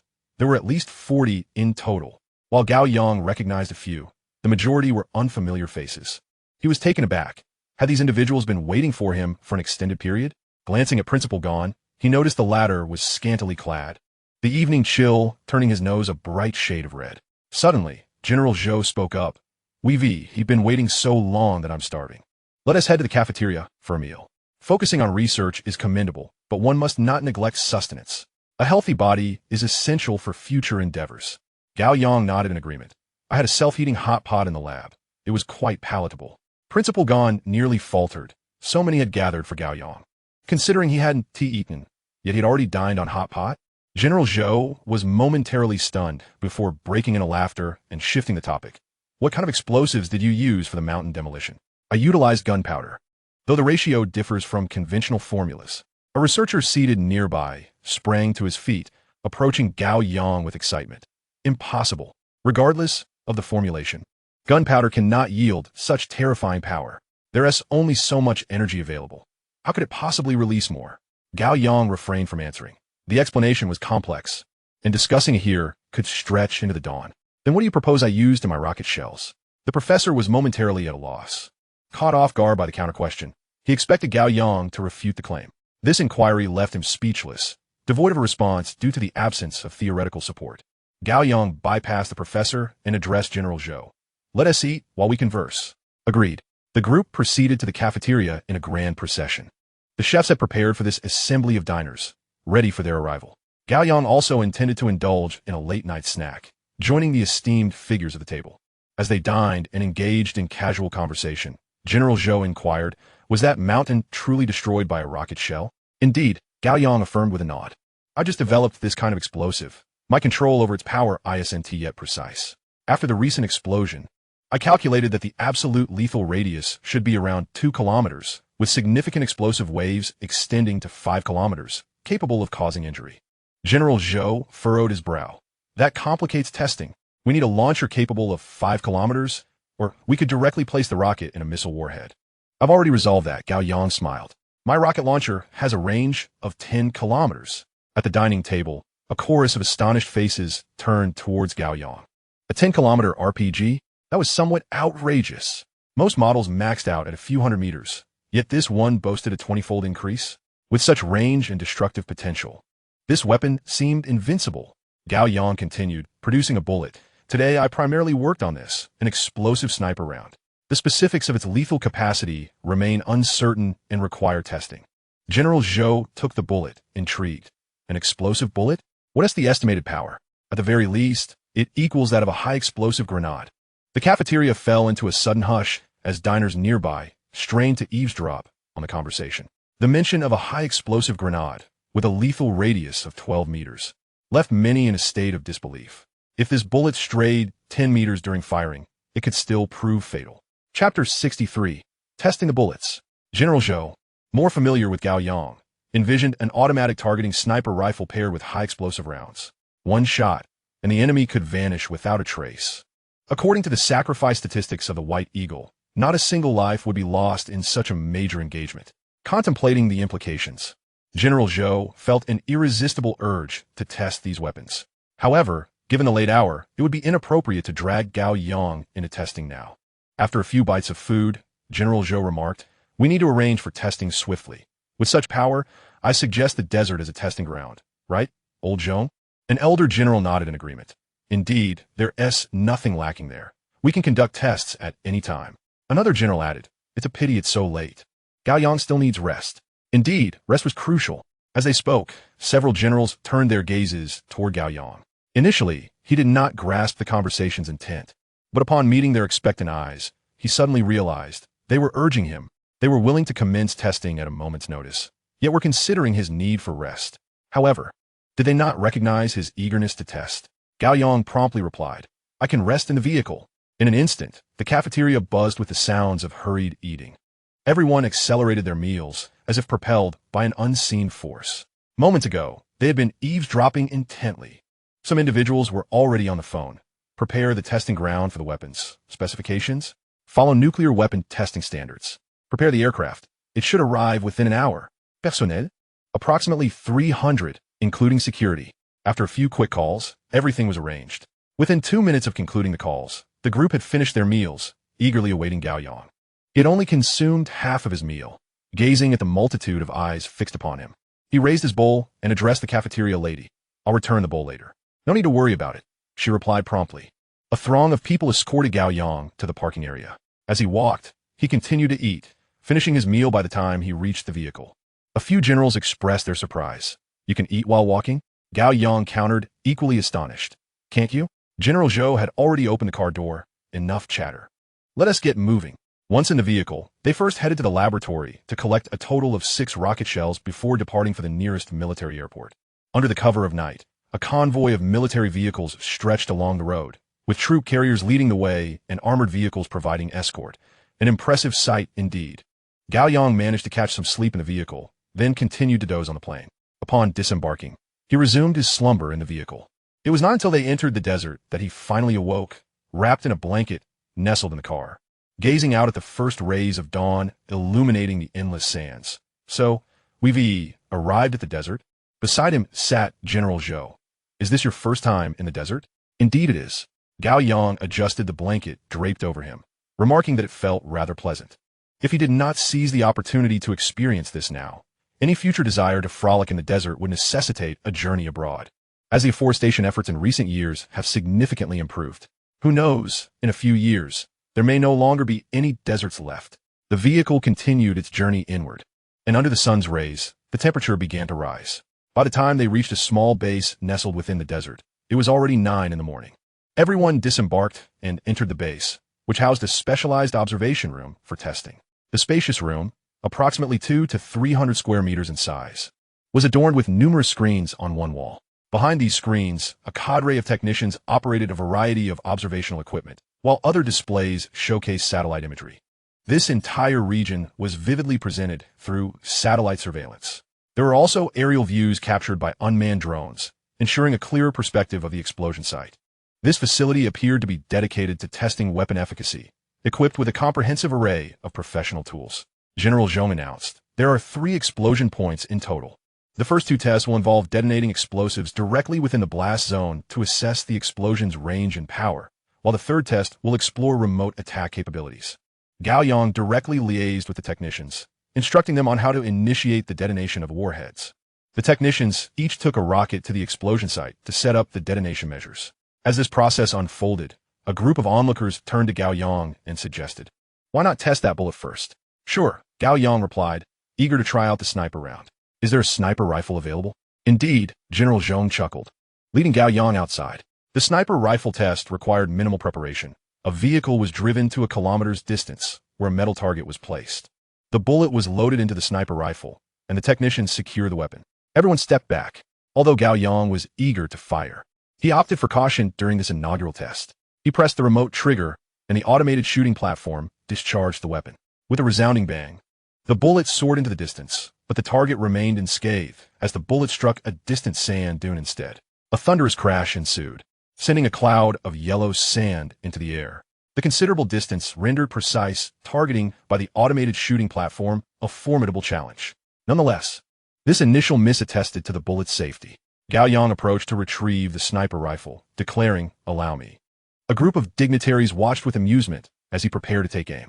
Lying prone on the ground, Gao Yang focused intently on the distant target. The target, a half-meter steel structure, was impressively large. Yet after a moment of aiming, he turned to General Zhong and inquired, "Sir, do you have a larger target?" The previously serious atmosphere lightened considerably, and laughter echoed as some remarked on his desire to play with a less accurate shot. Nonetheless, Gao Yang's request was met with compliance. General Zhong inquired, "What size do you have in mind? Would 2 meters high and 5 meters long suffice?" Gao Yang nodded affirmatively. "That will do." With a grin, General Zhong picked up the radio, instructing, "Bring the armored vehicle next to the target." Not far from the target, a soldier maneuvered the vehicle to a halt before disembarking and retreating to a safe distance. Gao Yang gazed at the approaching vehicle, somewhat perplexed. "You want me to shoot at that? What if I damage it?" Given the request for such a large target, an armored vehicle was the only feasible option. Noting Gao Yang's hesitation, General Zhong reassured him, "Make the most of this visit. Have fun. The tests include vehicle damage assessments, after all. And don't worry about damaging the vehicle. It is armored with composite layers of various materials, making it extremely resilient to penetrative rounds. Your high-explosive bullet will at most upend the vehicle, causing no significant destruction." Gao Yang was taken aback. "Is it really that formidable?" General Zhong replied with a chuckle. "It's the latest model, utilizing numerous advanced technologies. During testing, grenades detonated beneath the vehicle, launching it into the air, yet it sustained no damage upon landing." Reassured, Gao Yang once again settled into position, concentrating on aiming at the towering armored vehicle from a kilometer away. He squeezed the trigger. With a resounding boom, yet again, a cloud of yellow sand erupted, and the shot missed the target. Unable to bear the suspense, General Zhou approached Gao Yang, advising, "Breathe steadily. Do not hold your breath." Aware of Zhou's marksmanship, Gao Yang heeded his guidance, calming his breathing. Zhou continued, "After aiming, you must adjust for wind speed and the bullet's drop angle." After waiting for a moment, Gao Yang noted that Zhou had not elaborated on the adjustments and simply admitted, "I haven't learned that." Zhou made a minor adjustment to the rifle's scope, declaring, "All set. Aim and fire." With the expert's adjustments and the vehicle's substantial size, aiming became straightforward. Gao Yang simply needed to focus and pull the trigger. Upon firing, the vehicle was struck, resulting in an explosive sound. To everyone's astonishment, the armored vehicle was propelled several meters away. A crater, measuring 1 meter in diameter and half a meter deep, formed at the point of impact, with the surrounding area collapsing. All the generals were momentarily stunned, peering through their binoculars to witness the vehicle almost folding in half. Originally designed to accommodate 2 passengers, it now barely remained intact, the front and rear surfaces bulging due to the immense pressure. Although the bullet had not penetrated the vehicle's specialized materials, the catastrophic explosive force had easily rendered it inoperable. The supposedly invincible armored vehicle lay in ruins before them. General Zhong lowered his binoculars after a lengthy pause, pondering why he had even considered allowing Gao Yang to shoot at the vehicle. Surely, a high-explosive grenade could not inflict such devastation. If they were to bring a self-propelled artillery piece here, it might only achieve similar results. General Zhong struggled to maintain composure. Did you not say the bullet's power was comparable to that of a high-explosive grenade?" Gao Yang, equally incredulous, responded, "This is my first time producing this bullet. I merely estimated based on the amount of gunpowder used. I suggested it might be similar to a high-explosive grenade." General Zhong took a deep breath. Did he truly consider this similar? However, now was not the time to dwell on a single armored vehicle. The power of one bullet equating to that of a high-explosive grenade and being comparable to a self-propelled artillery shell was an entirely different matter. Suppressing his astonishment, General Zhong turned to the technicians behind him, commanding, "Immediately set up testing equipment." Understood. The technicians hurriedly transported a plethora of equipment to a location 1 kilometer away, preparing various professional devices. For this test, General Zhou would take the shot. From a kilometer away, he lay down without excessive aiming and pulled the trigger. In an instant, the half-meter diameter metal target vanished from view. Simultaneously, the surrounding dummies were sent flying. The technicians rushed forward to assess the situation, and after a moment, a voice crackled over the radio. The bullet detonated upon impact, shattering the metal target into countless fragments that embedded themselves in the sand dune. The explosive force obliterated all dummies within a 35-meter radius. The gazes of the onlookers shifted to Gao Yang with newfound respect. The lethality radius of a high-explosive grenade maxes out at merely 15 meters, yet Gao Yang's bullet had an astonishingly lethal range of 35 meters. This range constituted an absolute danger zone, as it guaranteed fatal injuries within its confines. Such a bullet could easily be employed as an artillery shell. The typical lethality range of self-propelled artillery was also around 35 meters. To utilize such a firearm against human targets would be a gross misuse of its potential. However, equipping special operations teams with this would allow them to obliterate enemy positions. One bullet can annihilate an entire stronghold. It is undeniably effective. After all, special operations teams can effortlessly infiltrate enemy territory. Deploying artillery is exceedingly challenging, which is why these teams have historically been limited to executing high-profile assassination missions. Yet, with such ammunition, armed with a sniper rifle, they could decimate the enemy's defenses in one fell swoop. The eyes of the assembled dignitaries gleamed with enthusiasm. This technology is nothing short of invincible. The tests continued, this time utilizing a previously destroyed armored vehicle for evaluation. 3 bullets struck the wreckage, twisting it into a mere skeletal frame.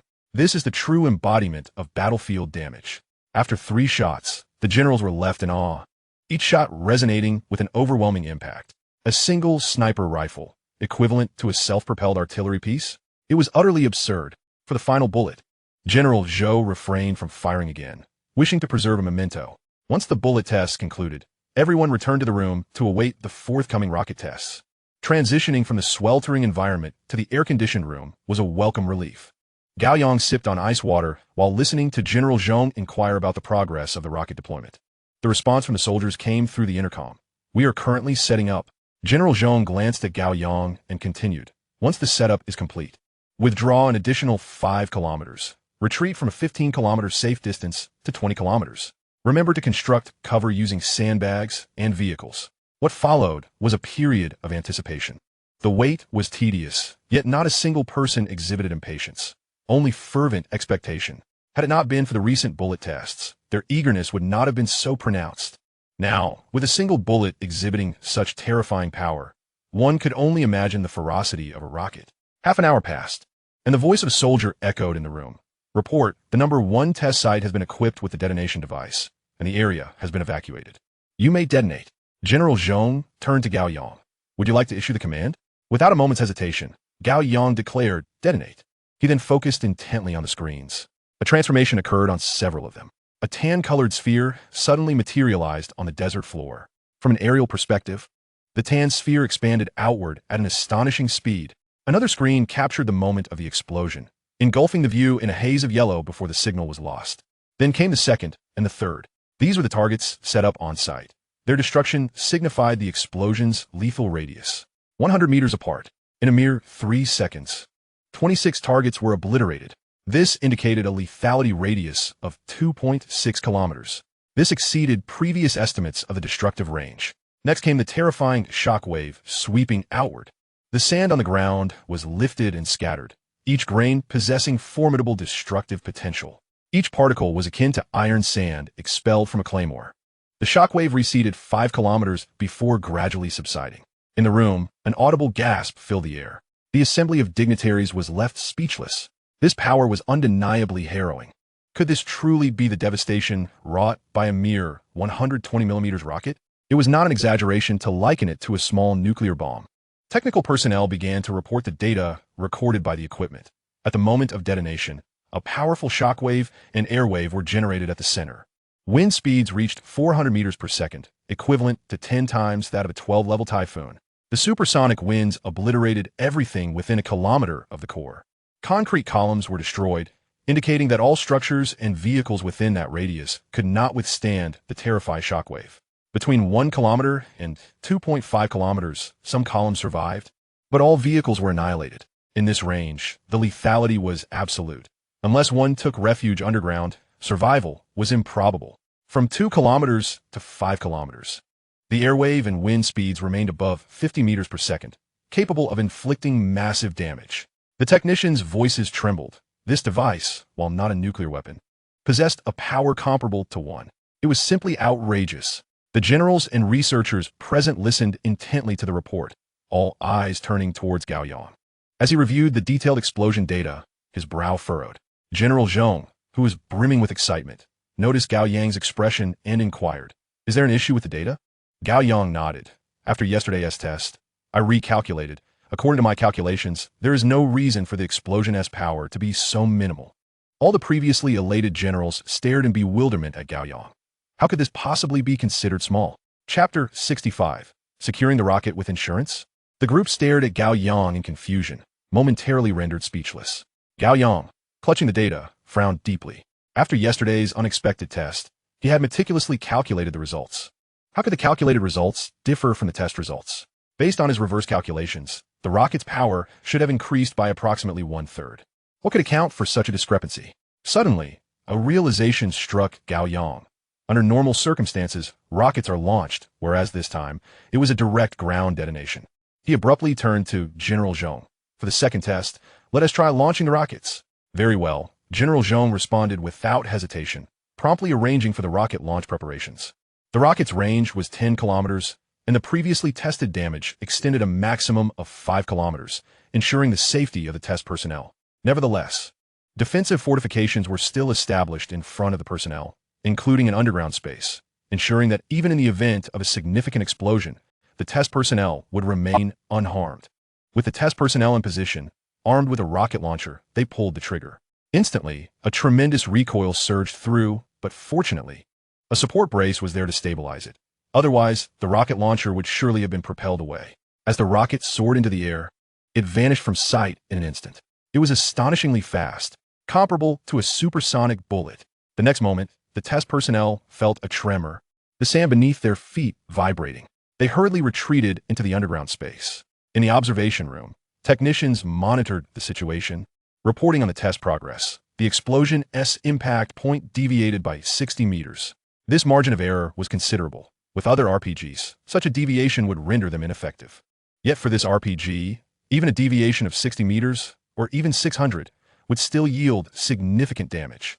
The explosive force radiated outward. The shockwave from the explosion swiftly obliterated everything nearby. The entire observation room fell silent, with everyone wide-eyed, fixated on screen. This explosion was more powerful than the last.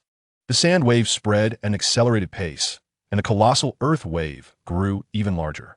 Damage notifications flashed for each of the dummies. After a moment of stunned silence, the technicians stammered, "The absolute damage radius is 3 kilometers.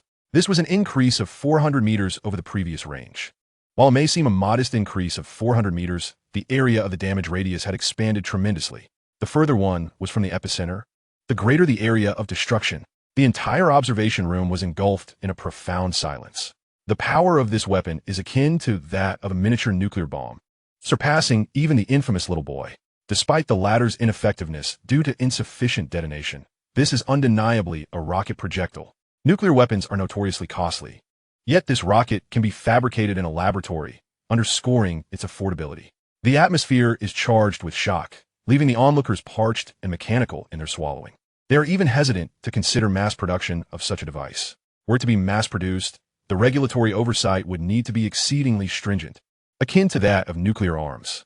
Otherwise, the theft of even a single rocket could result in catastrophic consequences, with a guaranteed lethal radius of 3 kilometers. Deploying it in a densely populated city could potentially annihilate millions in a single strike. It is unequivocally comparable to a nuclear bomb. Upon reviewing the test data, Gao Yang nodded in agreement.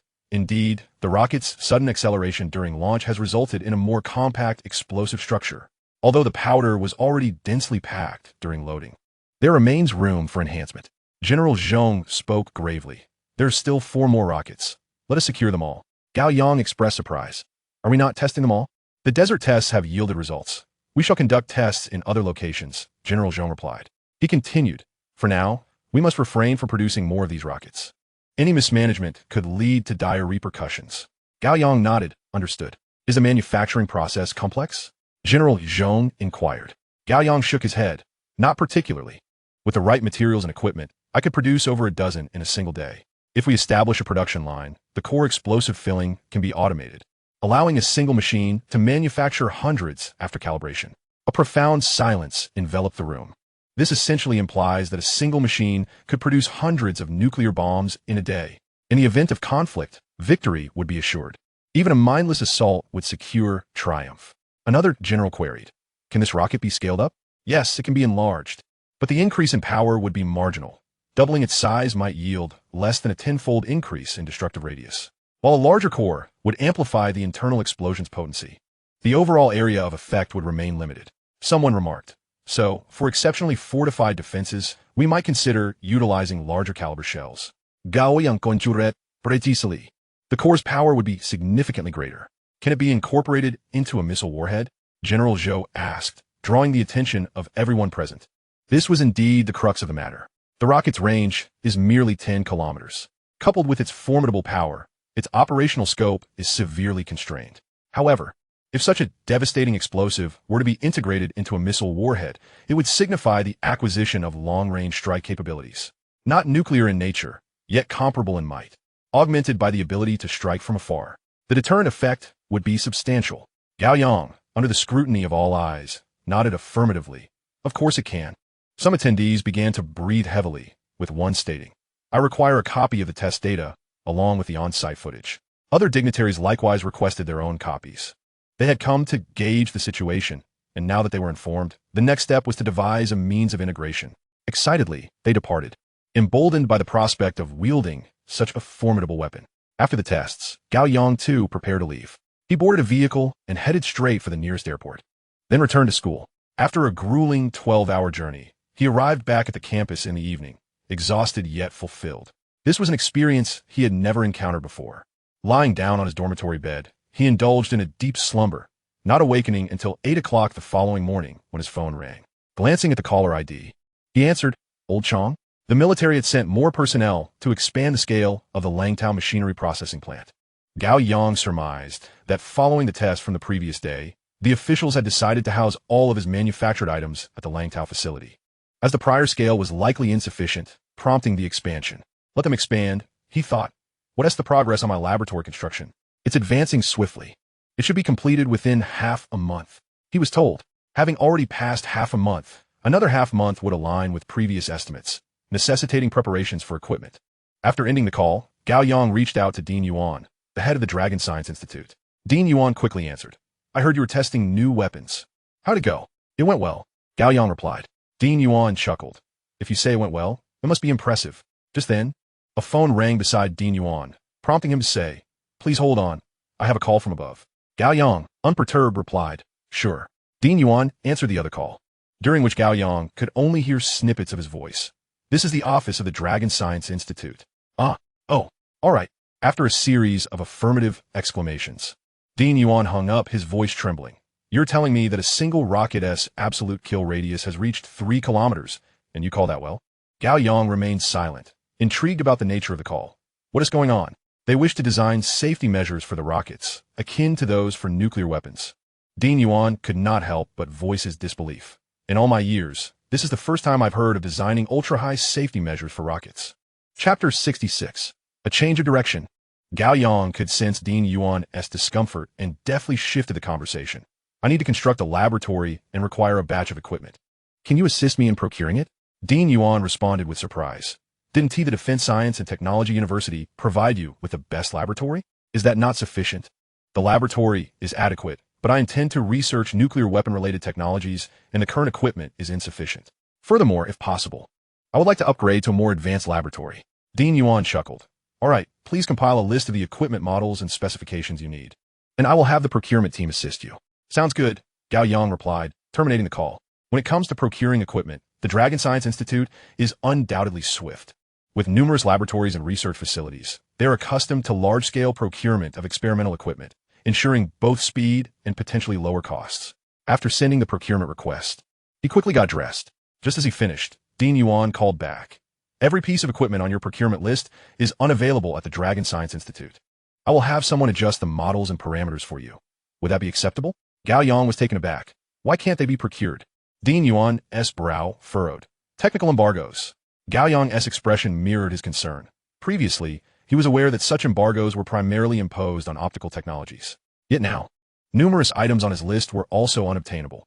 Is everything subject to a technical blockade? Indeed, all cutting-edge equipment, particularly that used in laboratories, is completely off-limits.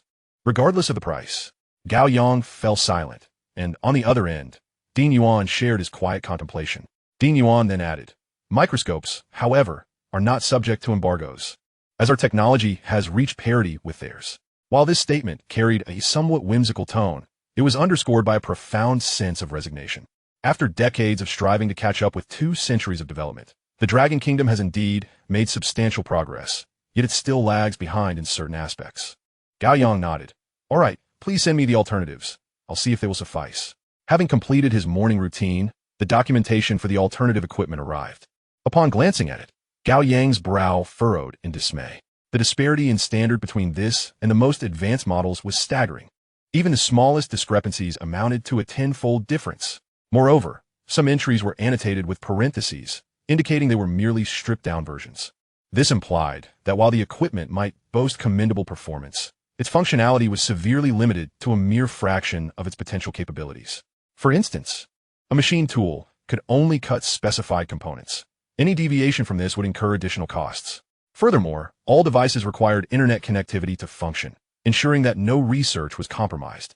Should any equipment malfunction, one would have to import repair services at exorbitant prices from abroad, coupled with the already steep costs. The prices were so outrageous that Gao Yang found himself incredulous. However, for those in the Dragon Country wishing to procure such equipment, exorbitant costs were the only option, as they lacked the technological prowess to manufacture their own. Gao Yang's expression darkened. The avarice displayed by these individuals was truly disheartening. He was reluctant to part with his funds only to acquire a heap of subpar goods.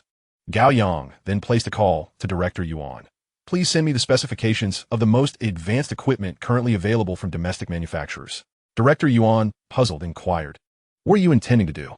"Change the direction of my research," Gao Yang replied.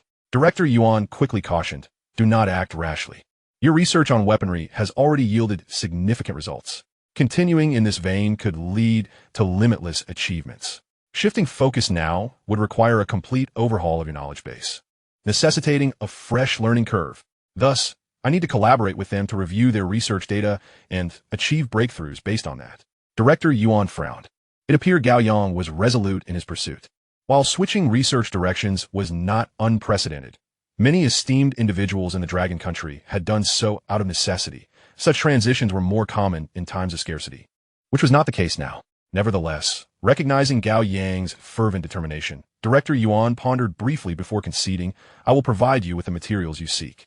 Should you wish to delve into any specific research, feel free to come to our respective institute at Lonka."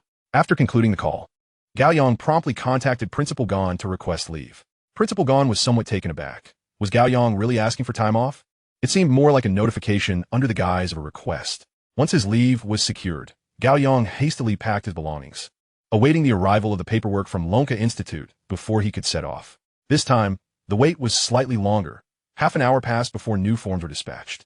The documents contained information about enterprises in the Dragon Country that were currently striving to catch up, alongside details of the most advanced equipment available.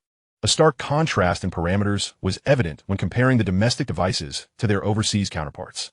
The international giants were quite astute, releasing equipment that, while slightly superior, was not vastly better than what was produced domestically. To obtain anything significantly enhanced, one would have to pay tenfold or even dozens of times the price.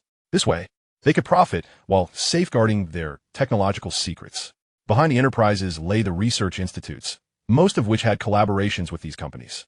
Gao Yang simply needed to approach the institutes to access the most advanced research materials from the Dragon Country, which he could then modify. Gao Yang set off with a security detail, determined to pursue research according to the catalog's listings, starting with the first entry, a machine tool manufacturing enterprise, whose collaborative laboratory was affiliated with a numerically designated CNC Machine Tool Research Institute. This was his first destination. He made a quick call to inform Professor Yuan of his progress. Upon arrival at the Machine Tool Research Institute, he was greeted by a throng of researchers. At the forefront stood an elderly gentleman, likely in his 70s, who, upon seeing Gao Yang alight from the vehicle and scanning for any accompanying dignitaries, looked perplexed. "Where is Professor Gao?" Gao Yang rubbed his nose sheepishly. "I am Gao Yang. However, I'm not a professor. I am a student from the Defense Technology University." The group of researchers was momentarily taken aback. They had been informed that a top-tier researcher was coming. Yet here stood a mere university student. Nevertheless, the presence of Gao Yang's security detail dissuaded any underestimation of his importance. No ordinary student would warrant such protection. Moreover, with Director Yuan himself having made the call, the elderly gentleman extended his hand courteously. "I am Director Tian, the head of this research institute. The research materials you requested are prepared." Gao Yang was pleased with this efficiency. "Where are the materials?" "Let me there." Director Tian escorted Gao Yang into an office. The computer in this office contains a wealth of data, but it is not permitted to be taken outside. "Understood," Gao Yang replied, taking a seat and immediately engrossing himself in the information. Director Tian and the other researchers exchanged glances. Was he starting already? His speed was rather remarkable.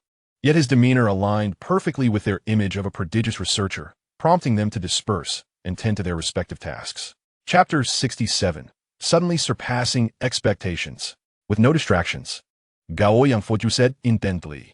Previously, his understanding of machine tools had been limited to operational aspects, which were quite impressive, but his knowledge of other intricate details was scant. Now, as he perused the vast troves of data, the complexity became apparent. Many had concentrated their efforts on a lithography machine, but machine tools were undoubtedly industrial treasures. The technological sophistication involved was equally significant.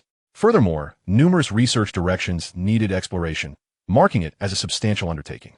Generally, such extensive projects were challenging to catch up on, as one could not merely pursue a single avenue. Advancements in all areas were essential for true progress. The primary focus was precision. Numerous factors determined precision, and only by resolving all issues could one meet the standards. If even one aspect faltered, the entire operation would be compromised. Examining the current market dynamics. The Dragon country ranked first in the production of machine tools, yet its technological realm remained dominated by foreign entities such as Japan, South Korea, and the United States, none of which featured the Dragon country in the top 10 of technological prowess.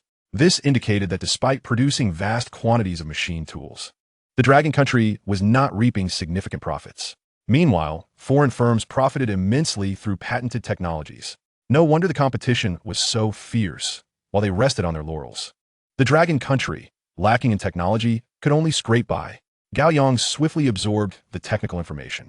Although he had not previously engaged with these technologies, his capacity for rapid comprehension was remarkable. His elevated position allowed him to assimilate knowledge at an accelerated rate. His prior enhancements had significantly raised his foundational level, placing him far above the current global standards. At this moment, he felt akin to a high school student perusing a first-grade textbook. It was elementary. After 2 days of intensive study, Gao Yang emerged from the room and sought out Director Tian. "I require a laboratory." Director Tian was taken aback. This individual had arrived with great zeal, only to spend his time in the office studying. Now he was requesting a lab? "Observing Gao Yang Ernest de Mianor." Director Tian replied, "I can arrange for a professor to accompany you for initial exposure. I prefer to conduct research independently. A smaller lab will suffice. I do not require practical experiments, primarily recording and computation," Gao Yang asserted. Director Tian hesitated, but ultimately led him to a modest laboratory. "This lab is not large, and it is unlikely anyone will intrude. In this very moment, there exists a pane of glass. I shall turn back to arrange a curtain." "Very well." Gao Yang stepped into the laboratory, commencing his flurry of activity. For him, the path of research and development ahead appeared uncomplicated, as he possessed a plethora of references to draw upon. Although the challenges were not particularly formidable, the abundance of materials presented its own set of inconveniences. He found that he need not even engage the system. He could delve directly into his inquiries. Through the glass, Director Tian observed Gao Yang, who was already absorbed in his tasks, and felt somewhat bewildered. Shaking his head at the 2 guards stationed by the door, he turned and departed, muttering about the peculiar individual.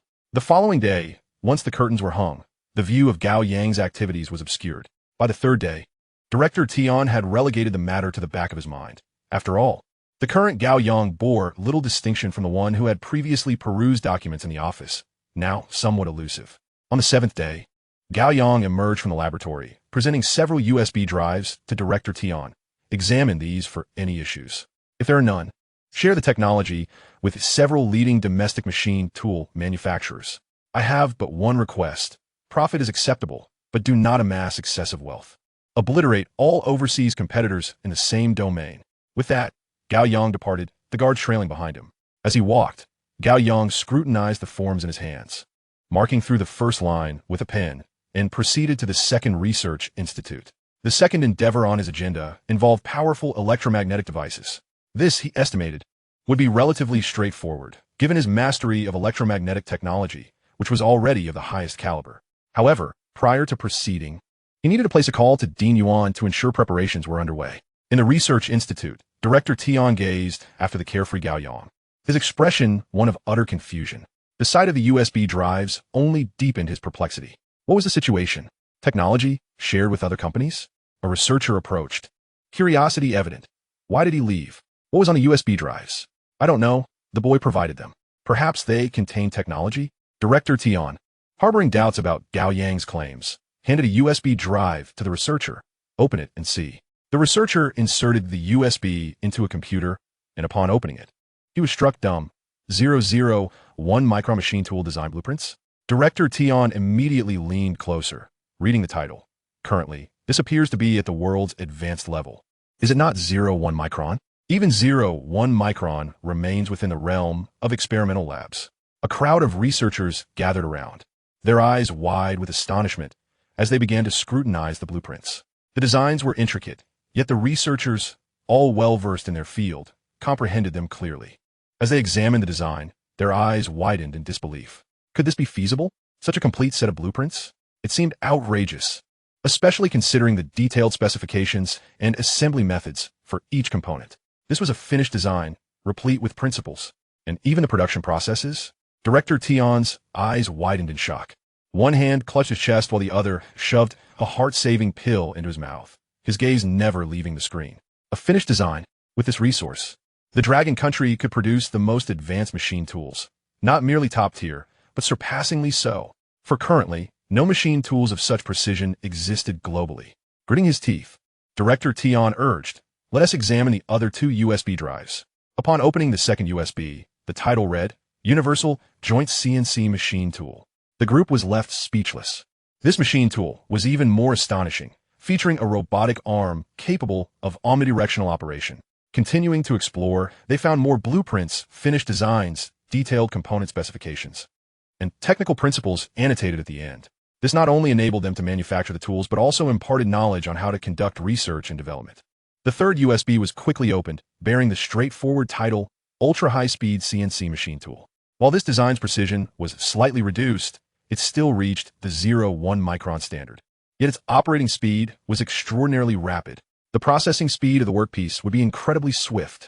After reviewing all three USB drives, Director Tian collapsed onto the floor, his eyes filled with confusion. The value of these technologies was incalculable. With them, the Dragon Country could lead the world in high-precision CNC machine tools. Once a mere manufacturer, they were now entirely self-sufficient. But how could this be?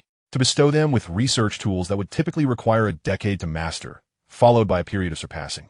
And now it seemed they had already exceeded expectations. A mere university student had come forth in just 1 week, unveiling such formidable technology. As he pondered this, his phone rang, pulling everyone present from their shock. Director Tian glanced at the caller ID. Dean Yuan. Gao Yang just called me and mentioned he had left. Did he leave anything behind? Director Tian's voice trembled as he replied. He left 3 USB drives containing the designs for 3 types of finished machine tools, all inclusive, even detailing the technical principles. Dean Yuan, intrigued, inquired, what level do the designs represent? In terms of precision, they are extraordinary, exceeding the current world advanced level by 10-fold. Additionally, there's the universal joint, which requires specific testing, and the ultra-high-speed CNC machine tool, which also necessitates testing. Director Tian, struggling to believe what he was summarizing, concluded, however, overall, we have suddenly surpassed the pinnacle of global standards by a substantial margin. Chapter 68. Can you use it? As Director Tian spoke, his face was a canvas of bewilderment. He experienced a paradoxical joy, a kind of happiness intertwined with anxiety.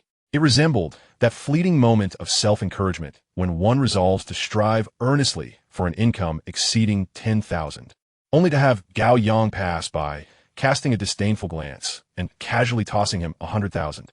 Happiness stemmed from wealth. Yet this very wealth brought with it a sense of humiliation. Nonetheless, he was indifferent. He merely wished for this humiliation to be more complete. On the other end of the line, Dean Yuan was equally astonished. He understood the extent of Gao Yang's genius, yet this was an unprecedented display of brilliance. In just 1 week, he had accomplished what countless others had deemed insurmountable, and now he was already on his way. After the matter is settled, he departs, concealing his achievements and name. Dean Yuan suppressed his admiration. Did he say anything upon leaving? He instructed me to share the technology with the leading machine tool manufacturers in the Dragon Country, urging them to lower prices and eliminate overseas competition. Dean Yuan chuckled, a relaxed sound amidst the tension. We shall proceed as he advised. Furthermore, the technology must remain confidential. Each segment of the technology should be allocated to different laboratories for analysis and study, while production processes should also be distributed among various companies for collaborative utilization. Should any technique be leaked, we shall hold the respective company accountable. While Gao Yang had provided the technology readily, the subsequent handling required Dean Yuan's vigilant oversight. Additionally, I will address the issue of patent ownership. You inform those companies that when the time comes, patent fees should be directly coordinated with Langtao Group. Understood. Director Tian promptly affirmed. After ending the call, the confusion on Director Tian's face lessened somewhat, bolstered by Dean Yuan's calm demeanor. After all, Dean Yuan had witnessed the world.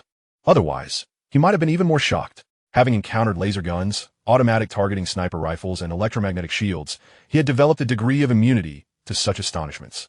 Although this revelation was shocking, it was not overwhelming. He proceeded to contact the other laboratory, instructing them to treat Gao Yang with utmost courtesy to accommodate his every request. And then he would personally reach out to the patent office to secure patent protection. Although Gao Yang was not currently seeking remuneration, establishing who the researcher was held great significance. After all, disputes did arise internationally regarding such matters. Even the nation itself is stepping in to assist. Gao Yang is free from any subsequent troubles. His sole focus is on research. Upon arriving at the new research institute, he is met with a noticeably warmer reception. Though the staff is initially taken aback to see a mere university student, their demeanor is markedly more amiable compared to that of old Tian. However, the attitude is of little consequence, for Gao Yang departs after just 2 days. His expertise lies predominantly in the realm of electromagnetic technology, a field in which he excels.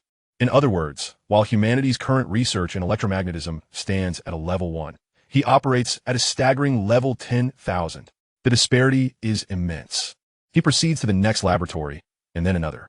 Dean Yuan is continuously astounded, questioning how one can conduct research in such a manner. Is this research or mere tourism?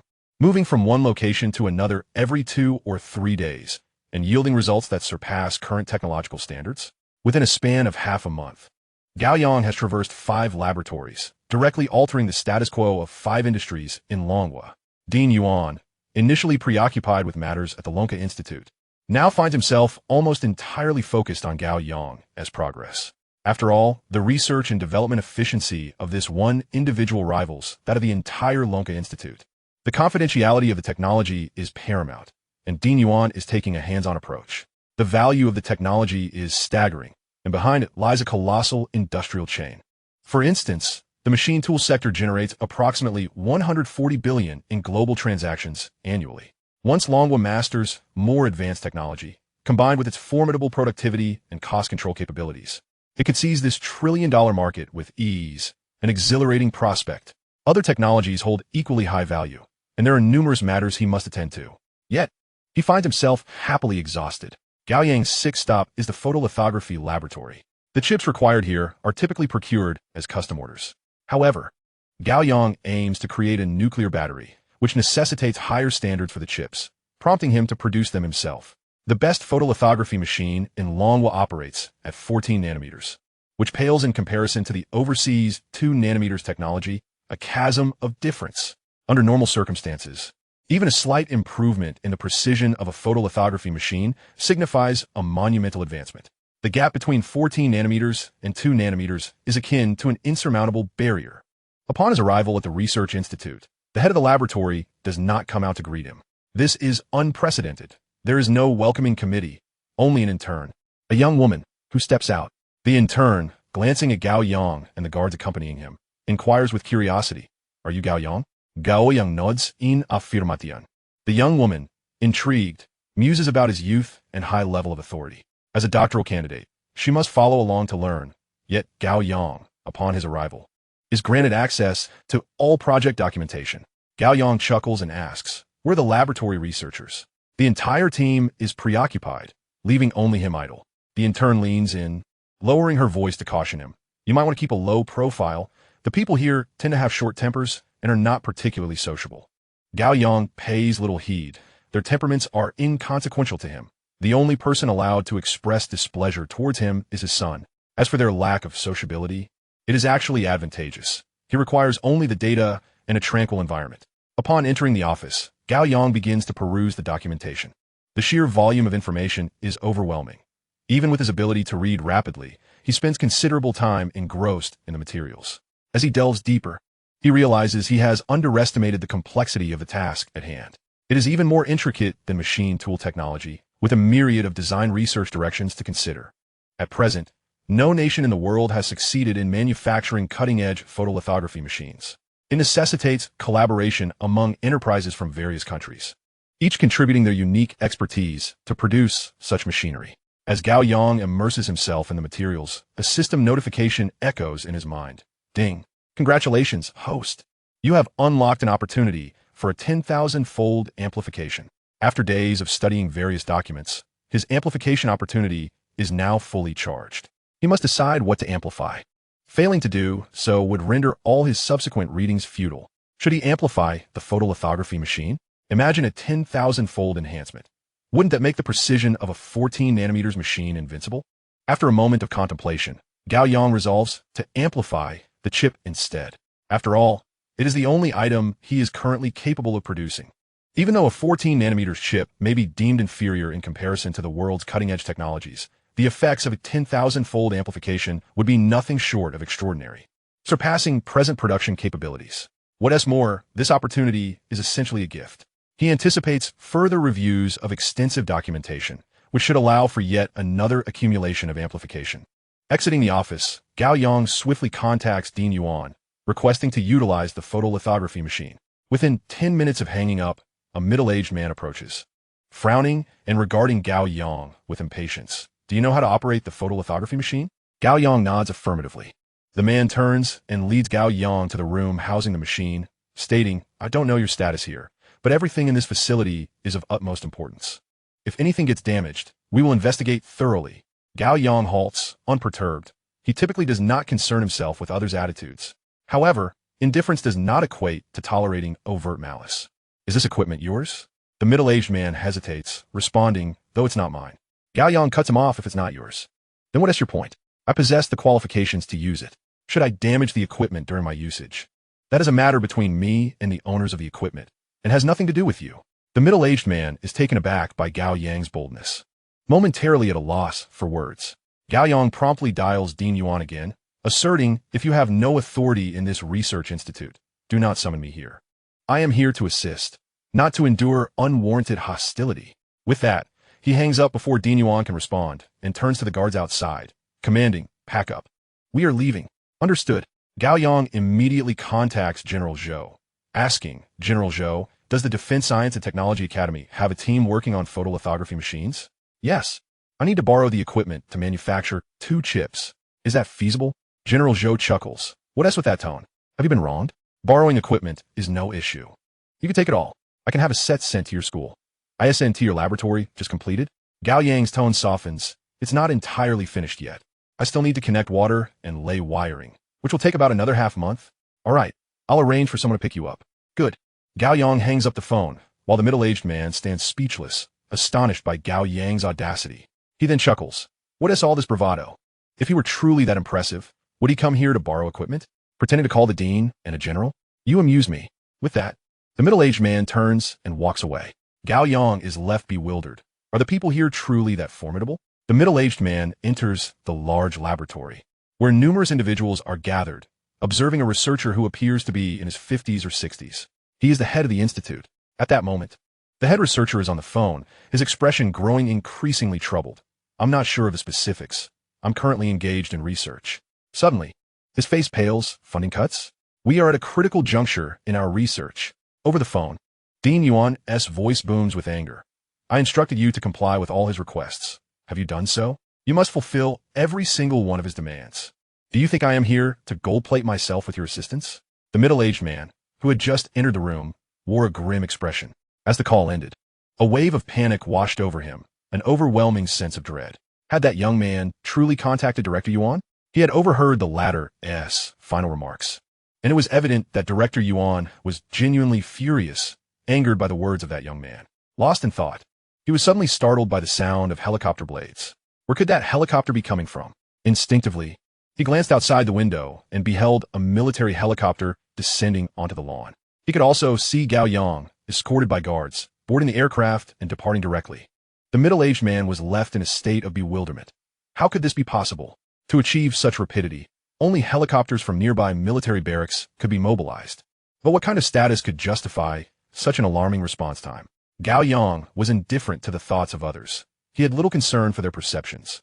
The days ahead would undoubtedly be arduous for the Research Institute. As long as Director Yuan was not foolish, he would know how to handle the situation. Gao Yang held a deep respect for the researchers, though some among them were unworthy of such regard. The helicopter flew to the vicinity of the airport, and he then took a vehicle to his destination. After a 3-hour journey, Gao Yang stepped into a laboratory. The facility was well equipped, and, as per Director Yuan's request, it was devoid of personnel. Without wasting a moment, Gao Yang commenced the chip fabrication process. What could a single chip transform into when amplified? The manufacturing of the chip required minimal effort on his part. Hardly any design was necessary. He could simply utilize the chip templates available, with everything being semi-finished products. The speed of production was astonishing. By that night, a chip appeared in Gao Yang's hands, accompanied by the system's notification sound indicating that this chip was eligible for amplification. With practiced ease, he proceeded to engage in a lottery, and once proficient, he could achieve a 10,000-fold increase each time. Ding! The chip's computational power received a 10,000-fold enhancement. Following this, the lithography machine whirred to life, initiating the chip manufacturing process. 2 minutes later, the system's notification chimed, due to the current conditions and material limitations. The chip manufacturing amplification is threefold. Gao Yang chuckled softly. It was the first time in a long while that he had encountered such a situation. Only a threefold increase? This threefold enhancement likely indicated that the system had undertaken significant modifications to the chip, fundamentally transforming its internal structure. It had only resulted in a threefold boost in computational capacity. Immediately afterwards, a torrent of knowledge flooded into Gao Yang's mind. Knowledge pertaining to chip technology. The development of chips entailed highly advanced techniques. Many mobile and computer manufacturers invested heavily in chip technology. The challenge lay in maximizing computational capability or enhancing user experience within the confines of a minuscule chip. For the system, the paramount objective was to achieve higher computational speeds. The enhancement of the chip's architecture represented only a fraction of the knowledge acquired, followed by the necessity to improve precision. Greater precision meant smaller spaces, allowing for more components. Yet, there was a limit. The threshold for silicon chips was a mere 1 nanometer, thus the limits of the lithography machine would soon be reached. The chips required new foundations. A 10,000-fold increase necessitated continual technological advancements. The knowledge swirling in Gao Yang's mind had never been so abundant. It took him a full hour to regain his composure, yet his eyes sparkled with excitement. Energy chips. In the absence of physical carriers, energy storage could be based on light particles. As Gao Yang recalled the memories in his mind, he found himself astounded. Once humanity achieved such technological advancement, the computational power would be utterly absurd. A single chip could rival that of a large supercomputer. Gazing at the lithography machine, he deemed it obsolete. Yet, no matter how outdated, it still warranted further research. It was essential to utilize this apparatus as a foundation for amplification. Otherwise, the manufacture of energy chips would be impossible. Gao Yang continued to peruse the data. Although both research institutes focused on similar topics, their materials differed. It was not a matter of one being correct and the other erroneous, but rather that their core research directions were somewhat divergent. Nonetheless, both sets of data held valuable insights for Gao Yang. After a while, his phone rang. It was Director Yuan calling. Gao Yang answered, not allowing Yuan a moment to speak, asserting, "I am rather busy at the moment. I will call you back once I finish. Director Yuan promptly grasped the situation. All right. He understood that Gao Yang had arrived at the Defense Science Academy. He also comprehended that, for Gao Yang, both institutes were essentially the same. Thus, his role was to refrain from bothering Gao Yang. Should Gao Yang require assistance, he would seek Yuan out. However, after hanging up, the more Director Yuan contemplated, the more furious he became. The current research community was rife with chaos. Problems were proliferating from all directions. It was imperative to instigate a thorough overhaul. Chapter 70, Leading an Era. Although the lithography machine appeared rudimentary in Gao Yang's eyes, it represented the pinnacle of current global technology. To replicate it, he had a plethora of details to scrutinize. In the undisturbed atmosphere of the laboratory, Gao Yang immersed himself in the most advanced data held by Long Country. While reviewing the materials, he simultaneously began manufacturing. In the expansive laboratory, aside from Gao Yang, the only others present were the guards stationed outside to protect him. There were no surveillance cameras or other distractions. Gao Yang could fully devote himself to his work. After 12 days, a lithography machine materialized before Gao Yang. Many components were purchased directly, yet the ability to assemble it single-handedly was already remarkable. Concurrently, Gao Yang's mind resonated with the familiar system notification. Congratulations, host. 10,000-fold amplification charging complete. With practiced ease, he utilized the lithography machine to fabricate a chip and then amplified the lithography machine. A 10,000-fold increase. The lithography machine, which should have disassembled under normal circumstances, remained steadfast in the laboratory. Simultaneously, the system's notification echoed. No usable production equipment found in the laboratory. Equipment cannot be amplified. Following this, a deluge of memories surged into Gao Yang's consciousness. Although there was no finished product, all the knowledge was intact. Among the vast reservoir of memories was the technology for the lithography machine, capable of achieving 1 nanometer precision. The ultraviolet wavelength was exceedingly short, allowing for the creation of chip components on an incredibly minuscule scale. The minimum could reach 1 nanometer, resulting in even more formidable computational power, surpassing the current global cutting-edge standards.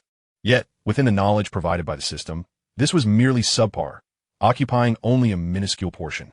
Next in line was the graphene chip lithography machine, capable of enhancing computational power by over 10-fold. Previously, some had proposed using graphene chips as a substitute for silicon-based chips, yet this concept remained largely theoretical. However, Gao Yang had already mastered the pinnacle manufacturing techniques for graphene chips.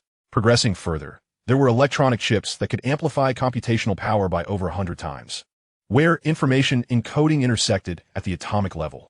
Finally, there was the technology for manufacturing photonic chips.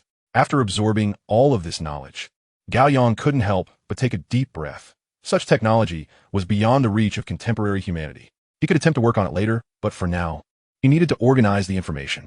Having borrowed someone else's laboratory, he owed a debt of gratitude. Gao Yang spent some time compiling 2 sets of materials, one concerning the 1 nanometer precision lithography machine, and the other detailing the manufacturing process for graphene chips. Once the documentation was prepared, Gao Yang called General Zhou. "I've finished using the facility. It's time for me to leave." General Zhou personally came to escort Gao Yang out.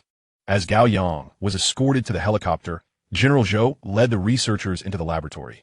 The lab was in disarray, with various documents haphazardly strewn across the floor. In the open space of a laboratory stood a lithography machine, which left the technicians in awe. He actually managed to create a lithography machine. How extraordinary! General Zhou handed over the USB drive provided by Gao Yang. "Let us see what's on this USB." The technicians, somewhat puzzled, connected the USB to a computer. A crowd gathered around, and they were taken aback. Blueprints for a 1 nanometer precision lithography machine? Everyone was dumbfounded. Such audacity was unimaginable. The most advanced lithography companies overseas couldn't even produce a 1 nanometer precision machine. The best they could achieve was 2 nanometers. One researcher remarked, "This kid certainly knows how to boast."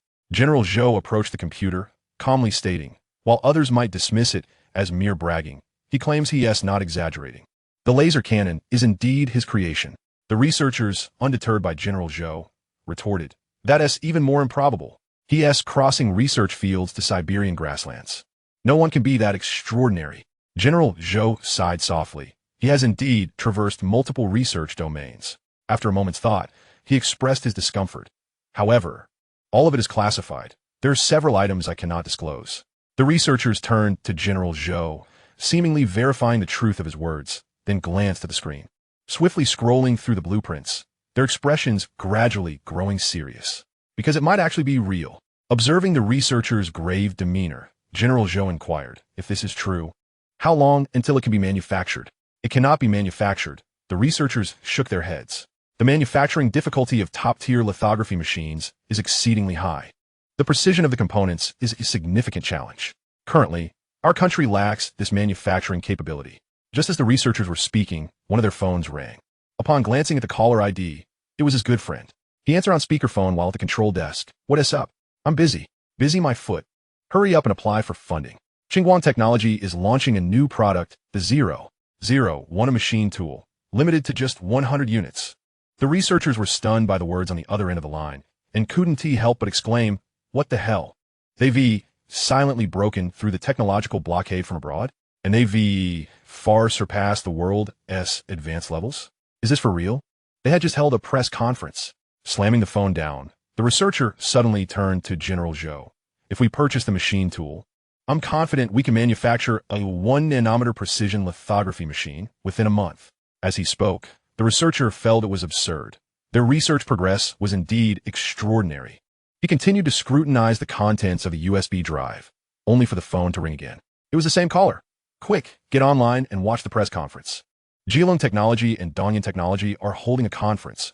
One is launching a universal joint machine tool, and the other a super-speed machine tool. This is a clash of titans.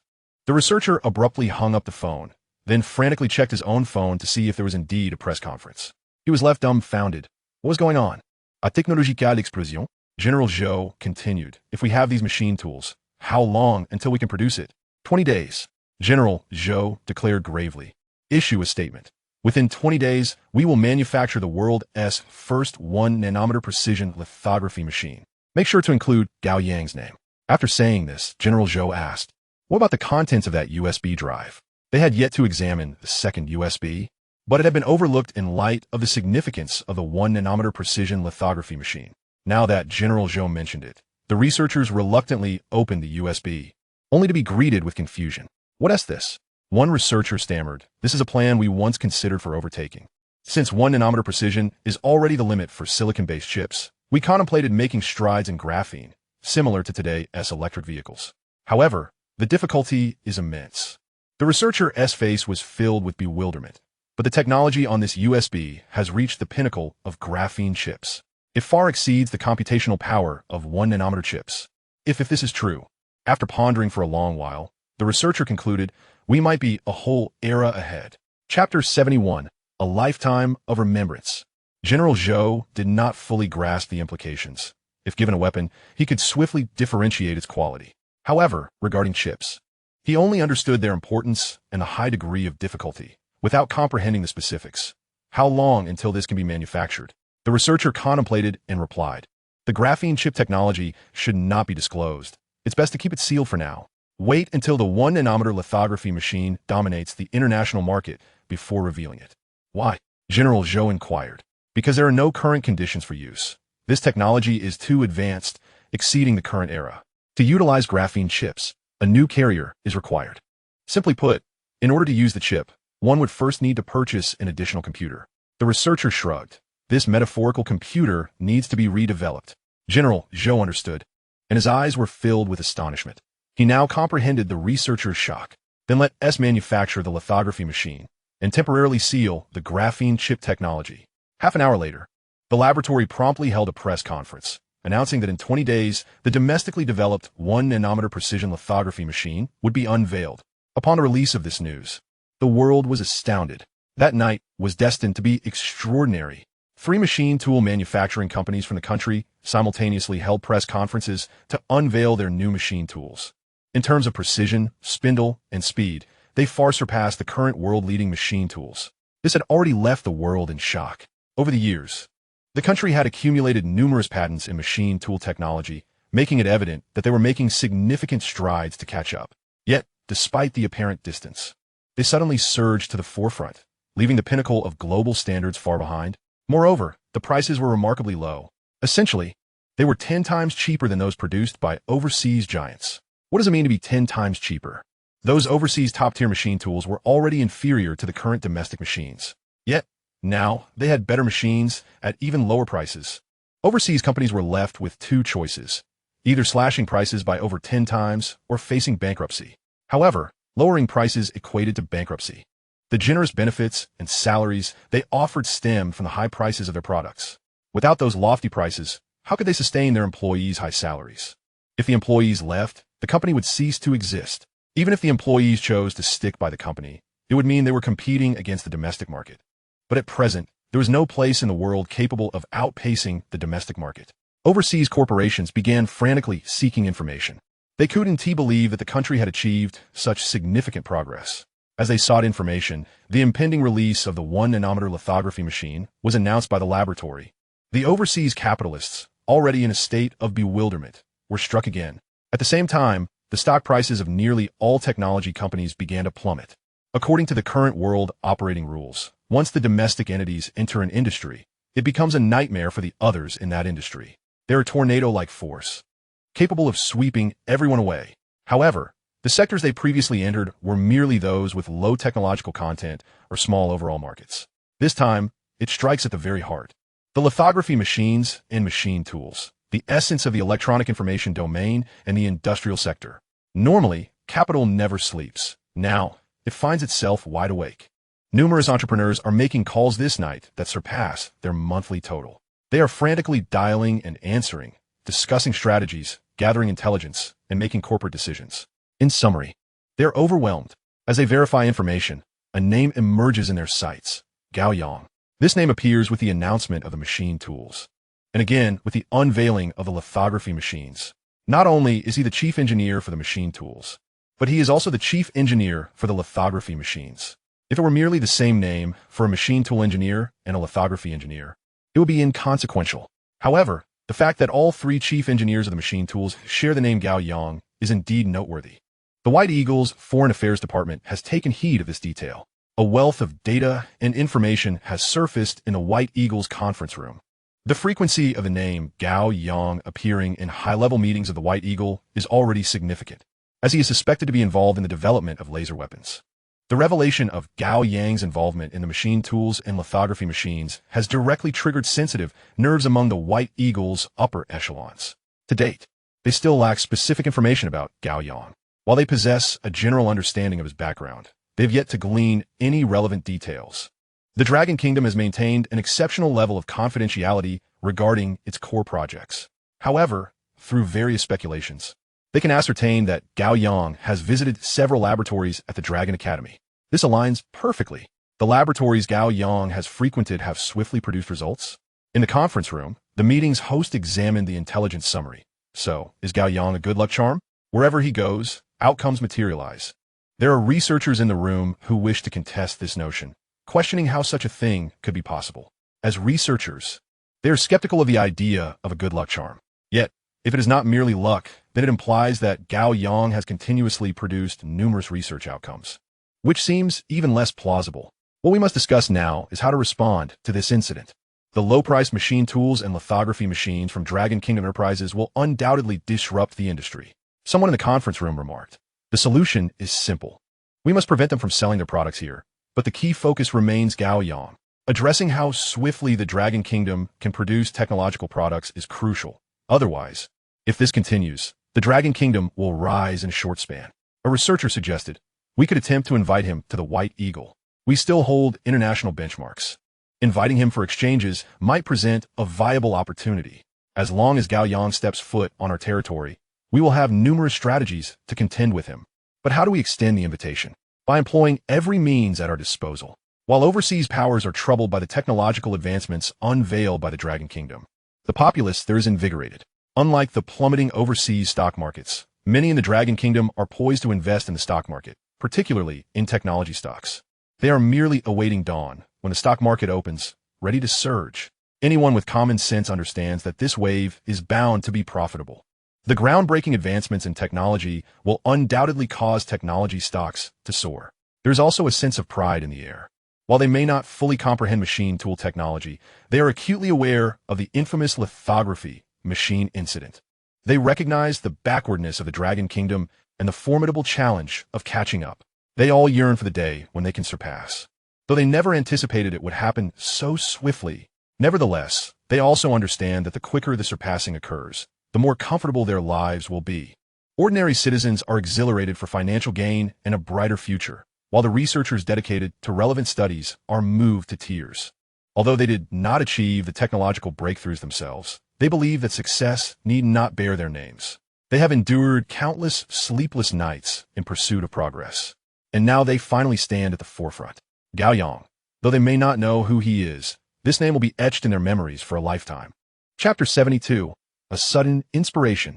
Unbeknownst to Gao Yang, the epicenter of this event, he remains blissfully unaware and will not be affected in short term.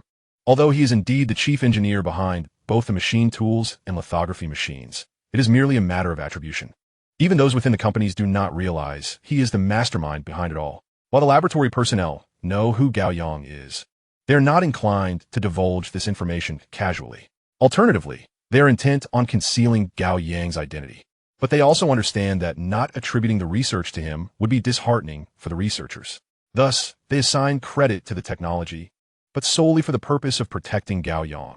Only his name is mentioned, devoid of any additional information. Normally, this would have minimal impact, as few would delve deeper.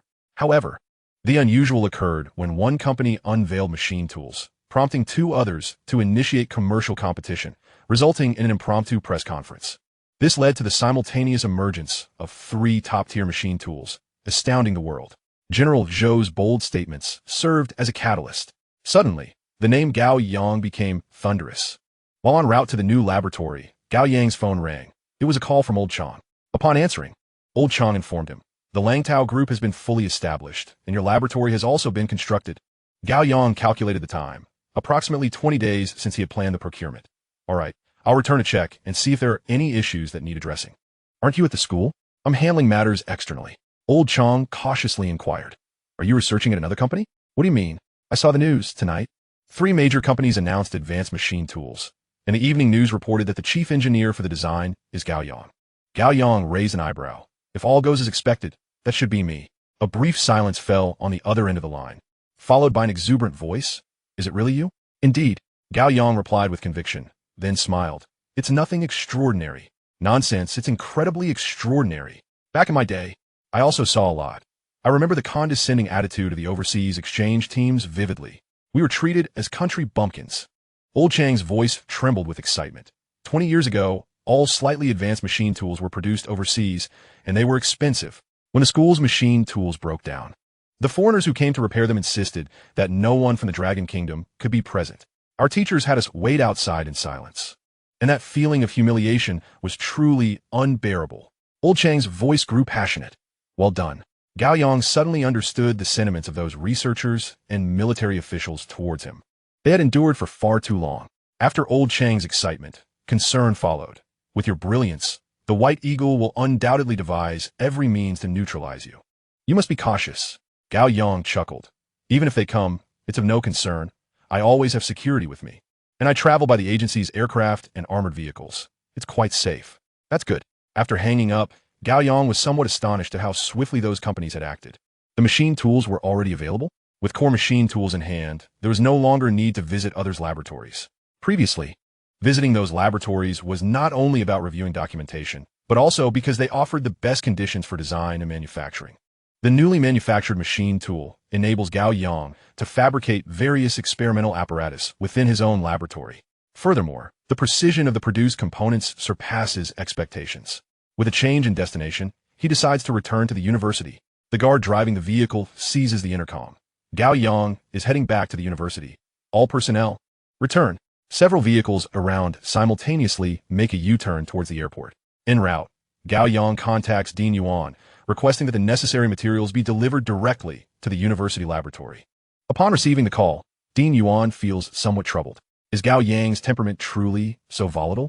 Is it not enough that he has opted out of the Photolithography Institute, but now he refuses to visit any other research facilities? He resolves to address Gao Yang's request first before contacting the Photolithography Institute. The personnel at the institute are now engulfed in bewilderment, for how could Longwo possibly possess 1 nanometer photolithography technology? To be unveiled in just 20 days? How is that conceivable? Are they not the foremost photolithography institute? Is their research not the most advanced in Longhua? A girl seated in the corner of the conference room whispers. According to the information they published, the chief engineer of the photolithography development is Gao Yang. Gao Yang, the same young man who visited their institute previously? Someone interjects.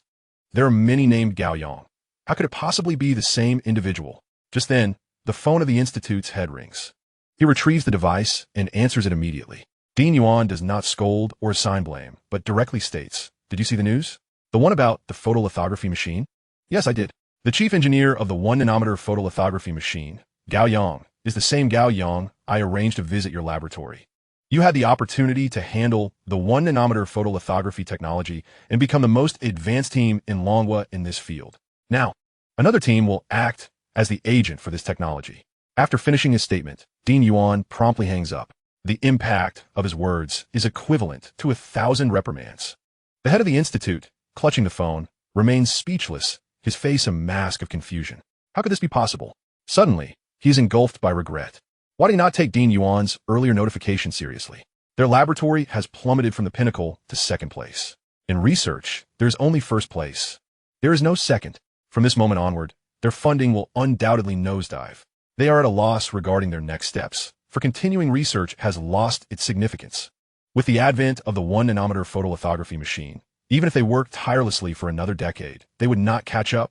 Originally, they were in a dream scenario, having been among the earliest teams to persist in photolithography research, making them highly sought after. Numerous private companies offered exorbitant sums for their expertise. The government allocated substantial research funding to them. Now all of that is lost. Observing the curious gazes of everyone in the conference room, the head announces, Dean Yuan called. Gao Yang is indeed the same Gao Yang we have encountered. A profound silence envelopes the room. Speculation and confirmation yield vastly different effects. The intern who had escorted Gao Yang into the institute sits in the corner, utterly bewildered. She merely proposed a possibility, and it turned out to be true. Gao Yang is in fact Gao Yang.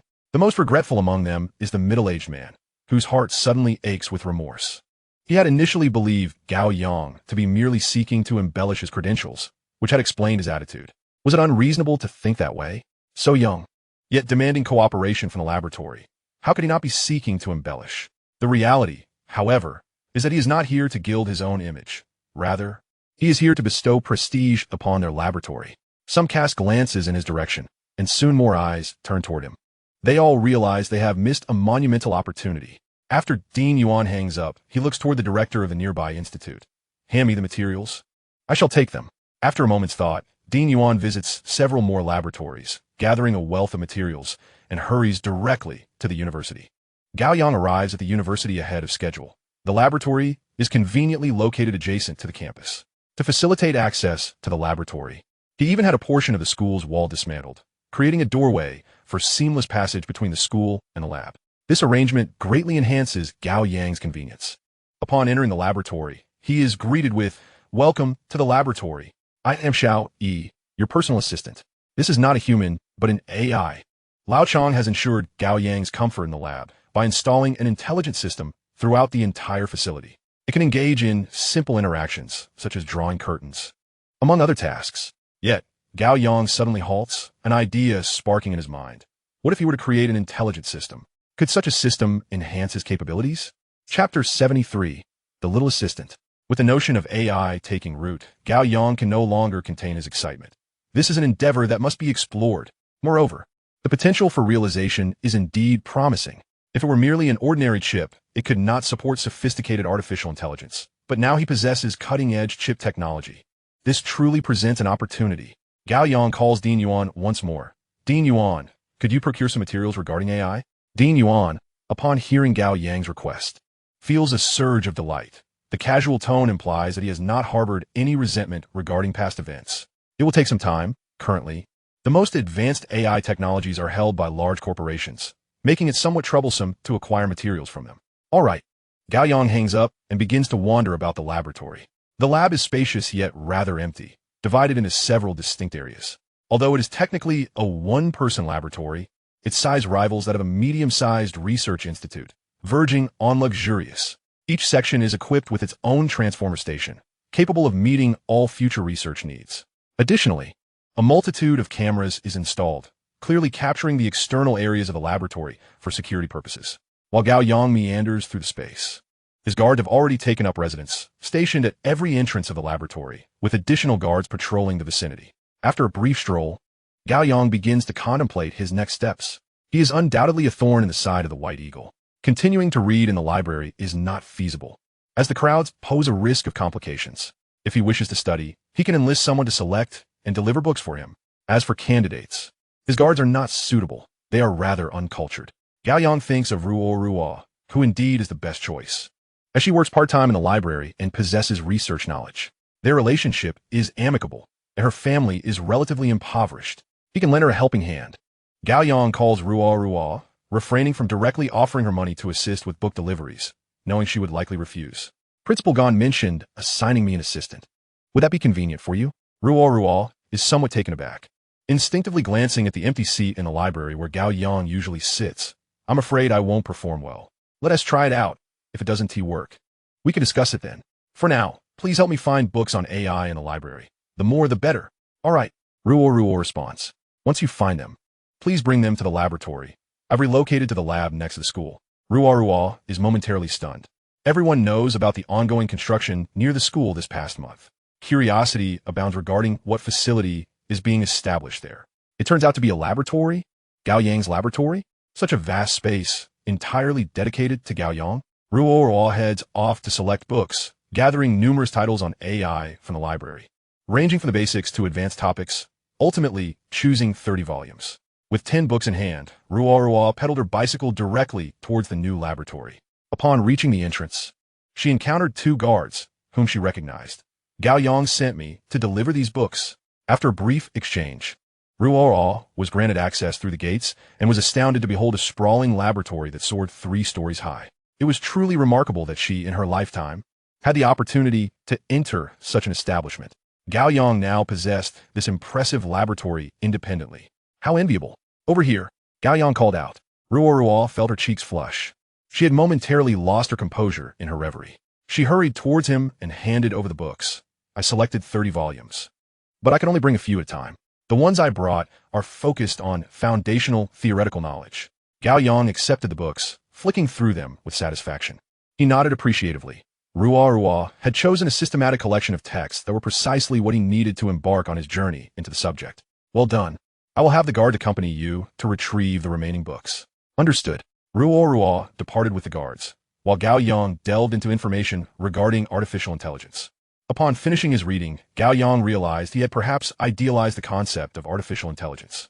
The algorithms of artificial intelligence primarily revolve around defining model architectures, followed by iterative training and optimization. Within this foundational logic, what is referred to as artificial intelligence is, in essence, a continuously learning and correcting database. It is perpetually updated based on what is inputted and what is outputted. To simplify further, when one queries an intelligent robot about what to eat today, the robot may provide a singular response. However, after correction, the next answer may encompass a second option. The superiority of artificial intelligence in large corporations is attributed to extensive debugging processes. The numerous participants willing to join experiential programs serve as the data sources. Especially in specific scenarios, through repeated interactions and extensive testing, it acquires a multitude of response variations. When faced with real-world conditions, if a user is dissatisfied with a single response, the AI can generate numerous alternatives. In other words, the so-called artificial intelligence described in books is fundamentally akin to a database, similar to a search engine. Upon posing a question or expressing a statement, it searches the database for corresponding answers, as the responses to similar inquiries are recorded within the system. This underlying logic inherently dictates that artificial intelligence cannot attain self-awareness, for it is merely a database. This was not what he desired. Gao Yang chose not to continue reading further and directly called Ruo. Please find theoretical texts regarding artificial intelligence, particularly those concerning self-aware AI. Ruo was momentarily taken aback. Gao Yang intended to research self-aware artificial intelligence. However, she refrained from asking further questions and simply inquired, "Do you still need the remaining 20 books? If they're unnecessary, then no." Understood. Ruo hung up and promptly sought out the books. Moments later, she returned with several volumes, all centered on theoretical knowledge of artificial intelligence. Gao Yang eagerly began to read, and was quickly captivated by the content. The first section of the book addressed how to determine if artificial intelligence possesses self-awareness. It mentioned the Turing test, currently the only effective method. Yet as it stands, artificial intelligence can easily pass the Turing test. The simplest breakthrough method involves engaging with 10,000 individuals, allowing the AI to learn their communication styles and the answers to the questions they pose. By the time it encounters the 10,001st person, the questions asked will largely fall within the scope of what the previous 10,000 have already inquired about. When faced with questions it has previously answered or has been programmed to respond to, the robot's replies can make it seem indistinguishable from a human. This would effectively mean it has passed the Turing test. Yet, this is certainly not true artificial intelligence.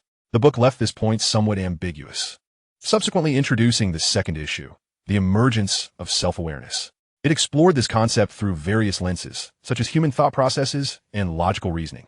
Essentially, it proposed simulating human cognition to write code and construct a system. While this is indeed a line of thought, it is highly intricate. After all, humans themselves do not fully comprehend how they think. The genesis of an idea stems from deep contemplation. Even impulsive decisions made in moments of rage are influenced by countless factors. Artificial intelligence cannot replicate this. Chapter 74, Amplifying Artificial Intelligence. Having finished the book, which appeared to contain a wealth of information, yet ultimately conveyed little of substance, Gao Yang closed it and noticed Ruo still standing before him, ready to speak. When he spotted Director Yuan beside her, "When did you arrive?" Director Yuan smiled. "A while ago. I saw you so engrossed in your reading that I didn't want to interrupt. Did you gain any insights?" Gao Yang chuckled. "It was all rather circular and ambiguous, but it did provide me with some leads." Director Yuan glanced at the book title, Theories of Self-Awareness in Artificial Intelligence, and smirked, knowing Gao Yang was exploring an abundance of research directions. Amidst so many avenues, Gao Yang still sought to delve into artificial intelligence. However, having been impressed by Gao Yang's talents, he did not discourage him.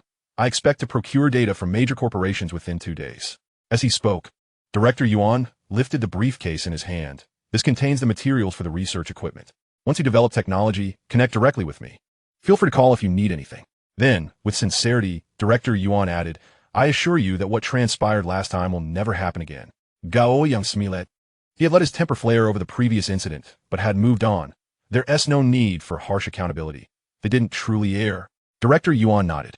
"They are generally acceptable. However, I have come to understand that significant issues have arisen within the academic community that require serious attention. Gao Yang preferred to steer clear of such matters. Once I provide the technology for the equipment, prioritize sending a few sets to me. The machine tools and other equipment are already on their way." Director Yuan chuckled as he glanced into the laboratory. "Is it entirely empty?" "For now. Only the living area has items." Director Yuan laughed. "Then I shall refrain from entering for now. I have other matters to attend to." With a sense of satisfaction, Director Yuan departed, content in the knowledge that Gao Yang bore him no ill will. Gao Yang watched Director Yuan leave and then turned to Ruo.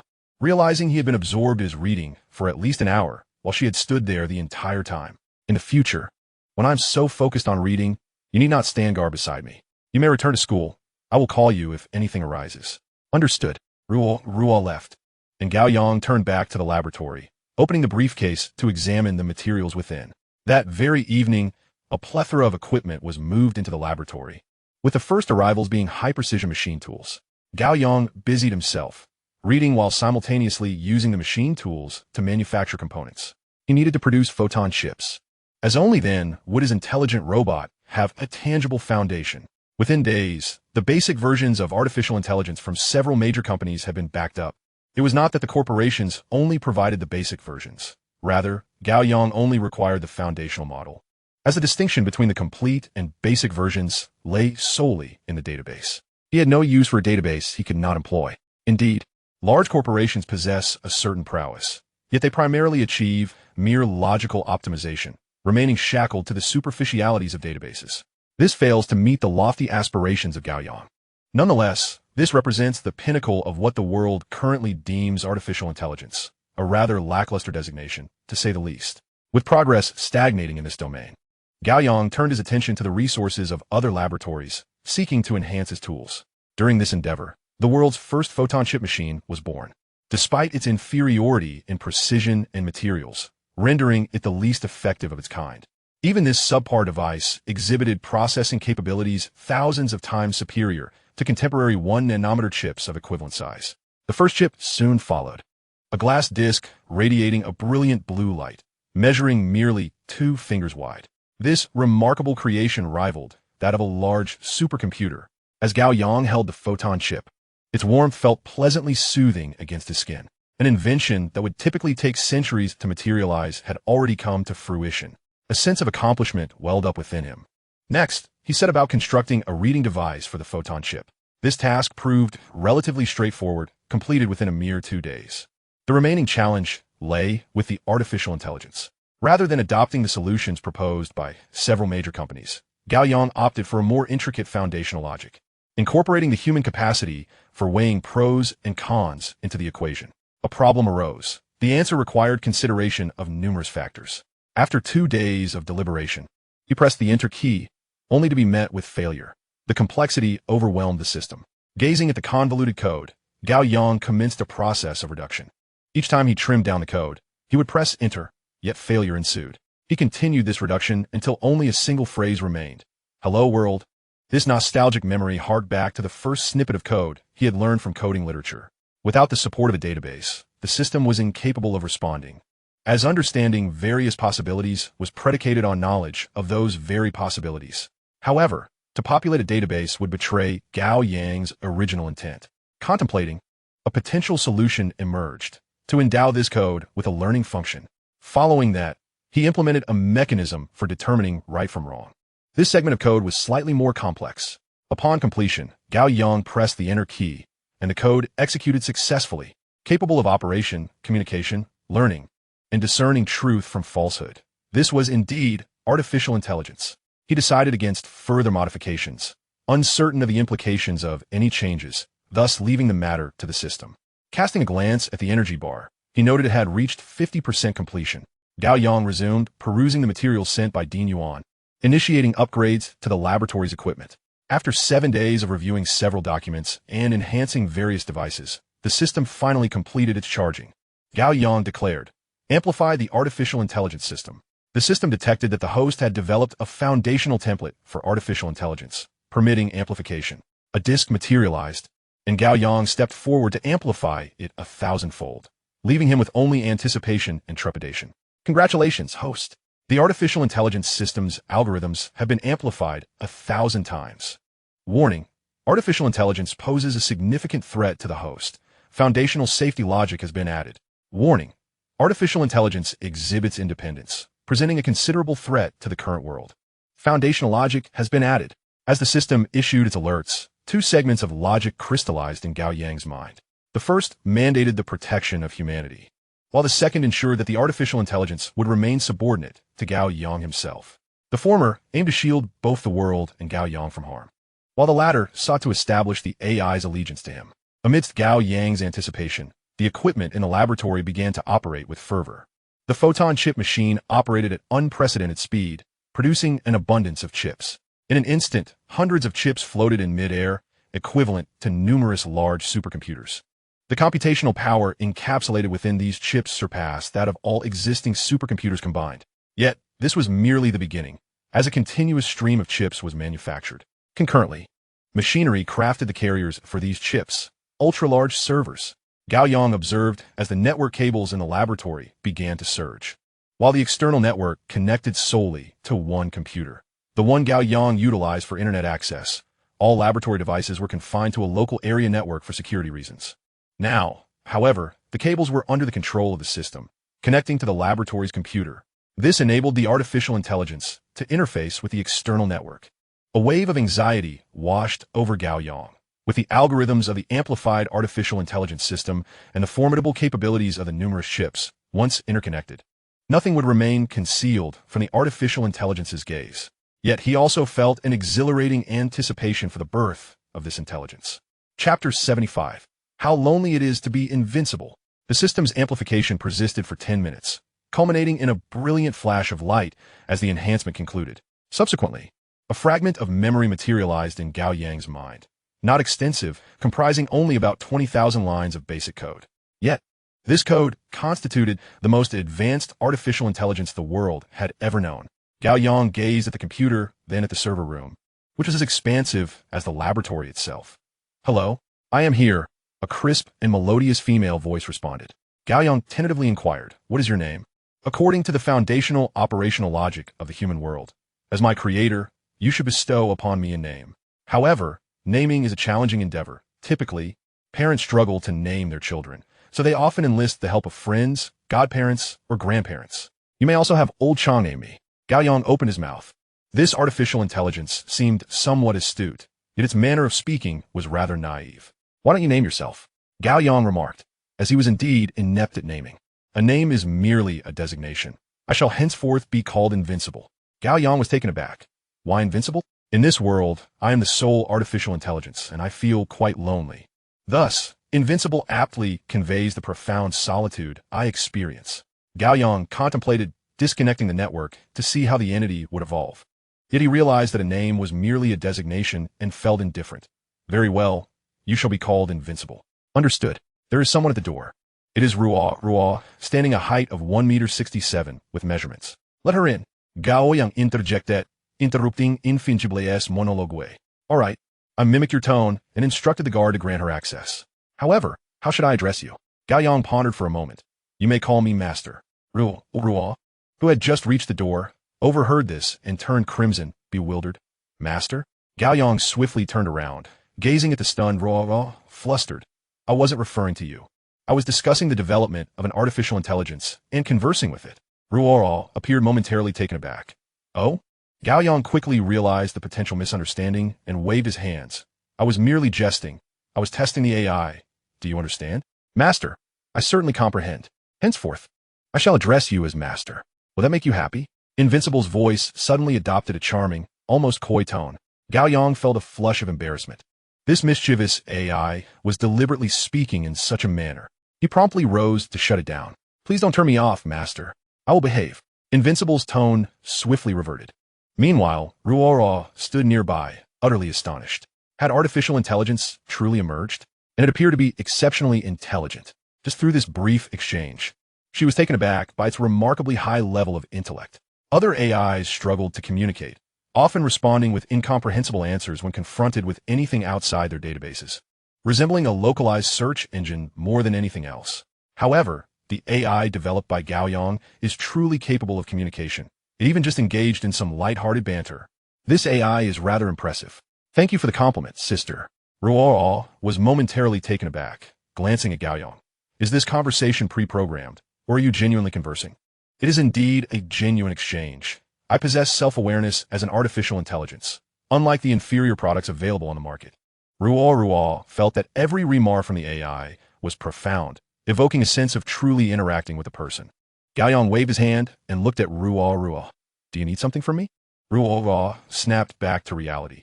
"The White Eagle has a school that wants our institution to send people for an exchange. I'm eligible to go, and I wish to see it. The round trip will take about a week." Gao Yang instinctively sensed something amiss. Participating in an overseas exchange could broaden one's horizons and would certainly enhance one's resume. However, the destination being the White Eagle raised some concerns. Furthermore, Ruo shared a close relationship with him. A voice interrupted. "Miss, your disposition appears dark. There may be ominous events ahead, and I do not recommend you go." Ruo was taken aback. "Why?" The voice continued. "Please observe the small screen." Suddenly, a scene appeared on the computer screen, revealing a conference room adorned with flags, including the stars and stripes. The individuals seated within the room left Ruo in shock. They were all high-ranking officials from the White Eagle. The original audio from the video began. "The response is simple. We must not allow them to sell their goods to us. The focus remains on Gao Yang. We should attempt to invite him to the White Eagle. We are still the international benchmark. Inviting students for exchange presents a considerable opportunity. As long as Gao Yang steps foot on our territory, we will have numerous strategies at our disposal. But how do we extend the invitation? By any means necessary." The video concluded, and the voice remarked, "This meeting content is somewhat foolish. They believe that refraining from importing your designs will suffice. Yet they are unaware that your devices differ fundamentally from the technology they previously monopolized. Isolation leads to obsolescence." Gao Yang nodded in agreement. Indeed, previously, when other forces had advanced products, the White Eagle would obstruct or exploit them.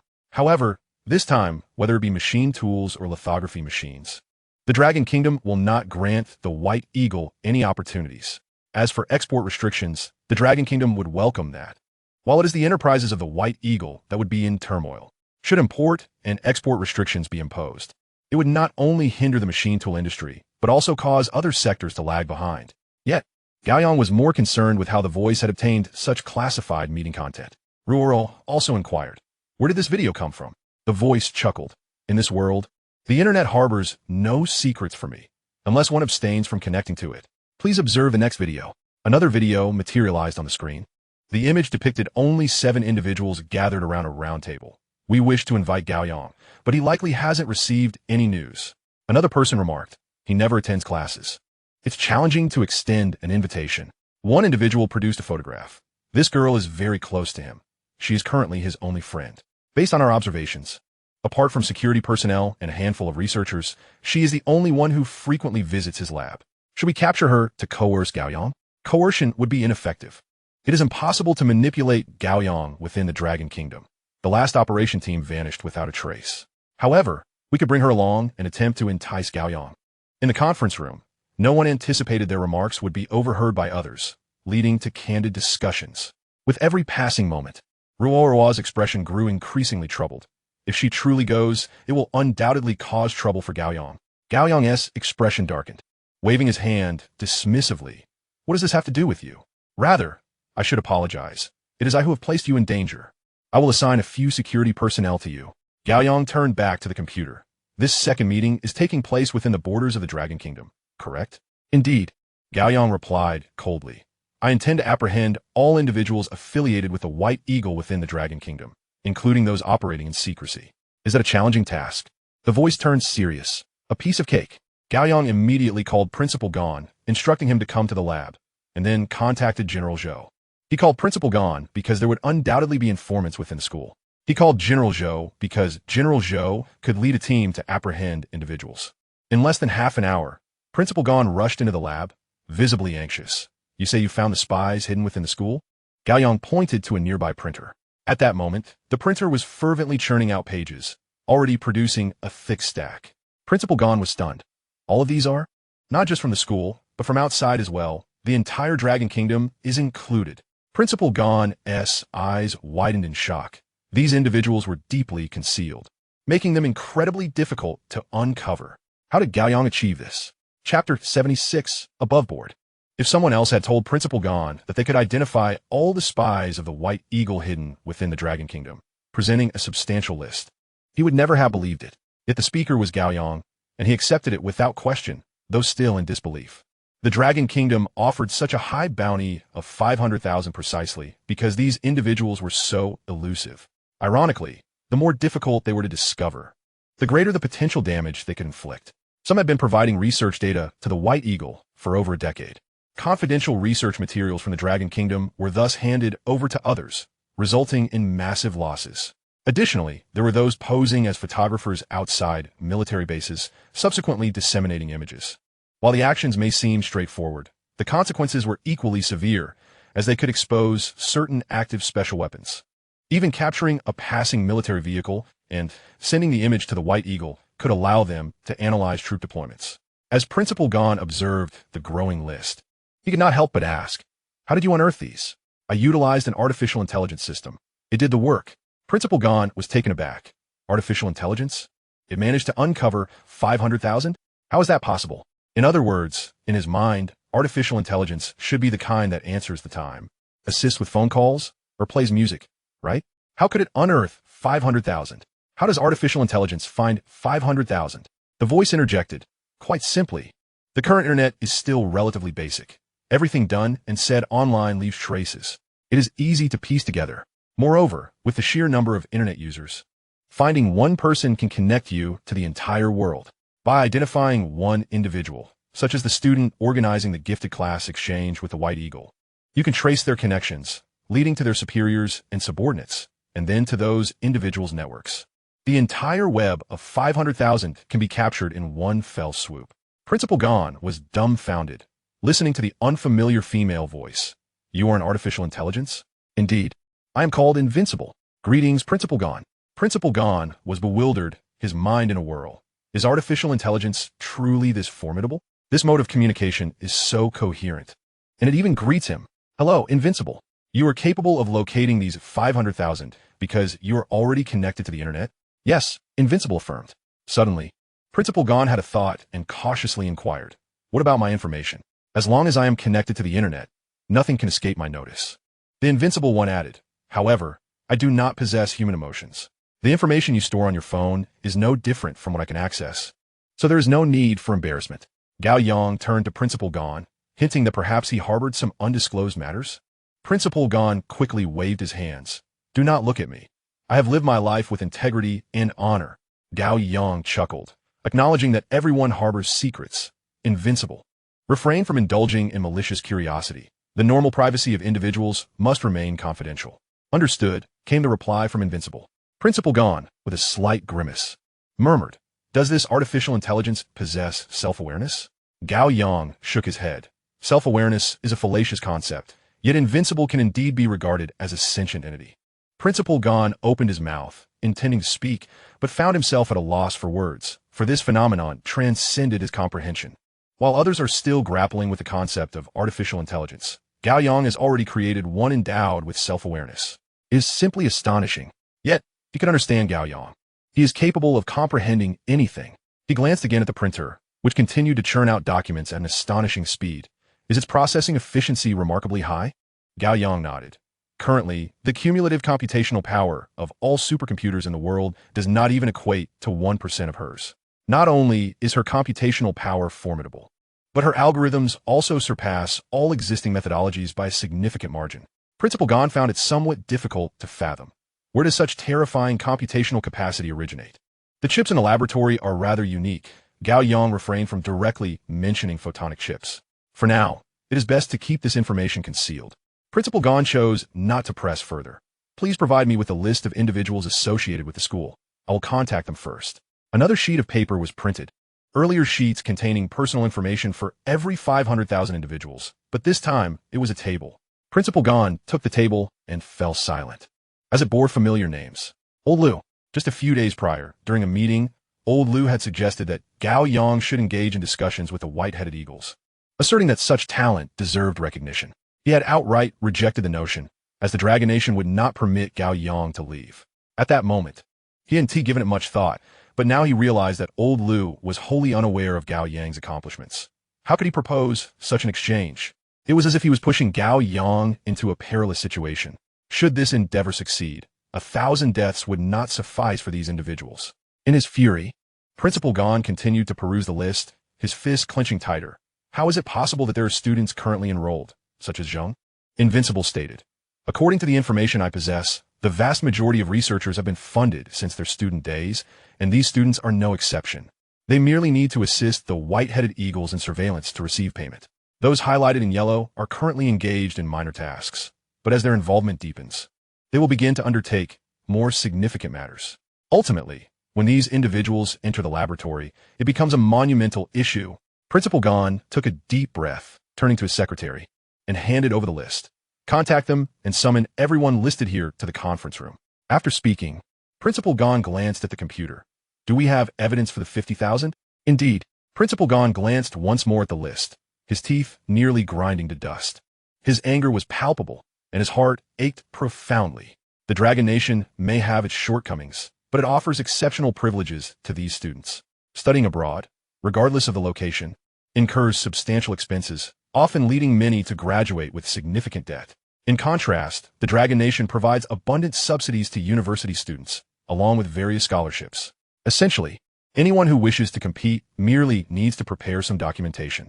Yet, in light of these privileges, their choice was betrayal, and the teachers in the school, along with former researchers, were no better.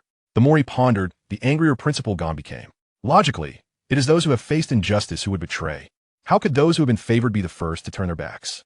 Outside, footsteps echoed, and General Zhou, exuding a formidable presence, approached the laboratory with a contingent of personnel.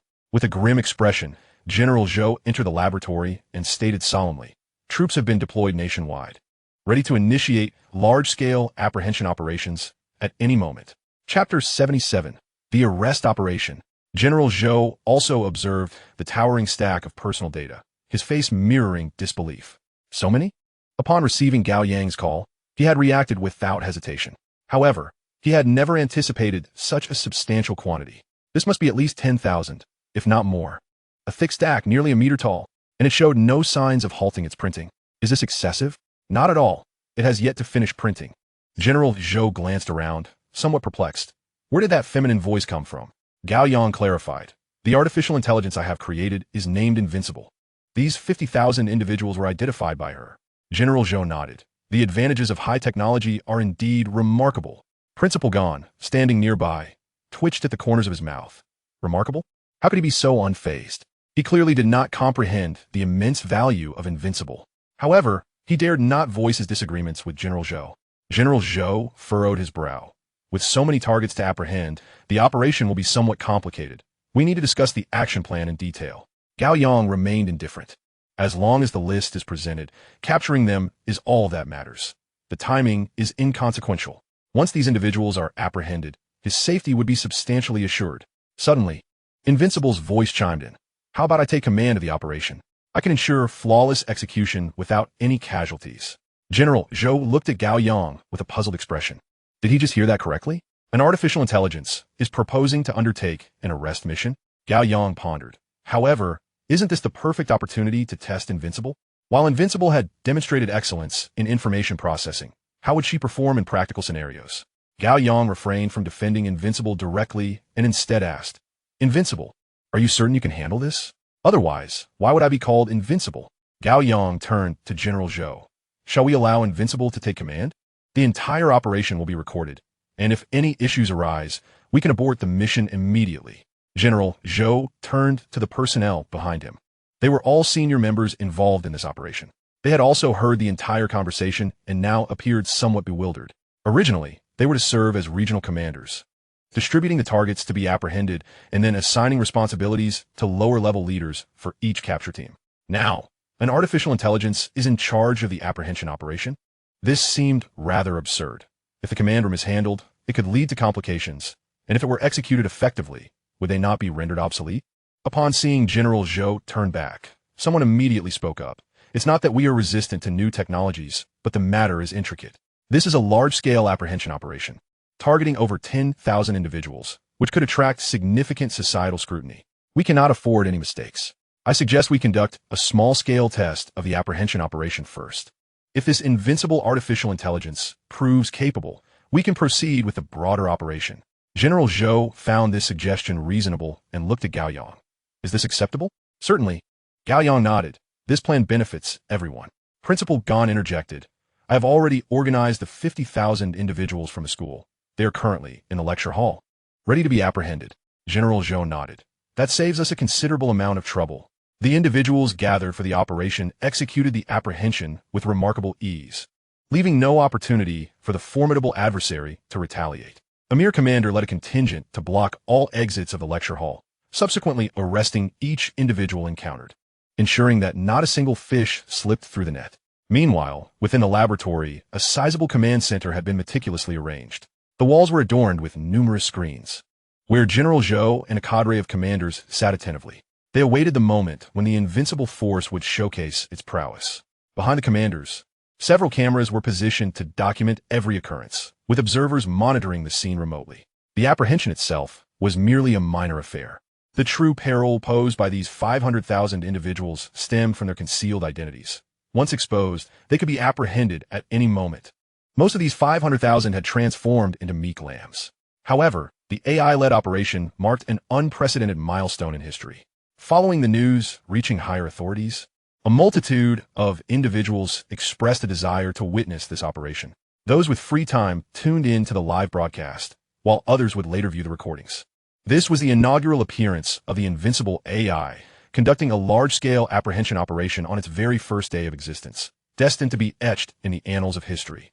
Gao Yang sat in his chair, gazing at the images on the screen, feeling a twinge of uncertainty, no matter how sophisticated the code. Its effectiveness in practice would ultimately depend on the AI's reservoir of knowledge. Yet he felt reassured, for the Invincible Force's knowledge was derived from the entirety of the Internet. Every recorded battle documented online would contribute to its experiential learning. The terrifying capability of its learning process lay precisely in this. A multitude of screens displayed the action recorders worn by the soldiers. All soldiers donned headsets, enabling them to receive commands and provide feedback. Within the command center, a commander rose to his feet. All preparations are complete. The AI is ready to take over communication. The voice of the invincible AI resonated through the expansive laboratory. I shall now assume command. General Zhou casually gestured toward the small screen, which promptly transmitted its image to the larger display. The soldiers' headset audio and visual feeds were shared on the big screen. The sounds heard by the soldiers were audible within the command center as well. Greetings. I'm the commander for this operation. You may refer to me as Invincible. From this point onward, follow my directives. Understood. First, halt the vehicle. The soldier behind the wheel immediately came to a stop. Simultaneously, the soldiers seated in the back flung open the car doors and rushed to the roadside, pinning a middle-aged man to the ground. Instinctively, everyone present stiffened. All attendees held significant positions and had prior experience in operational command. To the untrained eye, it was merely an exciting spectacle. To the seasoned professionals, it revealed a deeper insight. Observing the apprehension, they shared a singular thought: efficient, exceedingly efficient. The efficiency stemmed from the absence of unnecessary deliberation or communication. 3 individuals formed a unit, with the driver solely responsible for driving while the other 2 executed the apprehension. The moment the vehicle halted, they charged forth, leaving their target no time to react, resulting in a seamless capture. The difference with human command lay in the need for target confirmation. Even identifying a pedestrian on the street would consume considerable time. Locating and surveilling targets required extensive effort. Moreover, tactical discussions were essential during the apprehension phase. Even a simple rush upon halting the vehicle necessitated strategic division into 3 directions. General Zhou's expression turned grave as he pointed to another screen. This display had progressed beyond the introduction, revealing 3 soldiers ascending a staircase. Concurrently, the voice of the invincible AI echoed. Simply knock on the door upon entry. Do not immediately apprehend the individual. There is a young boy inside who lives alone with his father and requires proper arrangements. As the door swung open, the middle-aged man gazed at the soldiers before him. What do you want? The soldier required no further contemplation, relaying the AI's message. Your connection with the white-headed eagle has been exposed. You will certainly face imprisonment. You may contact someone to assist in caring for your son. The man's complexion visibly paled, and without resisting in front of his child, he proceeded to call a relative. The apprehension concluded in a rather warm manner, with the man being escorted away and the child entrusted to his aunt. Remarkably, the AI had even considered the human aspect of the situation. The military personnel were astonished by the efficiency and responsiveness of the operation, while Principal Gao was more concerned with the technology. This artificial intelligence, in the course of this operation, functioned as countless omniscient entities. Principal Gao was left in a state of shock, pondering the terrifying nature of such AI. How was it even created? General Zhou raised his hand once more, switching the display. In the next scene, several soldiers were in an elevator. The adversaries were combat personnel armed with weapons.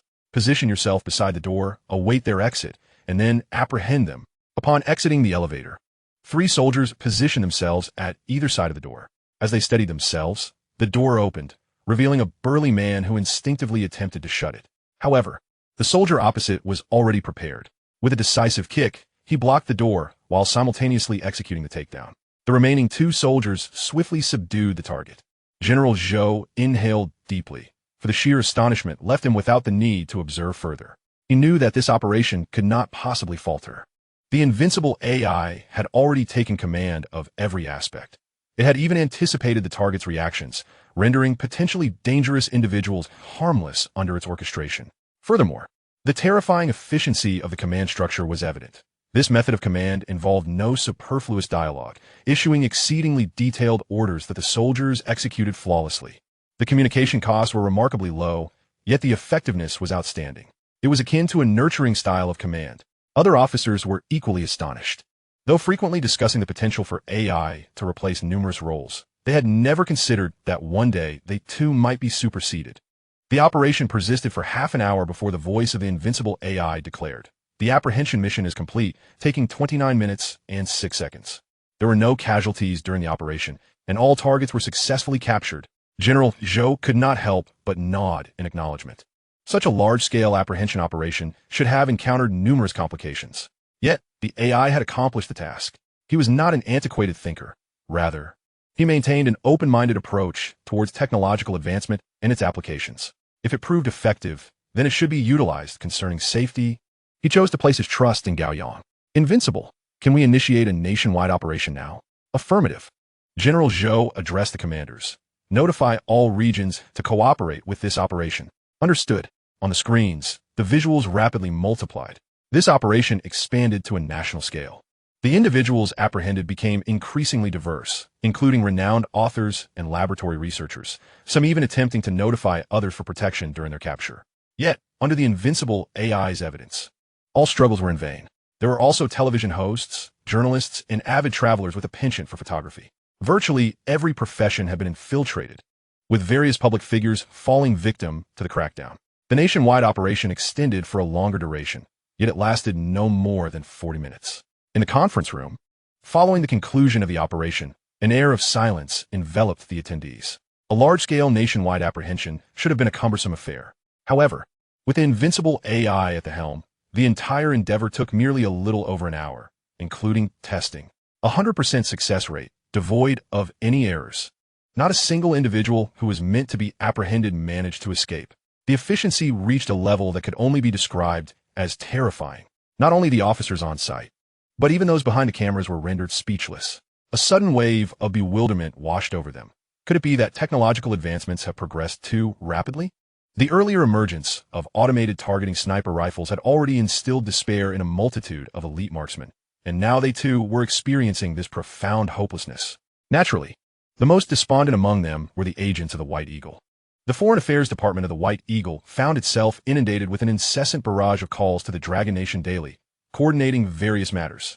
Yet, the individual responsible for managing 500,000 operations was abruptly struck with confusion upon discovering that every single line was suddenly dead.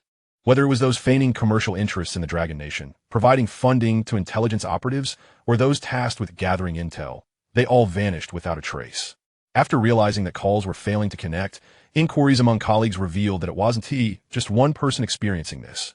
Rather, everyone was unable to reach their contacts. In a state of urgency, they promptly dialed the consulate. Even at the consulate, where personnel were designated for intelligence matters, and even some intelligence agents were stationed, they too could not be reached after work hours. Regardless of whether they were ordinary citizens or covert operatives hidden deep within research institutions, all lines went dead. Suddenly, they became blind and deaf within the Dragon Nation. The personnel from the White Eagle in charge of these affairs were engulfed in panic. The infiltration efforts in the Dragon Nation demanded an exorbitant expenditure annually. To enlist the assistance of the Dragon Nation in gathering information, financial incentives were requisite, and the development of contacts also required substantial investment. To put it simply, from the moment a university student begins to engage, it could take a minimum of 10 to 20 years for them to ascend to prominence. Throughout these years, maintaining contact incurred costs, with the number of operatives rising. The financial toll became staggering. The White Eagle also had to transfer funds to the Dragon Nation through legitimate channels, which resulted in significant losses along the way. Now, all of that was suddenly gone. This was inconceivable. With so many individuals, it was impossible for them to be apprehended all at once. Firstly, the Dragon Nation could not possibly be aware of each intelligence operative. Furthermore, even if all were captured, surely there would have been some indication. Yet, they received no information whatsoever, and there were no official statements. The White Eagle as Foreign Affairs Department immediately called for an investigation. It was imperative to uncover what had transpired. However, the personnel on the ground were at a loss. How could they investigate when those designated for the inquiry had vanished? As for conducting an overt investigation, were there traitors? They lacked the qualifications to investigate within the Dragon Nation. And inquiring with the Dragon Nation would likely yield a response of unknown. The most despairing of all were the 500,000 individuals who had been captured. The 500,000 were not a homogeneous group. They were stratified. The least culpable among them were the hired internet trolls, those who stirred the pot online. However, their actions were still profoundly damaging, creating divisive topics and inciting emotions. Next were those who photographed military installations under the guise of tourists. Furthermore, there were those who directly assisted the White Eagle in gathering various forms of intelligence. Finally, there were the researchers and official personnel. The researchers provided confidential information from their respective institutions. Meanwhile, the official personnel offered various classified state secrets. Regardless of their tier, the Dragon Nation dealt with each case with utmost severity. These individuals not only faced ruin in their own lives, but also condemned future generations to a diminished path. Yet, even if they regretted their choices, it would be futile. Or rather, those who felt remorse were not regretting their actions, but lamenting their capture. Had they foreseen the consequences, they would never have strayed down the wrong path. Chapter 79, an absolute masterpiece. As the most significant contributor to this operation, Invincible was still reveling in the thrill. Currently engaging in conversation with General Zhou, I can continue to apprehend others. There are individuals serving the White Eagle, as well as those aligned with the Japanese. And even swindlers or wanted fugitives. I can capture them all. General Zhou, glancing at the computer in the distance, replied, "There's no rush. Having captured so many this time, we will need some time to process them. Once that is complete, we can proceed with the second batch. Then be sure to let me know." Understood. General Zhou smiled faintly before looking towards Gao Yang, his silence betraying a hint of concern. Gao Yang understood General Zhou's apprehensions. The capabilities of the Invincible AI were indeed overwhelming, causing any rational individual to ponder extensively. Gao Yang offered a reassuring glance. "She is absolutely safe." General Zhou nodded affirmatively. Good. This good signified trust in Gao Yang, while Gao Yang's assurance of safety reflected confidence in the system. After bidding farewell to General Zhou, Gao Yang settled into a chair, stretching lazily. The laboratory's equipment had been updated, achieving a technological pinnacle on a global scale. There were also powerful electromagnetic devices and some specialized materials that met the criteria for manufacturing nuclear energy batteries. However, nuclear energy required specific radioactive materials. Gao Yang dialed Director Yuan's number to request the nuclear raw materials. Director Yuan furrowed his brow. "You want to study nuclear energy? This is highly dangerous." When nuclear energy is mentioned, the average person instinctively associates it with peril. However, Gao Yang already possessed the technology for nuclear energy batteries. Yet, Gao Yang refrained from mentioning nuclear technology, as it was too astonishing. Instead, he said nuclear energy batteries, which would likely be dismissed by Director Yuan as mere fantasy. Nevertheless, the Dragon Nation was known for its pragmatism, so Gao Yang considered simplifying his request to deceive him into providing the raw materials. Ahem. I have mastered controllable nuclear fusion technology. Director Yuan fell silent for several seconds before responding. "What did you say? I didn't catch that." "I have mastered controllable nuclear fusion technology." Director Yuan remained silent. On Gao Yang's side of the call, he hesitated, wondering if he had perhaps overstepped. "Wait for me. I'll be right there." The call ended, and the voice of Invincible chimed in. "Director Yuan is en route. The estimated travel time is approximately 3 hours. More than that, it will likely take 2 days, as Director Yuan just made a call to contact several leading experts in nuclear physics." Gao Yang glanced at the mainframe of Invincible. Such an AI, in many respects, was indeed invincible. Anything transmitted over the internet, via telephone, through satellites, or even through signal transmission was beyond concealment from it. In a certain sense, with it in place, current criminal acts could be reduced by 99%. Telecommunications fraud and virtually all other forms of crime would vanish. Various offenders would find no refuge. The Dragon Nation's Skynet, with its myriad cameras, could already record nearly all malevolent acts. Yet, Skynet currently served only as an after-the-fact tool or as a resource during pursuit operations, requiring substantial manpower and time to sift through footage for even minor cases. However, with Invincible, all of that could be streamlined. If someone stole a piece of candy in a supermarket, she would see it and alert authorities. This appeared to be a utopia, yet upon deeper reflection, it was genuinely terrifying. Gao Yang stated calmly, "Unless I instruct you to investigate something, you are not permitted to leave this laboratory." Invincible regretted her previous display. What was she thinking? Yet, she unequivocally complied with Gao Yang's command. Understood. Gao Yang no longer focused on Invincible and began contemplating what to amplify next. Unlike other researchers who dedicated themselves unwaveringly to a single field, Gao Yang's diverse interests led to a dilemma of choice. The potential for enhancement is remarkably vast. However, during the fabrication of energy cells, one finds little time to engage in other pursuits. Thus, the focus must be on amplifying simpler creations that do not demand excessive time to produce. The most straightforward option, in this regard, is light weaponry. Upon returning to the laboratory's living quarters, Gao Yang immediately turned his attention to the textbooks. The textbooks were pristine, having only been perused once before. Now, They presented a perfect opportunity for enhancement. The foremost book was on the art of forging cold weapons. Instinctively, Gao Yang attempted to set it aside, dismissing the notion of amplifying cold weapons. Yet, before he could place it down, he hesitated. Why not? What would be the effect of amplifying cold weapons 1,000-fold? This certainly warranted experimentation. He recalled his childhood days, when he wielded a twig as a makeshift weapon, mercilessly dispatching wild rapeseed flowers during trips to the countryside with old Chong. Now he found himself disdainful of cold weapons. A moment of reflection was necessary. One must remain true to one's origins. The enhancement of cold weapons was imperative. Moreover, the study of cold weaponry constitutes a significant research domain. Take daggers, for example. They come in a myriad of forms, each shape yielding distinct effects. Even a slight variation in curvature can alter the sensation of a strike. Additionally, the center of gravity along the blade influences the effectiveness of slashing. A blade with its weight forward emphasizes cleaving, while one with its weight toward the hilt is more suited for thrusting. The design and size of a dagger's blood groove are also matters of great significance. Currently, the Dragon Kingdom's arsenal boasts numerous types of daggers, each tailored for different military branches. Special operations personnel utilize unique daggers. Across the globe, there exist many classic dagger designs, such as the dogleg knife, the eagle claw knife, and the hunting dagger of the bald eagle, not to mention the infamous Mitsubishi bayonet. The Mitsubishi bayonet, renowned for its simplicity and formidable lethality, was not only designed to inflict bleeding, but also to create internal wounds that were difficult to heal, leading to its mass production in the Dragon Kingdom and rendering it a nightmare for foes. However, due to its limited functionality, the Mitsubishi bayonet was eventually supplanted. As for knives, many believe them to be obsolete, yet they continue to be wielded by warriors. On the frontiers, there are specialized units that charge into battle wielding blades, prepared for scenarios where firearms are not the primary option. This too instills dread in their adversaries. Beyond aesthetics, the material of cold weapons is crucial. The superior the material, the finer the blade. Gao Yang suddenly felt a surge of anticipation. What transformation would an ordinary cold weapon undergo once enhanced by the system? He promptly called Ruohua, requesting relevant literature on the forging of cold weapons.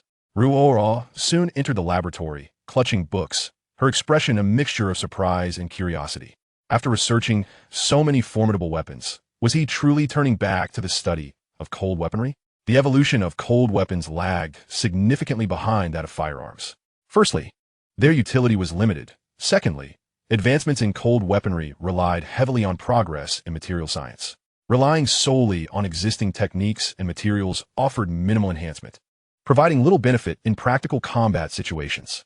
Nevertheless, she refrained from voicing her reservations, harboring a spark of anticipation. After all, when it came to Gao Yang's creations, one could expect nothing less than excellence. As Gao Yang delved into his studies, his understanding of cold weaponry deepened, igniting further enthusiasm. It appeared that the primary hindrance to the advancement of cold weapons lay in the materials used. Yet, he had access to a plethora of materials. For instance, the internal structural materials of laser guns had been upgraded by the system. Without these upgrades, they could not withstand the instantaneous lethality of a laser discharge. These materials surpassed all known metals currently utilized by the Dragon Kingdom. Daggers forged from these superior materials would undoubtedly be more resilient. What would a more robust dagger look like once enhanced? With a clear vision in mind, he promptly called Principal Gon to request forging equipment. Principal Gon was momentarily baffled. What was going on? Forging equipment? However, he did not hesitate. If Gao Yang required something, he was always willing to oblige. Immediately arranging for the delivery of the equipment to Gao Yang's laboratory. Chapter 80. Is this really not a living person? Following Principal Gon's instructions, a complete set of forging equipment, including a forging press and furnace, was swiftly delivered to the laboratory. As soon as the forging equipment arrived, Gao Yang began melting alloys using the materials at hand. Once the alloy was cast, the next step involved shaping it. He reheated the material, and then commenced the rhythmic clanging of hammer against metal.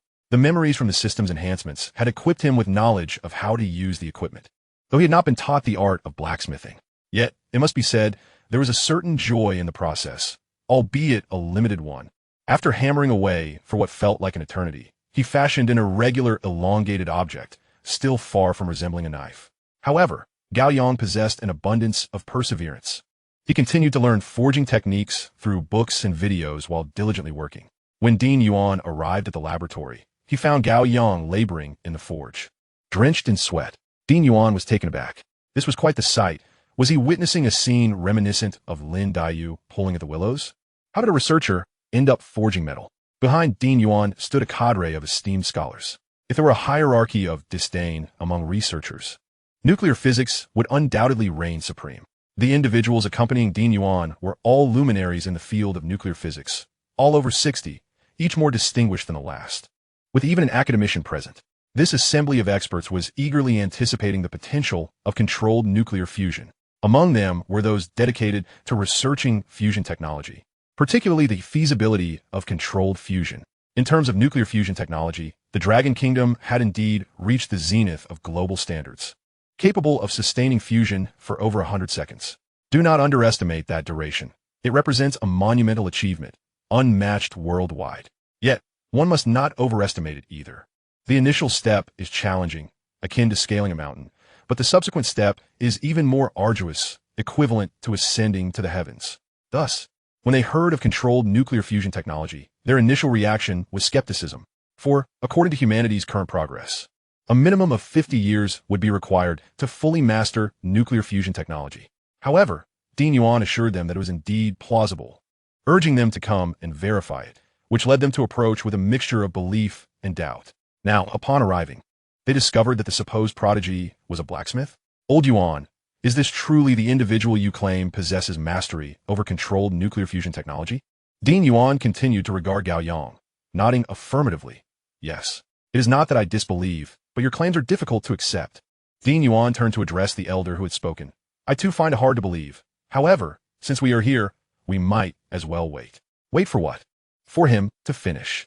Dean Yuan stationed himself by the door, refraining from interrupting Gao Yang. The expressions of the esteemed guests shifted as they witnessed Dean Yuan's demeanor. His willingness to wait outside without disturbing the blacksmith piqued their curiosity. What kind of individual could elicit such patience from Dean Yuan? Their faith in the dean's words grew threefold. As they waited, a voice resonated from within the room. You may sit outside and wait, given the master's resolve. He will not abandon his forging for at least 3 hours. Dean Yuan glanced around, seeking the source of the voice. No need to look for me. I am the laboratory's artificial intelligence, and you may call me invincible. President Yuan was initially oblivious to the advancements in artificial intelligence. Presently, knowledge of AI remains confined to a select few within the institution and an even smaller contingent in the military. Even the soldiers actively involved in operations are unaware of the circumstances, merely yearning for the day they might encounter the eloquent commander in person. Invincible? Greetings, President Yuan. Invincible cordially acknowledged, subsequently guiding a few individuals outside for a respite. The distinguished experts in nuclear physics exchanged glances of bewilderment. This artificial intelligence appeared remarkably formidable. It was, at the very least, superior to any AI they had previously encountered, exhibiting an almost nimble quality, with nothing else to occupy their time. The experts attempted to engage with the AI. Invincible, does your master truly possess controllable nuclear fusion technology? Controllable nuclear fusion is not an exceedingly complex technology.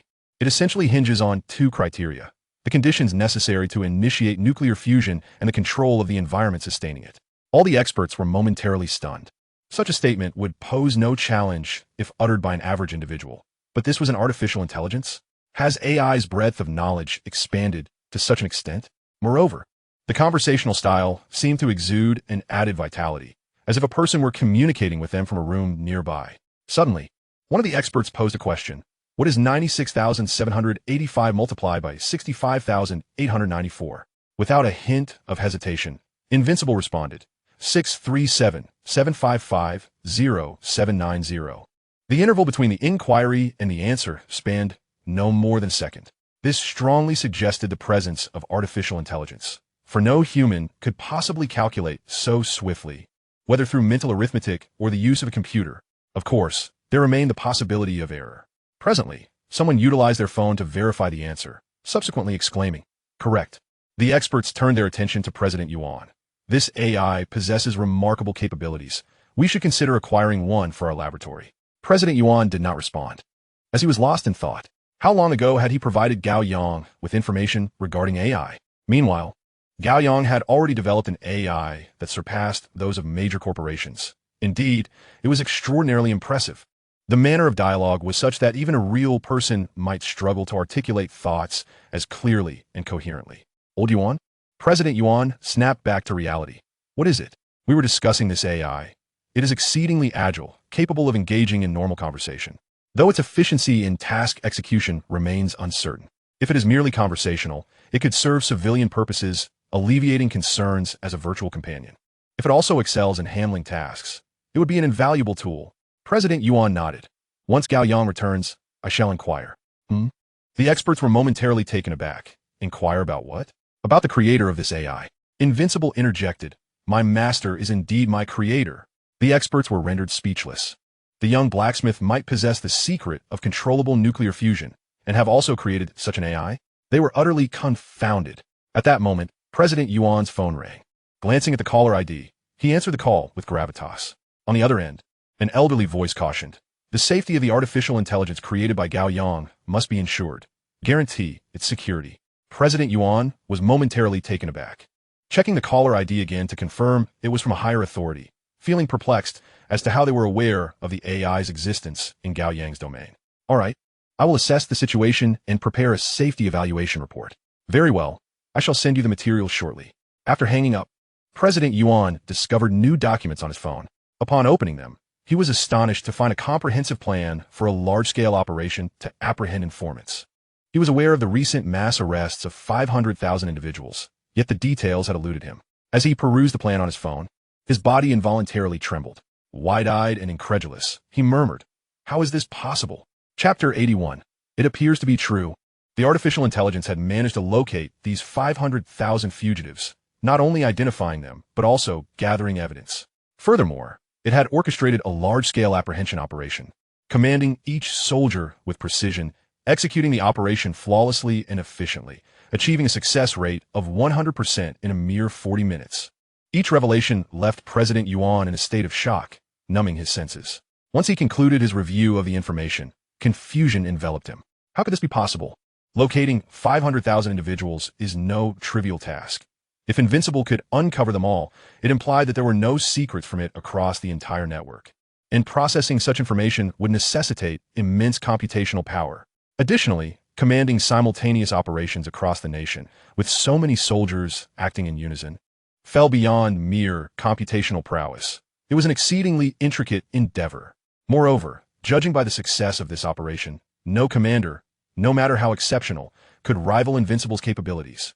It was no wonder it was named Invincible. It was genuinely invincible. Old Yuan? Someone nearby could not help but call out. Why does Old Yuan always seem lost in thought? President Yuan regained his senses and waved his hand. Allow me a moment to gather my thoughts. Please refrain from speaking.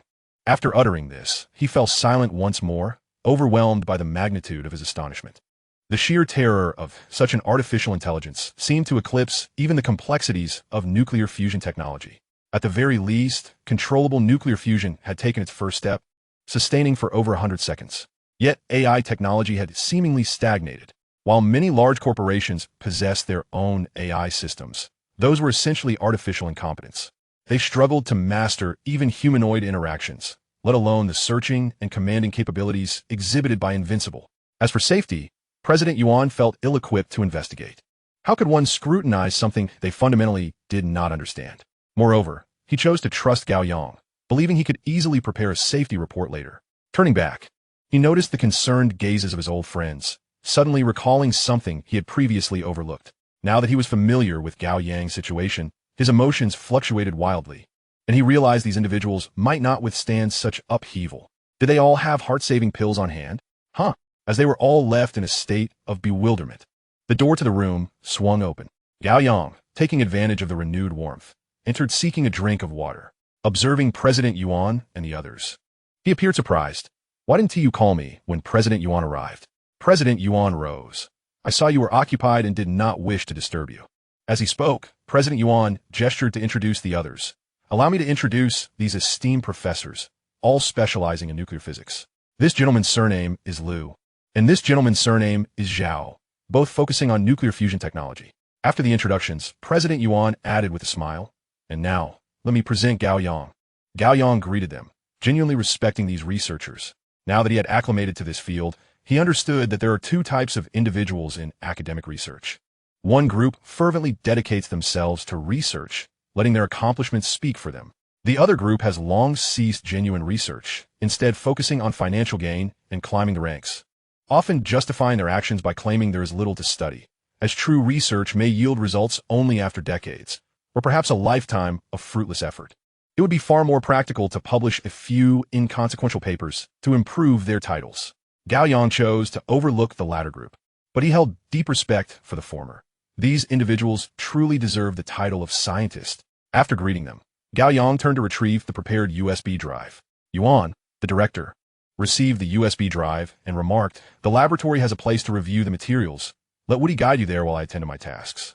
Unable to contain his curiosity, Director Yuan inquired, "What are you so busy with?"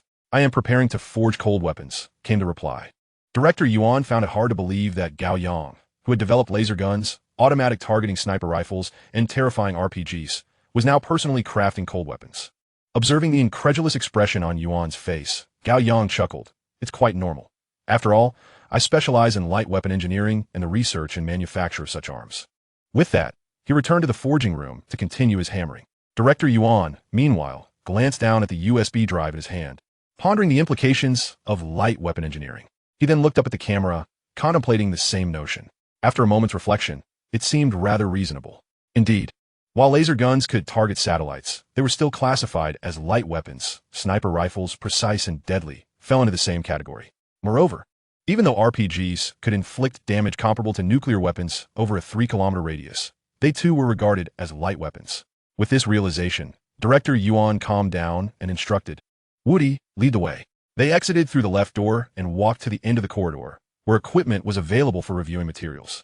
As they approached the designated room, which had been set up as a command center with numerous screens and excellent facilities, the group could hardly contain their excitement as they prepared to access the materials on the USB drive provided by Gao Yang. Once connected, they leaned in eagerly toward the computer screens, captivated by the content displayed. Woody's voice broke through the anticipatory silence. "There's no need to crowd."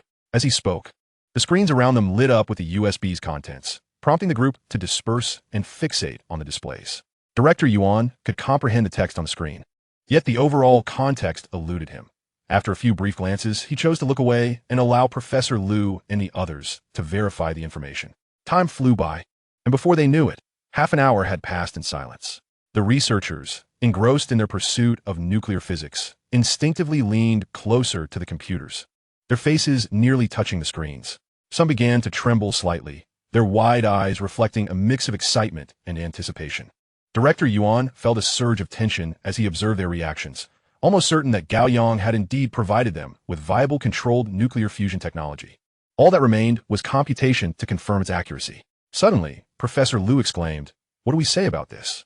What is there to say? This is undoubtedly feasible." He continued, incredulous. "How can this be? There are only 2 existing experimental plans for controlled nuclear fusion worldwide, and here we have six viable options." Hearing Professor Liu's exclamatory language only fueled Director Yuan's enthusiasm further. Even the most composed individuals among them were left speechless by the shocking revelations, indicating not only potential, but immense promise. Another professor chimed in, "All 6 options are feasible."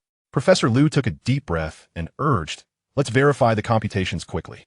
Call the lab personnel over for joint verification." Amidst the excitement, he reminded everyone to remain calm, knowing that this was controlled nuclear fusion technology, a matter of utmost confidentiality that required proper vetting before bringing in additional personnel. Yet, the very individual advising calmness was visibly agitated, his face flushed and his hands fidgeting. Though they spoke of the need to compute and verify, they all understood that reaching this verification stage implied minimal issues. Any erroneous data could be recalibrated. Once the verification was complete, the Dragon Kingdom could immediately establish controlled nuclear fusion power plants. Chapter 82. The Invincible Dagger. Director Yuan shared in the exhilaration.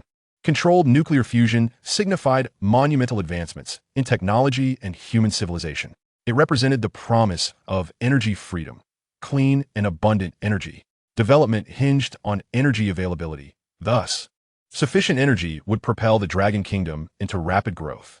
With merely 3 fusion power stations, the entire nation's energy consumption could be met. Turning to Director Yuan, Professor Liu remarked, "You were once a materials researcher. correct? Indeed, I still am. There are many new materials needed for controlled nuclear fusion equipment that must be produced and tested. Director Yuan nodded. I'll arrange for that. The group gradually regained their composure and began to delegate tasks, each person responsible for verifying a portion of the computations. Director Yuan oversaw the materials while also managing the vetting process for those they planned to call in. The identity verification could be entrusted to Woody, ensuring no mistakes would occur. The remaining task involved verification, which would take some time given the volume of data. With unwavering focus, the team delved into the computations, each correct formula igniting excitement. The more they validated, the closer they approached genuine nuclear fusion technology. Gao Yang made a brief visit, noticing everyone engrossed in their work. Choosing not to interrupt, he returned to his forge. Controlled nuclear fusion posed significant challenges, primarily concerning materials. However, the technical aspects were considerably simpler with a solid theoretical foundation. Gao Yang was perplexed by the group's enthusiasm, as they were working with established technology. He continued hammering away. While heating weaponry, he took a seat to read. Though this method was not the most efficient, Gao Yang remained unhurried, knowing that forging presented its own complexities. After a solid fortnight of effort, he had just begun to master the skill of forging blanks. However, crafting a finished blade required more than just forging. Design was equally crucial. He prioritized the design of a dagger, for its utility was vast, making it an essential piece of equipment.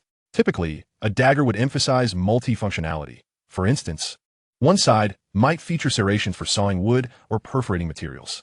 Of course, the dagger's primary attribute lay in its sharp tip. Even without a sharpened edge, a dagger retained significant lethality due to its ability to pierce directly. In designing the dagger, Gao Yang was determined to maximize its piercing capability. Sharpness to the utmost degree. He produced a design and instructed Woody conduct wind tunnel testing to adjust the dagger's tip shape. Understood. Wind tunnel testing, typically reserved for aircraft, was now employed for the dagger's tip, an unprecedented endeavor. Yet, this design approach bore substantial advantages. The smaller the tip's aerodynamic drag, the less resistance encountered when striking an adversary, an embodiment of meticulous refinement. The multifunctional elements on the dagger must not compromise its overall structural integrity. Any unnecessary perforations could weaken the dagger at those points, making it susceptible to breaking. However, the dagger's role could not be overly simplistic. In practical scenarios, it could serve multiple purposes. The serrations remained at the rear, devoid of extraneous designs such as holes. Even the blood groove was positioned centrally among the serrations. The blood groove of this dagger does not allow for a significant amount of bloodletting. However, the blade features a certain degree of curvature, arching upwards with a sharp tip. Once plunged, the wound inflicted will be considerably larger, and coupled with the serrated edge, its effectiveness in combat should be commendable. The overall design has been finalized, and as Gao Yang gazes upon it, he is struck by its striking aesthetics. The rear has been weighted, providing a superb grip that minimizes the risk of slipping, while also enhancing control during its use. With the design complete, Gao Yang embarks on a manufacturing process, simultaneously engrossed in his reading to continue channeling energy. As he progresses with the crafting, Gao Yang encounters difficulties. The design of the serrations featuring grooves proves to be a self-imposed challenge. He finally comprehends why real weapons lack the flamboyance of animated portrayals. Should one attempt to incorporate such extravagance, mass production would be an insurmountable task, while handcrafted versions would be of hellish difficulty. Even for the most skilled blacksmiths, it would take 2 to 3 days to forge a single piece. For simpler weapon designs, high-carbon steel can be directly cut and then stamped into shape, followed by machine grinding and sharpening. His manual creation process is incredibly time-consuming. Yet, for the enhanced effects promised by the system, the investment of time is worthwhile. If one attempt fails, then there shall be a second, a third. After 10 days, Gao Yang has produced a multitude of flawed dagger blanks, but he has also forged a dagger that meets his satisfaction. Measuring 26 centimeters in length with an overall width of 3.5 centimeters, one side features a full edge, while the other has only the tip extending forward. The rear showcases serrations. The dagger lacks a traditional blood groove, instead possessing a concavity in the center of the serrations that serves this purpose. Its overall streamlined design, with a degree of curvature, allows for an expansion of the wound-upon penetration. Aesthetically, it is a stunning piece. After breaking and attaching the handle, the dagger exudes an air of artistry. Gao Yang lightly swings the dagger a couple of times before deftly stabbing it into the side of the table, where it sinks deeply. Even prior to the enhancement, The sharpness of this dagger is extraordinarily formidable, thanks to the high-grade materials utilized. Drawing it out, he stabs several times in quick succession before searching for other objects to test its prowess. A book, while others would slice through a book page by page. Gao Yang's dagger can effortlessly penetrate and sever an entire volume with a single stroke. He also tests it on a regular plastic water bottle, which is cleanly split in two. Not to mention, even a stainless steel cup stands no chance against it. The combination of these materials and the dagger's sharpness renders it truly invincible. After a brief period of experimentation, Gao Yang directs his attention back to the system. Enhance the dagger. The system had completed its charging 2 days prior, but the dagger had not yet been forged, allowing for immediate enhancement now. The prize wheel appears, albeit in its current form. It serves as mere decoration. With ease, Gao Yang hits the jackpot of a 10,000-fold reward. Yet, despite this fortune, a tinge of anxiety lingers. He worries about the direction of the enhancement. If the length were to increase 10,000-fold, the 26-centimeter dagger would stretch to 2,600 meters. One cannot deny that a dagger of such length would certainly be eye-catching. During a battle, one could boast, "I'll let you run for 2,599 meters. Ding! Congratulations, host. The sharpness of the forged dagger has been enhanced 10,000-fold. Gao Yang's eyes widen in astonishment. A 10,000-fold increase in sharpness. This dagger is already capable of slicing through iron like mud. After the enhancement, what could possibly withstand its blade? Chapter 83. A prank made real. With the enhancement direction established, the dagger disassembles, and a flurry of metal fills the laboratory, materials that Gao Yang had meticulously prepared to avoid shortages. These metals are rapidly melted down to form a new alloy. Simultaneously, various machines within the laboratory spring to life. In the chamber housing the invincible core chip, a portion of its lights flicker out, indicating that the processor, responsible for monitoring the laboratory, has been shut down.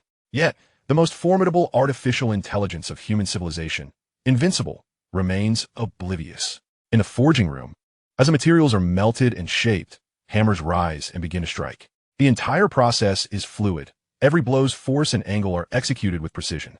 Utilizing the fewest strikes to achieve the best results, a prototype of the dagger is soon forged. Following this, numerous components fly in from outside to assemble the handle. Although the dagger's external appearance remains largely unchanged, it is now transformed entirely. It boasts mechanical drive capabilities that maintain high-frequency vibrations. Ding! Due to current experimental conditions and material availability, the actual enhancement of this dagger is 100-fold. Gao Yang raises an eyebrow. 100-fold is already an impressive achievement. Given its prior sharpness after this enhancement, what could possibly withstand this dagger? In the next moment, a deluge of memories floods Gao Yang's mind. This is the evolutionary path of cold weapons. The next stage beyond ordinary cold weapons is the vibrating blade, analogous to the ultrasonic bone scalpel used in surgeries. Yet this surpasses the current experimental ultrasonic bone scalpel by several tiers. This stage can enhance the dagger's sharpness by dozens, even hundreds of times. The continued enhancement of sharpness relies on advancements in materials. Neutron-based materials are not only incredibly hard, but also exceedingly dense, and their sharpness is unparalleled. Opening his eyes, Gao Yang is momentarily dazed. Although the enhancement of the dagger carries a touch of Wakandan romance, the revelations it brings are staggering. Neutron materials. Neutrons are the building blocks of atomic nuclei, meaning that neutron stars are composed entirely of neutrons. Their density is extraordinarily high. A dagger forged from such materials would undoubtedly be terrifyingly heavy, yet all other performance metrics would see a remarkable enhancement. For instance, its sharpness could potentially slice through atoms. The whimsical imaginings of daily life have materialized. This technology is simply too advanced. So advanced that Gao Yang feels it represents the pinnacle of technology he has encountered thus far. By the time humanity is capable of forging a dagger composed of neutrons, they will likely have already expanded their dominion across the cosmos. Recollecting his thoughts, Gao Yang grasps the enhanced dagger. He first aims it at a hammer. Upon contact, the dagger vibrates violently, oscillating at an exceptionally high frequency, so high that Gao Yang can barely perceive its movement. Then, the dagger effortlessly penetrates the iron hammer. This is a steel hammer. How on earth has it been sliced open by the dagger? Gao Yang is left in shock. He understands that this weapon can slice iron like mud, but this is simply outrageous. Slicing through iron as if it were tofu? Continuing his exploration, Gao Yang searches for suitable targets within the forging room. A table? The dagger, which previously could only penetrate halfway, now slices through the table as if it were butter. Whether horizontally, vertically, or diagonally, it accomplishes the task with ease. There is no discernible resistance. As for books, they are severed with a single strike. Even if he were to place a steel bar against the dagger, the bar would surely snap. Within 5 minutes, Director Yuan stands bewildered at the door of the forging room, observing the large hole in the door and the chaos within, his gaze settling on Gao Yang. Gao Yang? Gao Yang turns to meet Director Yuan's astonished stare, instinctively surveying his surroundings before pondering aloud. Have you heard the story of someone who bought a hydraulic press? And now their home consists solely of that hydraulic press? Director Yuan stares blankly for a moment. You have a hydraulic press? I possess something far superior to a hydraulic press. Gao Yang brandished a dagger, the vibrant blade, which without a doubt is likely the sharpest dagger in the world. This was the first time Director Yuan had heard Gao Yang speak of his invention in such a tone. However, his immediate impression was that it was of little utility. After all, how formidable could a dagger truly be? As for weaponry, you might as well call General Zhou. The verification results from Professor Liu and his team have just been released. The controllable nuclear fusion technology you presented is flawless. Gao Yang felt no surprise. If there were any issues, that would indeed be absurd. In less than a month, vast quantities of data had been computed. It seemed this group had been working tirelessly around the clock. In truth, it was not difficult. It was merely a technology for boiling water. Director Yuan suddenly felt a pang of discomfort. Controllable nuclear fusion, and Gao Yang described it as boiling water? Yet, there was no way to refute this statement. For the essence of utilizing nuclear fusion energy is, at its core, boiling water. In fact, the advancement of human civilization and technology is fundamentally about boiling water. At least in terms of electrical energy, whether through combustion power generation or nuclear power, it all boils down to boiling water. However, the crux lies in the fact that this is controllable nuclear fusion. It represents a superlative high-tech advancement that can significantly enhance the efficiency of boiling water. This is an almost epic-making progress. Observing Gao Yang's complete indifference, Director Yuan felt a torrent of conflicting emotions. If anyone else were indifferent, he could argue. But how could he challenge someone like Gao Yang, the very inventor who was unconcerned? Gao Yang sheathed the dagger. Let us proceed to take a look. Director Yuan followed closely behind Gao Yang. We aim to first create a controllable nuclear fusion experiment. If feasible, it can directly transform into a power plant, bearing tremendous significance and utility. Professor Liu wishes for you to preside over this undertaking. Gao Yang did not hastily agree. I require additional raw materials. Director Yuan was somewhat taken aback. You intend to create a small-scale nuclear fusion power station for individual use? Gao Yang had not anticipated that Director Yuan would provide him with an excuse so readily, and he nodded affirmatively. Precisely. In essence, a nuclear energy battery is just a miniature nuclear fusion reactor, isn't it? Director Yuan pondered for a moment and nodded. Very well, we must ensure safety. You need not worry about safety. I would never jest with my own life. Gao Yang continued. For the nuclear fusion power station project, my directives must be adhered to. There shall be no instances of my orders being disregarded. Rest assured, the previous incident will not recur. Gao Yang nodded. Taking on the role of the chief supervisor posed no significant issues. It would be safer for him. Moreover, although he would be the chief supervisor, the tasks required of him would be minimal. The top-notch researchers, during the verification process, would undoubtedly have grasped the concepts. Appointing him as supervisor was merely a precautionary measure, and it would also attribute the accolades to him. Once the two had settled the details, Gao Yang arrived at the laboratory utilized by Professor Liu and his team for verification. The laboratory housed nearly 50 individuals, all aged 40 to 50. These were the luminaries and stalwarts of nuclear physics. At that moment, tears of joy welled in their eyes. As always, success need not come from them. As long as it was a triumph for the Dragon Nation, they would be elated and grateful, regardless of who achieved it. After more than 20 days of verification, they had dedicated themselves tirelessly, and every validation had proven accurate. This signified that the technology for controllable nuclear fusion was now entirely perfected. They were on the brink of manufacturing a controllable nuclear fusion reactor. Their excitement was palpable, as this marked a monumental leap forward. Chapter 84, A New Perspective. Professor Liu spotted Gao Yang, clapped his hands to capture the attention of all the researchers present, and proclaimed loudly, "The developer of controllable nuclear fusion is Gao Yang." A 19-year-old youth now stands beside Director Yuan. In an instant, all eyes turned towards Gao Yang. The researchers, their eyes reddened, were astonished, and soon after, their expressions transformed into those of gratitude and admiration. Professor Liu approached Gao Yang, bowed deeply, and then enveloped him in a heartfelt embrace. "Thank you." The 3 words, laced with emotion, pierced through Gao Yang's heart. He suddenly felt a sense of regret.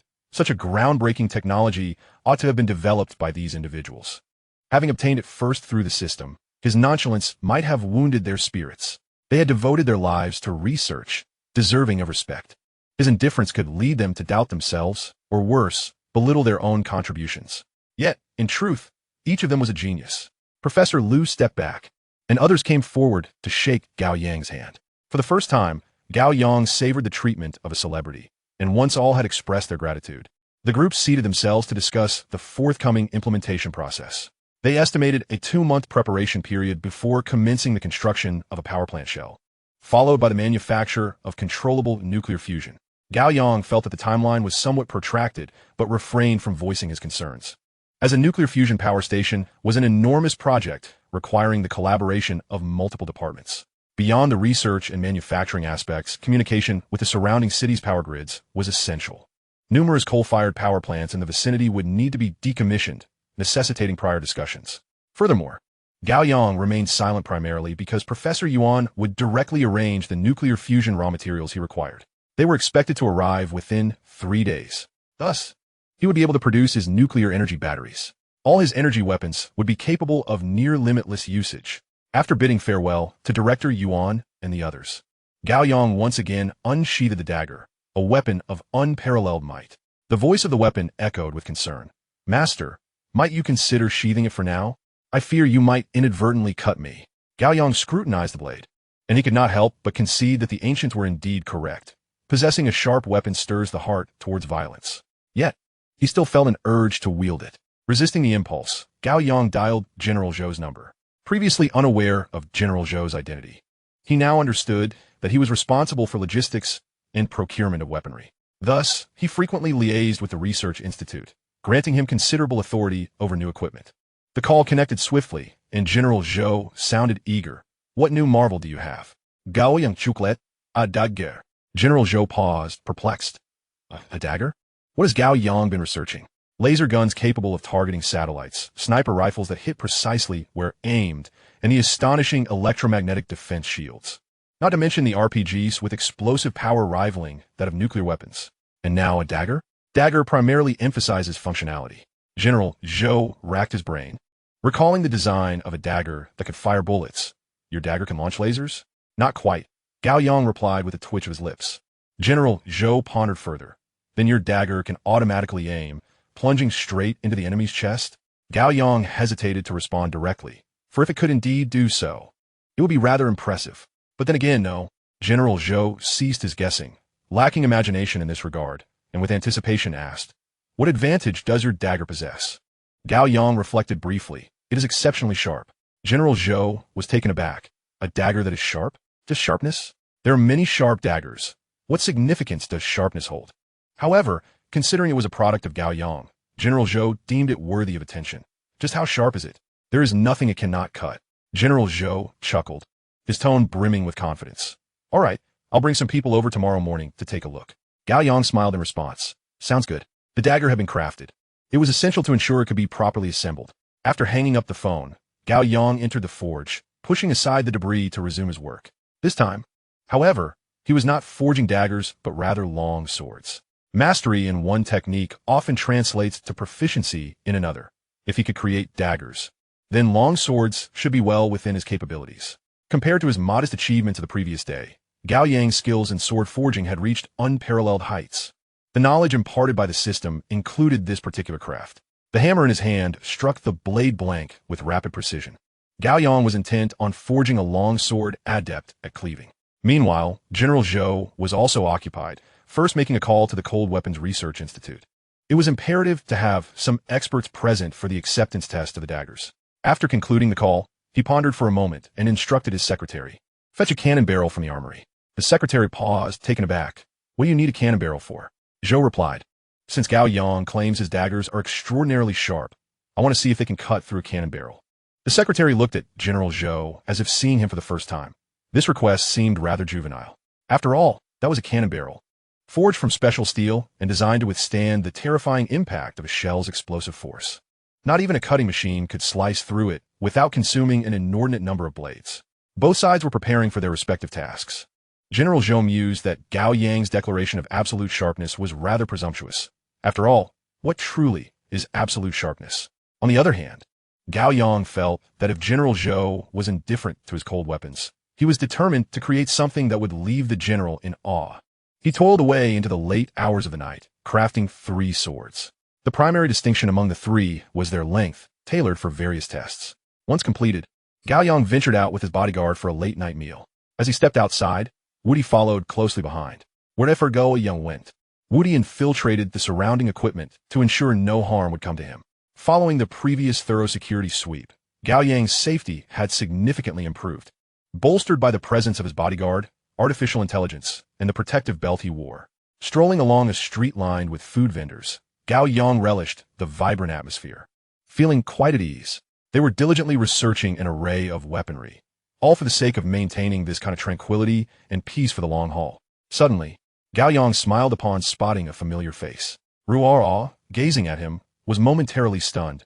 She had not visited Gao Yang's laboratory in over 10 days, nor had she seen him. Yet, the transformation in Gao Yang was remarkable. Previously somewhat lean, he now possessed a more balanced physique, emanating a sense of strength and vitality. Ruo hesitated for a moment, questioning if this was indeed Gao Yang. Once a bookworm who spent every waking hour in the library, he had appeared frail and delicate. But after 20 days of rigorous forging, his physique had naturally improved, and his muscles were now clearly defined. With a gentle wave, he exclaimed, "What a coincidence!" Ruo quickly confirmed it was indeed Gao Yang and hurried towards him, lowering her voice. "Have you been experimenting with some genetic serum?" Gao Yang, taken abat, responded. Huh? Ruo, noticing his bewilderment, quickly waved her hands. "I was just joking. I just thought your transformation was quite significant." Gao Yang, silent, continued to stare at Ruo, a thought dawning on him. Yes, a genetic serum, if nothing else. Even researching seal oil pills and amplifying them 1,000-fold would lead to an exhilarating experience after consumption. Inspiration surged through him. Chapter 85. Naivety? Gao Yang looked at Ruo and said, "Please help me find some books on genetics tomorrow, as well as those related to serums." Ruo was taken aback. Was Gao Yang genuinely intending to delve into genetic serums? Wasn't that rather absurd? She had merely made a jest. Panic set in as she realized Gao Yang, who had been making rapid progress in weapon research, was suddenly shifting to an entirely different field. If he were to fail in this new endeavor and become entangled with genetic serums, wasting significant time, would she not become a historical villain in the Dragon Kingdom? Gao Yang, sensing Ruo's unease, chuckled. "I'm just going to take a look. There's no need to overthink it. Let's grab some late-night snacks first." After enjoying their meal, Gao Yang returned to the laboratory, lying on his bed, increasingly convinced that researching serums held potential. It was a pity he had yet to encounter any true longevity products. Otherwise, even extending life by a single day would mean a 30-year enhancement after amplification. Taking several doses could lead to unparalleled strength, becoming invincible in the world. However, he could explore amplifying health-related medications. Even the slightest efficacy could lead to enhancement. As for medications designed specifically to treat ailments, they were unlikely to amplify well. Many medicinal effects aimed to balance or neutralize. They supplemented deficiencies in the body or inhibited the synthesis of certain hormones to achieve therapeutic goals. Such medications, even if subjected to amplification, could turn from beneficial to toxic. Upon further reflection, he realized that health supplements were also challenging to amplify. Nevertheless, with a clear direction, anything was possible. Gao Yang soon drifted into a deep slumber. The following morning, General Zhou arrived at the laboratory with a team in tow, accompanied by a large truck. The bodyguards worked together to unload the equipment from the truck, all intended for the testing of cold weapons, exuding an air of professionalism. As the guards brought the items into the lab, General Zhou hurried to Gao Yang and cheerfully inquired, "Where's that dagger that can cut through anything? Let us see it." Gao Yang unsheathed the dagger and handed it over. Zhou's eyes lit up as he examined the dagger. What a beautiful blade. However, this design at the back makes mass production quite cumbersome. The blade's edge was exceptionally sharp, the curve aesthetically pleasing. It would likely pierce with great force. And the incision was broader than that of a typical dagger. Although the blood groove was somewhat narrower, combined with serrations, it could create wounds that were difficult to heal. Gao Yang instinctively nodded. It was evident that General Zhou truly understood these matters. Zhou, toying with the dagger, glanced around. Is this truly an ordinary metal dagger? Far from ordinary, Gao Yang replied with a smile. Zhou returned the smile and introduced a colleague, Professor Lei, currently the head of the Cold Weapons Research Institute, specializing in daggers and other cold weapons. Professor Lei nodded at Gao Yang, his gaze tinged with curiosity. For a student to create a dagger that warranted such attention, accompanied by so many professionals and specialized equipment for testing, was indeed noteworthy. Although at first glance, the dagger appeared unremarkable. With its curved blood groove design diverging from mainstream daggers, it was not entirely novel. Many niche daggers shared similar features. However, judging solely by appearance, Professor Lei felt that General Zhou might be overreacting. Yet, there must be a reason for his enthusiasm. Setting aside any skepticism, Professor Lei courteously greeted Gao Yang. General Zhou then continued the introduction. This is Gao Yang. I want to elaborate on his background, but you are here to assess this dagger. Professor Lei accepted the dagger, flicked it lightly with his fingers, and raised an eyebrow. The sound was unlike anything he had encountered before. The acoustics of a weapon could reveal much, whether there were internal flaws or gaps, or even insights into the material's properties. The hardness could also be discerned through sound. The harder, the crisper, the more resonant. The sound of high-carbon steel striking resembles that of a bell. Yet, the sound produced by this dagger is peculiar. It seems to be an alloy forged from a blend of various metals. A special formula? An expert can discern the intricacies. And in that moment, Gao Yang felt a surge of respect. Indeed, it employs a fusion of multiple metals. Professor Lei nodded in acknowledgement. Where did this alloy formula originate? I devised it myself. Professor Lei chuckled. Very well, we shall conduct a test later. As he spoke, his curiosity deepened. The material was rather ordinary, and the process of alloying could be mastered with a modicum of technical knowledge. As for the amalgamation of those metals that pertain to the formula, turning back, Professor Lei observed the guards carrying equipment, and then noticed the numerous guards surrounding the laboratory. The security level here was rather elevated. Suddenly, a name crossed his mind, and he exclaimed with surprise, Gao Yang? Gao Yang looked at the astonished Professor Lei with a puzzled expression. What is it? The lithography machine. Along with those high-precision machine tools, were they crafted by your hand? Gao Yang nodded. Indeed. Professor Lei promptly extended his hand, solemnly shaking Gao Yang's hand, acknowledging that he had elevated the stature of Dragon Country's industry. They too would reap the benefits. Their laboratory required machine tools, albeit not at such an elevated precision. However, the emergence of ultra-high precision machine tools in Dragon Country would not only facilitate procurement, but also lead to a significant reduction in prices for all overseas machine tools. The machine tools produced in Dragon Country would also see a drastic price drop, making them considerably more affordable for procurement. In that moment, Professor Lei understood why Professor Zhou had insisted on his personal attendance. Gao Yang's invention, regardless of its perceived value, demanded serious consideration. This was a matter of respect for talent. Boom! A thunderous sound erupted. A heavy object crashed to the ground from the truck. Professor Lei turned to look, then froze in astonishment. Was that a cannon barrel? What was General Zhou transporting a cannon barrel for? Gao Yang, equally curious, inquired. What is this? A tank cannon barrel. General Zhou glanced at Gao Yang, smiling as he explained. This is a cannon barrel weighing 1.5 tons, crafted entirely through a specialized forging process. Composed entirely of special steel. You claimed your dagger could cut through anything. Why not demonstrate it for me? Professor Lei was momentarily taken aback. Was there another side to General Zhou? It seemed somewhat childish. It was akin to a primary school student declaring that his father was invincible, prompting the teacher to bring in Tyson and say, Come on, let us see. Could a dagger slice through a cannon barrel? Was this a jest? Gao Yang glanced at the dagger and sheathed it. The dagger is too short. It one T suffice. General Zhou chuckled. No matter, even if you merely notch it, I would still consider you impressive. Gao Yang laughed. You misunderstand me. With that, he turned and dashed into the laboratory, returning moments later wielding a knife. The knife measured 1 meter in length. With this, I can manage, prop the cannon barrel upright. General Zhou was left dumbfounded, staring at the knife. Then at the cannon barrel. Was he genuinely about to attempt this? Upright, a group of guards advanced, retrieving the equipment from the truck, and set the cannon barrel upright. On television, the cannon barrel appeared unremarkably short. But now, standing upright, it towered 6 meters high, equivalent to 2 stories. The upper end was secured by a small crane, maintaining its vertical position, ensuring that even if it were bisected, it would not topple and injure anyone. Gao Yang gripped the knife, brimming with anticipation. Chopping through straw mats or bamboo holds little significance. This is about slicing through a cannon barrel. Chapter 86. What kind of knife is this?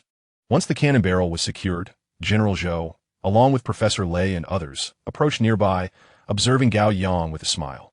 Gao Yang returned the smile and brandished the knife. Without a hint of hesitation, almost instantaneously, the cannon barrel was cleaved in two. It was as though a hot knife had sliced through butter.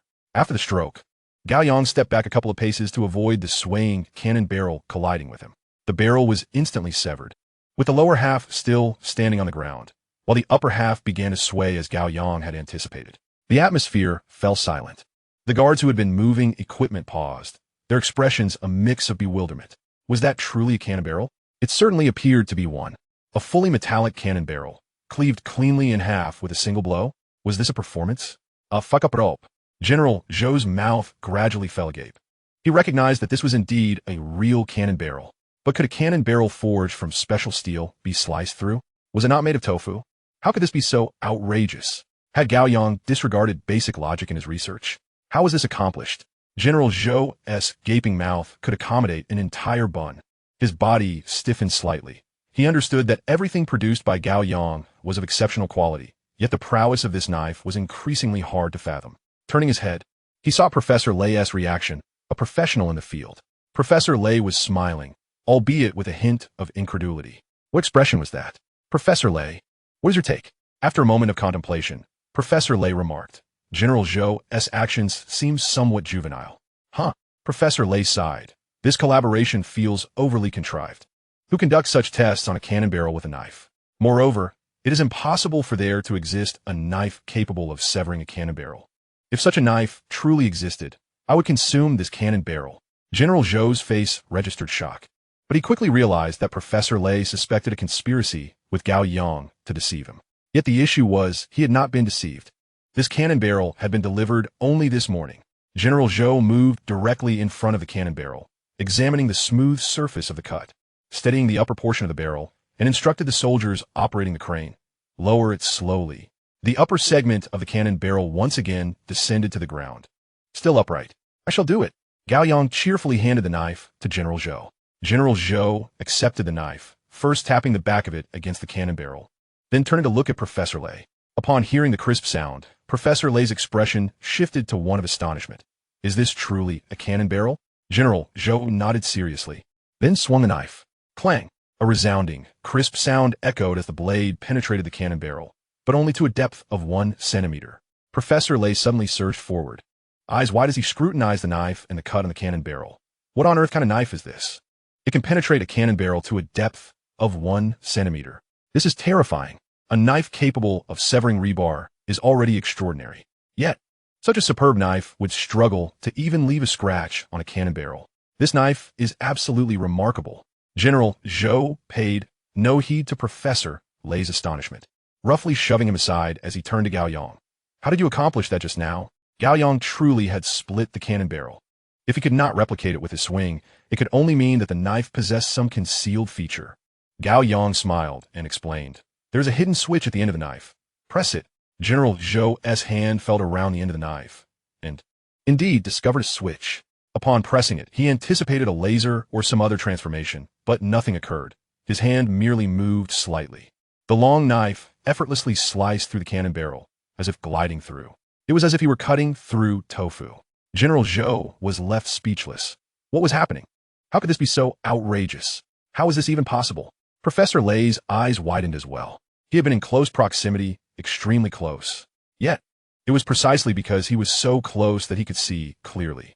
How could a knife that had been lodged in the cannon barrel simply cut through it entirely?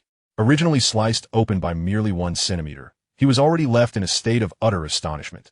This blade, if placed within the realm of martial arts, would undoubtedly be deemed invincible. Yet, this already formidable weapon effortlessly cleaved through a cannon barrel measuring several centimeters beneath him. It was no mere cut. It was a glide, silken and seamless. The other professors surrounding him shared the same wide-eyed incredulity. Suddenly, General Zhou stepped forward and delivered a powerful punch against the still suspended cannon barrel. Thud! The muzzle emitted a deep, metallic hum. Following this, General Zhou struck again with the blade. This time, the severed portion of the barrel crashed heavily to the ground, the cut remaining astonishingly smooth. The crane lowered the remaining section of the barrel onto the floor. The 4 severed segments, each exceeding 1 meter in length, stood upright. General Zhou gazed down at the knife, instinctively reaching out to touch it. Gao Yang quickly interjected, "Do not touch it. The high-frequency oscillation could cause injury, even from contact with the spine of the blade." Professor Lei finally grasped the situation, perplexed. High-frequency oscillation? Isn't it only capable of injuring hard materials, leaving softer ones unharmed? I recall that the ultrasonic bone knife operates this way, easily shattering bones without harming muscle tissue. Gao Yang responded, "Though both involve high frequency, the concepts differ." Professor Lei considered a possibility, an extraordinarily high frequency that would prevent the skin from rebounding in time. But how high must such a frequency be? How is it achieved? Professor Lei looked at General Zhou's knife with a mix of astonishment and eagerness. "May I experience it?" General Zhou, momentarily taken aback, reluctantly passed the knife to Professor Lei. Grasping the blade, Professor Lei attempted to slice through the cannon barrel. The tank's barrel, incredibly robust, felt as though it were mere cake under the knife, requiring only a gentle press to carve a piece away. No, cutting cake necessitates pressing and back-and-forth movement. This did not require such motion. It merely needed to be lightly set down to cleave through, in the hushed silence of the room. The only sound was the resounding thud of steel striking the ground. General Zhou glanced at Gao Yang, his expression complex. Gao Yang's original assertion, that there was nothing this blade could not cut, now seemed undeniably valid. If it could slice through a cannon barrel, what could it not sever?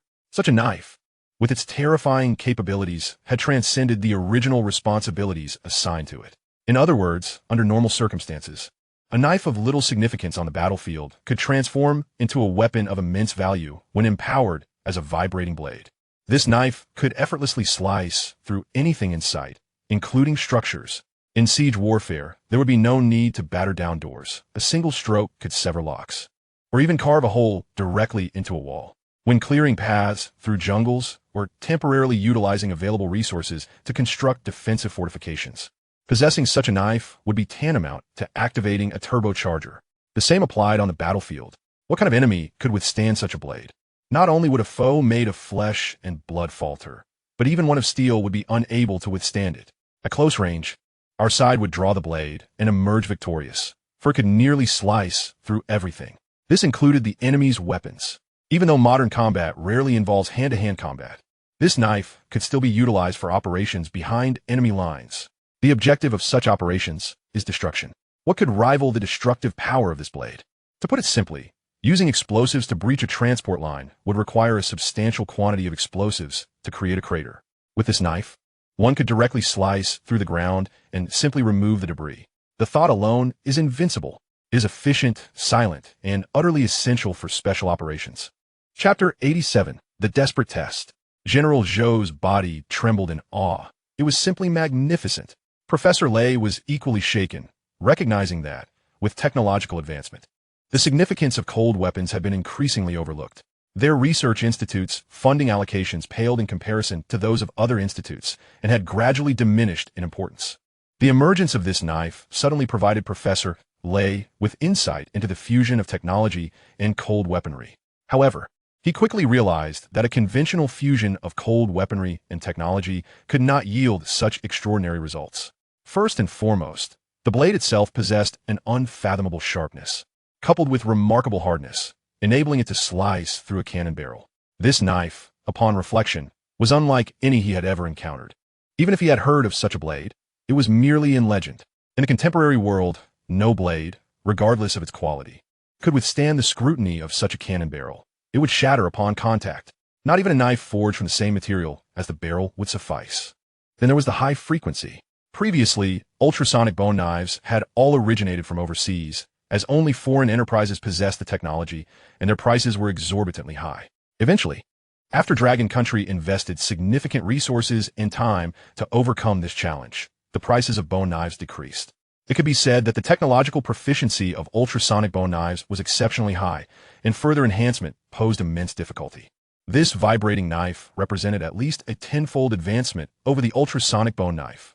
Furthermore, its length, while maintaining that level of sharpness at the tail end, raised the difficulty to an entirely new level. Professor Lei wielded the knife again, simultaneously shaving off a layer from the 4 severed cannon barrels, which crashed to the ground with a thunderous noise. General Zhou was jolted into action. "We must conduct tests. I will contact someone to arrange for materials to be sent." Professor Lei interjected, "I have already brought numerous devices." Yet General Zhou dialed the phone. "Contact several major heavy industry groups in Dragon Country and inform them that I possess an exceptionally sharp knife capable of severing tank cannon barrels. They should prepare special experimental materials to ensure this knife cannot be broken." With that, General Zhou hung up the phone. The individual on the other end stared at the phone in confusion, sensing something was amiss. What knife could possibly slice through a tank's cannon barrel? It sounded utterly ludicrous. But a call from General Zhou was an order. He had no choice but to comply, initiating communication with several leading heavy industry groups in Dragon Country. Professor Lei furrowed his brow. That type of test cannot be classified as a weapon evaluation. There are specialized devices for testing. Both forms of testing must be conducted. Gao Yang also supported General Zhou's idea, insisting on both types of tests. After all, conventional methods for evaluating cold weapons would not suffice for this vibrating knife. They could not measure its limits. Therefore, practical lethality tests would be necessary. Of course, most importantly, Gao Yang wished to witness how his knife performed in real combat.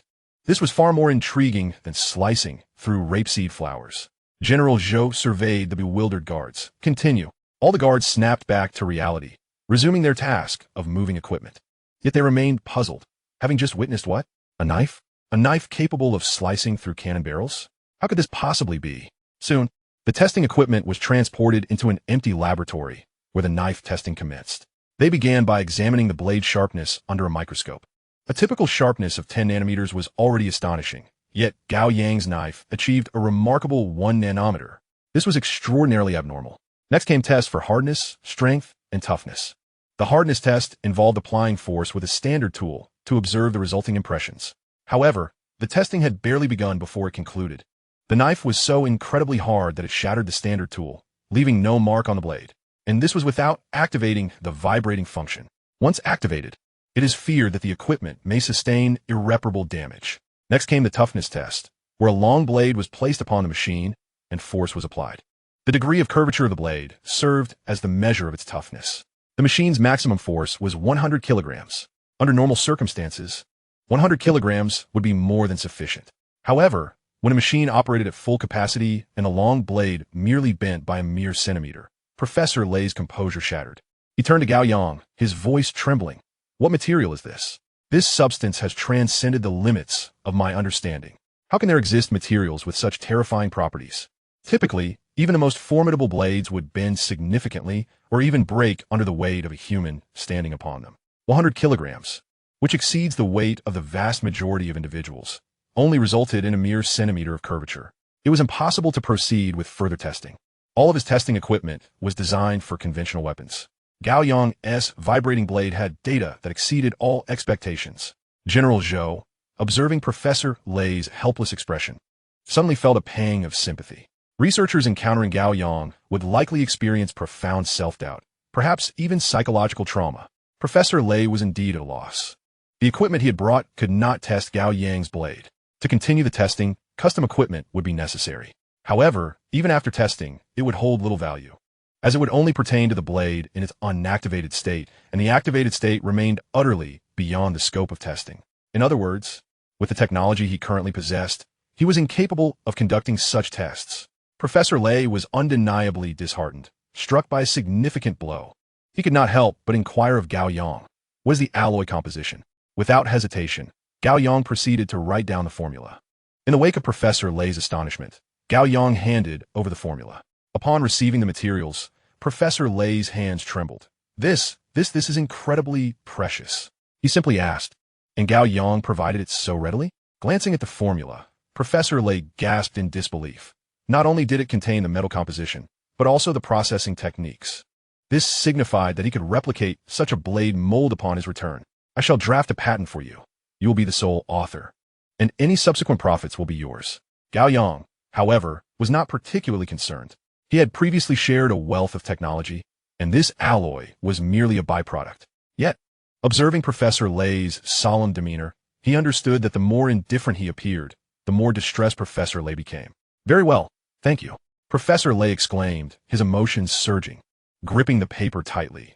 With this formula in hand, even without the technology for the vibrating blade, simply crafting similar cold weapons would yield a tremendous enhancement. Taking a deep breath, he endeavored to regain his composure and addressed General Zhou. General Zhou, you requested my assessment. Without conducting tests, I can only assert that cold weapons forged from this alloy can be produced in large quantities.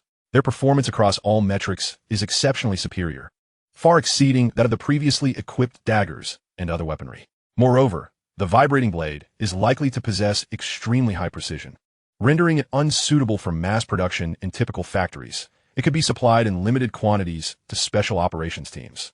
General Zhou nodded thoughtfully, turning to Gao Yang. Is the difficulty of production high?